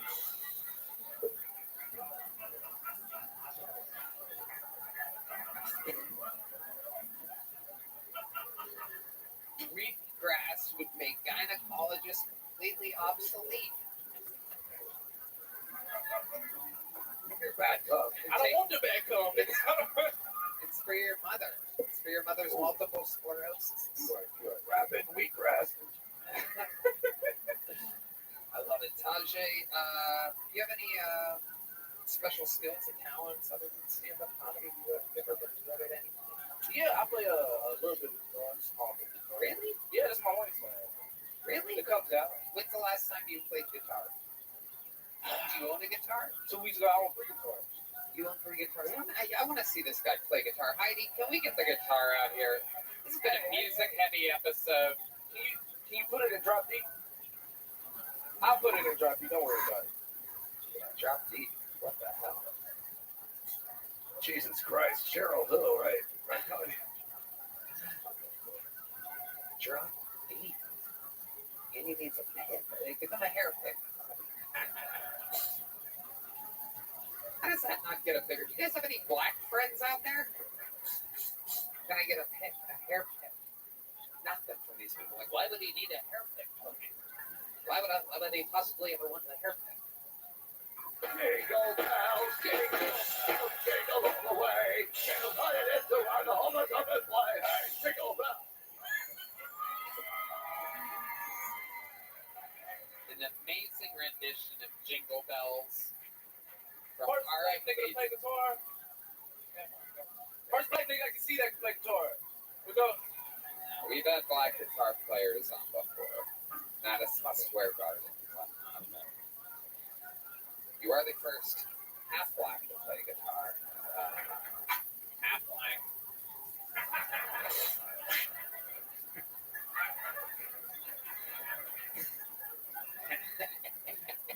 I like it. I'm gonna tell you, my girlfriend is Puerto Rican. Oh, okay. Yeah. Did she vote this election? No. But she heard about the incident. Yeah, what did she have to say? She wasn't even mad. Nigga, she wasn't mad at all. She's dating. He's called you the N-word like 5 times. Yeah, I think we're probably good. Do something about it. Just give me the word, Tony. I'll take care of it. She wasn't mad. She's got to get some humor. Yeah, she said she loves gay guys. Maybe she loves them. Very good. You know who? Hey, watch it, pal. All the Puerto Ricans have a great sense of humor. Little fun fact: one of the highest rankings of sense of humor of all the races. I've studied this. She has a good sense of humor, right? Yeah, she's a good girl. She gotta get down to college. Yeah. Seeing dirty pussy out there, you gotta be able to keep your spirits high. She keeps her shoes on the whole time, right? Here and there. All right, gotcha. Very fun stuff. You got through it. It took you 30 seconds to start your first joke after the whole diverse thing, but keep signing up. We want you to do it again. And your medium ones.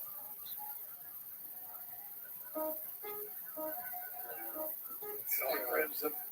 We do have delicious watermelon Zippix toothpicks, but they're not just watermelon, they're peppermint watermelon. It's a mix. A perfect nicotine toothpick for a half white, half black comedian. Peppermint watermelon Zippix nicotine toothpicks plus a little joke book. There he goes. Ladies and gentlemen, the Kill Tony debut of Tajay. Peppermint watermelon. You can't even make it up. Brought to you by Zippix. Zip more, smoke less. All right, another name from the bucket. Makes the most for Rick Schnoyer. Rick Schnoyer, everybody. Rick Schnoyer. Oh my God, wait a second. Hold on, Rick. Hold on a second. There's chaos amongst us. Ladies and gentlemen, Kill Tony legend. Let the bodies hit the floor. One of the biggest legends in the history of the show. We haven't seen him since Skankfest. This is Ari Shaffir, everybody. Oh my God. Oh, he has arrived. More evil than ever. Holy shit. Holy shit. Holy shit. Shut the fuck up! I was in the back for a while. As you see, ethnic comic after ethnic comic, and whoever the fuck you are, probably it's another one. There's a single goddamn Jew on the show, Tony. It's been 16 months since that fateful day on October 7th, and they still haven't brought the hostages home. And you guys aren't doing a goddamn thing about it. We're looking at RFK Jr. right now. Robbie, what's your plan? Good to see you. Yeah, it's good to see you too. What do you think about fentanyl? I'm really worried about it. Nah, it's not a big deal. It's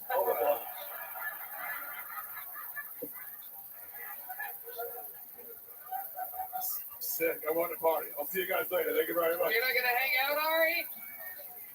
Show me going. It's just another fucking 20 or 30 minutes or so. I got shit to do today. What? Today it's 10 p.m., Ari.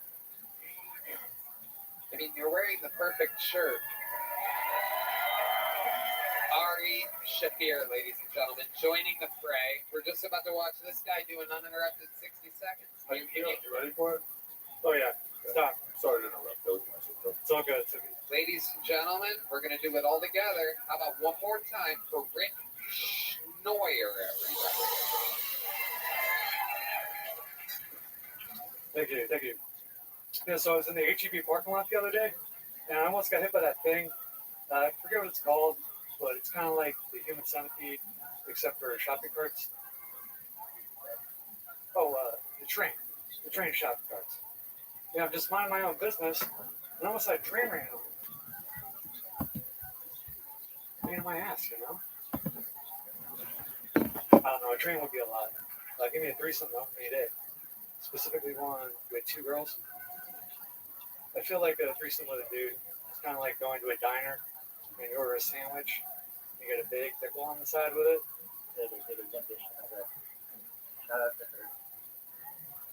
It's like, I didn't ask for the pickle. I don't really want the pickle there.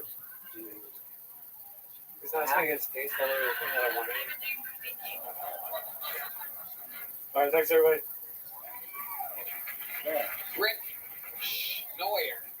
Hello, Rick. Welcome. Boy, Why did you lead with HEB? Yeah, you know where we are, right? What do you mean by that exactly? By Texas? Yeah, Texas, yeah. What ethnicity are you? By the looks of your nose, I'm guessing you're Ari Shafir.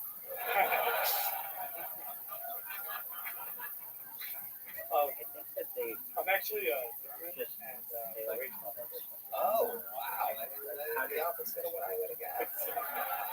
Look at you. Amazing. Amazing. How long have you been with stand-up? Like off and on 4 years. When you say off and on, mostly off, I'm guessing. Off, yeah. Wait, that minute left. Why off so much? I just had stuff to do. I don't know. And I don't know what other stuff you would do. When I did this, I focused on it 7 days a week. I was obsessed every single night forever for years. So I don't know. What do you mean by that other stuff you do? Well, I would go to like open mics maybe once a month. So why would you? So it's like practicing guitar. Sure. Okay. So do you love it? Like, why? It's something that I was really happy. And that you are very passionate about? What, not Vegas? Yeah, I'm looking forward to the part. I'm kind of confused. I'm trying to understand. Why would you only do it once a month if you're passionate about it? Oh, it was just always like a dream. I would love to got like an hour special or something like that. You thought you were going to get an hour special just out of nowhere? How do you... No, that was like my option. Or my goal, I guess. This doesn't make sense at all. Okay. What do you do for work? Oh, I actually talk about work. I'm retired.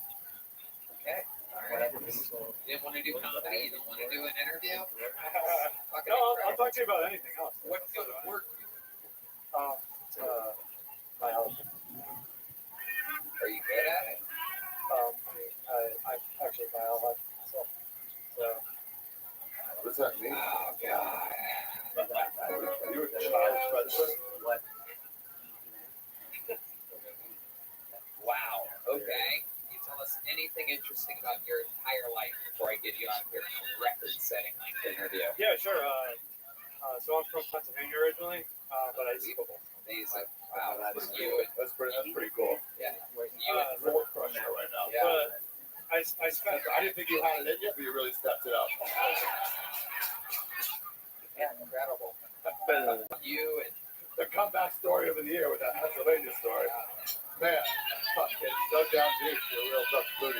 yeah, exactly. nicest thing about you?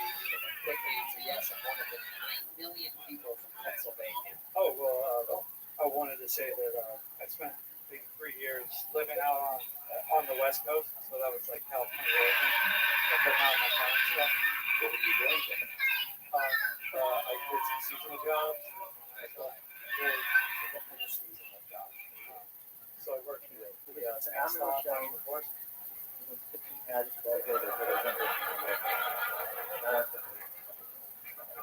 Anything that I know about her, What did you do at the National Forest? I just like hike around. Amazing.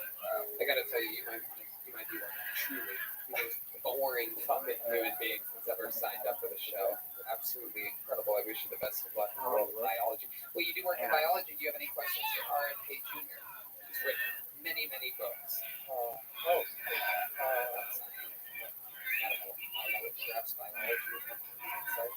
What do you think was the hardest? I know that somebody has put it up on the internet. But you say that I don't say a goddamn word. You're out. I would like to introduce you all, though, to my cricket. These are very good pets. If anybody, they have the most protein pound per pound of any animals. This is a little Maryland Monroe. If you stroke her enough, she squirts. I'm not hurting her. This guy right here. She's all right.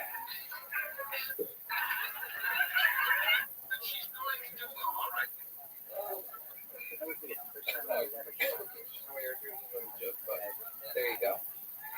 There you go. Not even Yeah. I wanted to get a woman out of the bucket, so I pulled until I found a woman. The great RFK Jr. said this has been a sausage fest. I totally agree. Here we go. Some female energies coming our way. This is 60 seconds uninterrupted. And I do believe perhaps the Kill Tony debut of Jamie Lee Simmons, everybody. Here we go.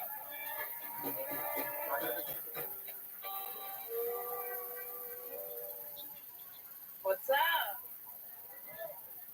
I'm Jamie. I feel like I look like Ariel if she collected vibrators instead of forks. Thanks, guys. Despite how I look, I do love my dad. You know, I love my dad so much we share a one-bedroom apartment together. I hear some of your reaction. I see your faces. You're like, how did she do that? But my dad, No, that's crazy. Perverts, all of you. No, it's easy. I stay in the master bedroom. My dad stays on the mantle. Yeah, let that sink in. Oh, you guys thought I had red hair and a dad? Come on. No, I have an OnlyFans. R.I.P. He's proud. I would sell my voice just to hear my dad say I love you one last time. All right, thanks, guys. I'm Jamie. Jamie Lee Simmons. Welcome, welcome, Jamie. Thanks for having me. How long you been with stand-up? About 2.5 years. Where at? I started in Boston, then went to Miami, and now I'm here. Awesome. Very cool. I love it. What do you do for work? Podcast, right? Yes, I have a podcast, 2 Girls, 1 Blunt. Full time. Full time. Nope. 2 Girls, 1 Blunt. Probably there. Yeah.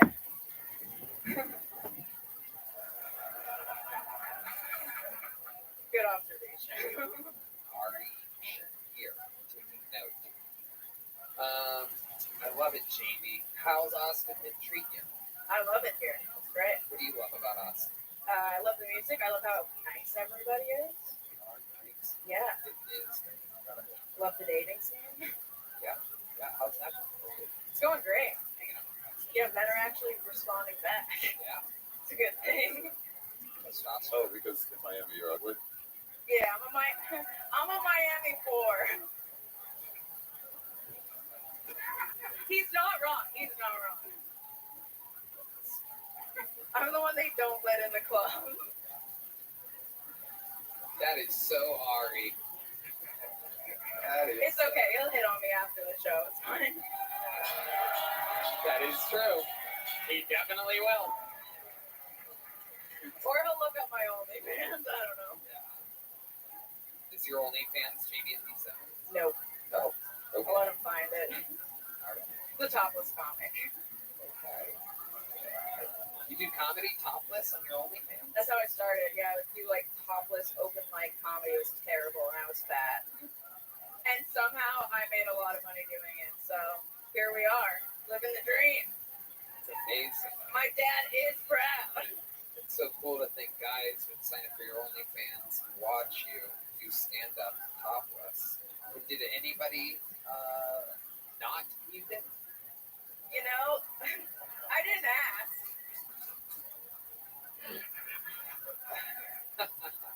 I love it. Jamie, what do you do? What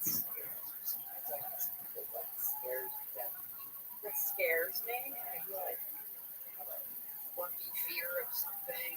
Or is it I have like a irrational fear. I don't know what this is. Maybe it was a past life.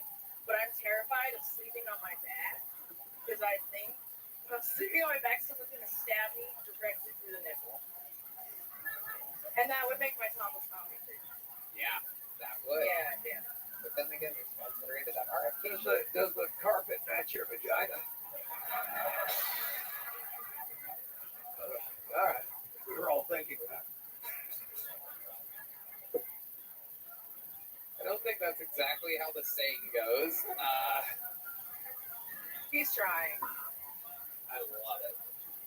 Jamie, what did make you go with that color hair? It's an interesting color, very raw. You know, I think what every girl does when they go through a breakup, right, ladies? We dye our hair. We do something we can control. You went through a big breakup recently? No, this was like in 2020. Oh, just like... I went through a breakup that night, started OnlyFans, and dyed my hair. I was feeling a lot of things. Yeah. Okay. How long were you with that guy for? Not long. I didn't say I was mentally well, guys, okay? You could have got that from the comedy. That makes sense.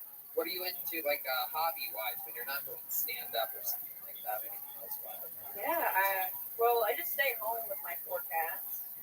You know? 4 cats? Yeah, why go anywhere when I can stay at the Pussy Palace, you know? 4 cats? 4 cats. Did you move here with 4 cats? I did. Did you live in Miami the whole time with 4 cats? I did. Did you live in Boston the whole time with 4 cats? I had 2.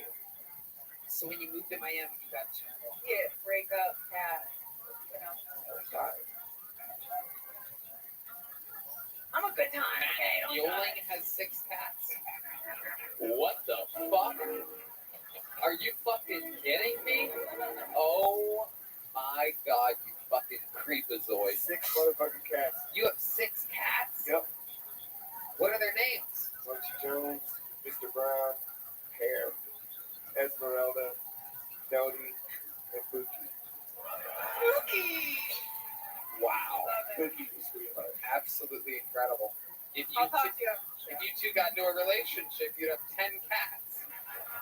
It sounds like a family. She'd have to convince my wife. Wow.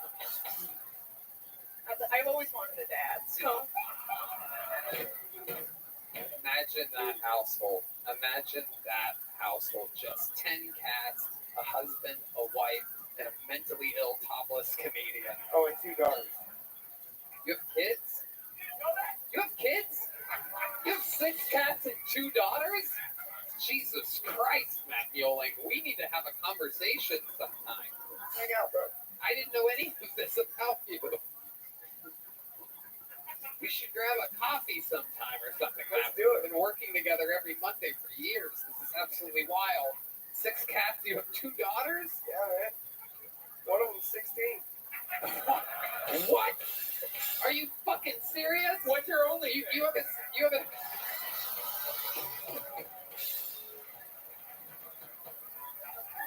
Where's your sound effect? Red man. Where's your victory sound? There it is.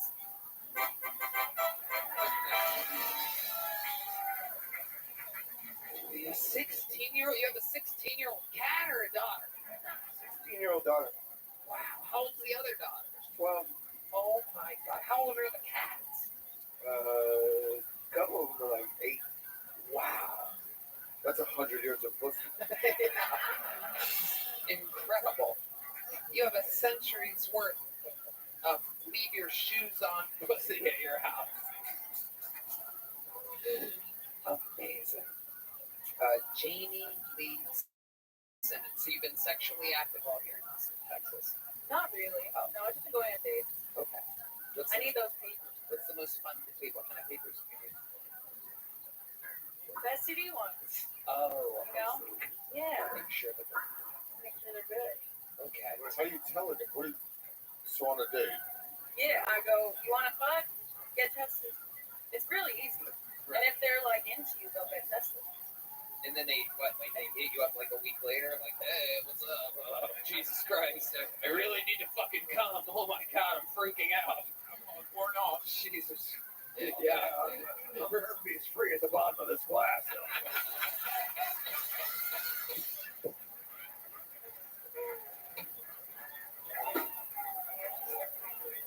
Chug. RFK Jr. might be one of the greatest guests in the history of this show.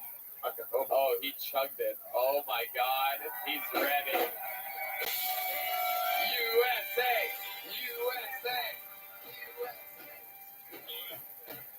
Oh my God. This is incredible. I'm actually got an allergy to cats. I don't know what to do about it. And if anyone has any advice. Suck it up. You have an allergy to cats, and you also have full-blown herpes. This is quite the conundrum. This will never work between us. So sometimes guys, like, they go get tested, like a week later, they're whatever, they hit you up, and they're like, hey, I'm clean. Well, it's somebody I've been like going out with for a while, over multiple days. Now we're at that point. So you check the papers. Yes. And then you have unprotected sex with them.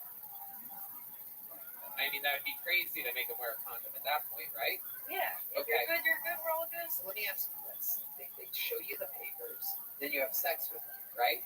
And then after that, you'll basically have sex with them anytime they want, right? Or do you have them retest before every... Well, I'm like, yeah, hopefully I'm fucking someone I trust. And then they're like, hey, I hope that was someone to get tested before we sleep together. That's the right thing to do. Why is that boring? You still trust guys after buying 4 cats? Yeah, I trust men. You know, there's a you can download a template online though for like you just fill in your name. It looks like you have a positive, like you or negative.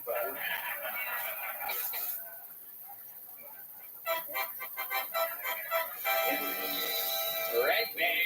That's what he does. I know who's making my next clean STD test. I never thought of that. I love it.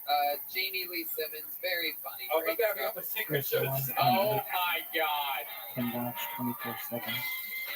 Here you go. Here's the big joke about the great Jamie Lee Simmons has made her Kill Tony debut. Let's get one more bucket pull up here. Then we're gonna put a big ribbon on this thing. Make some noise. 1 minute uninterrupted for Andrew Renaud, everybody. Andrew Renaud. Here we go. Oh, one more time for Andrew, everybody. Hello. Thank you for having me. It's my birthday today. You can believe that. So I was going to try to grease the wheels a little bit and tell everybody it was my birthday when I signed up, but I had to let However, comma, things like space tourism, comma, terraforming other planets, I comma, only have one joke and prepared. It's about Michael interstellar Larry. travel cannot be achieved, but we don't have peace on Earth. So it'll be about a year since Michael passed soon. Actually, the first time I ever signed up was on the night when he was supposed to do assisted suicide. That was Halloween 2 years ago, I think. He didn't really do it. I blame him because this is the joke I had to do. In honor of Michael Lehrer's life, I want to take all of his performances and I want to press them to vinyl. And if you want the authentic experience, you just listen to him at 33 speed. That's super loud drone. If you want to hear him tell his jokes at a regular cadence, just play it at 78. Okay, well, in honor of Michael Lair, there was a long moment of silence as your what should have been. There was no way this was going to go well. It's okay. How are you, Andrew? This is your first time doing stand-up? It is. Hell yeah. Yes. How old are you? 51 today. 51 today. Happy birthday, my friend. Hold on. We're pretty much the same age. You look like shit. Yeah, what's been going on? What have you been doing these 51 years? I did a full career in the Navy. Okay. That's where this comes from. So a lot of time in submarines? No, surface ships. I look like old Navy. I am old Navy. Dude. When you have All the hat kinds of on, you look futuristic like both weaponry, Curious including George and anti-gravity Neil. weapons, invisibility cloaks, and Sure. It creates a little bit more likability. force fields. There you go. Yeah, I know. I come across as a jerk, and that's what I know is going to make this super hard for me. Okay.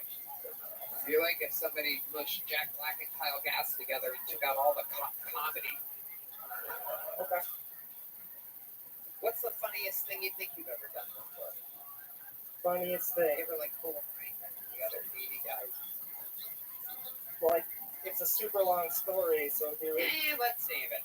Here's a big joke book just because it's your birthday. Congratulations. Yeah. There he goes.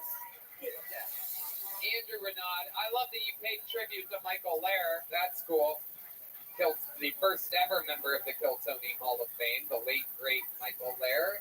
We love him and always will. One of my old, great best friends. Thank you. There he goes. Michael Renaud, everybody. And now, with that said, it's time to get back to comedy, ladies and gentlemen. And with a show that started with William Montgomery, I think there's only one way to end an episode like this. Ladies and gentlemen, I'm glad that there is one of the members of the new presidential administration on this panel. Because this young man, RFK, this young man I is agree, a period. guy I who asked I'm really hoping ChatGPT we can all speed about up it, the and it citizenship provides me process with for. many different We ways need of how this it's guy possible, to period. become I sent you my blog, American. period. Please But take a right look now, at it, he is period. simply It is absolutely an massive. Estonian It will take assassin. you a long time to Ladies scroll and through gentlemen, this any is of a it, new minute period. It is from the great full Ari of alpha knowledge.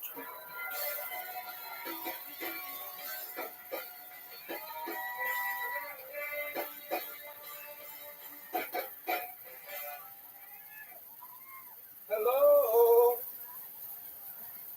I have a confession to make. I eat ass.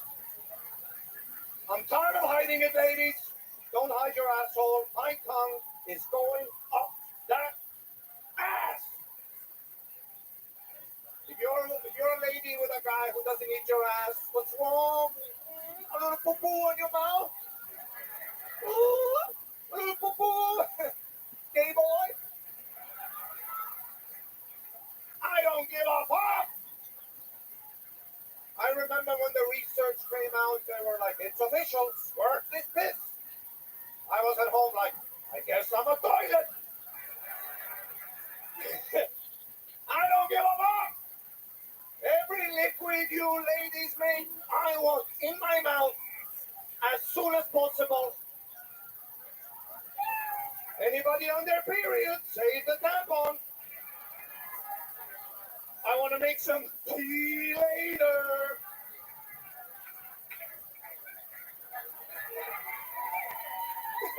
Thank you.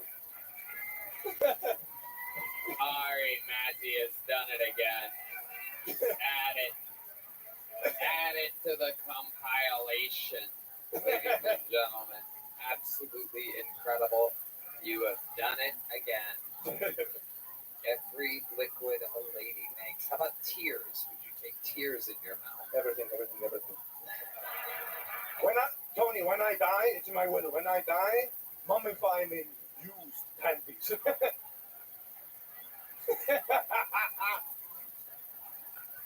RFK Jr. knows a lot about human liquids and whatnot. What do you think about all this? You, sir, are never getting into this country. How you doing? Doesn't eating ass have some kind of vitamin vitamin A or lot of vitamins. nutrients or something? I mean, you do bring up a pretty good point there, Tony. But the way he's eating ass, I can tell by how he's doing it all wrong. I noticed you've been squeezing your cricket while saying all this. Marilyn Monroe. You named it Marilyn Monroe? Look at that. Over your ears, jackass. This is called Marilyn Monroe. And when you stroke her, she squirts. That's why I called her little Marilyn Monroe. My father, the story my father told me.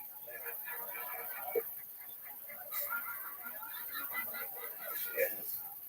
It's all, I mean, there's so much protein in this stuff. They're good pets, but one day I will consume her. And don't worry. Days from now. But just thousands of years for them. So it's all good.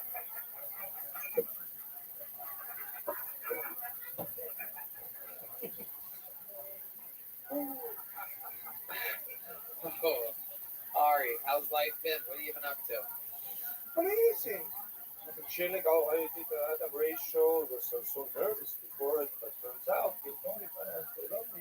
Yeah, they really do. I did the next night. He was in San Diego. You were in Phoenix, Arizona. Yeah, nobody had a fight during my show. Yeah, it was perhaps the dumbest thing I've ever witnessed in my entire life. I was in San Diego complimenting how great burritos are in San Diego. I don't know what's going on. I just cannot stay away from trouble lately. I talk about how great the burritos are in San Francisco. At the same time, I also say that the Mexican food overall is better in Texas. And they start booing. I go, I've lived there for 4 years, and I lived here in California for about 20 years. I know what the fuck I'm talking about. They just keep booing based on principle. I tell them, you people have never left San Diego. Your parents live here, you were raised here. They all laugh because that's true. And then one guy in the front goes, this little guy, he's like, excuse me, like this, it's California. And me and Adam wanted to hear what he had, Dr. Phil wanted to hear what he had to say. And so he goes, actually, the burrito was invented in San Francisco in 1975, which is like the dumbest, gayest thing ever humanly possible. And the crowd was just in a ruckus. There was something about this guy saying San Francisco invented the burrito, me saying that Texas has better Mexican food. All the Latinos were having so much fun. There was one angry, fat white woman, as always, right on cue. Just a simple case of psychology. This is a woman that eats, right? Consumes, and then has to blather dumb shit out of her face because, there's got to be an opposite reaction. Yeah. And so she started a fist fight with women around her. They were like, shut up, bitch, stop yelling. She was yelling to everyone. She went for a joke instead of video. Yeah, it's absolutely insane. Nothing makes any sense anymore. Fat women have got a out of control in this country. Yeah. Yeah. So it's so obvious you haven't hit women in a while. It's unbelievable. It's unbelievable. And the only person that caused any ruckus during my political thing was a fat white woman. I mean, it is just right on cue. Robert, what'd you say about his white women, fat women? I heard you muttering over there. Yeah. Just quietly agreeing.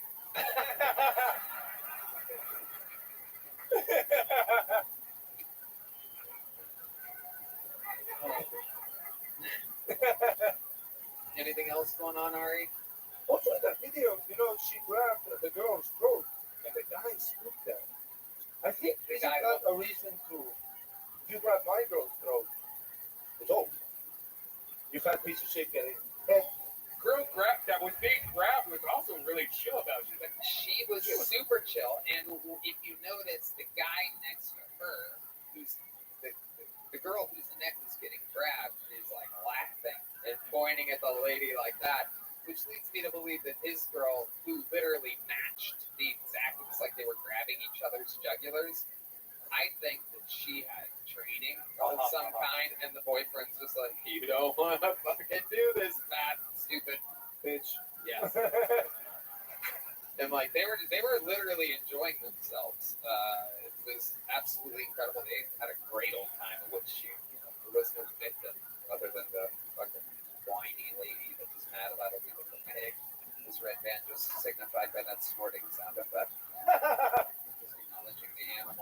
was doing an impression of. I was just yawning. Oh. Ari, Maddie, another unbelievable set. That's how you fucking do it. The regulars tonight, absolutely incredible. Future American citizen Ari, Maddie. I gotta tell you guys, for the love of God, KyleDunnigan.com. Get fucking tickets. See this guy on tour. Absolutely destroyed all weekend. This is the plug that RFK Jr. was interested in. He's a big Kyle Dunnigan fan. How loud can this place get for the great RFK Jr.? I mean, wow. I don't know about you guys. I don't know. If it translated to your homes halfway as hard as it made me laugh, I was fucking dying tonight. He was just guest of the year, huh? I would venture to say without a doubt he's in the running for guest of the year. Ari Shafir. He was just muttering in character the whole time off mic. It's going well. Oh, it's hysterical. Very hard to host this type of show where I literally just want to fall back in my chair laughing the whole time. I have to somehow keep it together. Ari Shafir, what's going on? You're in town all week, huh? Town all week, just hanging out in Austin. Oh, we're gonna have so much fun. So it's a cool town. I just saw some good honky tonks today. Yeah. Slide guitar. Yeah. I'm so excited. They got a new special coming out January 14th. Hell yeah, January 14th. What's it called? It's called America's Sweetheart because that's what I am. Oh my goodness, that's adorable. Ari, should show you guys my pubes. Oh my goodness. I'm done with that.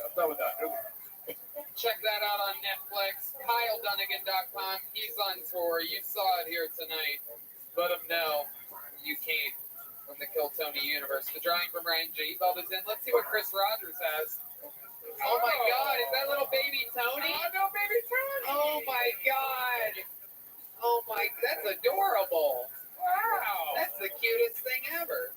Look at that. My hairline wasn't that big when I was a baby. But his mustache was. That is adorable. How about a hand for Chris Rogers? Chris Rogers art. Zippix Toothpicks. And again, another big shout out to the amazing people over at Ghost Patch Custom. They make a bunch of stuff. Patches, pins, poker chips, decals, badges, coins, bunch of stuff. Check them out. GhostPatchCustom.com. Send some traffic their way. These amazing I Bombed It Kill Tony torpedoes are absolutely unbelievable. It's all run by police officers, former police officers, so that's cool. Thank you so much for coming out, everybody. Red Band. Love you guys. We love you. Thank you. Good night, everybody.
There's a broader question here, right? As we build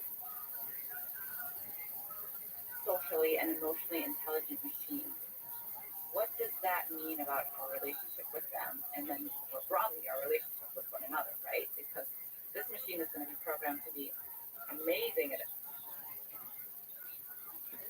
It's actually an AI book.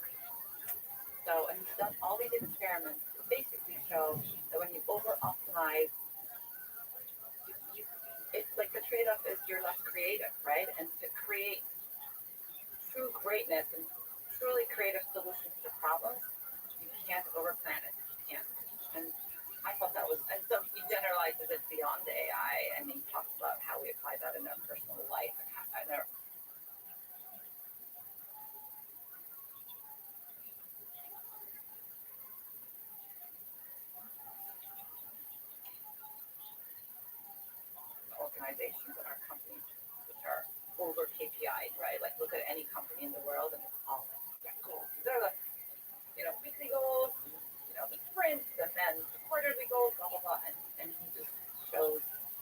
lot of his AI experiments that that's not how you create really good communication. There you go. Yeah, but And there's, you can't see the off. yeah, there's a balance, of course. Yeah, many moments of genius will not come from planning and goals, but you still have to build factories, you still have to manufacture, you still have to deliver, and there's still deadlines and all that kind of stuff.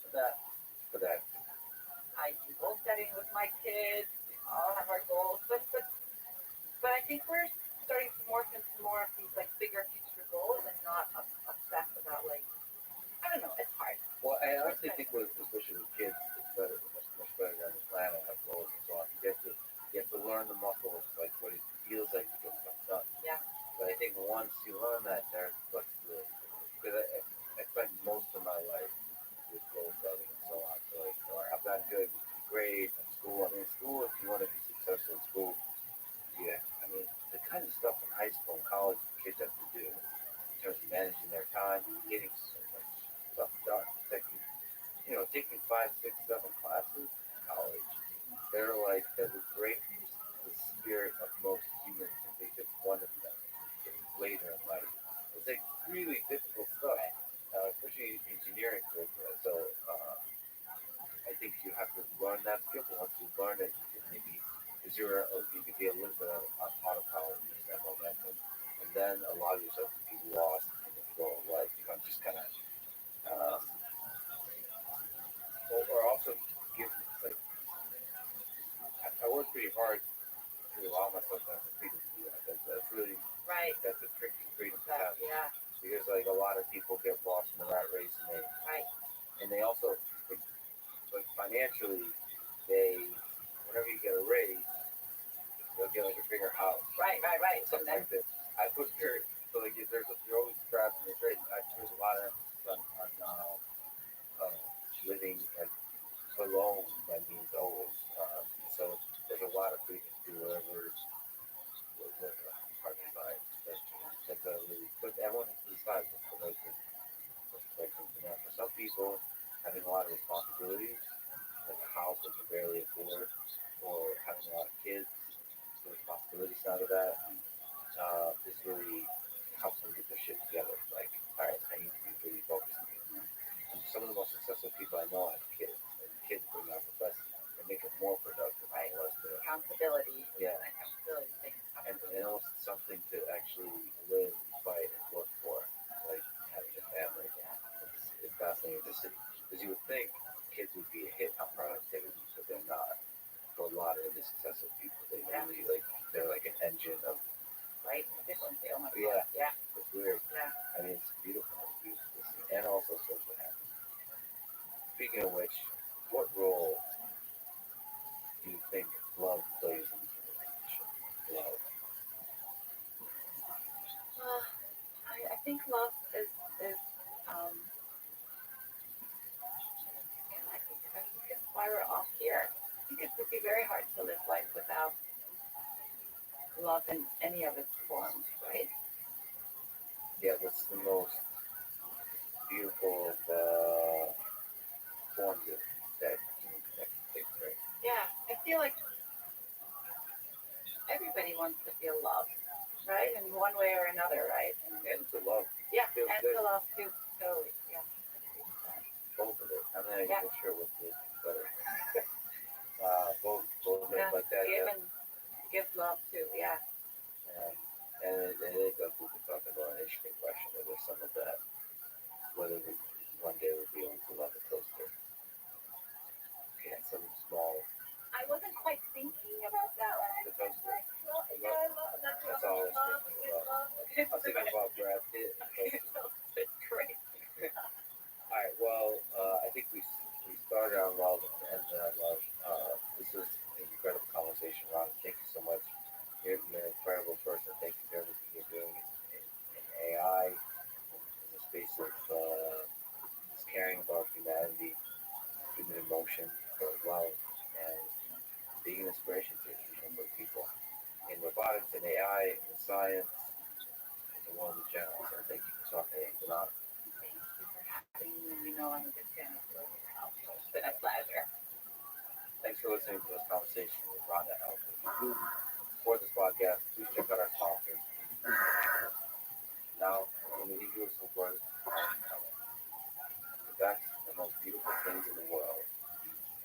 seen, or even touched.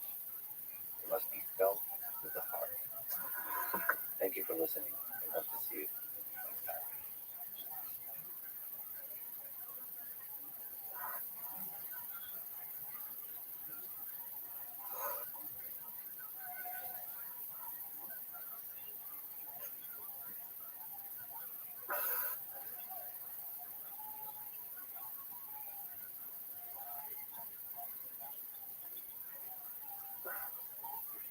By the time we get to 2045, we'll be able to multiply our intelligence many millions fold. And it's very hard to imagine what that will be like. Following the conversation is Ray Kurzweil, author, inventor, and futurist, who has an optimistic view of our future as a human civilization, predicting that exponentially improving technologies will take us to a point of singularity, beyond which superintelligent artificial intelligence will transform our world in nearly unimaginable ways. 18 years ago, the book Singularity is Near, he predicted that the onset of the singularity will happen in the year 2045. He still holds to his prediction and estimate. In fact, he's working on a new book on this topic that will hopefully be out next year. This is the Let's Speak podcast. Supported. Please check out our sponsors in the description. Now, dear friends, here's Ray. In your 2005 book titled The Singularity is Near, you predicted that the singularity would happen in 2025. So now, 18 years later, we still estimate that the singularity will happen on 2045. And maybe first, what is the singularity, the technological singularity, and when will it happen? Singularity is where computers really change our view of what's important, change who we are. But we're getting close to some salient things that will change who we are. The key thing is 2029, when computers will pass the Turing test. And there's also some controversy whether the Turing test is valid. I believe it is. Most people do believe that, but there's some controversy about that. But Stanford got very alarmed at my prediction about 2029. I made this in 1999 in my book, The Age of Spiritual Machines. Right. And then you repeated the prediction in 2005. 2005. So they held an international conference, you might have been aware of it, of AI experts in 1999 to assess this view. But people gave different predictions, and they took a poll. It was really the first time that AI experts worldwide were polled on this prediction. And the average poll was 100 years. 20% believed it would never happen. And that was the view in 1999. 80% believed it would happen, but not within their lifetime. There's been so many advances in AI that the poll of AI experts has come down over the years. So a year ago, something called Meticulous, you may be aware of, assessed different types of experts on the future. They again assessed what AI experts then felt, and they were saying 2042 for the Turing test. For the Turing test. That's coming down. And I was still saying 2029. A few weeks ago, they again did another poll, and it was 2030. So AI experts now basically agree with me. I haven't changed at all. It's dated 2029. And AI experts now agree with me, but they didn't agree at first. So Alan Turing formulated the Turing test, and right now, what he said was very little about it. There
to challenge the system. Exactly.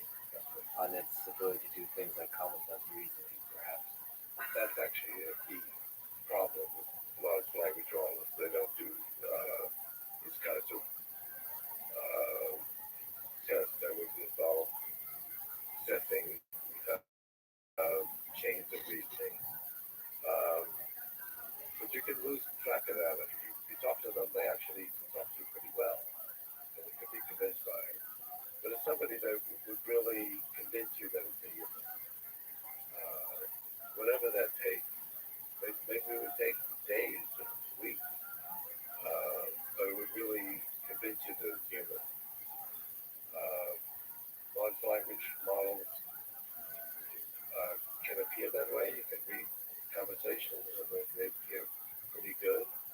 There are some problems with it. It doesn't do math very well.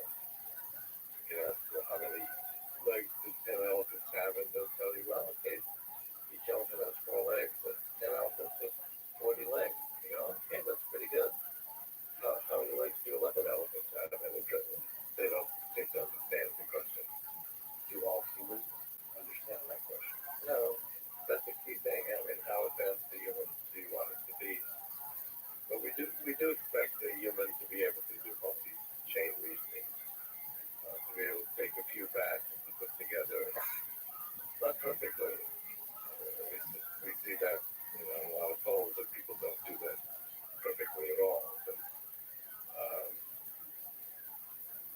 But it's not very well defined.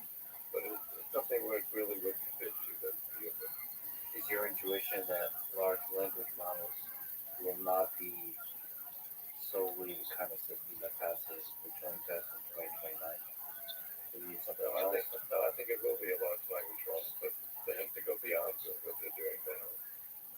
I think we're getting there. And another key issue is if somebody actually passes the Turing test validly, I would believe they're conscious. Now, not everybody would say that. Okay, we pass the Turing test, but we don't really believe that it's conscious. That's a whole other issue. But if it really passes the Turing test, I would believe that it's conscious. But I don't believe that of large language models today. If it appears to be conscious, that's as good as being conscious in some sense. I mean, consciousness is not something that's scientific.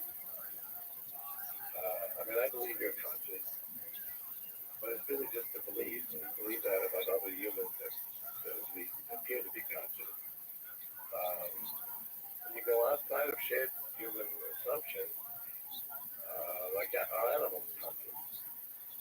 Some people believe they're not conscious. Some people believe they are conscious. And would a machine that acts just like a human be conscious? I mean, I believe it would be.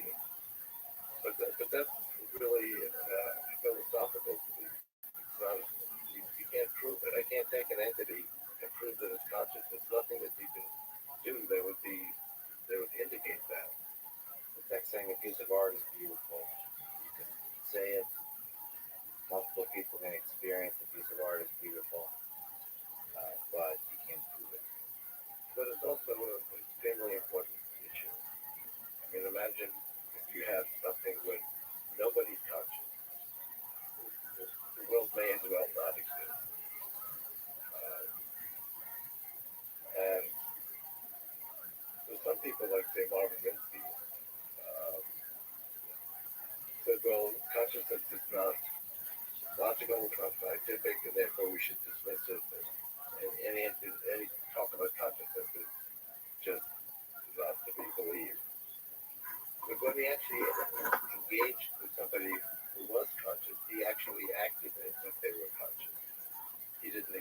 makes a decision is conscious. So your light switch is conscious.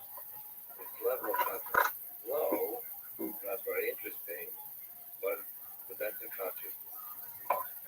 Anything, so a computer that makes a more interesting decision still has human levels, but it's also conscious at a higher level than the light switch. That's one view. There's many different views of what consciousness is. So if a system passes the Turing test, it's not scientific, but in issues of philosophy, things like ethics start to enter the picture. Do you think there would be, we would start contending as a human species about the ethics of turning off such machines? Yeah, I mean, that's definitely come up.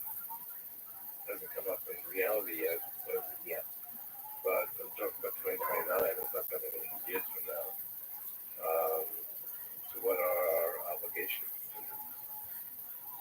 It has a different. I mean, a computer that's conscious has a little bit different connotations than a human. We have a continuous consciousness. We're in an entity that not lasts forever. Now, actually, a significant portion of humans still exist and are therefore still conscious. But anybody who is over a certain age doesn't exist anymore.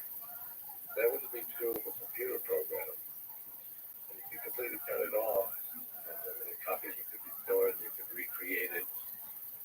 So it has a different type of validity. You can actually take it back in time. You can eliminate its memory and have it go over again. I mean, it has a different kind of connotation than humans do. Or perhaps you could do the same thing with humans. It's just that we don't know how to do that yet. Yeah. It's possible that we figure out all of these things on the machine first. But that doesn't mean the machine isn't conscious. I mean, if you look at the way people react, say, pre-CPO or other machines that are conscious in movies, they don't actually present how it's conscious, but we see that they are machines. And people will believe that they are conscious. And they'll actually worry about it if they get in trouble. So 2029 is going to be the first year when a major thing happens. Right. And that will shake our civilization to start to consider the role of AI. Well, yes and no. I mean, this one guy at Google claimed that the machine was conscious. That's just one person. Right. So it starts to happen at scale. Well, that's exactly right. Because most people have not taken that position. I don't take that position. I have used different things like this, and they don't appear to me to be conscious. As we eliminate various problems of these large language models, more and more people will accept that they're conscious. So when we get to 2029, I think a large fraction of people will believe that they're conscious. So it's not going to happen all at once. I believe it will actually happen gradually, and it's already started to happen. And so that takes us one step closer to the singularity. Another step then is in the 2030s, when we can actually connect our neocortex, which is where we do our thinking, to computers. And I mean, just as this actually gains a lot to being connected to computers that will amplify its abilities. I mean, if this did not have any connection, it would be pretty stupid. It could not answer any of your questions. You just listen to, by the way, Ray's holding up the all-powerful smartphone. So we're going to do that directly from our brain. I mean,